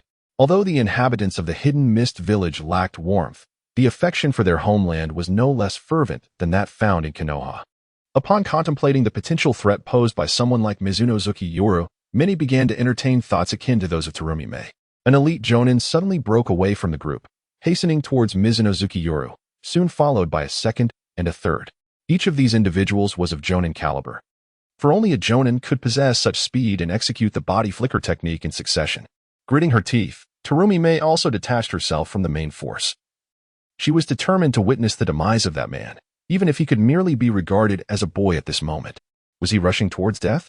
Mizunomiya Yoru, noticing a dozen or so mist ninjas distancing themselves from the main group, felt a flicker of intrigue in his gaze, followed by a series of sinister chuckles. He feared a large-scale encirclement. He dreaded being drained of chakra by the enemy until his demise. As for a mere handful of mist ninjas, what threat could they possibly pose? For one endowed with the powers of the evil eye and ice release, unless they were of a strength surpassing that of a Kage, he could dispatch them all mercilessly and brutally. The evil eye activated. The first elite jonin to break away from the group was torn into a cloud of blood mist when he was still over 20 meters away. His body and head severed, the lifeless visage plummeting into the sea. However, this macabre spectacle did little to intimidate the remaining warriors. Mizunomiya Yoru couldn't help but wonder when these individuals had mustered such courage. It was rather impressive. Yet the absolute disparity in strength and capability often remains unaffected by mere bravery. Just as an ant, despite its utmost effort and courage, cannot challenge a human, For those mist ninjas charging forward, Mizunomiya Yoru represented that very human. This was a qualitative difference, aside from the shared semblance of human form. The two factions belonged to entirely different dimensions. This was the realm of the shadow and what lay beneath it. Although Mizunomiya Yoru's chakra had yet to undergo a qualitative transformation, he had already stepped into this domain, empowered by the abilities granted by his cards. A swarm of insignificant insects. Indeed, a mocking expression spread across Mizunomiya Yoru's face, revealing the truest reflection of his current feelings. Upon hearing his veiled derision, the approaching elite mist ninjas let out a collective roar of indignation. How dare you underestimate us? Having repeatedly utilized the distortion of the evil eye, the Jonin had roughly discerned the mechanism of Mizunomiya Yoru's powers, while they had yet to fully comprehend the nature of his abilities. This did not hinder their attempts at evasive maneuvers. They engaged in erratic, rapid movements. Some wielded ninja blades, others, defiant, formed hand seals, while a few hurled a barrage of shurikens. Among them, one mist ninja, armed with a blade, was the first to reach Mizunomiya Yoru's side. The blade shimmering with a faint aura and emitting a humming sound, clearly suffused with chakra. Ninjutsu, blade roll 1000 assault. The mist ninja glared intently, fully focused on capturing the silhouette of Mizunomiya Yoru. Without a moment's hesitation, he swung his blade, a brilliant arc of light hurtling towards Mizunomiya Yoru. Was it swordsmanship? Or perhaps a fusion of ninjutsu and sword techniques? It was unexpected to discover such talent among the mist shinobi. Mizunomiya Yoru expressed his surprise, a flicker of admiration briefly crossing his eyes, though it was but a fleeting sentiment. With a resonant shout, he drew the Enma blade, assuming a stance reminiscent of Iajutsu. In the next heartbeat, a slender white beam of light, resembling a crescent moon, surged forth like a lightning bolt to meet the mist ninja's blade. The strongest against the strongest, neither party yielding. One sword style, dragon nest slash. With a sharp whoosh, fierce winds carried invisible blades that grazed Mizunomiya Yoru's cheek. It became evident that the mist ninja's blade was imbued with wind chakra, yet the concentrated blade of light was effortlessly cleaved apart by Mizunomiya Yoru's strike. Although he had only gleaned a smattering of the White Fang's techniques from Kakashi, Mizunomiya Yoru found no disparity in skill with the current mist ninja. However, the Enma blade was exceptionally sharp, possessing an intrinsic ability to sever through space itself. In the next instant, they crossed paths, and Mizunomiya Yoru methodically wiped the blood from his Enma blade, while the silhouette behind him was cleaved into two segments. It became clear that these elite mist shinobi, though impulsively straying from their main force, were still leagues behind Mizunomiya Yoru in terms of strength. Despite their disregard for death, the remaining dozen or so mist ninja, who had charged forward, felt their fervor wane in the face of such overwhelming power. At this moment, Mizunomiya Yoru finally boarded the last colossal ship, reuniting with Kakashi, who emerged from the cabin. The gaze Kakashi directed at Mizunomiya Yoru resembled that of one observing a fearsome beast. He was utterly captivated. Having dispatched 300 elite mist shinobi and toyed with over 1,000, the depth of Mizunomiya Yoru's resolve and strength was unparalleled. Even his own mentor, Minato Namikaze, had never exhibited such prowess. Kakashi could hardly fathom witnessing such a phenomenon in a mere 7-year-old child, a child he had personally escorted to Konoha. The recollection of those moments left Kakashi with a surreal sensation. What shall we do next? He pondered, having momentarily forgotten his role as the covert team leader. Now wholly following Mizunomiya Yoru's lead, inform the crew to set sail. Mizunomiya Yoru instructed, oblivious to Kakashi's mental shift. Understood. Kakashi swiftly affirmed. Returning to the ship's cabin, before long, the white sails billowed, and the magnificent vessel began to glide across the water. Observing the mist ninjas divided into two groups, one with merely a handful and the other numbering in the thousands, Mizunomiya Yoru's lips curled into a broad smile. After assessing his remaining chakra, his gaze turned steely as he murmured, "There's no need to conserve any longer. Let me bestow upon you a final grand gift." Tilting his head back, Mizunomiya Yoru spread his arms wide, his eyes half closed as he gazed upon the crimson sun at the horizon, as if to embrace the entire sky. In a moment, an ice sphere, colossal as a meteor, materialized above the heads of the mist ninjas. With a snap of his fingers, a singular sound echoed through the air. The azure stars at the horizon plummeted. The icy meteorites. No matter how many times he had witnessed it, Kakashi could not help but marvel at the spectacle of such magnificent ninjutsu. Moreover, he observed that each occurrence seemed increasingly grander than the last. The ice sphere, boasting a diameter of 50 meters, could indeed be deemed a true meteorite. The mist ninjas below felt a shadow cast upon them, darkening even the sea beneath their feet, prompting them to gaze upwards, their panic palpable. Goodness, how did such a colossal entity appear above us in an instant? A 50-meter ice sphere? If it were to fall, it could surely claim countless lives. Yet, before they could express more than their shock, a snap echoed from afar, and the meteorite descended in an instant. It resembled an icy shooting star, and though they could not deduce its origin, they knew precisely who was responsible for this exaggerated phenomenon. Once again, it was the ice release of the Mizuki clan. But the crucial question was, when had the Mizuki clan ever possessed such a formidable ice ninjutsu? If they truly did, how had they managed to annihilate the Mizuki? By mere speculation? Kirigakure's maid Terumi also stared at the falling meteorite, her expression grim. Despite her self-proclaimed status as the foremost among the younger generation of mist ninjas with her dual bloodlines, she had not anticipated being surpassed by one so much younger than herself. Her boiling release and dissolving release were both immensely powerful, yet neither seemed to rival Mizuki Yoru's ice release. Bloodlines are prized for their quality rather than quantity. If one can wield even a single type to its fullest extent, it could dominate the ninja world. Much like Senju Hashirama and Uchiha Madara. Boom. The mist ninjas below scattered like birds and beasts in a frenzied escape, terrified of the impending doom from above. However, the 50-meter ice sphere fell with the ferocity of thunder, its descent rapid and relentless. It was not so easily evaded, and dozens of mist ninjas were struck directly, their bodies shattered upon impact. A resounding crash followed as the ice meteorite plunged into the sea. In the next instant, it generated towering waves reaching a height of 100 meters, dragging hundreds of mist ninjas beneath the surface. Yet, as ninjas, they possessed chakra and were adept at swimming. Ensuring their lives were not in jeopardy, however, they would be incapacitated for a time, needing to recover from their disorientation before they could rejoin the pursuit. It could be said that Mizuki Yoru's final chakra was spent on this icy meteorite, which utterly disrupted the formations of over 1,000 mist ninjas, plunging them into a state of self-preservation. As for the dozen or so mist shinobi who had separated from the main force, they glanced towards the distant ship sailing away. Then at the chaotic scene behind them, finding themselves caught in a dilemma. They feared not death, but rather the futility of dying without purpose. In the current situation, even if they pressed on to engage Mizuki Yoru, they feared they would not receive reinforcements in time and estimated a 99% chance of sinking to the depths of the sea, potentially leaving no one to recover their remains. They were undeniably valiant, yet unwilling to act foolishly. Mei Terumi felt the same. Seeing her companions halt, she instinctively stood upon the water's surface, helplessly watching as Mizuki Yoru departed aboard their last remaining battleship. Infuriating, yet they found themselves utterly powerless and beyond their frustration. A chilling sensation enveloped them, akin to standing naked in the frigid wilderness and then plunging into icy waters, an experience that penetrated to the very marrow of their bones.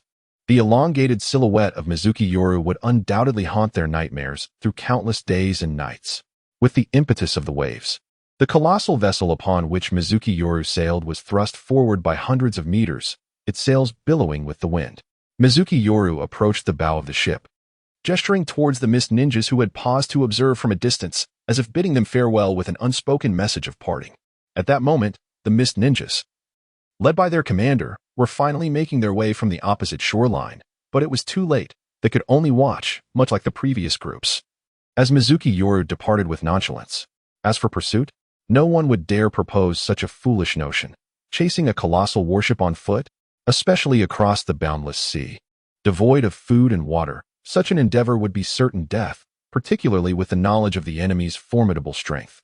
How could they have let him escape so easily? Gazing at the colossal ice sculptures drifting across the water, the commander felt a surge of rage, nearly spitting blood in frustration. How could over 1,000 ninjas fail to delay the enemy, even for a few moments? If only they could stall for a few extra minutes until he arrived. He was confident that, regardless of the adversary's prowess, they would be unable to flee. After all, they had more than 2,000 ninjas encircling them, along with his own strength as a near shadow. Incompetence. All of them were utterly useless. As he listened to the reports from his subordinates, he struck his palm in anger. However, upon hearing the name Mizuki Yoru, his expression shifted abruptly, the shock evident in his eyes. For he recognized that name. Mizuki Yoru, the grandson of Mizuki Kazashi, the leader of the Mizuki clan. It was said that he had fled to Konoha for refuge. If this were true, then it meant... The commander inhaled sharply, attempting to speak, but suddenly found his throat constricted, producing only a hissing sound. The powerful ninja who had toyed with them and slaughtered countless of their comrades. The one he believed could never be an inconsequential figure, was merely a 7-year-old child.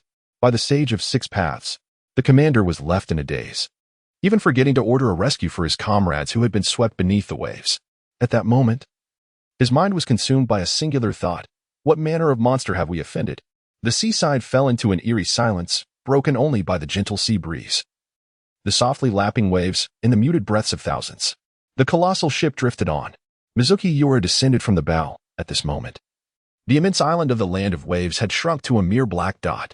Kakashi approached, appearing considerably more composed than before, his expression no longer as grim, giving the impression that he was no longer on the brink of despair. Mizunomiya Yoru understood that Kakashi had weathered the most sorrowful phase. Human beings often exhibit such behavior. When faced with profoundly heartbreaking events, they may initially be overwhelmed by the impact. However, as time passes and the most sorrowful moments fade, the anguish often diminishes significantly. This does not imply that Kakashi has forgotten the past, but rather that he has chosen to address it in a more fitting manner, burying it deep within his heart. Although the initial heart-wrenching pain may have subsided, it remains even more unforgettable. A dull knife cutting through flesh can often inflict a more profound anguish than a swift blade. In matters such as these, Mizunomiya Yoru can only express his helplessness, for emotional wounds require emotional remedies. He hopes that time will heal all wounds. Mizunomiya Yoru's gaze flickers with a subtle light. During the night, Kakashi speaks with a degree of respect that is markedly greater than usual, nodding gently at Mizunomiya Yoru, indicating that this time, Mizunomiya Yoru's performance has completely won over the proud genius ninja. Kakashi continues, his voice tinged with an excitement that he can hardly conceal. Come quickly. Mizunomiya Yoru's heart stirs with curiosity. He wonders what Kakashi has discovered that could elicit such emotion from someone who had seemingly lost all hope. He promptly steps beside Kakashi, and together they make their way slowly towards the depths of the ship's cabin. The colossal vessel commandeered by Mizunomiya Yoru represents the largest ship ever constructed by the Water Nation. Although it is not the flagship, it spans over 30 meters in length and comprises 3 tiers.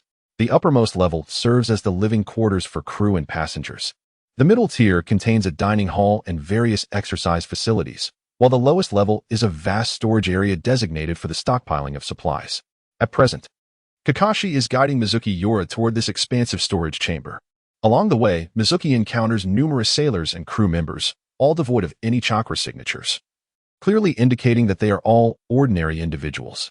As for the soldiers, samurai, and ninjas guarding the ship, they appear to have been thoroughly dealt with by Kakashi.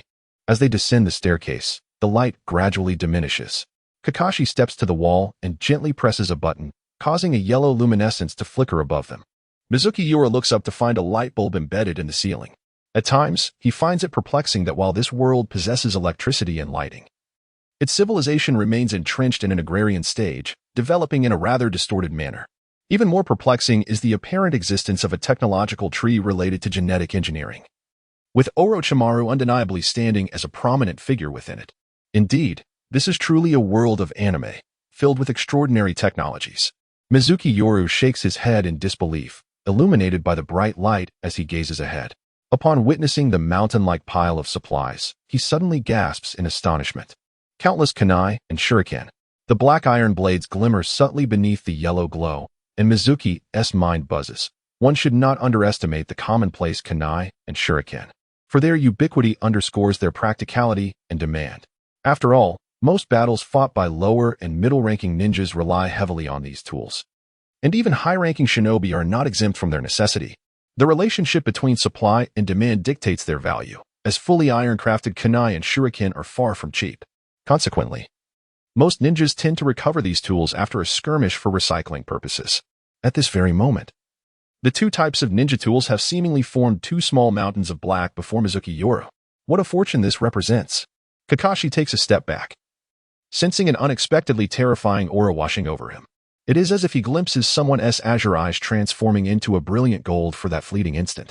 Indeed, no matter how formidable one becomes, that insatiable greed for wealth remains unchanged. Kakashi muses silently, observing the individual lost in dreams of prosperity, tugging at the corner of his mouth. This is merely a fraction of what lies ahead. Kakashi presses his forehead, continuing, but before he can finish, he suddenly feels his collar yanked upward. Bowing his head in silence, he is met with a pair of intensely fiery eyes, the blazing flames seemingly poised to consume him. Furthermore, Kakashi's subsequent words are abruptly lodged in his throat, his face reddening as he begins to cough incessantly, beads of cold sweat springing forth from his forehead. On the night of the moonless month, Mizunomiya found himself slightly irked by Kakashi's enigmatic demeanor at a crucial moment. Did he not realize how vexing such antics could be? Nevertheless, he resolved to press on and investigate for himself. Mizunomiya boldly loosened Kakashi's collar and maneuvered past the seemingly mountainous piles of shuriken and kunai, delving deeper into the recesses of the lowest warehouse. Oh, a standard ninja short blade? Is that an explosive tag? Hiss. There are even large-scale siege tools? Mizunomiya halted in excitement. Although the items behind him were fewer in number than the kunai and shuriken he had previously encountered, they were still quite substantial, especially the explosive tags, which he estimated to be at least 10,000. Given that each explosive tag was worth around 300 ryo, while the kunai and shuriken were merely 50 ryo each. Mizunomiya, having undergone 9 years of compulsory education and further studies at the Konoha Graduate Ninja School, considered himself fairly adept at mathematics. A quick calculation revealed that the total value of the arsenal he had just surveyed was no less than 30 million ryo. 30 million ryo. At that moment, Mizunomiya felt a wave of dizziness wash over him, overwhelmed by sheer joy that nearly rendered him unconscious. Suddenly, his expression shifted dramatically, and he clutched his heart in anguish, akin to a fish gasping for air on dry land. This was triggered by a sudden recollection. He had recently destroyed over a dozen identical colossal ships. If each of those ships bore the same value as this one, then money. An abundance of money. What a calamity. Just then, Kakashi caught up with Mizunomiya and, upon witnessing his expression, surmised the thoughts racing through his mind. Though he felt a silent exasperation, he stepped forward to offer consolation. Look on the bright side. You have achieved a significant accomplishment. Consider this. Even if you hadn't destroyed those colossal ships, we couldn't have taken them with us. And we might have even been cornered by the mist shinobi using them. Yes, I have succeeded. A monumental feat. I must meet Lord Hokage. Mizunomiya's lips trembled as he gazed at Kakashi with eyes brimming with longing, causing Kakashi to feel uncomfortable, as if 1,000 ants were crawling over him, prickling and itching. Kakashi, surely this great achievement of mine is worth at least 10 S-rank missions? You must bear witness for me. Kakashi could only silently nod in response, feeling utterly at a loss for words. Is there more to see? At last, Mizunomiya regained his composure, finally comprehending Kakashi's earlier excitement upon finding him. Anyone who stumbled upon such a vast cache of resources would react similarly. Perhaps, to Mizunomiya, these items represented immeasurable wealth, but to Kakashi, they symbolized the outcome of a battle. If their deductions were correct, the colossal ships Mizunomiya had inadvertently destroyed likely belonged to the logistical reserves of the Mist Village stationed in the land of Whirlpool. Moreover, even if it wasn't the entirety, it was certainly a significant portion. On the night of Mizuki, he initially believed that what he had just seen constituted the entirety of the warehouse's contents. To his surprise, Kakashi nodded once more, gesturing towards several corners, and stated, "There are still over 100 tons of food there, primarily flour and grains, along with several tons of cured meats and other easily stored products." More? Mizuki's expression grew increasingly animated as his mind rapidly calculated the potential worth of the substantial provisions. Over 100 tons of grain and a dozen tons of meat products. This could easily be valued at a minimum of 10 million ryo. 10 million added to 30 million, totaling 40 million. Mizuki found himself swallowing hard. It seemed that my 4-star card finally had a tangible prospect, or perhaps even a 5-star. The Esdeath card possesses the potential to evolve into a 5-star variant. If I could cultivate an identical 4-star card, then, indeed, at that moment, Mizuki felt as though a golden path had unfolded before him. The future appeared resplendent. Beneath the clear azure sky, the number of seagulls circling over the sea dwindled, as if retreating to their nests with the setting sun. The salty sea breeze gently stirred, creating rippling waves, while the horizon was painted in hues of orange and red, the half-sun seemingly plunging into the ocean, igniting the surface with a fiery glow. A 3-tiered ship emerged slowly from the horizon, parting the mist like a brown armored beast, becoming increasingly distinct. It was none other than the vessel Mizuki had commandeered. Dozens of oars protruded from the sides, vigorously splashing water as they rowed. Mizuki and Kakashi stood upon the deck, gazing into the distance. Hours had passed since their departure from the island of the Land of Whirlpools, and they were soon to return to the Fire Nation's territory. Although their journey had spanned merely a day, it felt to them as if several weeks had elapsed. As they beheld the increasingly clear outline of a narrow coastline, a fleeting look of nostalgia crossed Kakashi's eyes. It was the very spot from which he and Mizuki had embarked, yet returning to the same place. He was overwhelmed by a sense of change. Rin, ultimately, had not been saved. And more distressing was the thought that if the previous scene had not been a mere dream, could he truly have been the one to slay Rin? In his dream, it was he who had pierced her heart with his chidori. Before losing consciousness, he seemed to recall a primal scream echoing in the air. "I'm sorry, Obito. I failed to protect her." In Mizuki's eyes, Kakashi stood there, once more frozen in a state of bewilderment. "I apologize, Kakashi, but I cannot reveal the truth to you just yet." A flicker of emotion crossed Mizuki's face as he sighed inwardly. Though he understood the intricacies of the situation and knew the true culprit, he could not voice it. Firstly, he lacked the means to prove the validity of his claims to Kakashi. Secondly, should he inadvertently disclose certain information, he might face a devastating retaliation from a certain individual. While his current strength was sufficient to secure his position in the ninja world, he felt he still lacked the absolute assurance needed to confront the machinations of that particular person. Lastly, and most importantly, although he has now joined Konoha and serves its interests, his origin from the village hidden in the mist remains indelible. If Kakashi were to learn everything from his lips, it would inevitably imply that Minato Namikaze and Hiruzen Sarutobi would also become aware. At that point, should these individuals demand an explanation from Mizuki Yoru, he would find himself unable to justify his circumstances, consequently arousing suspicion. It is better to avoid unnecessary troubles. Thus Shuei Weiwa plans not to seek out worries, accumulate resources, and take one's time to ascend to power. At this moment, although Shuei Weiwa possesses a certain degree of self-preservation capability, he understands the importance of maintaining a low profile. After all, he is a man of the system. Given time, he shall undoubtedly astonish the world one day. Take it easy. Lin, in spirit, would certainly not wish to see you like this. You have already exerted your utmost, Kakashi. Mizuki Yoru hesitated for a moment before offering such words of consolation. Kakashi remained still, as if lost in reverie, perhaps reminiscing or paying homage to something dear. Mizuki Yoru stood silently beside him, realizing that there was nothing he could do at this moment except to quietly accompany him and gaze at the sky. The narrow coastline drew nearer, becoming increasingly distinct, and they could even discern the land. The route chosen by the two was between the waters of the Land of Whirlpool and the Land of Bears.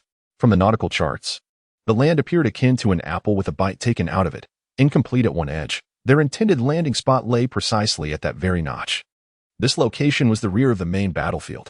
When they departed, there had been scarcely anyone present, but now, just a day later, a watchtower had been erected behind a concealed stone wall.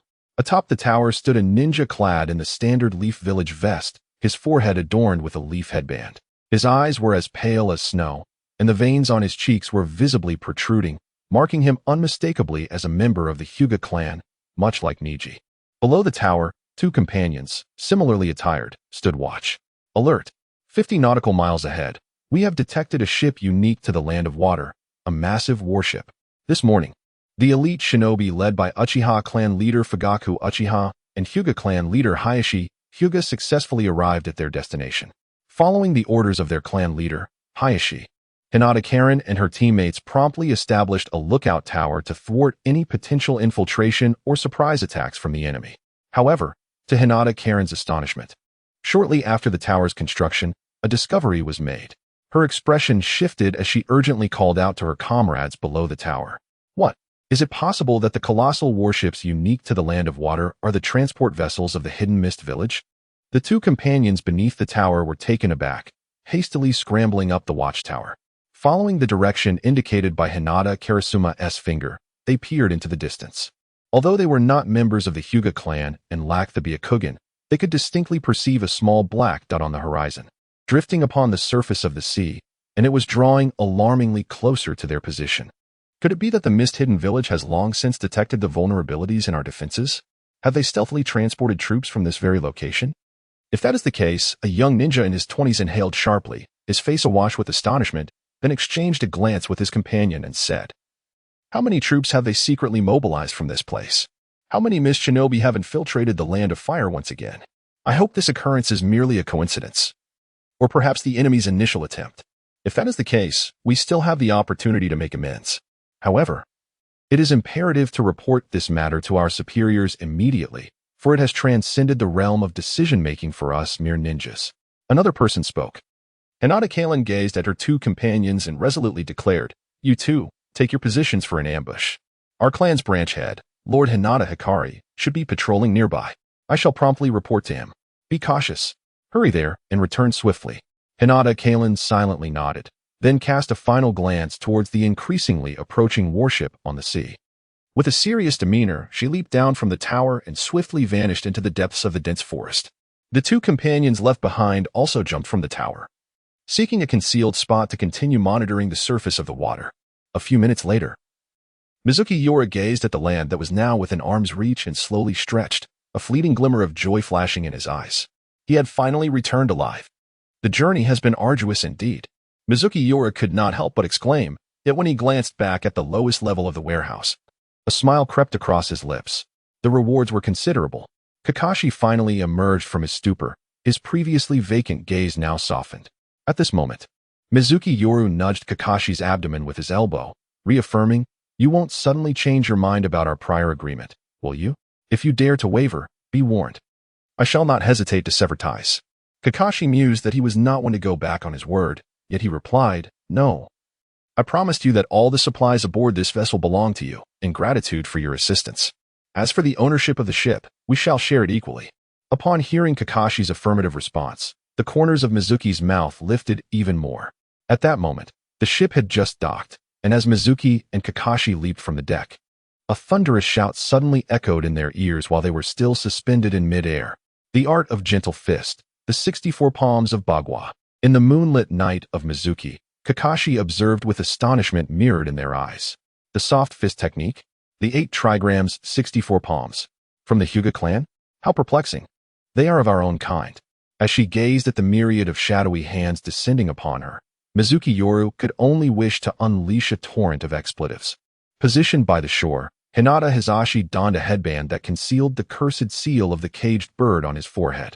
He bore no forehead protector, yet his demeanor radiated an air of authority, though his birth was delayed by merely a few minutes, resulting in his designation as a branch family member. This did not impede his ascent to a prominent position within the esteemed Hyuga clan.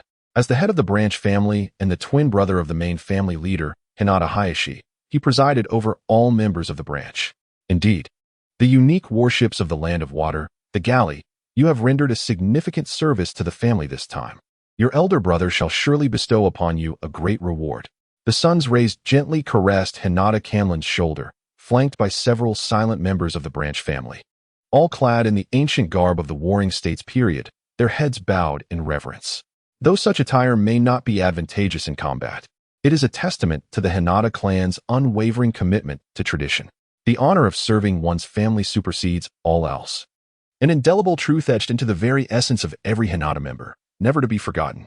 It is a privilege for Kanlon to dedicate himself to the family's cause. Upon hearing Hinata Nichi's commendation, Kanlon's face flushed with excitement, while his two companions stood a distance away, casting furtive glances in their direction. Activating his Byakugan, Hinata Nichi silently acknowledged their fortunate circumstances, as this sector had been designated as Hinata territory. There existed another area, akin to the coastline before them, previously overlooked by the shinobi forces under the command of Minato Namikaze, which now fell under Uchiha jurisdiction. The rivalry between Konoha's two great clans had never waned. Each aspired to outshine the other in prestige, achievements, and the number of talented individuals. At this pivotal moment in the decisive battle between Konoha and the Mist, any lapse in their defenses due to their missteps could render the Hinata clan scapegoats, subject to ridicule from those afflicted with the red-eye disease. Such an outcome would diminish the Hinata clan in the eyes of the Uchiha, ultimately leading to their defeat in this ongoing competition. In Konoha, even a 3-year-old child would be aware of the enmity between the two great clans. Fortunately, their actions remained within the tolerable bounds of Hokage Sarutobi Hiruzen, allowing them to indulge in their rivalry, which might not be without its advantages, as it served to balance one faction against the other. Suddenly, Hinata Nichi's gaze sharpened. and he quickly signaled to his kin to conceal themselves. Canlin's companions hastily crouched down, ensuring they remained undetected. A resounding crash echoed near the coastline, signaling the arrival of a massive vessel from the land of water. Under Nichi's leadership, they stealthily advanced towards the source of the sound. The sound of approaching footsteps grew louder. Engage! At that moment, the previously calm Hinata Nichi sprang into action, leaping forward with the agility of a hare. His ancient robes billowing as if caught by an unseen wind. Chakra surged through him as he activated the 8 trigrams formation, launching a fierce assault towards the source of the noise. His opening move was the Hinata clan's secret technique, the 8 trigrams, 64 palms. The air crackled with the lethal force of his strikes, each one a harbinger of death. A confident smile graced Nichi's lips. For any adversary struck by his 64 palms would either be gravely wounded or have their chakra sealed, with rare instances of failure. With his elite J-mean strength and the advantage of the Byakugan, even opponents of equal rank would find it difficult to withstand his surprise attack. Only those of legendary status, or exceptionally powerful figures within the ranks of the shadows, stood a chance of countering his onslaught. Fire Release, Dragon Fire Technique. Earth Release, Earth Spike. 8 trigrams, Empty Palm. Gentle Step Twin Lion Fists. Meanwhile, a series of assaults, accompanied by the 8 trigrams 64 palms of the Hyuga clan, surged towards the direction from which the sound of footsteps echoed in the air. Just as Suigetsu stepped off the ship, he was momentarily bewildered, soon recalling the previous scene that had unfolded. Due to some misunderstandings, Suigetsu and Kakashi, the esteemed heroes of Konoha, found themselves attacked by their own comrades. At this moment, Suigetsu felt an overwhelming urge to vomit blood. How could this happen among allies? In the territory of the Mist Village, battling its own inhabitants? After finally returning to his homeland, he was still assaulted by his own people? What an outrage! Was it merely for having gained a bit of ill-gotten wealth and attempting to take advantage of Sarutobi Hizashi? He had not even put his plans into action. Yet the retribution had already arrived prematurely. This was truly a travesty. At this moment, Suigetsu had a string of curses brewing in his mind. Yet in the face of imminent danger, he had no choice but to swallow them back down. Fortunately, his strength had seen a remarkable enhancement since his departure. Otherwise, he might have truly been left half dead by this surprise attack. Ice Release, Armor Hardening. Suigetsu exclaimed as he channeled his chakra. After a long day of recovery, his previously depleted chakra had evidently replenished. Chakra surpassing that of an elite J-mean surged swiftly through his veins, manifesting as a thick layer of azure ice armor across his skin. Spikes adorned his shoulders, and a chilling mist enveloped him, sparkling with a brilliance akin to diamonds. Simultaneously, Suigetsu delivered a swift kick to Kakashi, not fearing the intensity of the assault, yet knowing that Kakashi, with his fragile constitution, was likely to sustain further injuries. Thus, he took the precaution of sending Kakashi away. Kakashi momentarily faltered in the air before being gently propelled away like a feather. In the very next instant, a myriad of attacks descended upon the ice armor Suigetsu had conjured, as if rain were beating upon banana leaves. Boom! Bang! A cacophony of explosive sounds erupted as Suigetsu was propelled backward, crashing against the ship's hull and sending a shower of wooden splinters into the air. As the debris settled, a gaping hole in the shape of a person revealed itself on the ship's surface. A direct hit. Everything transpired in the blink of an eye, and even Hinata Hizashi failed to perceive that Suigetsu had instantaneously enveloped himself in ice. He only felt a jolt of pain in his hand, mistakenly believing that the enemy had employed Earth Release. However, even with Earth Release, one could not possibly escape the onslaught of such numerous ninjutsu and taijutsu attacks. And then there was another individual. Oddly enough, had it not been said that the Mist Ninjas were ruthless and cold-hearted, rarely considering their comrades? Yet, that very individual had chosen to rescue his companion first. Perhaps he had not yet succumbed to the brainwashing of the blood mist, but that was now of little consequence. The opportunity to capture another as a live hostage presented itself, allowing for the extraction of information. Hinata Karen and his 2 companions, witnessing the success of their ambush, exchanged quiet words of amusement. Just as the atmosphere lightened, and even Hinata Hizashi and his subordinate branch members began to relax, a series of resigned voices emerged from within the gaping hole in the ship's hull. The tones carried a hint of irritation. A sense of inexplicable irritation washed over the scene. There stood Mizunomiya Yoru, clad in resplendent azure armor, emerging slowly from the cavern, his face obscured by a mask adorned with spiraled patterns. revealing only his striking blue eyes, which sparkled with a barely perceptible chill. The frustration was palpable. He had been unjustly attacked, and due to their shared village, retaliating was not an option. How infuriating. At this moment, Kakashi, who had been distanced from Mizunomiya Yoru, returned to his side, concern etched on his face. Upon seeing Mizunomiya Yoru unharmed, he sighed in relief, yet could not help but admire the imposing ice armor that cloaked his companion. Neither of them wore headbands at that moment, and Kakashi, having been in the umbu and recently injured, was bandaged extensively, making it difficult for Hinata Hayashi to recognize him immediately. Both stared in astonishment at Mizunomiya Yoru, bewildered that he seemed unscathed after enduring such a terrifying onslaught. A collective gasp escaped their lips as they exchanged glances, pondering the nature of this formidable foe. Was he perhaps a shadow-level warrior, or something even greater? Hinata Hayashi trembled slightly, eyes wide with disbelief, consumed by a singular thought. Someone must flee. He needed to return to the camp, to his brother, to Minato Namake's, and report the dire situation. This messenger could be any companion aside from himself. But he felt an overwhelming obligation to remain. Only he had the potential to hold back this terrifying adversary clad in fearsome ice armor. In that moment, Hinata Hayashi steeled himself with a grim resolve. Kagura, send your 2 teammates back to deliver the message. As for us, the ninjas of the Hinata clan shall remain and fight to the last breath, striving to buy time for our comrades. Hinata Hayashi's aura shifted dramatically, leaving Mizunomiya Yoru momentarily perplexed. It was bewildering. How could he be the one in the wrong, attacking his own comrades, only to receive such a gaze in return? It felt as if he had somehow slain Hinata Hayashi's father. Was this individual mentally unbalanced? Had he truly failed to recognize Kakashi, a near-fourth Hokage apprentice? What a ridiculous notion. Mizunomiya Yoru smirked slightly, silently mocking these fools who lived up to the reputation of the Hinata clan's Byakugan, blind as bats. Akin to the Uchiha clan's Crimson-Eyed Affliction, a spectacle of mutual absurdity.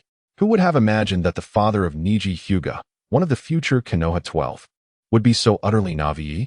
As Mizunomiya Yoru stepped out from the gaping hole of the ship, he instantly recognized Hinata Hayashi. Why not Hinata Hisashi, you ask? It was simple. Who had ever witnessed a member of the Hyuga clan's main family venture onto the battlefield?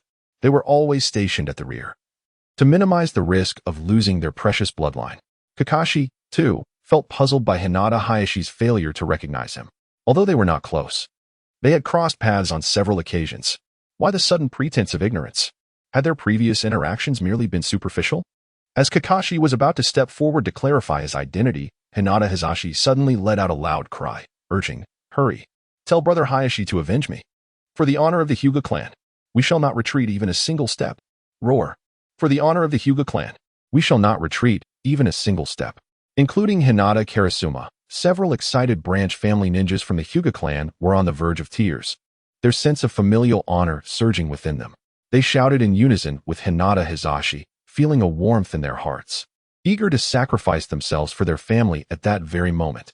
As for Hinata Karasuma's 2 ordinary companions, they secretly admired the renowned Hyuga clan, realizing that its reputation was indeed well-deserved. Witnessing the scene before them, not only was Mizunomiya Yoru taken aback, but even Kakashi nearly stumbled to the ground, finding the spectacle before him unexpectedly humorous. What on earth was happening? How had it turned into a quest for vengeance? Please, you are the head of the Hyuga branch family, and that on your face is one of the 3 great dojutsu of the ninja world, the Byakugan, not actual cataracts.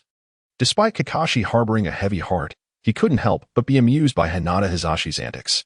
Mizunomiya Yoru could no longer bear to watch. He was genuinely curious about the expression Hinata Hisashi would wear upon discovering the truth. He mused that perhaps Hisashi would find a crack in the ground to hide in. Just as Hinata Karasuma's 2 companions were preparing to flee, and while Hinata Hisashi rallied his kin with a fervor that disregarded life and death, Kakashi slowly raised his right hand and greeted Hisashi with a deadpan expression, an expression born from his struggle to suppress laughter. "Ah, Hisashi-senpai, I am Kakashi. What you are doing here is..." Kakashi pondered for a moment, unable to find a more suitable phrase, and continued, "Is this a drill?" The atmosphere suddenly fell silent, as Hinata Hisashi and the others stood frozen in place, as if caught in a paralysis technique. Above them, it felt as though a flock of black crows had flown overhead. Kakashi? With a resounding bang, Hinata Hisashi's mind exploded with realization. The disciple of Minato Namake's? His pupils nearly bulged from their sockets, and the veins on his temples seemed ready to burst as he strained to look at Kakashi's face. Indeed, there was something familiar about him, yet why was his face so smudged with black and gray? Wait, wasn't he that the three-tomo Sharingan? How had he not noticed it before? Gasp. Suddenly, Hinata Hisashi's expression faltered, and the fierce determination that had filled him moments ago dissipated. Could it really be that Kakashi, the son of Konoha's White Fang, the head of the Hitaki clan? With a trio of internal questions, Hinata Hisashi wrestled with his anxious heart, ultimately arriving at the conclusion. Yes, it appeared to be the Kakashi he recognized. If he was indeed Kakashi, then who was that extraordinary figure accompanying him? Hinata Hisashi's neck seemed to creak as he turned, adorned with rust, towards Mizunomiya Yoru, who exuded an aura of mastery. He couldn't help but speculate, could this gentleman be a hidden powerhouse from Konoha? Was he with Kakashi on a clandestine mission? Does that imply he is one of us? Just now, Hinata Hayashi suddenly clutched his chest, feeling an unsettling quickening of his heartbeat that rendered him breathless. In the next moment, Hinata Hayashi wished fervently to faint, ideally to remain unconscious. How embarrassing. He felt utterly humiliated. He had just brought disgrace upon the entire Hinata clan. If this incident were to spread, he would undoubtedly become a laughingstock, potentially dragging the whole Hinata family down with him. The awkwardness was overwhelming. Just as Mizunomiya Yoru had envisioned, Hinata Hayashi desperately wished for a crevice in the ground to swallow him whole. And now, due to Kakashi's revelation of his identity, the once proud Hinata branch ninjas, who had been eager to sacrifice themselves for their family, stood frozen as if turned to stone. Mizunomiya Yoru had almost heard the sound of hearts shattering in the silence. Perhaps that was the sound of heartbreak. Suddenly, one of Hinata Karasuma's ordinary companions burst into laughter, while the other quickly covered his mouth, leaving only muffled sounds in their wake. The atmosphere grew even quieter. Senior Hayashi? Kakashi cautiously called out once more. Oh, it's Kakashi. Hinata Hayashi, now in his 20s, felt that this was the most mortifying moment of his life. His face flushed like a monkey's backside, a hint of steam seemingly rising from him, enough that Mizunomiya Yoru suspected it could boil an egg. And no, we're just conducting an exercise. Yes, an exercise. Hinata Hayashi, clearly inexperienced in deceit, stammered, casting a pitiful glance at Kakashi as if pleading for him to stop asking questions. Kakashi, refraining from further probing into Hayashi's wounds, sealed his lips. A cold breeze swept through, and the air turned inexplicably quiet again. Mizunomiya Yoru, arms crossed, watched the spectacle unfold, thinking to himself that it served them right for attacking him without provocation. Kakashi, meanwhile, gazed at the scenery, while Hinata Hayashi and his companions stared at their toes, as if the ground held treasures to be unearthed. And let us not forget the muffled sounds of one ordinary ninja who had his mouth covered. At this moment, the atmosphere felt as if it had solidified. Yet, regardless of how awkward it was, the scene before them needed someone to break the tension. Naturally, Mizunomiya Yoru and Kakashi, the two victims, would not take the initiative to alleviate the discomfort. The Hinata branch members, including Hinata Karasuma, were also deemed insufficiently qualified. And as for the other two ordinary leaf ninjas, they were even less capable. Thus, the responsibility fell upon Hinata Hayashi, who wished he could masquerade as an ostrich, burying his head in the ground and never emerging again. After all, he had arrived for a drill and inadvertently harmed a fellow village ninja, all while holding the most significant identity of all. Yes, the head of the Hinata branch and, moreover, the twin brother of Hinata Hisashi. At this moment, Hinata Hisashi found himself not only with widened eyes, but nearly with hair turned white from anxiety. His mind raced, contemplating what to say to alleviate the palpable tension that seemed to have solidified the air around him. He glanced up, swiftly scanning the figures of Mizunomiya Yoru and Kakashi. And when his gaze fell upon the massive ship behind them, a sudden clarity illuminated his thoughts. Eureka! Wasn't he here on the pretext of a practice drill, because he had received word of a colossal vessel from the land of water seeking to dock in secrecy? This topic was a ready-made conversation starter. Not only could it alleviate the awkwardness of the situation, but it might also serve to probe the identity of that mysterious lord and uncover Kakashi's mission. Gathering his thoughts, Hisashi turned earnestly towards Kakashi and Mizunomiya Yoru, steeling himself against the flush of embarrassment that threatened to rise, and pointed at the ship from the land of water, inquiring, Kakashi, what is this? Kakashi instantly grasped the implication, following Hisashi's to look at the ship behind them before responding nonchalantly, you mean this battleship? It was seized from the Mist Ninja. along with the destruction of 11 identical vessels. Hisashi nearly stumbled upon hearing Kakashi's casual tone. Seized from the mist ninja? His eyes twitched involuntarily. Truth be told, if it were feasible, he would have loved to slap Kakashi. Goodness, was such a national treasure so easily commandeered? This was a war machine painstakingly crafted by the artisans of the Land of Water, a testament to their maritime supremacy. If his memory served him correctly, even with the full might of the Land of Water, it took decades to construct fewer than 100 such ships. And here was Kakashi, speaking of having casually taken one, while also obliterating 11 others. Had he not confirmed through his Byakugan that the Kakashi before him was not a mere transformation, he would have lost his temper. Was he being treated as a fool? Clearly, the fourth Hokage, Minato Namikaze, appeared to be an honest and noble man. Yet how could his most esteemed disciple be such a fabricator of tales? Was this some form of retribution for the accidental harm he had inflicted upon him? Hisashi bit his lip, his brow furrowing, but he quickly dismissed the thought, reasoning, it couldn't be. After all, I am his senior, and he did bring back a battleship, didn't he? But how could that be? It was no wonder Hisashi found it hard to believe. The truth of Kakashi's claims was simply too fantastical. Even Sarutobi Hiruzen, the current Hokage, would doubt its authenticity. Such national treasures would undoubtedly be rigorously safeguarded by the Mist Ninja. A single battleship would require dozens of vigilant guards. And for a dozen? Surely, that would demand hundreds. And what of Kakashi's own strength? Hisashi scrutinized him closely. Truthfully, it was not that he looked down on others. Kakashi, once hailed as Konoha's greatest prodigy, had ascended to Jonin status at the tender age of 12, but now he had only just reached the level of an elite Jonin. And that was with the assistance of his Sharingan. How could Kakashi, who could barely contend with his adversaries, penetrate the defenses of countless mist ninjas to forcibly commandeer a colossal vessel, all while simultaneously annihilating a dozen others? It was evident that he was fabricating such tales. To achieve such feats, at the very least, a shadow-level powerhouse would need to be present, one who was exceptionally adept at large-scale assaults. As these thoughts coursed through his mind, Hinata Hisashi suddenly shook his head. At that moment, his gaze inadvertently shifted, and he noticed Mizunomiya Yoru, clad in ice armor and exuding a formidable chill. A jolt of realization struck him. Curse be it, he had nearly forgotten that in addition to himself, there was another formidable presence who had leapt from the ship alongside Kakashi, a being who had withstood countless ninjas and physical assaults unscathed. Could it possibly be this esteemed individual? Was this person a shadow-level powerhouse? Hisashi was taken aback by his own sudden conjecture. What does it mean to be a shadow-level powerhouse? Such figures have the capacity to subdue an entire nation or village, and here, the village in question refers to the esteemed 5 great ninja villages. It is said that Konoha, hailed as the foremost of the 5, had only 5 shadow-level powerhouses at its zenith: Sarutobi Hiruzen, Hatake Shumo, and the legendary 3. Now, Konoha could claim only 2 remaining shadow-level powerhouses, Sarutobi Hiruzen and Orochimaru. As for the 4th Hokage, Namikaze Minato, who was highly regarded and early established as such, he was merely a quasi-shadow-level figure, still undergoing a transformation in chakra. Yet, by virtue of the legendary Flying Thunder God technique, he could contend with shadow-level powerhouses without losing ground. One can only imagine the sheer terror of such shadow-level beings. They're undeniably unmatched forces, capable of reigning supreme among ninjas solely through their own prowess. Though the Hyuga clan is reputed as a prominent family in the ninja realm, they, in truth, lack even a single shadow-level powerhouse, with the strongest among them merely brushing against the threshold of quasi-shadow status.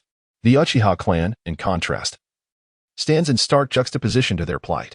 At that moment, Hisashi felt a slight tremor in his body. Here stood an individual of such caliber, and he had just engaged in a skirmish with them, albeit to no effect. Could this be the village's concealed trump card? Hisashi speculated wildly. If this esteemed individual truly possessed shadow-level strength, then Kakashi's earlier claims might very well hold truth. How formidable must this person's abilities be? As Hisashi recalled Kakashi's words, he gasped in astonishment. One could contend with 1,000 ninjas, not only commandeering a national treasure, but also obliterating a dozen vessels in one fell swoop. What audacity and fervor! To regard one of the 5 great ninja villages, the Mist Village, as inconsequential. In that instant, Hisashi found himself captivated, harboring a newfound respect for Mizunomiya Yoru. At this moment, Kakashi and Mizunomiya Yoru observed Hinata Nichi's sudden shift from a disdainful frown to a foolish grin, ultimately revealing a countenance filled with profound respect. leaving them perplexed by his erratic behavior. Kakashi, unaware of the myriad thoughts that had crossed Hinata Nichi's mind in such a brief span, seized the opportunity to elaborate. This colossal vessel is laden with abundant supplies. Countless shurikens and kunai, and at least 10,000 explosive tags, hundreds of tons of food, as well as several tons of preserved meat. With each item Kakashi mentioned, he failed to notice the slight twitch of Hinata Nichi's eyelids, while those around them wore expressions of sheer astonishment. Is there truly that much? Could it be that they have seized an entire supply depot? Are they so generous as to provide additional resources along with the hijacking? Aren't the Mist Ninjas infamous for their brutality? Once Kakashi concluded his introduction, Hinata Nichi and the others felt their legs weaken, suddenly yearning for something to lean upon. Finally, Kakashi, somewhat sheepish, spoke up. I would appreciate it if you could gather more personnel to assist in unloading the supplies, and please inform Lord Minato that I, Kakashi, have returned. 20 minutes later, Hinata Nichi stood awkwardly beside Mizuki Yoru. Despite being comparable in age to a 12 or 13-year-old boy, Mizuki Yoru appeared slightly shorter than Hinata Nichi, prompting him to keep his head lowered while gazing at Mizuki Yoru. Hinata Nichi found himself puzzled by the seemingly diminutive stature of this esteemed individual. Was it possible he had not matured properly in his youth? Naturally, such disrespectful thoughts remained unexpressed, as he wore an expression brimming with reverence. After indulging in his own musings, every time Hinata Nichi recalled the magnificent figure before him, who had once single-handedly faced 1,000 troops, he couldn't help but feel an overwhelming urge to become an ardent admirer.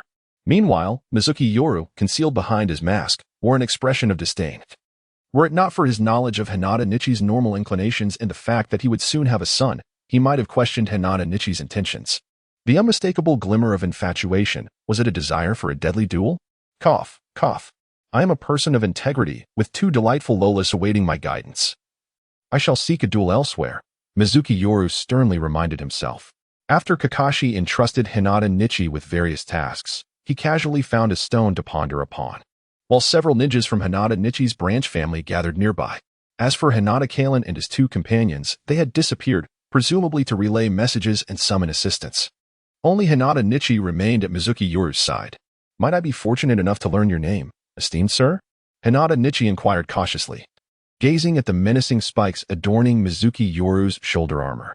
He refrained from utilizing his Byakugan to scrutinize Mizuki Yoru's visage, for such an action would be exceedingly disrespectful, particularly toward a figure of such formidable strength. The ninjas of the Hinata clan hold decorum and hierarchy in the highest regard, and in a world where the strong dominate, it is only fitting that the mightiest are revered. The status of a mere branch family head of the Hyuga clan pales in comparison to that of a shadow-level existence. Mizuki Yoru cast a fleeting glance at Hyuga Hisashi. Although this individual had just provoked him, he decided to forgive him for the sake of his yet-to-be-born child. Considering the sincerity of his apology, after all, who could deny that I am magnanimous? Mizuki Yoru praised himself internally, hesitating for a moment before responding truthfully to Hyuga Hisashi's inquiry. Mizuki Yoru. It was not that Mizuki Yoru was careless, but rather that such matters would eventually come to light for someone of Hyuga Hisashi's standing. Moreover, with Namake's Minato likely arriving shortly, there was little left to conceal. Besides, he had recently acquired the distortion, magic eye of the shallow deity, Fujino, which ensured his safety.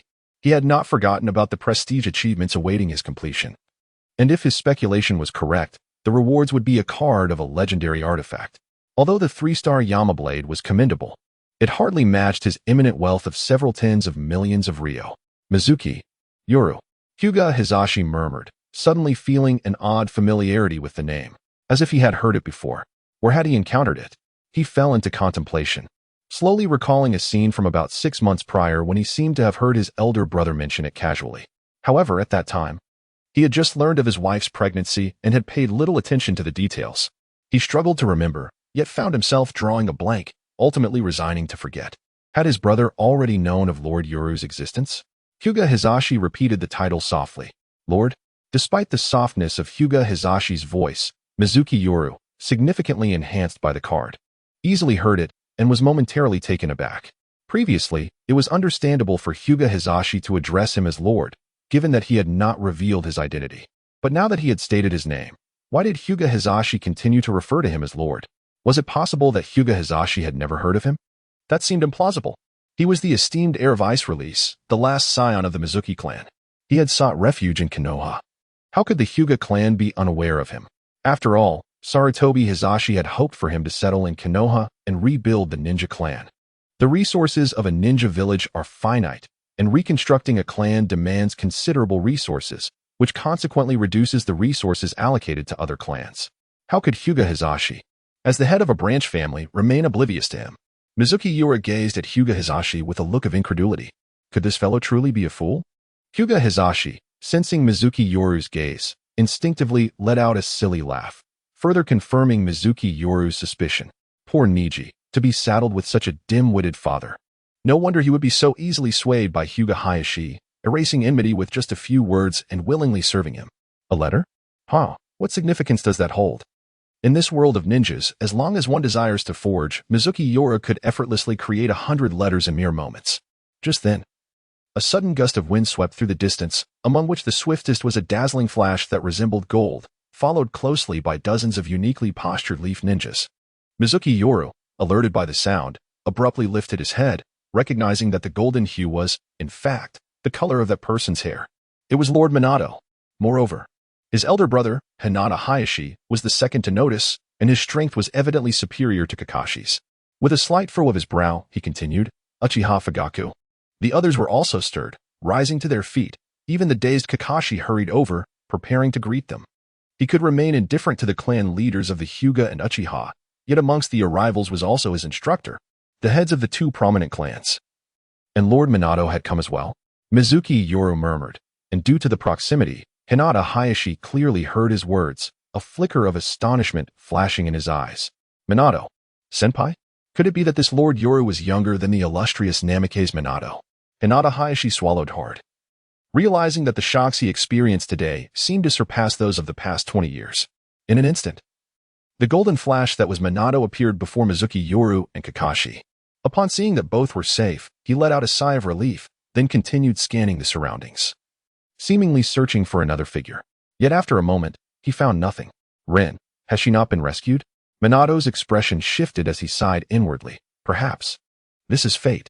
Kakashi also raised his head, and the two mentors exchanged glances, their unspoken understanding palpable. Sensei Minato.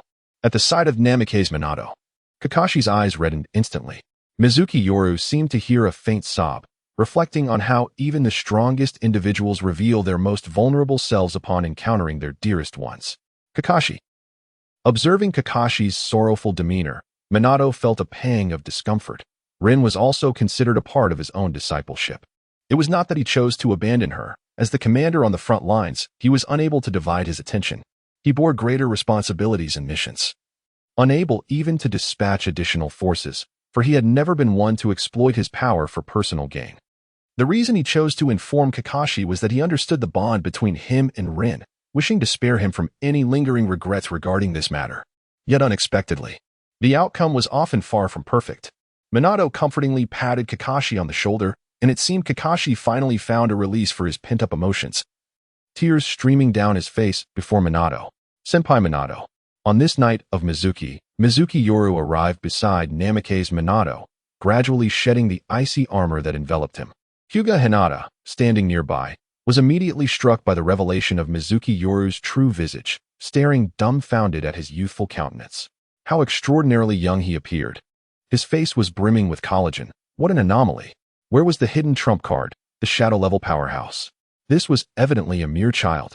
Could it be that this child was indeed a shadow-level warrior? Hinata's worldview seemed to shatter in an instant. It was not that his imagination lacked richness. No one could conceive that a child could hold such formidable power. Suddenly, Hinata's lips began to tremble. Brother. The sound of his own voice startled him. So much so that even the instantaneously arrived Hyuga Hisashi was taken aback, for Hinata's voice came out dry and hoarse, as if a flame resided within his throat. What on earth had transpired? How could his voice have turned into this? Hyuga Hisashi's appearance was strikingly similar to Hinata's. Even their physique and features were indistinguishable, a testament to their status as twin brothers born mere minutes apart. The only difference was that Hisashi did not wear a headband, revealing his smooth forehead. Was what Hyuga Karen had relayed truly authentic? Had they indeed plundered a mist ninja's massive warship, along with a plethora of supplies? Hinata Hisashi inquired in astonishment. But upon witnessing the colossal ship behind them, he fell silent, his gaze reflecting sheer disbelief. The truth, after all, often spoke louder than words. accompanying him. Uchiha Fugaka stood frozen in shock, his three-tomo Sharingan affirming that what he beheld was no illusion. It was indeed the very war machine that dominated the seas of the Land of Water. For Konoha, this was an invaluable treasure, provided they could grasp its underlying technology. Should they succeed in replicating it, Konoha's capacity for external aggression would be significantly amplified. Excellent, excellent, excellent, exclaimed a middle-aged jonin, envisioning a promising future, his excitement palpable. Many of the Konoha ninjas accompanying him also contemplated the potential advantages, their enthusiasm mounting. After greeting Namikaze Minato, Mizuki Yoru observed the exaggerated expressions of those around him and swiftly discerned their thoughts, narrowing his eyes. This was, after all, his ship. Although half of it belonged to Kakashi, he was indifferent to how Kakashi's share would be handled. His own portion would not be offered without recompense. At this moment, Mizuki Yoru felt emboldened, confident that as long as he did not overstep, the moderates led by Sarutobi Hiruzen would not turn against him. And after the Ninetales incident, that likelihood would diminish even further.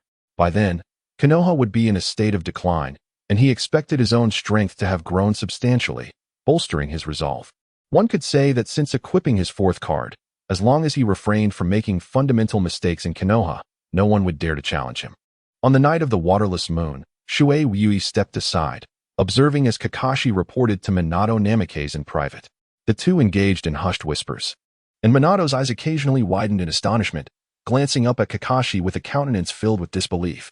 It seemed Kakashi had disclosed my strength to Minato, which was fortuitous, as it spared me considerable effort. Shuei Ryui mused.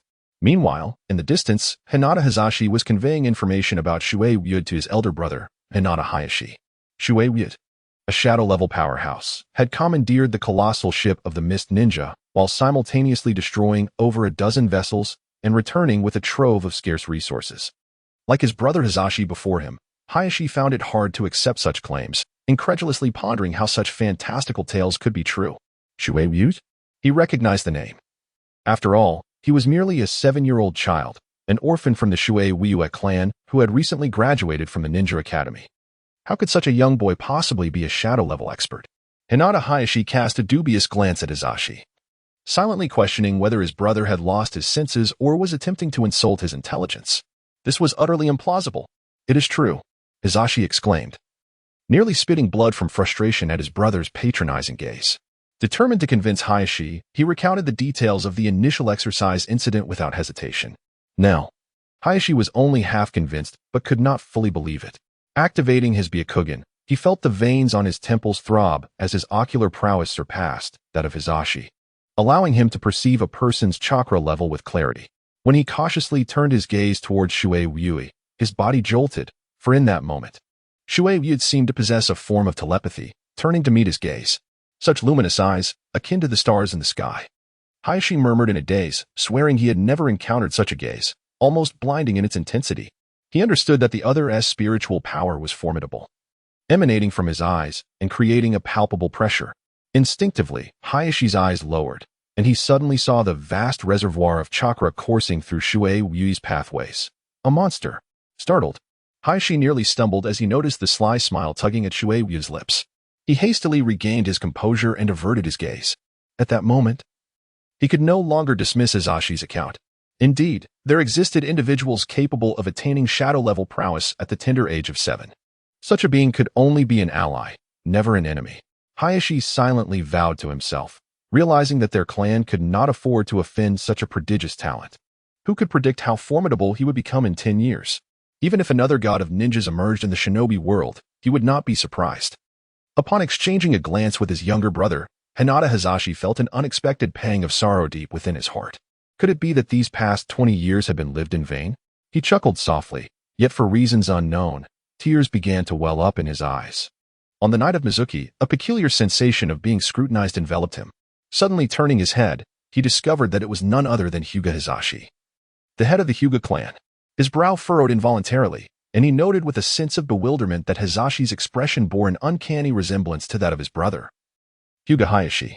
Truly, they were siblings, for their expressions were strikingly identical, Mizuki silently remarked. At that moment, Kakashi appeared to have finished his report to Minato Namikaze, who nodded gently before approaching Mizuki. Mizuki, Kakashi has just briefed me on the specifics of the situation. This time, we owe you our gratitude. Without your intervention, Minato chuckled heartily, scratching his head, then his eyes, akin to X-rays, scanned Mizuki with astonishment. I must admit, you startled me. How is it that your strength has escalated so rapidly? Is this the advantage of a prodigious bloodline ninja? Surely, you haven't surpassed me already, have you? By the way, Kakashi mentioned you might have awakened a second bloodline? A second bloodline? Mizuki momentarily froze at the mention, only to quickly realize that Minato was likely referring to his distorted magic eye. After a few seconds of hesitation, Mizuki shrugged noncommittally, an action that Minato interpreted as tacit acknowledgement. What an extraordinary individual! Minato mused, reflecting on how he had once been called an anomaly himself, never imagining he would one day regard another with such admiration. Achieving the rank of Quasi-Kage before the age of 20, Minato was a figure worthy of acclaim in the ninja world. Yet, when compared to Mizuki, who at the tender age of 7 seemed to have reached the level of Kage, he could only concede defeat. The disparity between them was insurmountable. It appears we are on the verge of victory in this war, Minato expressed with optimism. The addition of a Kage-level ninja to the battlefield was undoubtedly a tremendous asset, capable of tipping the scales in favor of either side. Recently, he had been troubled by the 7 ninja swordsmen of the mist. Although one had fallen to Mizuki, 6 formidable foes remained, each possessing at least the prowess of an elite jonin and proficient in combined jutsu, rendering his own speed virtually ineffective. For elite jonin, his flying thunder god technique could not guarantee a swift kill. Their heightened reflexes allowed them to respond instantaneously. Even the renowned Yellow Flash would find himself at a disadvantage against a well-coordinated team of 6. Originally, with the arrival of Hizashi and Uchiha Fugaku, he had planned to have each clan leader occupy one of the swordsmen, leaving the remaining 4 to confront him. However, with Mizuki now in the fray, he realized that he could afford to allocate 2 adversaries to someone else.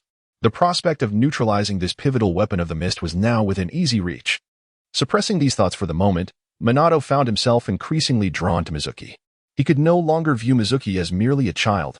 Rather, he regarded him as an equal, a peer of considerable strength. The strategy to eliminate the 7 ninja swordsmen would be discussed upon their return to camp, but for now, it was imperative to inspect the supplies. Minato contemplated to himself, what truly defines a battle? Is it merely the number of ninjas, or the sheer strength of their warriors? Neither, it seems. The essence of warfare lies in the struggle for resources, sustenance, explosive tags, and tools of endurance. On the battlefield, where tens of thousands of shinobi clash, battles cannot be resolved swiftly. They often devolve into wars of attrition unless one side possesses a significant advantage over the other. However, between the 5 great shinobi villages, such disparities in strength are seldom found. It is not merely 1 or 2 formidable individuals who can sway the outcome. After all, in nearly a century, only 2 monsters like Senju Hashirama and Uchiha Madara have emerged, capable of disregarding numbers entirely. Thus, it is only natural that Namikaze Minato places such paramount importance on the supplies brought back by Mizuki Yoru. He has learned from Kakashi that the duo not only returned with a warehouse filled with precious resources but also managed to destroy an amount of supplies that far exceeded that of the Mist Shinobi. This exchange has inadvertently granted them a considerable advantage over their foes. Moreover, this advantage transcends mere numerical superiority in terms of enemy casualties. It manifests at a more profound level. Yoru, please show me what you have brought, Minato stated, his tone firm yet cordial. It was evident that Kakashi had forewarned him about the frugality of Mizuki Yoru, making it clear that attempting to procure resources without fair compensation would be futile. Furthermore, with Yoru's recent surge in strength and the accompanying elevation in status, Minato found no inclination for ulterior motives. In times of war, currency is but worthless paper. The genuine value lies in tangible resources, and thus, Minato was prepared to part with his riches. Absolutely.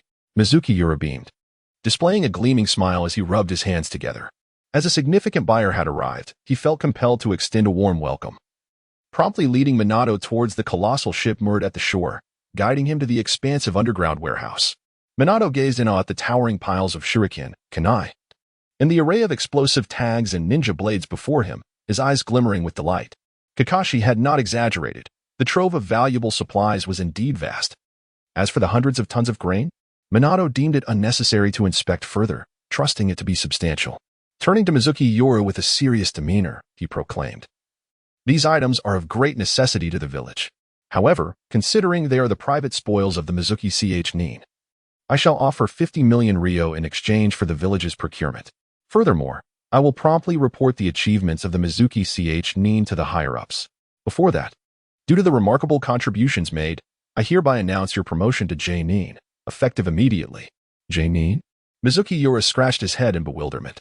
Was he truly being elevated to such a rank at the tender age of 7? In that moment, he felt a pang of sympathy for Minato's yet-to-be-born child. Realizing that even a prodigy destined for power akin to the Sage of Six Paths would still be toiling as a genin, he pondered whether he was advancing too swiftly. Feeling a twinge of empathy for the young prince, I wholeheartedly agree. Yet, despite his empathy, Mizuki Yoru was not foolish enough to forego the advantages that came with his newfound rank. The offer of 50 million ryo was indeed gratifying, exceeding his own valuation by a full 10 million ryo. Then, Minato-senpai, these supplies are now yours. In the tranquil night, Shuei elegantly spread his hands, gesturing towards the scene before him, and then erupted into a fit of foolish laughter. Suddenly, his brow furrowed. He had almost forgotten a crucial detail. He possessed half the ownership of the colossal ship beneath his feet, which he might as well sell as well. After a round of haggling, he successfully sold his share for 20 million ryo, thus netting a staggering 70 million ryo in mere minutes. When he reported his mission in a few days, it was likely to approach 100 million ryo. A millionaire? Shuei continued to chuckle foolishly. Realizing that a wise individual once said that one must have aspirations in life, akin to setting a modest target of earning 100 million ryo for now. He sensed that his dreams were swiftly materializing.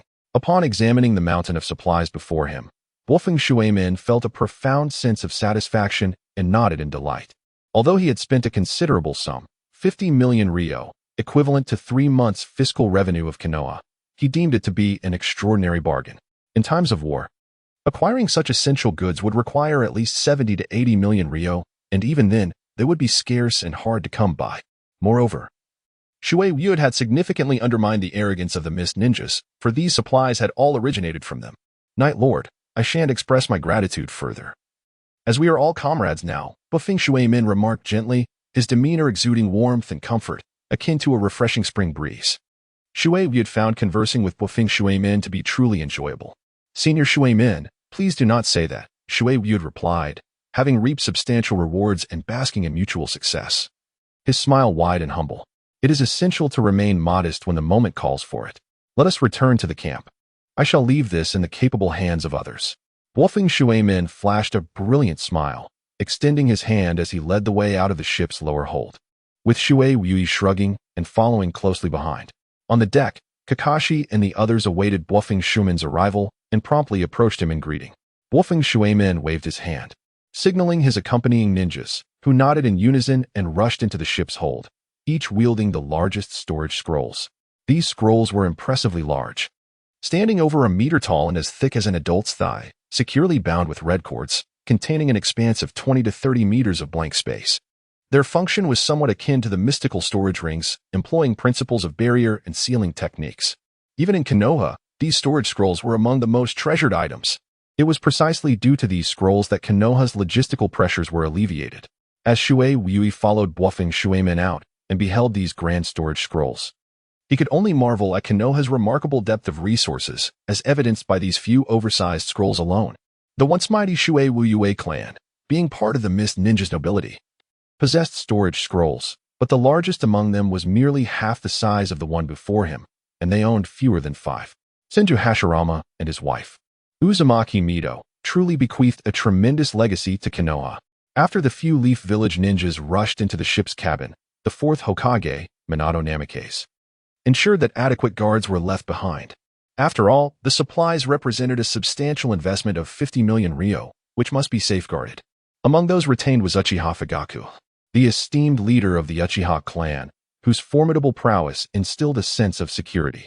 Meanwhile, the others accompanied him as they departed. The situation at the front lines was dire, and the circumstances were ever-changing, compelling him, as the commanding officer, to remain vigilant and on the move. Among those departing with him were not only Mizuki Yoru and Kakashi, but also Hisashi Hyuga, the leader of the Hyuga clan, along with his branch family leader, Hisashi Hyuga. As Hisashi observed Mizuki Yoru sprinting ahead, he hesitated, contemplating whether to approach. Concerned about appearing too forward, he ultimately steeled himself, channeling chakra to enhance his speed significantly, and soon found himself by Mizuki Yoru's side. Mizuki Yoru held a position in the formation just behind Minato, and sensing a shift, he noticed Hayashi suddenly appearing beside him, prompting a curious furrow of his brow. "Hayashi, is there something you wish to discuss?" Minato, noticing Hayashi's approach to Mizuki Yoru, felt a twinge of curiosity. Yet he understood the need for space and graciously stepped aside, allowing for a modicum of privacy between the two. One was a high-ranking leader of a prestigious clan, while the other was a prodigious talent whose strength rivaled that of a Hokage. Kakashi, intrigued by this unexpected pairing, cast a fleeting glance before returning his focus elsewhere. Their conversation held no significance for him. Since returning to the Land of Fire, he recognized the widening gap between his own status and that of Mizuki Yoru. It would not be long before Mizuki Yoru departed from his team in the Umbu, destined to ascend to a leadership position. "Yoru," Hayashi began, his expression betraying a hint of hesitation as he struggled to find the right words. Nearby, Hisashi felt a pang of guilt, understanding that his brother was attempting to mitigate the consequences of his actions. The term exercise was best left unexamined. Anyone who chose to believe it was a fool. After all, he had engaged with someone of Hokage caliber. Although all appeared well at present, who could predict lingering grudges? Even if the individual in question bore no ill will, uncertainty loomed. Thus, for Hayashi, who had resolved to avoid provoking anyone, it was best to resolve this matter swiftly, lest it fester into something more complicated. Under Hayashi's stewardship, the Hyuga clan had experienced steady growth, reliant on his cautious and prudent approach. In contrast to the Uchiha clan's occasional mischief, the Hyuga had remained staunch supporters of the Hokage, embodying unwavering loyalty. These subtle distinctions illuminated why the Uchiha faced potential extinction while the Hyuga flourished. "In truth, I wish to extend my apologies on behalf of my brother," Hayashi said, seeking understanding regarding the previous incident. Hinata Hisashi unexpectedly bent down and bowed to Mizuki Yoru, which left several Konoha ninjas, who had been secretly observing the two, utterly astonished, nearly colliding with the person in front of them due to their shock. Hinata Hisashi would actually bow to a 7-year-old child? Even if this child possessed formidable strength, it was an exaggeration beyond belief. After all, he was the head of the esteemed Hyuga clan, leader of thousands of fierce ninjas skilled in the Byakugan and gentle fist techniques. In that moment, their understanding of the world was utterly overturned. In truth, Mizuki Yoru's power was indeed profound and unfathomable, instilling a certain level of intimidation in Hinata Hisashi. Yet that was not the entirety of his concern. What truly terrified Hisashi was the age that Mizuki Yoru exhibited. If such abnormality manifested at the age of 7, what would it be like at 17? Hisashi was unwilling to take that gamble, nor did he dare to, which compelled him to make the decision to regard Mizuki Yoru as a friend rather than a foe. Thus, even if he had to lower his posture at this moment, he felt compelled to seek forgiveness from this individual. Had Mizuki Yoru been 20 years old instead of 7, Hinata Hisashi would never have humbled himself in such a manner. Upon hearing Hisashi's words, Mizuki Yoru suddenly realized the reason behind them. It was related to that matter, and he had previously assumed it was for something else. Nevertheless, he was indeed somewhat angered by the fact that his own people had assaulted him. Yet he was not so foolish as to confuse right from wrong or misplace his ire. Having chosen to forgive Hinata Hayashi, he certainly would not seek retribution later. Moreover, it was remarkable that the dignified patriarch of the prominent Hinata clan showed him such respect. Mizuki Yoru waved his hand dismissively, first responding with an "oh," then saying, "Patriarch Hisashi, let bygones be bygones. I truly bear no ill will." Upon hearing this, Hinata Hisashi straightened up, expressing his delight. "That's wonderful. However, my brother must still convey his apologies for the offense caused. Otherwise, it does not align with the principles of our Hyuga clan." With that, Mizuki Yoru observed Hisashi reaching into his robe, soon producing a thick stack of banknotes. Stealing a glance, Mizuki Yoru noted that the lowest denomination was a staggering 10,000 ryo per note. What a wealthy individual! Mizuki Yoru felt a surge of envy. "Night Lord, this humble token of apology is but a small gesture. I implore you to accept it," Hinata Hisashi said earnestly. Mizuki Yoru was momentarily taken aback, incredulously pointing at the banknotes in Hisashi's hand, exclaiming, "These are for me? What on earth?" Receiving a beating comes with unexpected rewards. Having never understood the concept of politeness, the instant Hisashi nodded, Mizuki Yoru's right hand shot out like lightning, snatching the stack of banknotes from Hisashi's grasp, and without hesitation, he began counting the notes, spitting on his fingers for good measure. Hinata Hisashi was momentarily petrified, seemingly unable to believe the scene before him. while those Konoha ninjas and Hinata Hayashi who had been covertly observing were nearly rendered speechless. This could not be real. Surely, they were not hallucinating. Could such a person truly exist in this world? As Kakashi turned around, he chortled softly, feeling a twinge of discomfort in his abdomen. Indeed, this was the essence of Mizuki Yoru. 1 bill, 2 bills, 3 bills. Mizuki Yoru was utterly indifferent to the mundane judgments of society, joyfully counting the money. His grin nearly stretching to the back of his head. If only someone could bestow upon him such riches regularly, he would willingly endure beatings every day. And as for how others perceived him, who cared? After all, he was a unique individual in the ninja world, unyielding in his divergence from the ordinary. 5 million ryo. Upon completing the count, Mizuki Yoru's pupils constricted, nearly exclaiming in astonishment. The sincerity of Hyuga Hizashi was indeed profound. Despite having recently earned 70 million ryo, a sum acquired at the cost of his life, such opportunities were rare and fleeting. Yet, this 5 million ryo was essentially a gift, a bounty typically reserved for S-rank missions. This friendship with Hyuga Hizashi was one Mizuki Yoru was determined to cultivate. With a beaming smile, Mizuki Yoru carefully tucked the bills into his bosom, his gaze toward Hyuga Hizashi softening. Such a generous patron was indeed a rarity, especially one so lavishly generous. Were it not for Mizuki Yoru's sense of pride, he would have impulsively grasped Hizashi's hand, inquiring if he could arrange for his brother to give him another beating. With a mere 100,000 ryo as compensation. However, he swallowed the words back down. Patriarch Hizashi, I truly appreciate your kindness, Mizuki Yoru proclaimed, his eyes subtly darting. Such a wealthy benefactor must be clung to, extracting every last drop of value, yet he pondered how to proceed. At that moment, Mizuki Yoru found himself in a slight quandary. Hyuga Hizashi, having served as patriarch for several years, quickly regained his composure, striving to conceal any signs of embarrassment, and smiled. That is good to hear. Upon finishing his sentence, Hizashi appeared to feel a hint of shame, preparing to return to the ranks to seek out his brother, Hyuga Hanabi. Following Hizashi's gaze, Mizuki Yoru caught sight of Hanabi, and a flash of inspiration ignited within his mind. Eureka! He nearly smacked his thigh in realization. Hyuga Niji should be on the verge of birth, or perhaps he had already arrived. He could serve as a tutor for this affluent heir. Naturally, being a tutor to Lady Hinata would be even better, but alas, her arrival was still 2 years away. Thus, the head of a branch family was still a patriarch. Surely he possessed considerable wealth as well. Mizuki Yoru murmured, his eyes scanning back and forth between Hizashi and Hanabi, his gaze piercing, making the two brothers quite uncomfortable. Just as Hizashi was about to depart, unable to bear the scrutiny, Mizuki Yoru suddenly seemed to recall something, hesitating before speaking.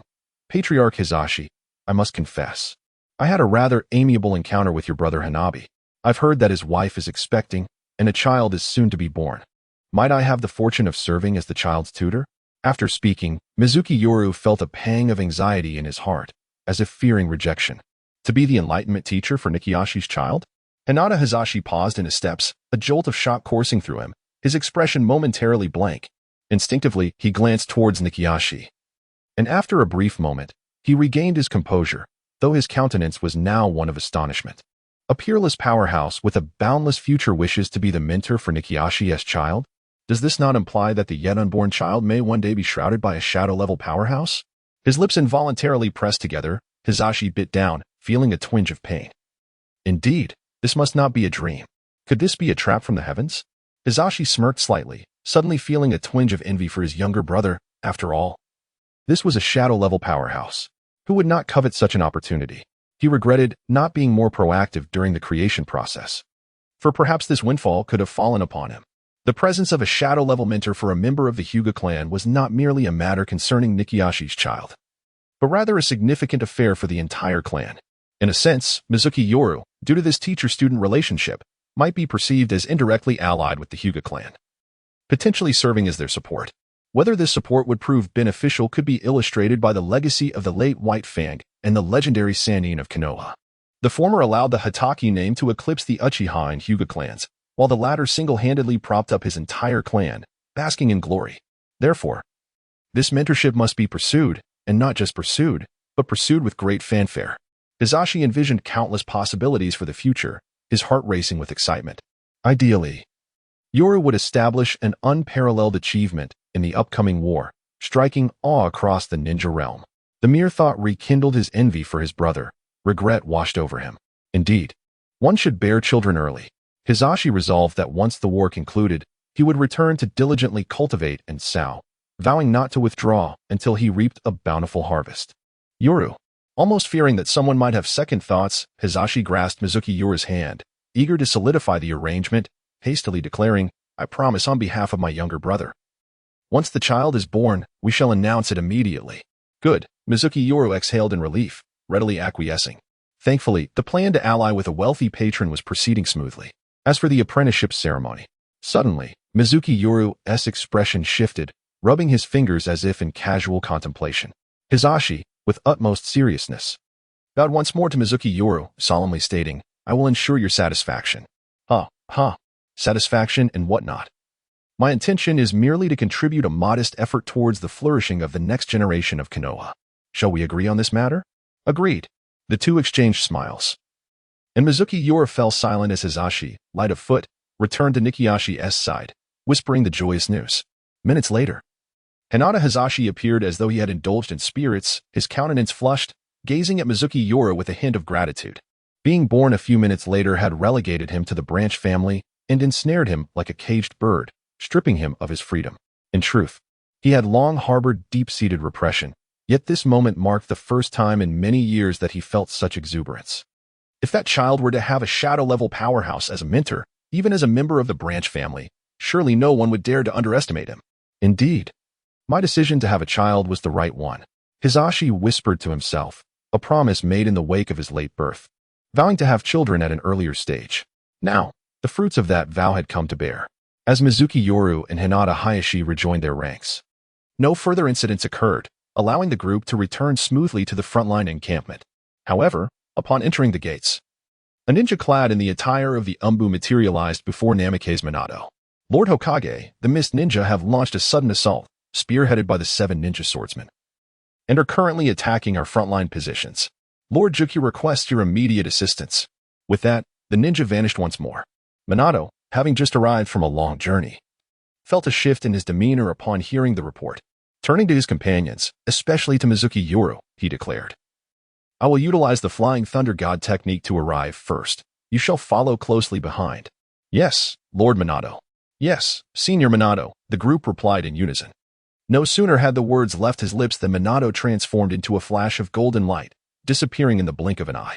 The Flying Thunder God technique, a rare and fully developed space-time ninjutsu in the ninja world, a form of body flicker technique first conceived by the second Hokage, Shinji Tobarama, yet elevated to new heights in the hands of Namikaze Minato. This technique allowed for instantaneous movement with minimal requirements for chakra and physical prowess, though it demanded exceptional innate talent from its practitioners.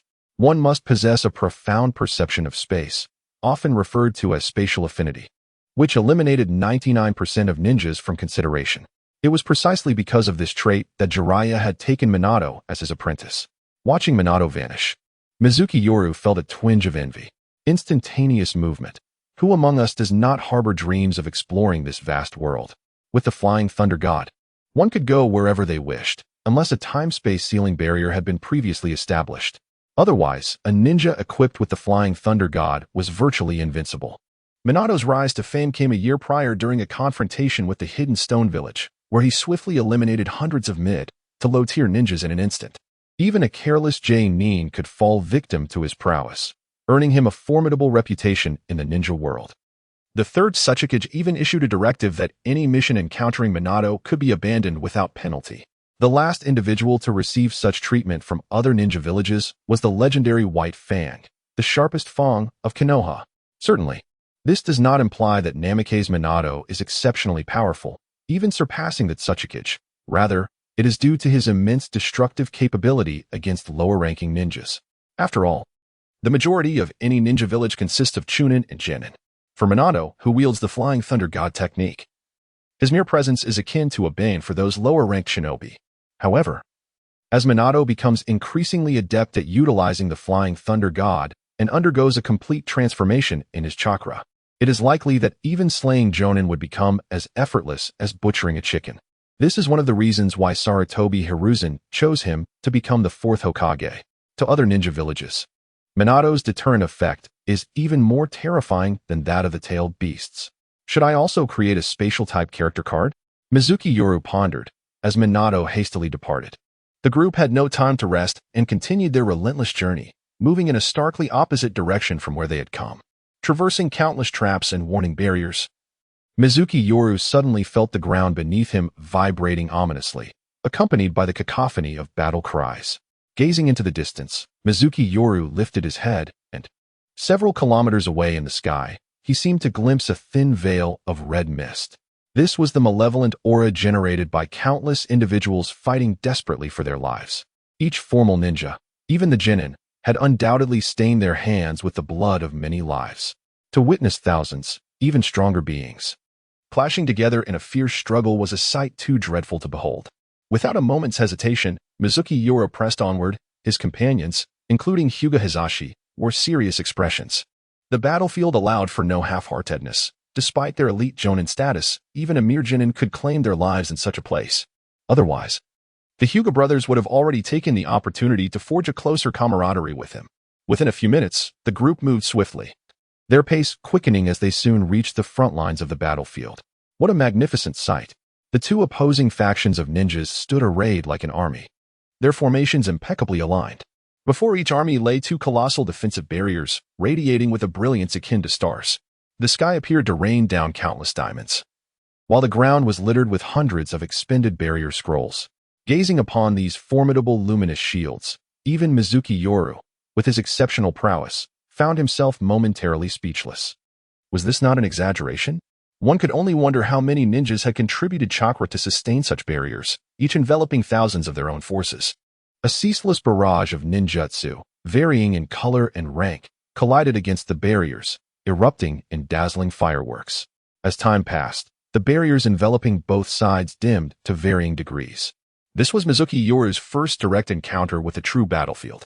Previously, he had been engaged in elimination missions, followed by a journey to the land of whirlpools with Kakashi. Although he had faced thousands then, those ninjas were not as uniformly trained as the shinobi before him, who were all expertly coordinated, merging each unit's ninjas into a cohesive whole.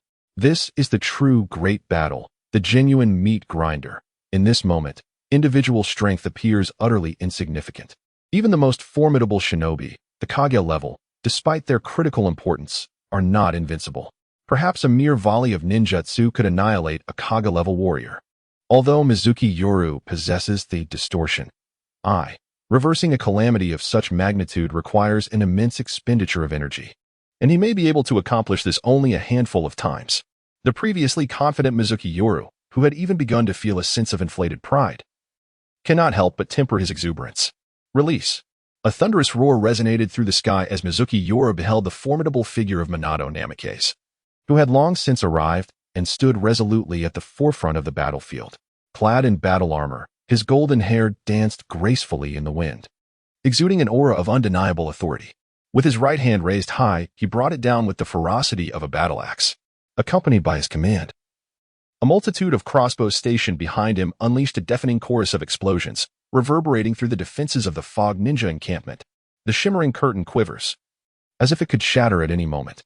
Before the formation of Mist Ninjas, 6 distinct figures stand resolutely, each wielding a uniquely designed ninja blade. With a powerful sweep of their hands, a torrential rain of shuriken is unleashed, darkening the sky. Each shuriken is conspicuously adorned with a burning explosive tag at its handle. Boom, boom, boom, boom. Neither side is willing to concede, as both are fervently striving to dismantle each other's protective barriers. The battle is about to commence. As the knight of Mizunomiya trembled, Hinata Hizashi appeared by his side, introducing the notion that it was only when all barriers had been shattered and chakra nearly depleted that the true battle would commence. At that moment, elite ninjas could unleash their utmost potential. How brutal. Mizunomiya murmured to himself. No wonder the 5 great ninja villages dominate the shinobi world. Under such a strategy, even the slightest weakness on the opposing side would be crushed into oblivion, leaving no room for resistance whatsoever. This is undoubtedly an imposing grandeur. Do you dare to challenge me? Very well, then shatter my barrier first. Otherwise, I shall remain at the mercy of others. This exemplifies the disparity between the great shinobi village and the other ninja villages. It seems like an insurmountable chasm, leaving the vast ninja realm solely in the hands of the 5 great ninja villages, or rather, the 5 great nations. Bang! At that moment, as if preordained. The two resplendent barriers before Mizunomiya Yoru suddenly shattered into myriad fragments, scattering like starlight across the sky, as both sides' defensive shields were breached by their adversaries. In the next instant, Mizunomiya Yoru beheld Minato Namikaze once more raising his hand, bellowing, "Charge! Counterattack and reclaim our position." As the voice fell, 2,000 leaf ninjas erupted in a cacophony of battle cries, akin to a torrential flood. The captains of each ninjutsu squad promptly issued their commands, and the assembled ninjas began to form hand seals, unleashing a series of final joint ninjutsu techniques. In an instant, a surging wave of chakra surged wildly. Meanwhile, as the ninjutsu squads were preparing their techniques, Minato Namikaze boldly surged to the forefront, followed by hundreds of frenzied taijutsu ninjas, their voices raised in fervent battle. In the face of such a densely packed formation of ninjutsu, no one is more suited for this task than the martial arts ninja. Similarly, the mist shinobi, under the leadership of the 6 resolute wielders of their respective ninja blades, boldly advanced. Thunder, blazing fire, muddy torrents, water columns, and slicing winds. In the blink of an eye, an innumerable array of ninjutsu cascaded down upon both sides as they surged forward. The entire battlefield was instantly engulfed in a fervent intensity. Meanwhile, Namikaze Minato clashed with those 6 mist shinobi. The blossoms of blood erupted, and even as a mere observer, Mizunomiya Yoru could sense a palpable aura of death. "Night Lord, we must assist Lord Minato," Hinata Hizashi urged, for under the relentless assault from 6 elites, at least on par with J-Nin and even near Kage level, Namikaze Minato soon found himself at a disadvantage. In the chaos of 7 top-tier ninjas, various secret techniques and the unique capabilities of their blades splattered wildly, creating a 10-meter radius where no one dared to tread. This place resembled an absolute forbidden zone. Any entity beneath the J-Nin rank that dared to approach even slightly risked instant annihilation. In the face of ninjutsu that flew like stray bullets across the battlefield, they seemed to possess a third eye, allowing them to evade with preternatural foresight. The 7 ninja swordsmen, the ace ensemble of the Mist Village, each masterfully skilled in lethal assassination techniques with the power to assassinate a village leader, when united, could even slay a Kage. However, at this moment, the absence of one member, the formidable Suigetsu H-Zuki, had created a chink in their otherwise seamless formation, affording Minato some maneuverability. As for Minato's elusive flying thunder god technique, he observed the movements of Wuji Shiba, who wielded the exploding blade, Mist, sending forth countless specially crafted explosive tags that scattered from the blade, filling every conceivable space where Minato might appear. Meanwhile, Kurosame Sakimura seized the opportunity amidst the onslaught, allowing his long blade, Needle, to expel a multitude of transparent threads, silently setting countless death traps, akin to a spider awaiting its prey, preparing for a sumptuous feast. In the instant they clashed, Minato scattered a plethora of specially crafted shuriken around the battlefield, each inscribed with the seals of the Flying Thunder God technique. Constrict his movement space. Kazuki Mangetsu bellowed as his twin blades, flat and serrated, were unleashed, continually firing powerful air cannons, each strike rivaling the potency of B-rank ninjutsu. Spiral Sphere.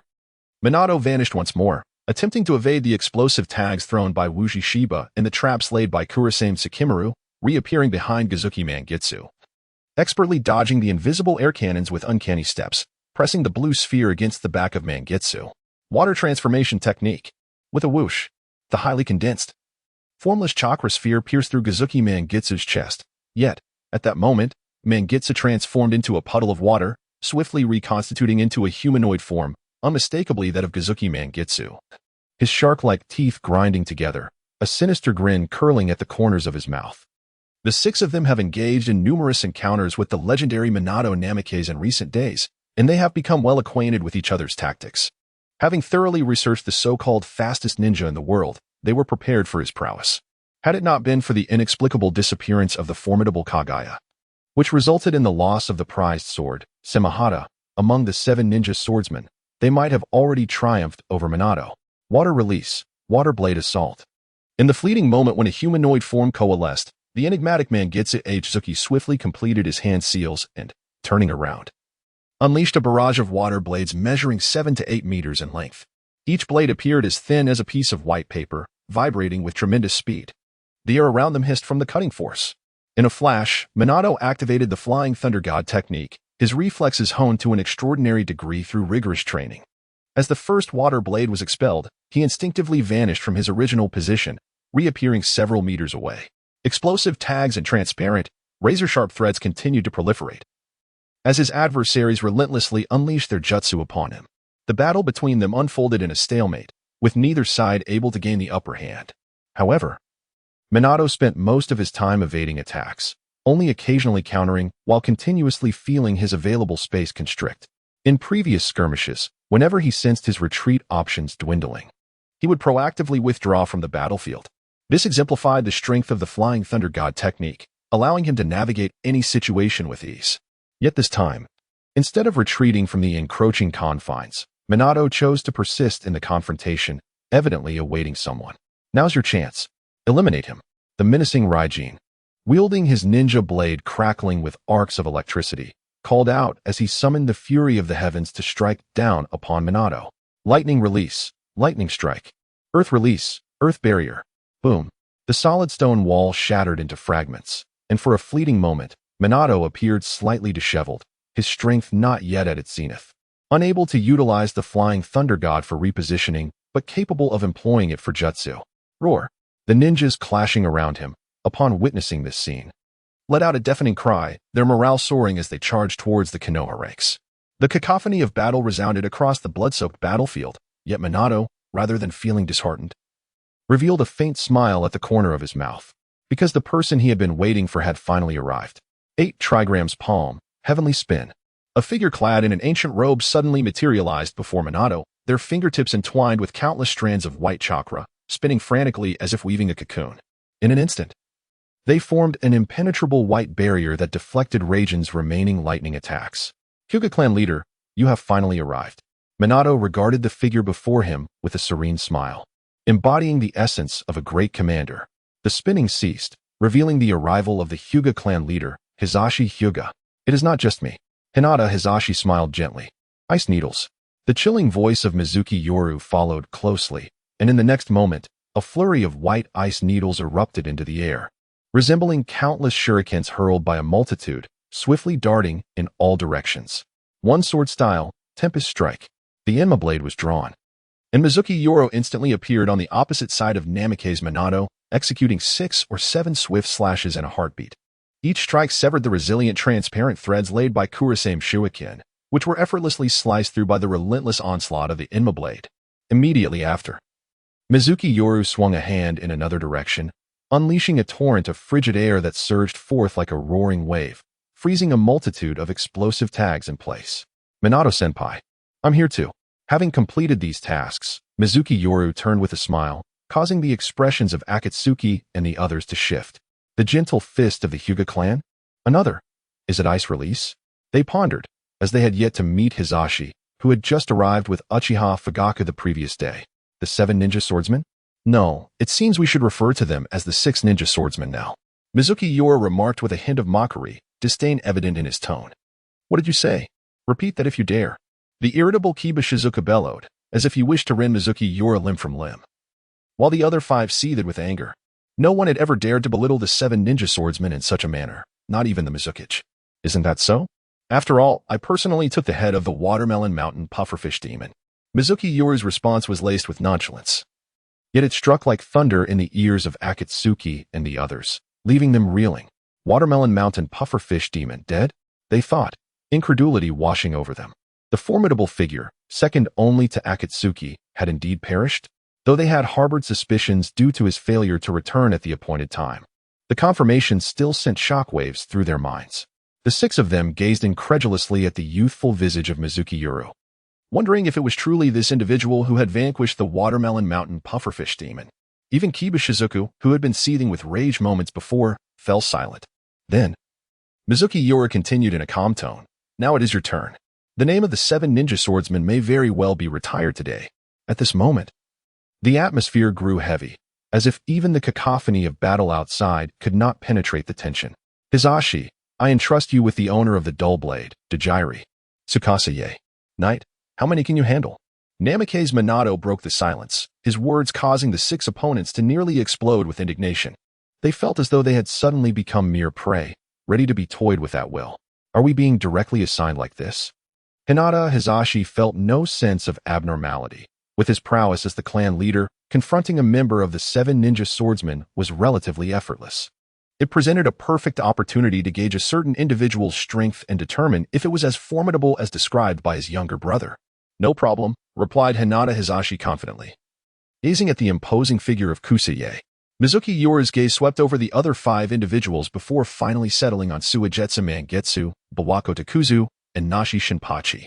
His ice release and the distortion, magical eye possessed a degree of restraint over the 3. Conversely, Kurichiko Raiga and Kurosaki Karimaru seemed somewhat less effective.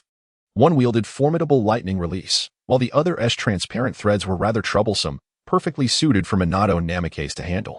It appeared that Mizuki Yoru was meticulously selecting his targets, akin to choosing produce at a market, and he seemed to have finally identified a few worthy opponents.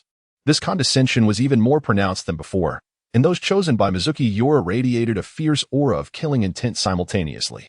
3. Is it? Yorikuin, please exercise caution, remarked Minato Namikaze with a flicker of astonishment in his eyes. However, he did not decline, as he shared the same curiosity as Hinata Hizashi to genuinely observe Mizuki Yoru's capabilities.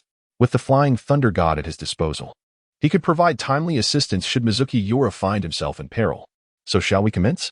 Mizuki Yoru eagerly inquired, his eyes gleaming with anticipation as he regarded his selected prey. At that moment, as the taijutsu of both sides clashed and ninjutsu enveloped the battlefield, chaos ensued, and the arena was almost instinctively divided into several orderly sections.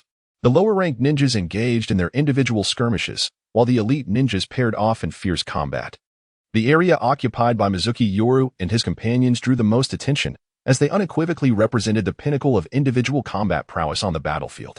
While one person's strength may not dictate the outcome of the conflict, their influence on morale was immeasurable. For instance, when Minato Namikaze found himself at a disadvantage, the spirits of the Mist Ninja surged dramatically. Yet, with the timely arrival of Mizuki Yoru and Hinata Hizashi, the morale of the Mist Ninja began to wane. Conversely, upon recognizing Hinata Hizashi as the esteemed leader of the Hinata clan, the Konoha ninjas experienced a collective revitalization. As for Mizuki Yoru, having demonstrated his formidable ice release and swordsmanship moments earlier, none dared to underestimate him.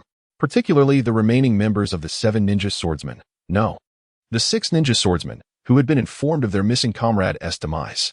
"Kill."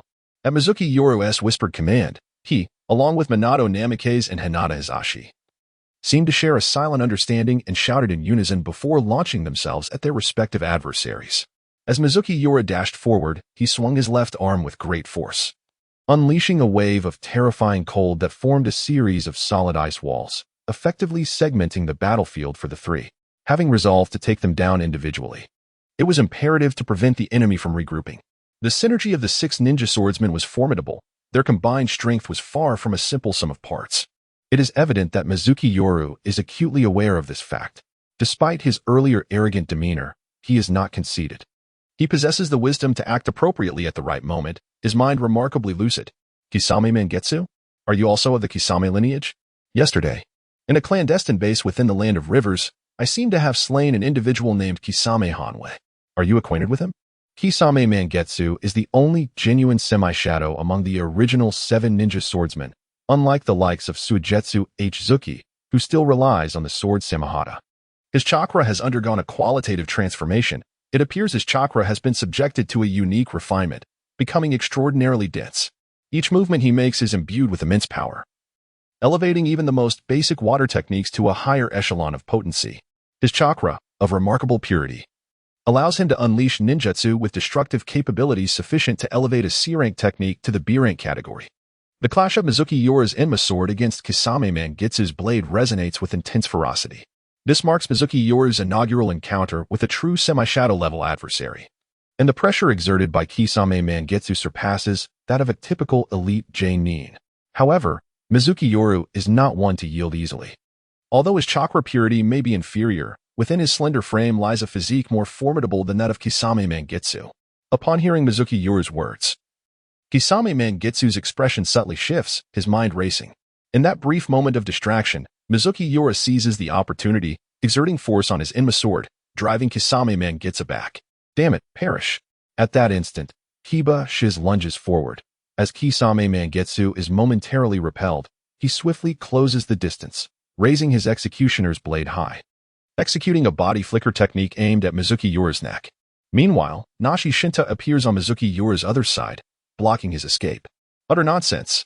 Facing the dual assault from Kiba Shiz and Nashi Shinta, Mizuki Yoru offers a slight smile. His free left hand is suddenly enveloped in a thick layer of ice armor, directly reaching out to seize Kiba Shiz's executioner's blade. Clang. The ice armor shows clear signs of impact as sparks fly, yet Mizuki Yoru firmly grips Kiba Shiz's weapon, leaving Nashi Shinta at a loss, as Mizuki Yoru does not retreat as they anticipated. Crack. An overwhelming chill erupts as Mizuki Yoru grips the executioner's blade. A blue frost visibly spreads from the junction of hand and blade, rapidly ascending toward the hilt.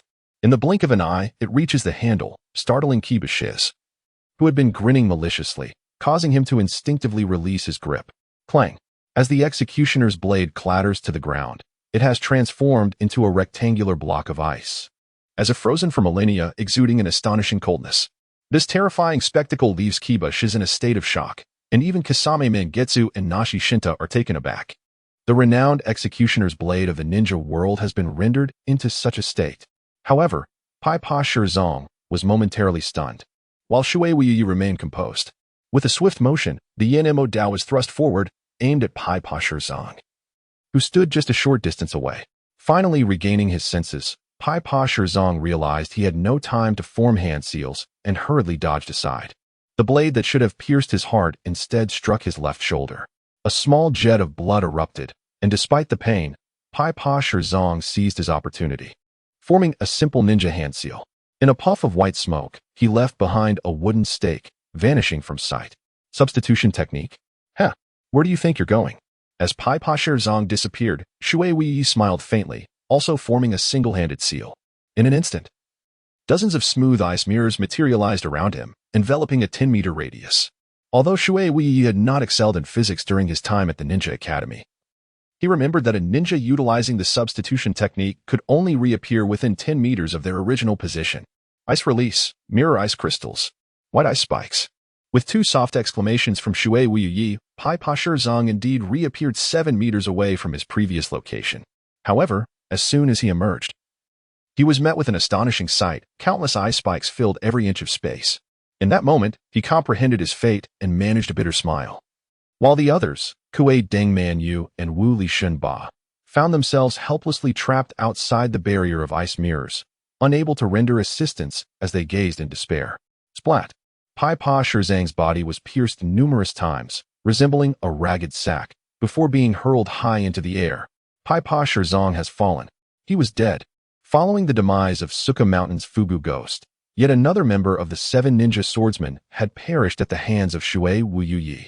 The only distinction this time was that Shui Wuyi felt remarkably at ease. He had merely employed his ice techniques in swordsmanship, without even resorting to the distorted demon eye, all while being besieged by 3 adversaries. It could only be said that Kue Dengman Yu and his companions had been drastically careless. Perhaps they had considered Shui Wuyi a significant threat, but their caution was still woefully insufficient. The first, Shui Wuyi murmured. Due to the ice wall he had previously erected, he could not yet see the outcomes of the others' battles. However, he mused that no one could have acted faster than he had. Within 5 minutes of engagement, he had slain a member. Pai Pa Shirzong's strength, despite being an elite jonin, was not formidable enough, given the special ability of the decapitating blade. Thus, he was unable to rival a quasi-shadow, existing somewhere between elite jonin and quasi-shadow. While this power was terrifyingly strong to others, in Shui Wuyi's eyes, especially after equipping the 4th card, it paled in comparison. Shirzong. Kue Dengman Yu's countenance shifted dramatically as he gazed upon the disfigured body of Pai Pa Shirzong lying in the dirt. A look of malice directed at Shui Wuyi crossed his face. Although they had maintained a competitive relationship, they were also comrades, having executed missions together for many years and thus shared a semblance of camaraderie. Meanwhile, Wu Li Shunba felt a pang of sorrow akin to that of a rabbit mourning a dead fox, clearly recognizing the chasm between his own strength and that of his adversary. To grasp the every movement of Pai Pa Shirzong with such precision and to eliminate him thus reflects a level of intellect and perception that surpasses imagination. Not to mention the seemingly impervious ice escape. Could it be the people of the Mizuki clan? Wu Shenba murmured, aware that his strength was nearly on par with Pai Pa Zhang's. If the latter could be so easily dispatched, he too would be in peril. At their level of existence, as long as one is not deliberately concealing their abilities, the disparity between them is evident at a glance. It seems you remain unaware? News travels slowly indeed, or else you would recognize me. Mizuki Yi, overhearing Wu Shenba's murmurs, kicked aside Pai Pa Zhang's lifeless body and scoffed. This worthless trash has proven utterly useless, providing me with but a mere sliver of experience, not even a fragment. As his power grew, it appeared increasingly arduous to acquire cards through combat. How dare you speak such words? A sense of foreboding stirred within Gue Dengmanyu, a feeling that had begun to manifest the moment Mizuki Yi uttered his name, intensifying with every subsequent word. In the land of whirlpools, his clan brother was indeed present. Could there be trouble brewing there? Otherwise, why would he make such a statement? A sinister smile crept across Mizuki Yi's face, his eyes glinting with a circular spectrum of colors. What I mean is distortion. The cursed eye activated. Gue Dengmanyu instinctively leaned in to catch Mizuki Yi's next words, momentarily allowing his guard to drop due to the distance between them, unaware that a pair of dreadful cursed eyes had come into being. They contorted reality itself, disregarding distance. Wherever the gaze fell, it ensnared and severed. More terrifying still, it activated in an instant. Buzz. Suddenly, Gue Dengmanyu felt an excruciating tearing pain coursing through his body, as if invisible hands were mercilessly pulling at him from both sides. Crack. The faint sound of skin ripping echoed. Though Gue Dengmanyu could not comprehend the unfolding events, he quickly understood that this was undoubtedly the result of Mizuki Yi's machinations and immediately transformed into water. With a whoosh, two torrents of water were drawn apart. However, against the sheer flow of water, the effects of the distortion cursed eye lost their potency in an instant. The secret arts of the Gue Deng clan bore little resemblance to water escape techniques. They resembled an aberrant bloodline, one that could not be inherited but could be cultivated. As Mizuki Yi rushed towards the moment Gue Dengmanyu transitioned into his watery form, he was not taken aback, for he had anticipated this move. He surged forward before the latter could regain his physical form, clearly seeing a hint of fear reflected in the features of Gue Dengmanyu's water form. Victory lay in the water transformation technique, yet defeat also stemmed from it. The Gue Deng clan's inability to ascend as a formidable force in the ninja world is not without reason. Each member relies on this technique, for it is indeed powerful. However, behind its might lies an equally formidable weakness. To traverse the tumultuous realm of ninjas, one must first render oneself devoid of weaknesses. This notion, however, is a fallacy. Unless the members of the Kirigakure's Zuki clan relinquish their unique water transformation technique or cease their reliance upon it. Such entities have been scarce throughout the annals of their history. Yet, this does not pertain to Zuki Mangetsu. Frozen. In the moment he transformed into a stream of water, he was encased in ice by Mizuki Yoru. Not even the most nascent shadow, let alone a true shadow, could break free from such entrapment. Mizuki Yoru held no contempt for Zuki Mangetsu, the first adversary of a quasi-shadow caliber, from their initial simple exchange. He sowed the seeds of strategy, culminating in the assassination of Zuki Shik to shatter his mental composure and instill dread in the heart of Nuri Shinhachi. Ultimately, he once more employed words to ensnare Mangetsu's focus, all meticulously orchestrated within the confines of Mizuki Yoru's mind. Death. As he gazed upon the swiftly freezing water, a triumphant grin spread across Mizuki Yoru's face. Zuki Mangetsu endeavored to revert to his original form, but it was far too late. As he regained his legs, he was forever immobilized. In the next instant, he was reduced to mere fragments by the Inma blade in Mizuki Yoru's grasp. At that moment, he began to comprehend a lesson from his earlier days at the Ninja Academy, where Kurai once proclaimed that being a ninja requires not only strength, but also cunning. Indeed, intellect is a splendid asset. The fall of a quasi-shadow, particularly the mightiest among the 7 ninja swordsmen, came with a sense of indignity. He had scarcely tapped into his power before being dispatched by Mizuki Yoru as treachery. Only one remained. Nuri Shinhachi stood in disbelief, unable to process the scene before him. They are all dead, even Mangetsu-senpai. Impossible. Yet, the grim reality lay starkly before him. Zuki Shik had been pierced by ice, transformed into a honeycomb of frozen flesh, while Zuki Mangetsu lay shattered. It had transpired in less than 10 minutes. Staring into the horrifying tableau, Nuri Shinhachi tightened and then loosened his grip on the Bakut, Shobaku, as if caught in a waking nightmare. A chilling sense of death loomed ominously behind him. Two had perished in less than 10 minutes. How much longer could he endure? 1 minute? 2 minutes? Or perhaps? In a fleeting moment, Nuri Shinhachi envisioned the striking features of a certain individual, those eyes, cold as the deepest ice. Twisted. Boom. Suddenly, his head erupted as if detonated by a bomb. 1 versus 3, Mizunomiya Yoru emerged victorious. Such was the magnitude of his power, instilling an unwavering confidence that rendered him fearless against any foe, due to the ice barriers he had erected. Scarcely anyone was aware that he had effortlessly eliminated 3 members of the 7 ninja swordsmen, save for the reconnaissance ninja beast soaring above. From an aerial perspective, the battlefield resembled a colossal meat grinder, or perhaps a graveyard poised to entomb lives at any moment. Countless ninjas clashed amidst a cacophony of blood and bone, akin to frenzied beasts devoid of reason, each striving with every ounce of strength to obliterate the enemies within their sight. The crimson blood stained the earth, painting a scene reminiscent of a hellish purgatory. The deafening cries of battle echoed across the fields, as nearly everyone was consumed by a frenzy of bloodshed, with severed limbs and lifeless bodies strewn about in pools of crimson. Suddenly, the formidable ice walls encircling Mizunomiya Yoru collapsed with a thunderous roar, plunging the battlefield into a momentary silence as ninjas from both sides turned their gazes towards the unfolding spectacle. The crumbling ice sent clouds of dust and smoke billowing into the air, obscuring the scene momentarily before revealing Mizunomiya Yoru, adorned with the headband of a leaf ninja tied around his arm. His elongated Enma blade was gruesomely strung with 2 bloodied severed heads, their expressions contorted in horror, while 3 headless corpses lay at his feet. The severed heads belonged to Kiba Shizuku and Akatsuki Manatsu, while the fate of Nuri Shinhachi had been sealed by the shattering of his very essence. The horrifying sight rendered the combatants on both sides motionless, their eyes wide with terror at the scene before them.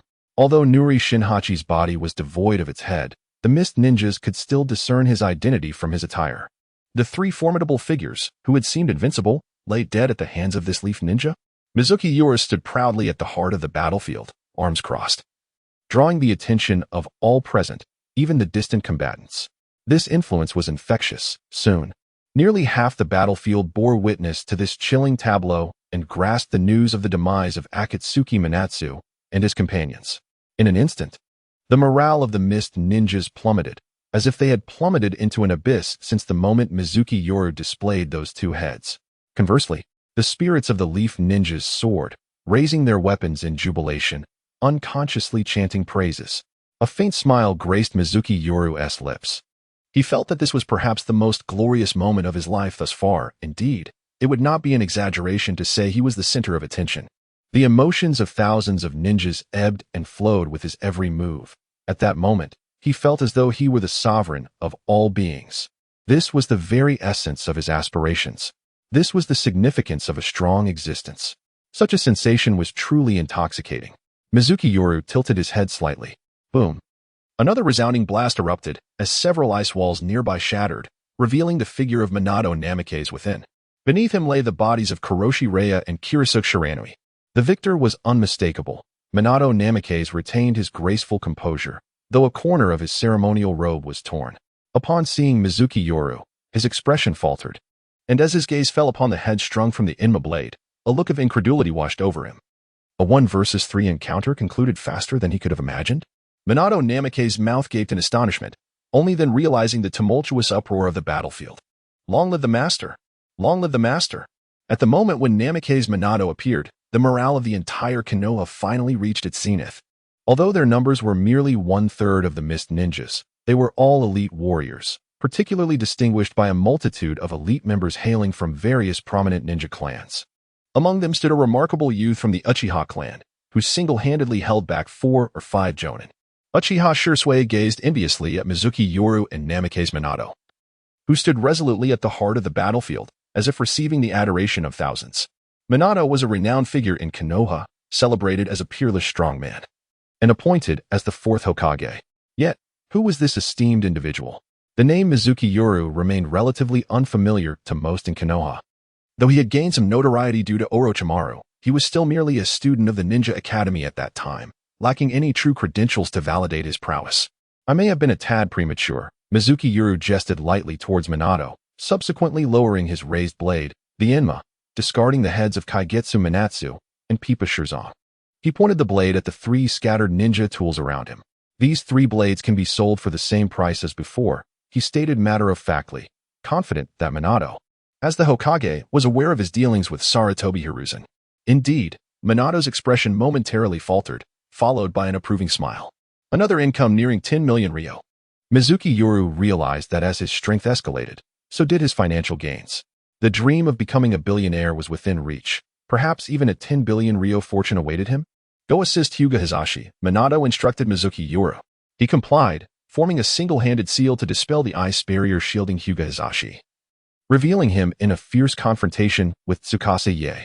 Lord Minato? Yurikun?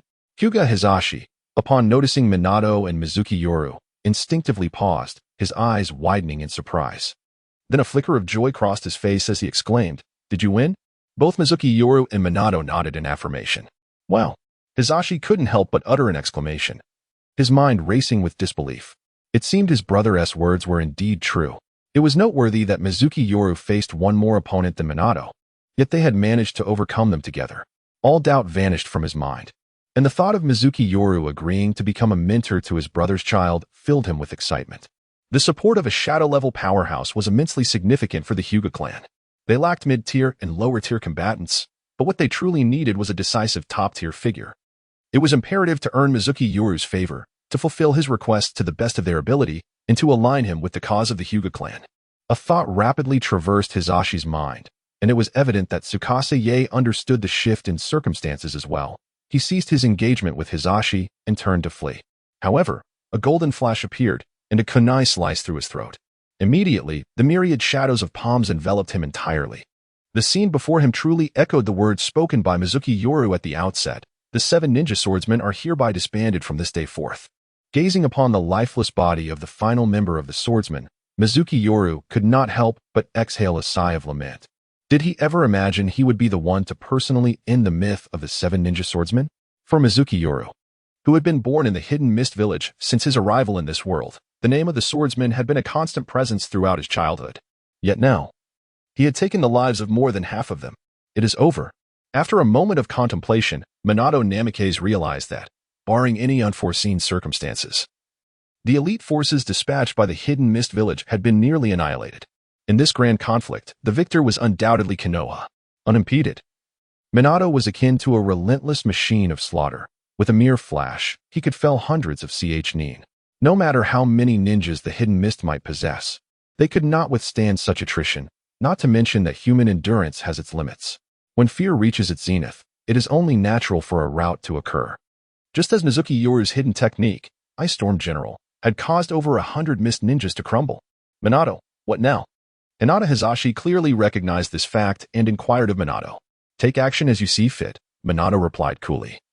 His meaning unmistakable. In the absence of the enemy's elite forces to restrain them, it was time for them to unleash their abilities, especially his own. The Flying Thunder God technique was indeed well suited for eliminating the weaker foes.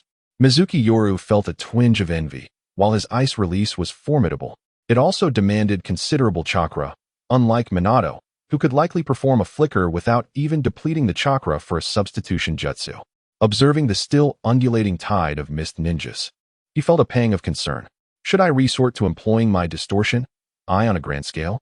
Though this notion was tempting, he ultimately dismissed it. His ice release was known to many, yet the distortion, remained a closely guarded secret, with only vague speculation regarding its mechanics. For Mizuki Yoru, the distortion, was his hidden trump card. The fewer who were aware of it, the better. However, should he unleash it on a large scale now? Even if it annihilated a multitude of enemies, he was not particularly in need of experience at this moment. His shallow god, T9, was soon to reach its peak level, and as for the cards dropped, how many could he possibly obtain? It is worth noting that even the formidable elite J-Nin, Kiba JZ, had not yielded any spoils.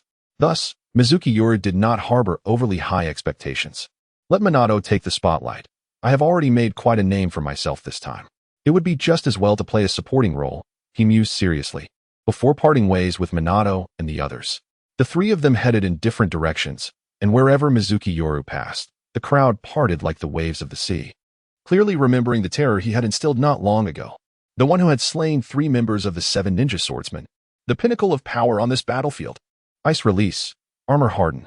On the battlefield, Mizunomiya Yoru swiftly enveloped himself in a thick layer of ice armor, formidable enough to withstand several A-rank ninjutsu attacks. Unlike one-on-one duels, the chaos of a battlefield meant that stray projectiles were a constant threat, and it was impossible for Mizunomiya Yoru to pay heed to every potential danger. Thus, he was compelled to prepare his defenses at the earliest possible moment. Otherwise, a careless wound from a mere Jinin shuriken would certainly become a source of mockery. White Ice Spear. Navigating through the throngs of fighters, every passing Konoha ninja cast him admiring glances. He ultimately arrived at a gathering of mist ninjas, standing proudly at the heart of the area. With arms spread in a graceful arc and fingers splayed like claws, he unleashed a torrent of icy projectiles that sliced through the air with the swiftness of lightning, wreaking havoc among the masses. These enhanced white ice spears boasted a hardness comparable to steel. Ordinary shurikens were utterly incapable of severing them. Their piercing power rivaled that of sniper bullets, and a single strike could shatter the spine of any ninja who had not rigorously honed their physical resilience. Lower-ranked and intermediate ninjas were mercilessly torn apart by the white ice spears, resembling helpless lambs awaiting slaughter, unable to muster even a flicker of resistance. Only the higher-ranked ninjas could evade slightly, but as the number of ice spears surged, even they found themselves ensnared in the carnage. This initial skill of Esther's proved to be a formidable tool for eliminating the weaker foes, and within mere minutes, over 50 ninjas had perished at Mizunomiya Yoru's hands. Damn it! We cannot allow him to continue this slaughter. Do not be afraid. Let us charge together.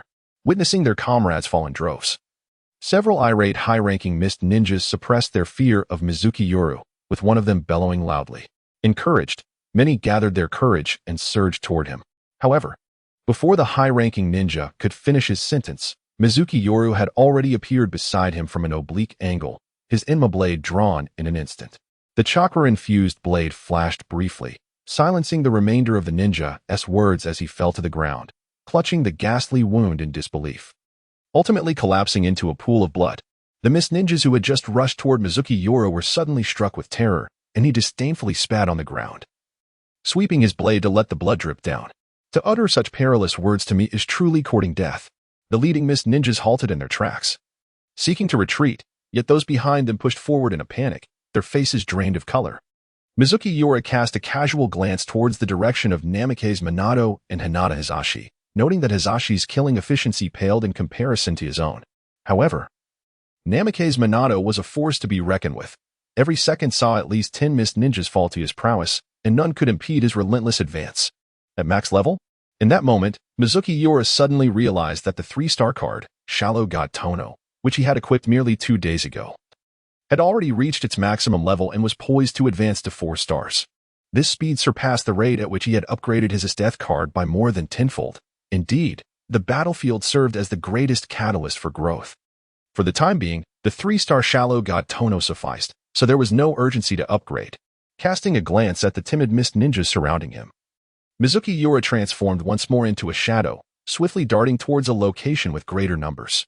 Just then, he felt a sudden shift in his demeanor as he spotted an intriguing figure. The individual appeared to be around 14 or 15 years old, with tousled hair.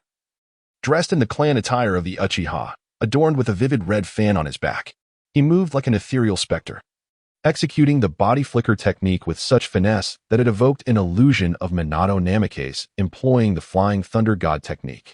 Could it be him? Mizunomiya Yoru murmured softly, his tone revealing no discernible emotion as he gazed at the figure not far off. Body flicker, his eyes glimmered with a hint of astonishment. The body flicker technique. This was a rare genius of the Uchiha clan, one of the future bearers of the Manjiki Sharingan, who had awakened it even earlier than Itachi Uchiha. In a sense, he could be regarded as Itachi's mentor. However, such a powerful and legendary figure was scarcely mentioned in the original narrative, having only appeared briefly in Itachi's memories. And his fate was rather tragic. Is it truly him? Mizunomiya Yoru gasped softly and, referencing the memories buried deep within his mind, confirmed that this indeed was the man, the future strongest of the Uchiha clan. If his recollections served him right, the title of Body Flicker was bestowed upon Shursui Uchiha during the war against the Mist Ninjas. It seemed that this was the very occasion. What an impressive body flicker technique! Mizunomiya Yoru marveled as he observed the figure appearing in rapid succession at various locations. He could discern that Shursui was employing a pure form of the body flicker technique, unlike Minato Namikaze, whose Flying Thunder God while nominally a form of body flicker, was ultimately a space-time ninjutsu. In contrast, the true body flicker technique merely involved the extensive use of chakra to stimulate the body, achieving a remarkable increase in speed. However, such swiftness often gave the illusion of instantaneous movement, and typically, only J-nin-level shinobi could employ it effectively. Moreover, the body flicker technique harbored a critical weakness. It could not be used to change direction during the flicker, necessitating a certain interval between uses. Though this interval varied from person to person, it required at least 1 to 2 minutes each time. Yet, Mizuki Yoru remained fixated on the seemingly ghostly Shursui Uchiha, which was precisely why he had expressed admiration moments before. The individual before him appeared to have shattered this limitation, managing to utilize the body flicker technique again within mere 5 seconds.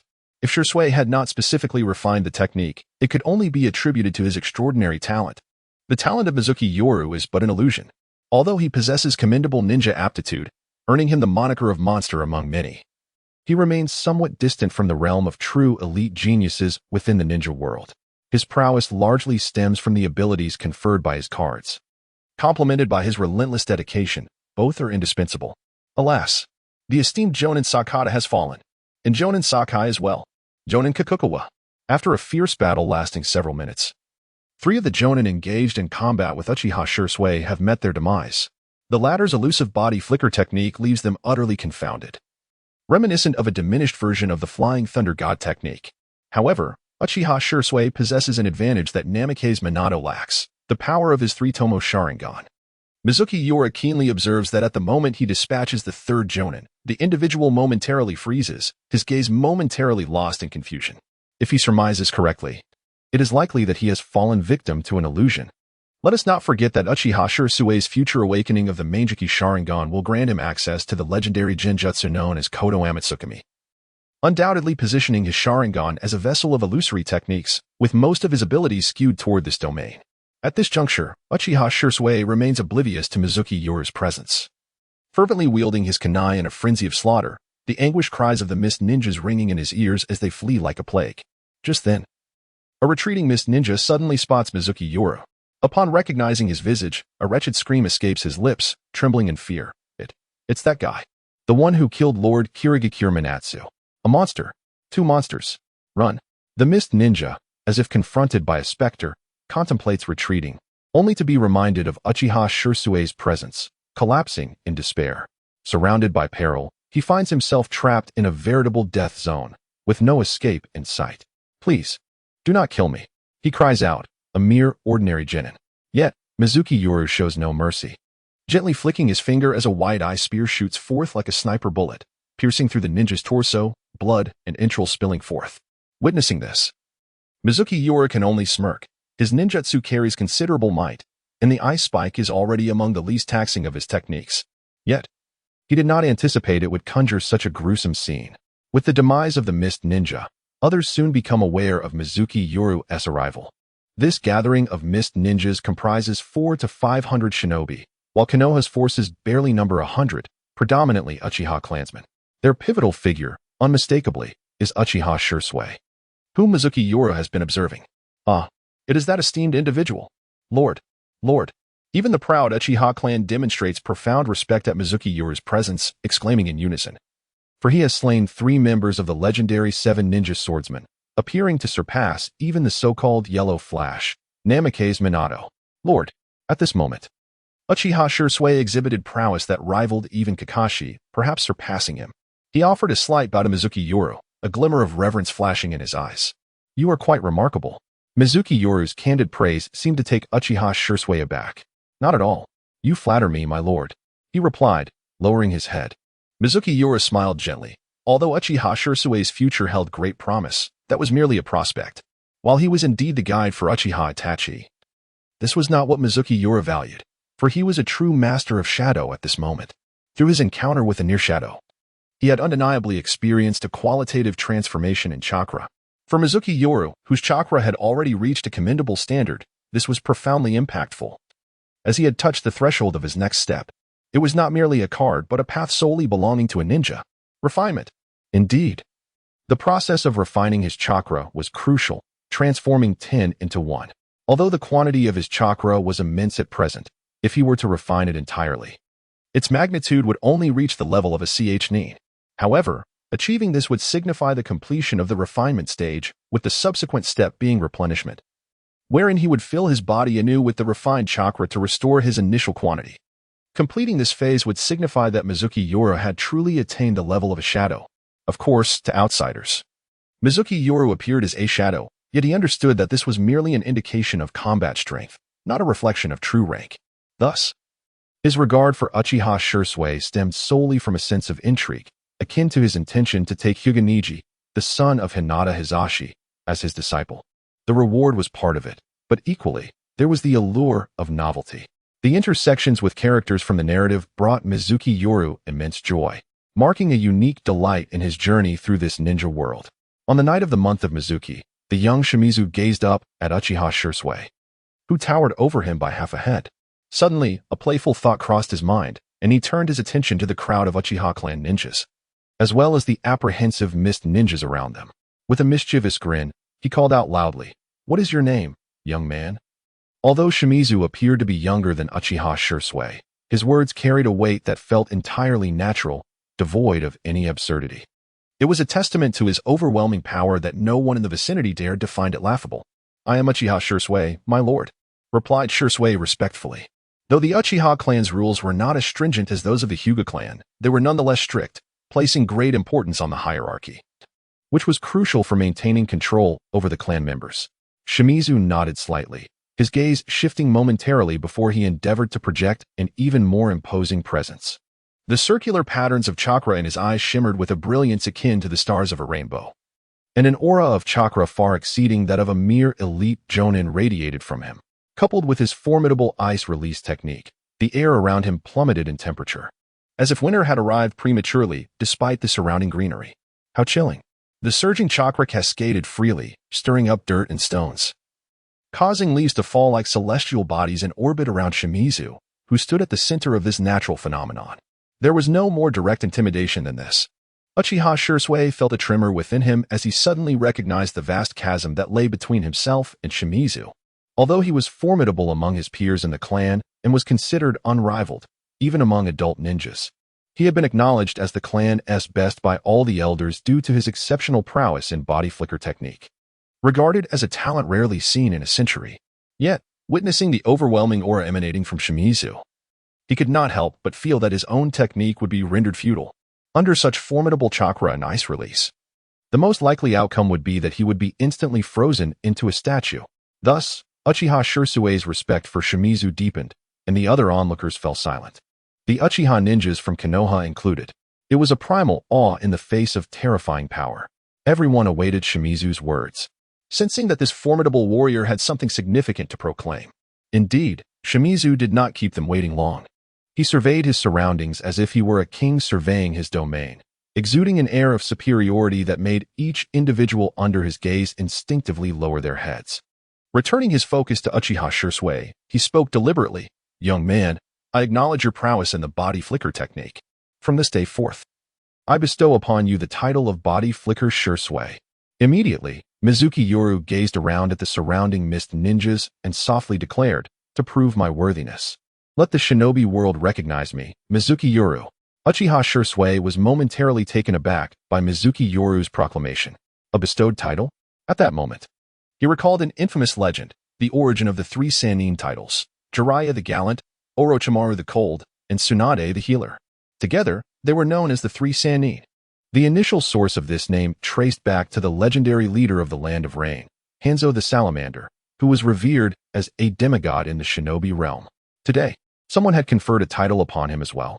Uchiha Shisui felt a flicker of joy, for this signified recognition from a potentially formidable figure, possibly of Hokage caliber. Yet, on another note, he remained somewhat indifferent, for Mizunomiya Yoru, appearing for the first time on this battlefield, lacked the renown of that celebrated demigod.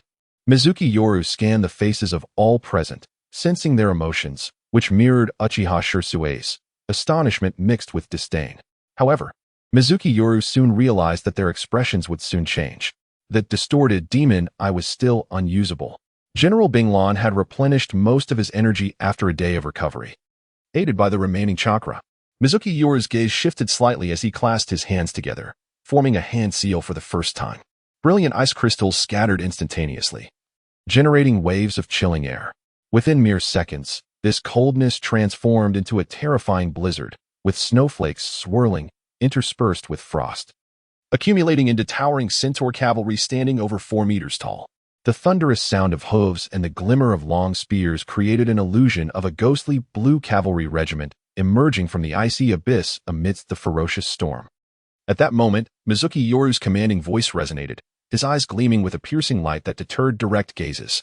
Binglong General, due to incomplete energy replenishment, the cavalry's numbers were significantly reduced, yet 300 formidable figures remained.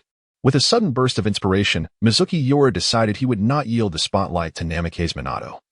If he were to act, he would shine the brightest. Cavalry, charge! Mizuki Yoru bellowed to the heavens, and in an instant, the sound of thunderous hooves echoed like a relentless drumbeat, each step resonating in the hearts of those present. The ice cavalry, strikingly prominent, captured the attention of all on the battlefield. When they beheld the imposing cavalry regiment, silence enveloped them. As for the ninjas surrounding Mizuki Yoru, their gazes reflected awe and fear, as if they were confronting a demon. Such power, such power. Uchiha Shursui trembled involuntarily, uncertain if this terrifying display of strength could rival that of the demigod. Yet, he understood that at the very least, this individual before him deserved to be honored with the title Shursui of the body flicker. Not enough. As 300 ice cavalry charged onto the battlefield, transforming a 100-meter radius into a realm of specters, Mizuki Yoru still felt an insatiable hunger within, a cruel smile tugging at the corners of his lips. He resolutely poured the remainder of his chakra into the fray, reserving merely 20% for his own safety. The blizzard above intensified, expanding outward from Mizuki Yoru's epicenter, 200 meters, 300 meters, 400 meters. Finally, it reached an astounding 500 meters, covering a third of the battlefield. Who could have imagined that Mizuki Yoru, through sheer will, could alter the weather across such a vast expanse? Was this truly ice release? It was at the level of a shadow. Indeed, it was shadow level. Gazing at the bizarre atmospheric phenomenon in the distance, both Minato Namake's and Hinata Hisashi were struck with awe, the former in disbelief, the latter in ecstatic laughter. As for the ninja enveloped by the blizzard, they stood dazed, watching the snowflakes drift around them. The ice cavalry, originally a mere 300, had inexplicably swelled to 600. Their numbers had exceeded the limit of their energy reserves. Go forth, my army. Delight me with bloodshed. Let the entire ninja world recognize my existence. At that moment, Uchiha Shursui looked upon Mizuki Yoru, who seemed to command the battlefield as if gazing upon a deity. The tide of battle had turned. The emergence of 600 spectral blue ice cavalry felt like the final straw for the already demoralized Mist Ninjas, whose spirits had plummeted following the demise of their top-tier combatants. Particularly in the region where Mizuki Yoru resided, the air was filled with the thunderous cries of battle. In the face of the ice cavalry's exquisite techniques and seamless coordination, despite the commander's shouts, countless Mist Ninjas were slaughtered mercilessly, their ranks disintegrating under the relentless assault. Numerous lower-tier ninjas were cut down, each becoming a distinct sight of death as the long pikes were wielded with chilling precision. A multitude of leaf ninjas surged forward alongside the ice cavalry, the air resounding with explosive tags and a torrent of ninjutsu. Before Mizuki Yoru, the ground was strewn with severed limbs. The small portion of the battlefield he occupied was saturated with an inescapable stench of blood and smoke. As Mizuki Yoru unleashed his power, a chain reaction rippled across the battlefield, directly impacting the territory closest to Minato Namake's. With their top-tier strength annihilated and the regional battlefield utterly lost, the Mist Ninjas, already on the brink of madness from Minato's relentless assault, soon found themselves repeating the former's fate. This influence spread like wildfire, reaching every corner of the battlefield, no matter how fiercely the commanders commanded. Nearly 8,000 Mist Ninjas fled in terror toward their own lines, as if pursued by demons, fearing that a single misstep would lead to their doom. Simultaneously, nearly half of them screamed like lunatics, "Devil! The Ice Devil! Run! The Golden Flash is coming to kill us!" Before him stood a captain of the Mist Shinobi, trembling slightly as he reached out a hand towards his fleeing subordinates, seemingly attempting to halt the unfolding chaos. Yet, upon witnessing the ice cavalry mercilessly slaughtering his comrades in the distance, akin to the butchering of chickens, and the dazzling golden glimmers scattered throughout, he resigned himself in despair. What could he possibly say in such a dire situation? Would he compel his subordinates to march to their doom? Moreover, at this moment, when the instinct for survival surged within them, should he dare to do so, he would likely be the first to perish. What to do? With a bitter smile directed backwards, he too joined the throng, fleeing for his life. Madness. Carnage. As the mass rout of nearly 8,000 commenced, the mere 2,000 leaf ninjas seemed to have gone berserk, their enemies ahead appearing utterly oblivious to the concept of resistance, solely intent on fleeing. As if escaping this area would grant them their lives anew. Each leaf ninja claimed at least 2 or 3 foes of equal rank, and it was not uncommon to witness them vanquishing even stronger adversaries. Observing this scene, Mizunomiya Yoru refrained from further engagement. He found himself with only a fraction of his chakra remaining, deeming it prudent to remain in place. Besides, his azure cavalry was still operational, remotely commanding their slaughter. The presence of Uchiha Shursui, who had been beside him moments ago, had vanished, clearly off to deliver a decisive blow to the beleaguered adversaries. Nonetheless, Uchiha Shursui had graciously accepted the moniker bestowed upon him by Mizunomiya Yoru, even feeling a sense of pride in it.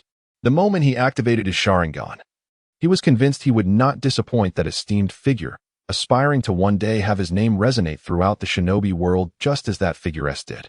Thus, it appeared Mizunomiya Yoru had garnered a small admirer. At that instant, as the leaf ninjas pressed their advantage, Uchiha Fugaku, who had previously escorted supplies, arrived on the battlefield with a contingent of several hundred shinobi. Expecting a fierce battle, he was rendered speechless upon witnessing the spectacle before him. Instinctively activating his 3-tomo Sharingan, he discerned that this was no mere illusion. What in the world had transpired?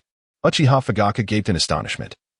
Observing the mist shinobi, outnumbering the leaf forces by several times, being pursued across the landscape, seemingly paralyzed by terror, scurrying about like panicked sheep. Such a catastrophic defeat was unimaginable. Even for Uchiha Fugaku, who had participated in the majority of the Third Shinobi World War, he could hardly fathom such a resounding victory. It was worth noting that, from the moment he received word of the Mist's ambush until he arrived at the battlefield, no more than half an hour had elapsed. Yet, in that brief span, they had managed to rout 8,000 Mist shinobi. In that instant, Uchiha Fugaku felt as if he were dreaming. What was that?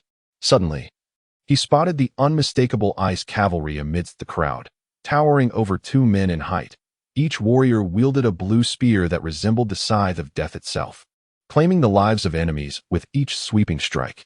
Across the entire battlefield, they moved with unparalleled dominance, invincible in their advance. Yet, the enemy's ninjutsu, kunai, and explosive tags proved utterly ineffective against them. Only a handful of B-rank ninjutsu or traps laid with dozens of explosive tags could inflict any harm. Such terrifying instruments of war. Who could possibly be the master behind this formidable art? I sensed an overwhelming, solidified chakra emanating from those ice cavalry. A voice beside Uchiha Fugaku murmured, stirring something within him. Ice cavalry? Suddenly, he recalled the recent encounter with Mizunomiya Yoru, adorned in ice armor, and the reverent demeanor of Hinata Hayashi. A realization dawned upon him. Although it seemed almost unfathomable, Uchiha Fugaku chose to trust his own eyes. A genius of such terrifying caliber existed within the ninja world? At merely 7 years old. Surely, even that esteemed figure did not possess such exaggerated prowess at that tender age. Uchiha Fugaku silently lamented, then raised his right hand. Recognizing that this was not the time for such musings, he bellowed to the hundreds of ninjas trailing behind him. Charge. Annihilate those misty miscreants. Now is the moment to achieve glory. A thunderous roar erupted in unison, relishing the opportunity to strike down the fallen foes. Such a risk-free endeavor to garner military merit. When had they ever encountered a boon so advantageous? Among the ninjas following Uchiha Fugaku were not solely members of the Uchiha clan, but also a few ordinary ninjas of civilian descent. Some had begun to contemplate which coveted ninjutsu they would exchange for their accumulated military achievements at the logistics department. From the afternoon until sunset, the battlefield appeared draped in a shroud of corpses and blood. The yellowish-brown soil was stained crimson, continuously oozing forth blood. Nearly 4,000 mist ninjas would forever remain upon this land, while the others fled back to their defensive stronghold, forced to hold their ground. Without a doubt, this was an unimaginable, resounding victory, and Mizunomiya Yoru was undeniably the most pivotal architect of this triumph, standing quietly amidst the sea of blood and mountains of corpses, a look of distraction clouding his expression. Of the 4,000 mist ninjas, at least 800 met their demise at the hands of his ice cavalry. Coupled with the lower-ranking ninjas he had previously slain, he had, astonishingly, killed a quarter of them, even after taking the lives of over 1,000. Mizuki Yoru's heart stirred with tumultuous emotions. Unbeknownst to him, he had become stained with blood, transformed into a harbinger of death. Ding!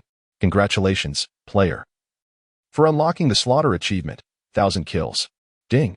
Congratulations, player, for successfully obtaining a 4-star pet card, which has been automatically collected. Please check your backpack for details.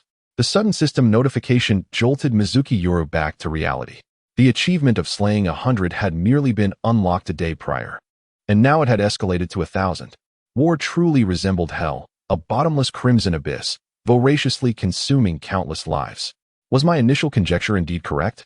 After spending 6 months at the Konoha Ninja Academy, Mizuki Yoru's growth and strength progressed at an exceedingly slow pace.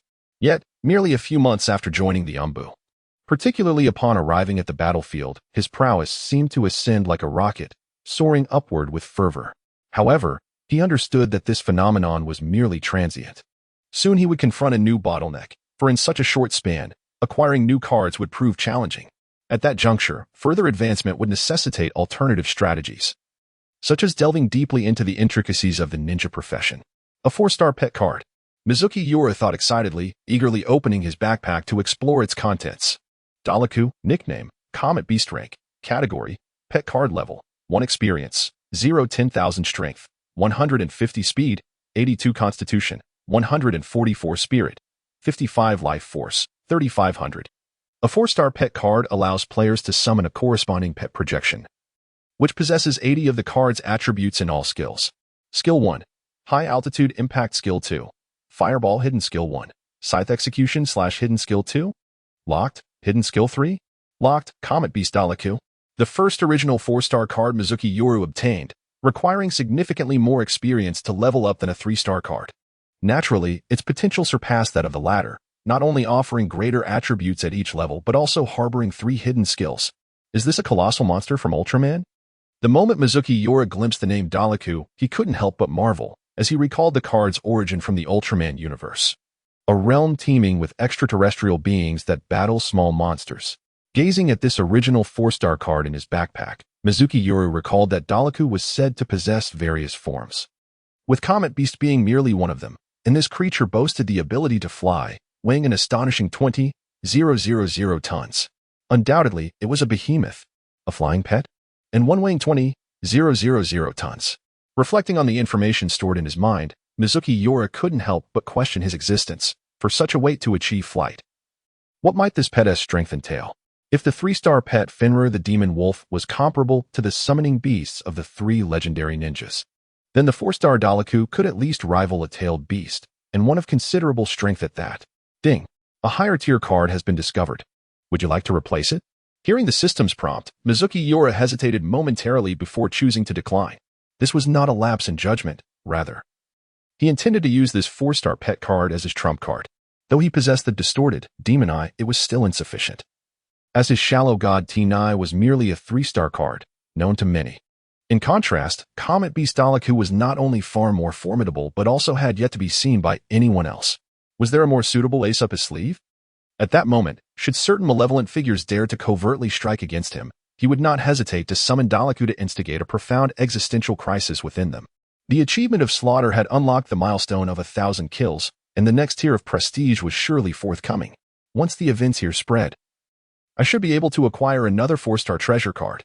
Mizuki Yoru pondered earnestly, deciding to temporarily stow Dalaku in his backpack and equip the magical wolf Fenrir instead. In a flash, a golden light appeared, and Minato Namikaze suddenly materialized beside Mizuki Yoru, observing the latter's momentary stupor on the battlefield with curiosity. He gently tapped Mizuki Yoru's shoulder. "Hey, Yoru, are you all right?" Minato inquired with concern. Mizuki Yoru quickly diverted his gaze from the backpack, regained his composure, and slowly shook his head.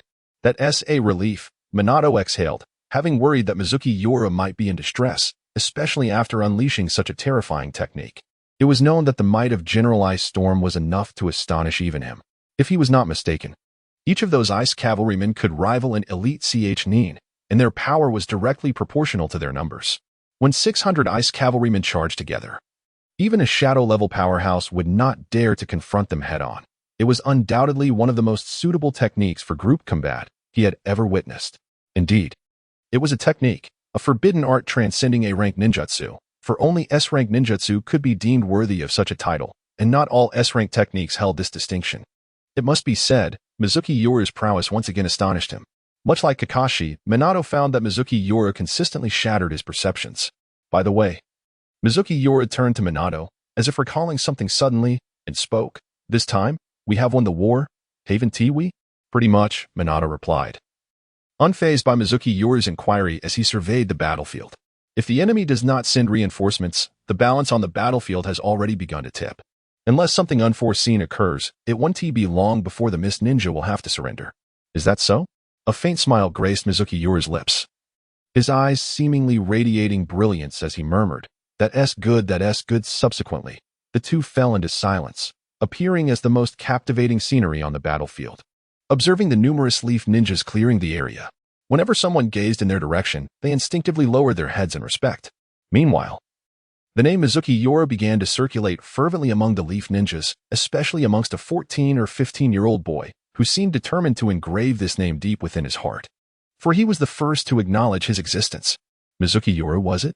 Uchiha Shursui appeared to have found his role model, one he aspired to emulate and surpass.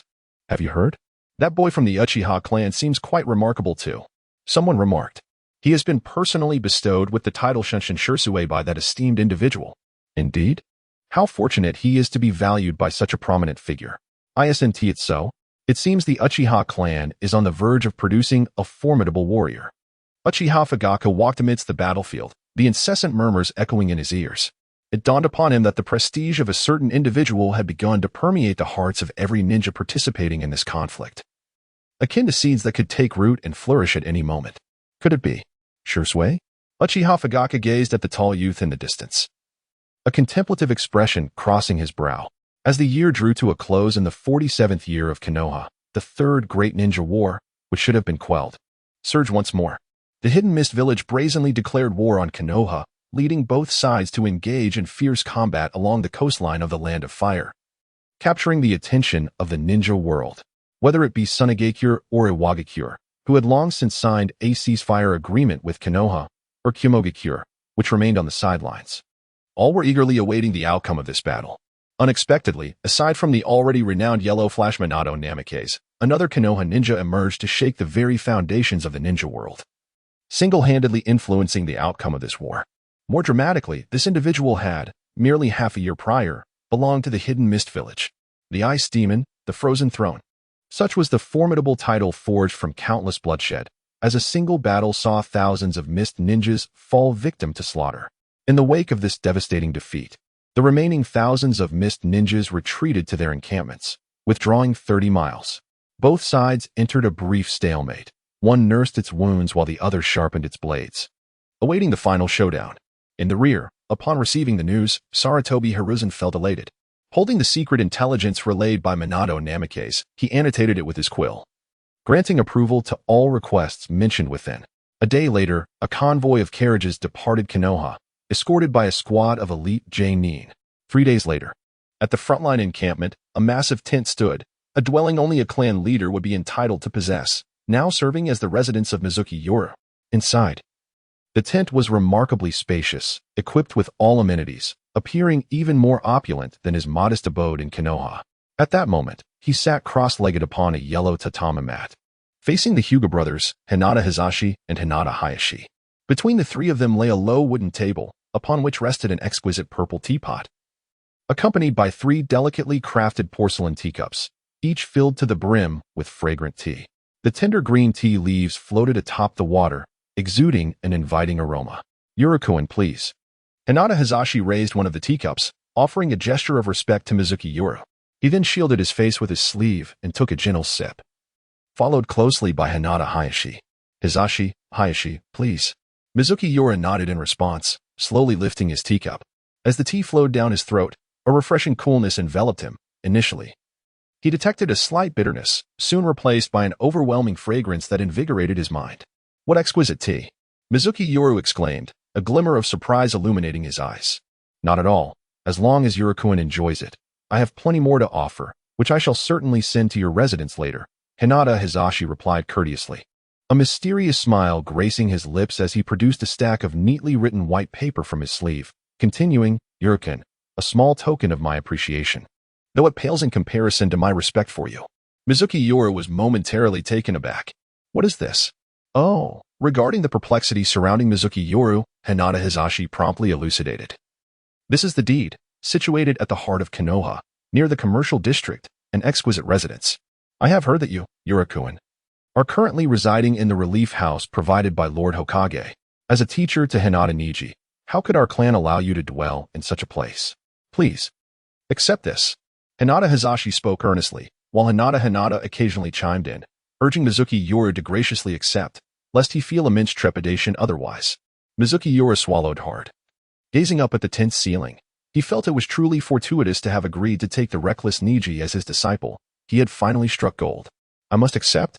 Mizuki Yoru chuckled inwardly. It would be absurd not to. Turning down such a generous offer was hardly his style. Moreover, the residence was located in the commercial district. And having lived in Konoha for 6 months, Mizuki Yoru was acutely aware of the exorbitant property prices there. Truly a case of every inch a treasure, in modern terms.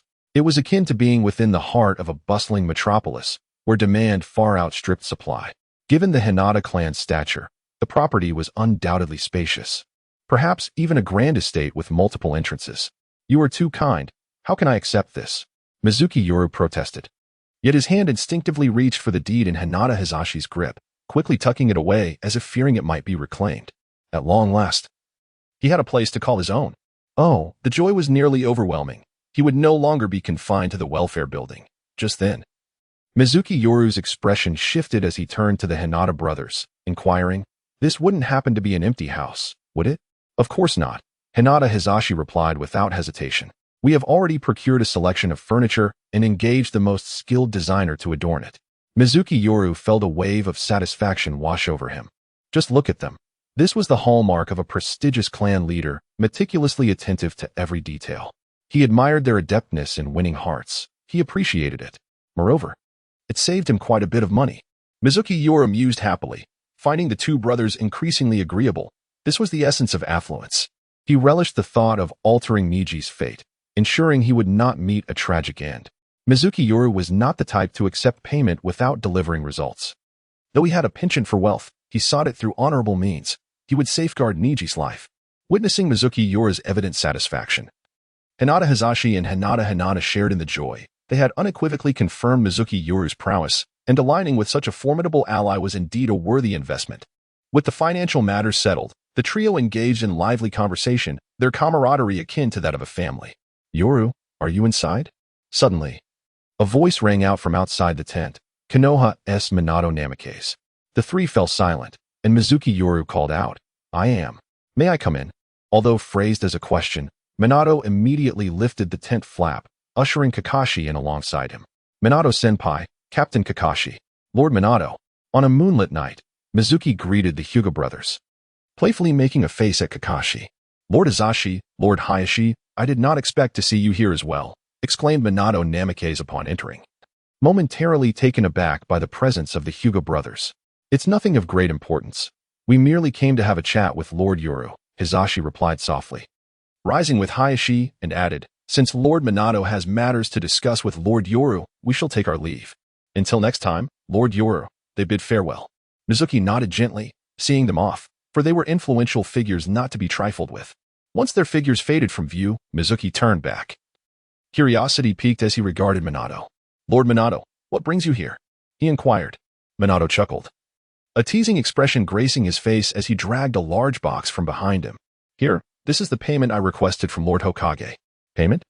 Mizuki's heart skipped a beat as realization struck him, and he rushed to the box's edge, akin to a ravenous wolf.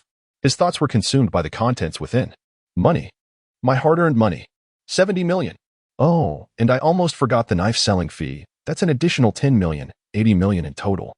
He caressed the wooden exterior of the box as if it were a beloved, his fervent gaze eliciting astonished reactions from Kakashi and Minato, who could not fathom Mizuki's fervor for wealth. He seemed utterly entranced. At that moment, Minato continued, I've reported the events in the land of whirlpools to Lord Hokage. He has decided to record 5 S-rank missions for you concerning this matter, although the bounty will need to be collected upon your return to the village. All is commanded by Lord Hokage, Mizuki replied, opening the box and gazing at the stacks of bills as he began to count. 71, 72, 73, 79, 80. As he placed the last bill down, Mizuki reveled in the sheer delight of life. 80 million without a single penny less. After all, Konoha, the foremost ninja village, would never lack for such a sum from Mizuki. Doing so would tarnish their own reputation. As the saying goes, an army is easily gathered, but a general is hard to find, and with someone of Mizuki's caliber, Sarutobi Hiruzen would surely not hesitate to invest a bit. If Hisashi understood the value of investment, how much more would the Hokage? The amount is correct, Mizuki exclaimed joyfully to Minato, eagerly anticipating a moment alone to deposit the bills into the system. That's good to hear. Minato nodded slightly, reassured by the confirmation. Take care of yourself. I shall take my leave. As the evening deepened, Mizuki Yoru found himself yearning for his departure, promptly nodding his head and escorting both individuals to the entrance. Just as he prepared to lower the curtain, Minato Namikaze suddenly turned back, as if recalling something significant. Oh, I almost forgot. The scouts have just reported that there seems to be something unusual at the Mist Ninja camp. I suspect the final battle is imminent. And I will need your assistance then, Ice Demon, Frost Throne. Minato jested, mentioning the moniker bestowed upon Mizuki Yoru by the Mist Ninjas. 3 days had elapsed since that monumental conflict, and every event from that day was still reverberating. Indeed, Mizuki Yoru had become something of a celebrity, with his fame escalating daily. The system's notifications regarding reputation achievements had yet to resonate, likely awaiting the culmination of this fervor. However, Mizuki Yoru remained unperturbed, for he did not urgently require the 4-star artifact at this moment. Rest assured, he replied with a tranquil smile, embodying the demeanor of a true warrior. To Kakashi, his every movement seemed to rival that of his own mentor, Minato Namikaze. The pace of his growth was astounding. Kakashi silently observed his former subordinate, reflecting on how the last time he had sensed such an aura was merely the beginning. Yet, just days later, it had evolved to an impressive degree. The sentiment remained. One could not help but admire. Kakashi was keenly aware that this young man, significantly younger than himself, had ascended to a realm beyond his own. Well, I shall take my leave, Minato declared, radiating warmth as he waved goodbye. Kakashi exchanged farewells with Mizuki Yoru as well, their bond deep-rooted. Gratitude had always lingered in Kakashi's heart for Mizuki Yoru. Take care. You too. They bid each other farewell. At last, the tent was left in solitude. And once Minato and Kakashi had fully departed, Mizuki Yoru swiftly drew the curtain, isolating himself from the outside world. Returning to the center, he reopened the chest, revealing an astounding 80 million ryo in banknotes, accompanied by the compensation for mental distress bestowed upon him by Hayashi Hyuga days prior. Silently, he commanded the system, recharge everything. As his words echoed, the diamond count on the system interface skyrocketed from 100,000 to an impressive 950,000. Just 50,000 diamonds remained to reach the coveted 1 million. This meant that with an additional 50,000 diamonds, Mizuki Yoru could directly exchange for an original 5-star card.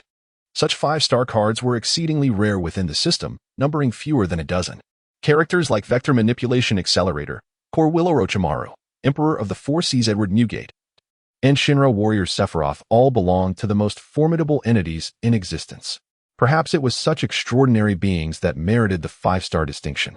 At this moment, Mizuki Yoru examined his surroundings and noted that, following his recent frenzied slaughters, he had acquired 7 additional shards.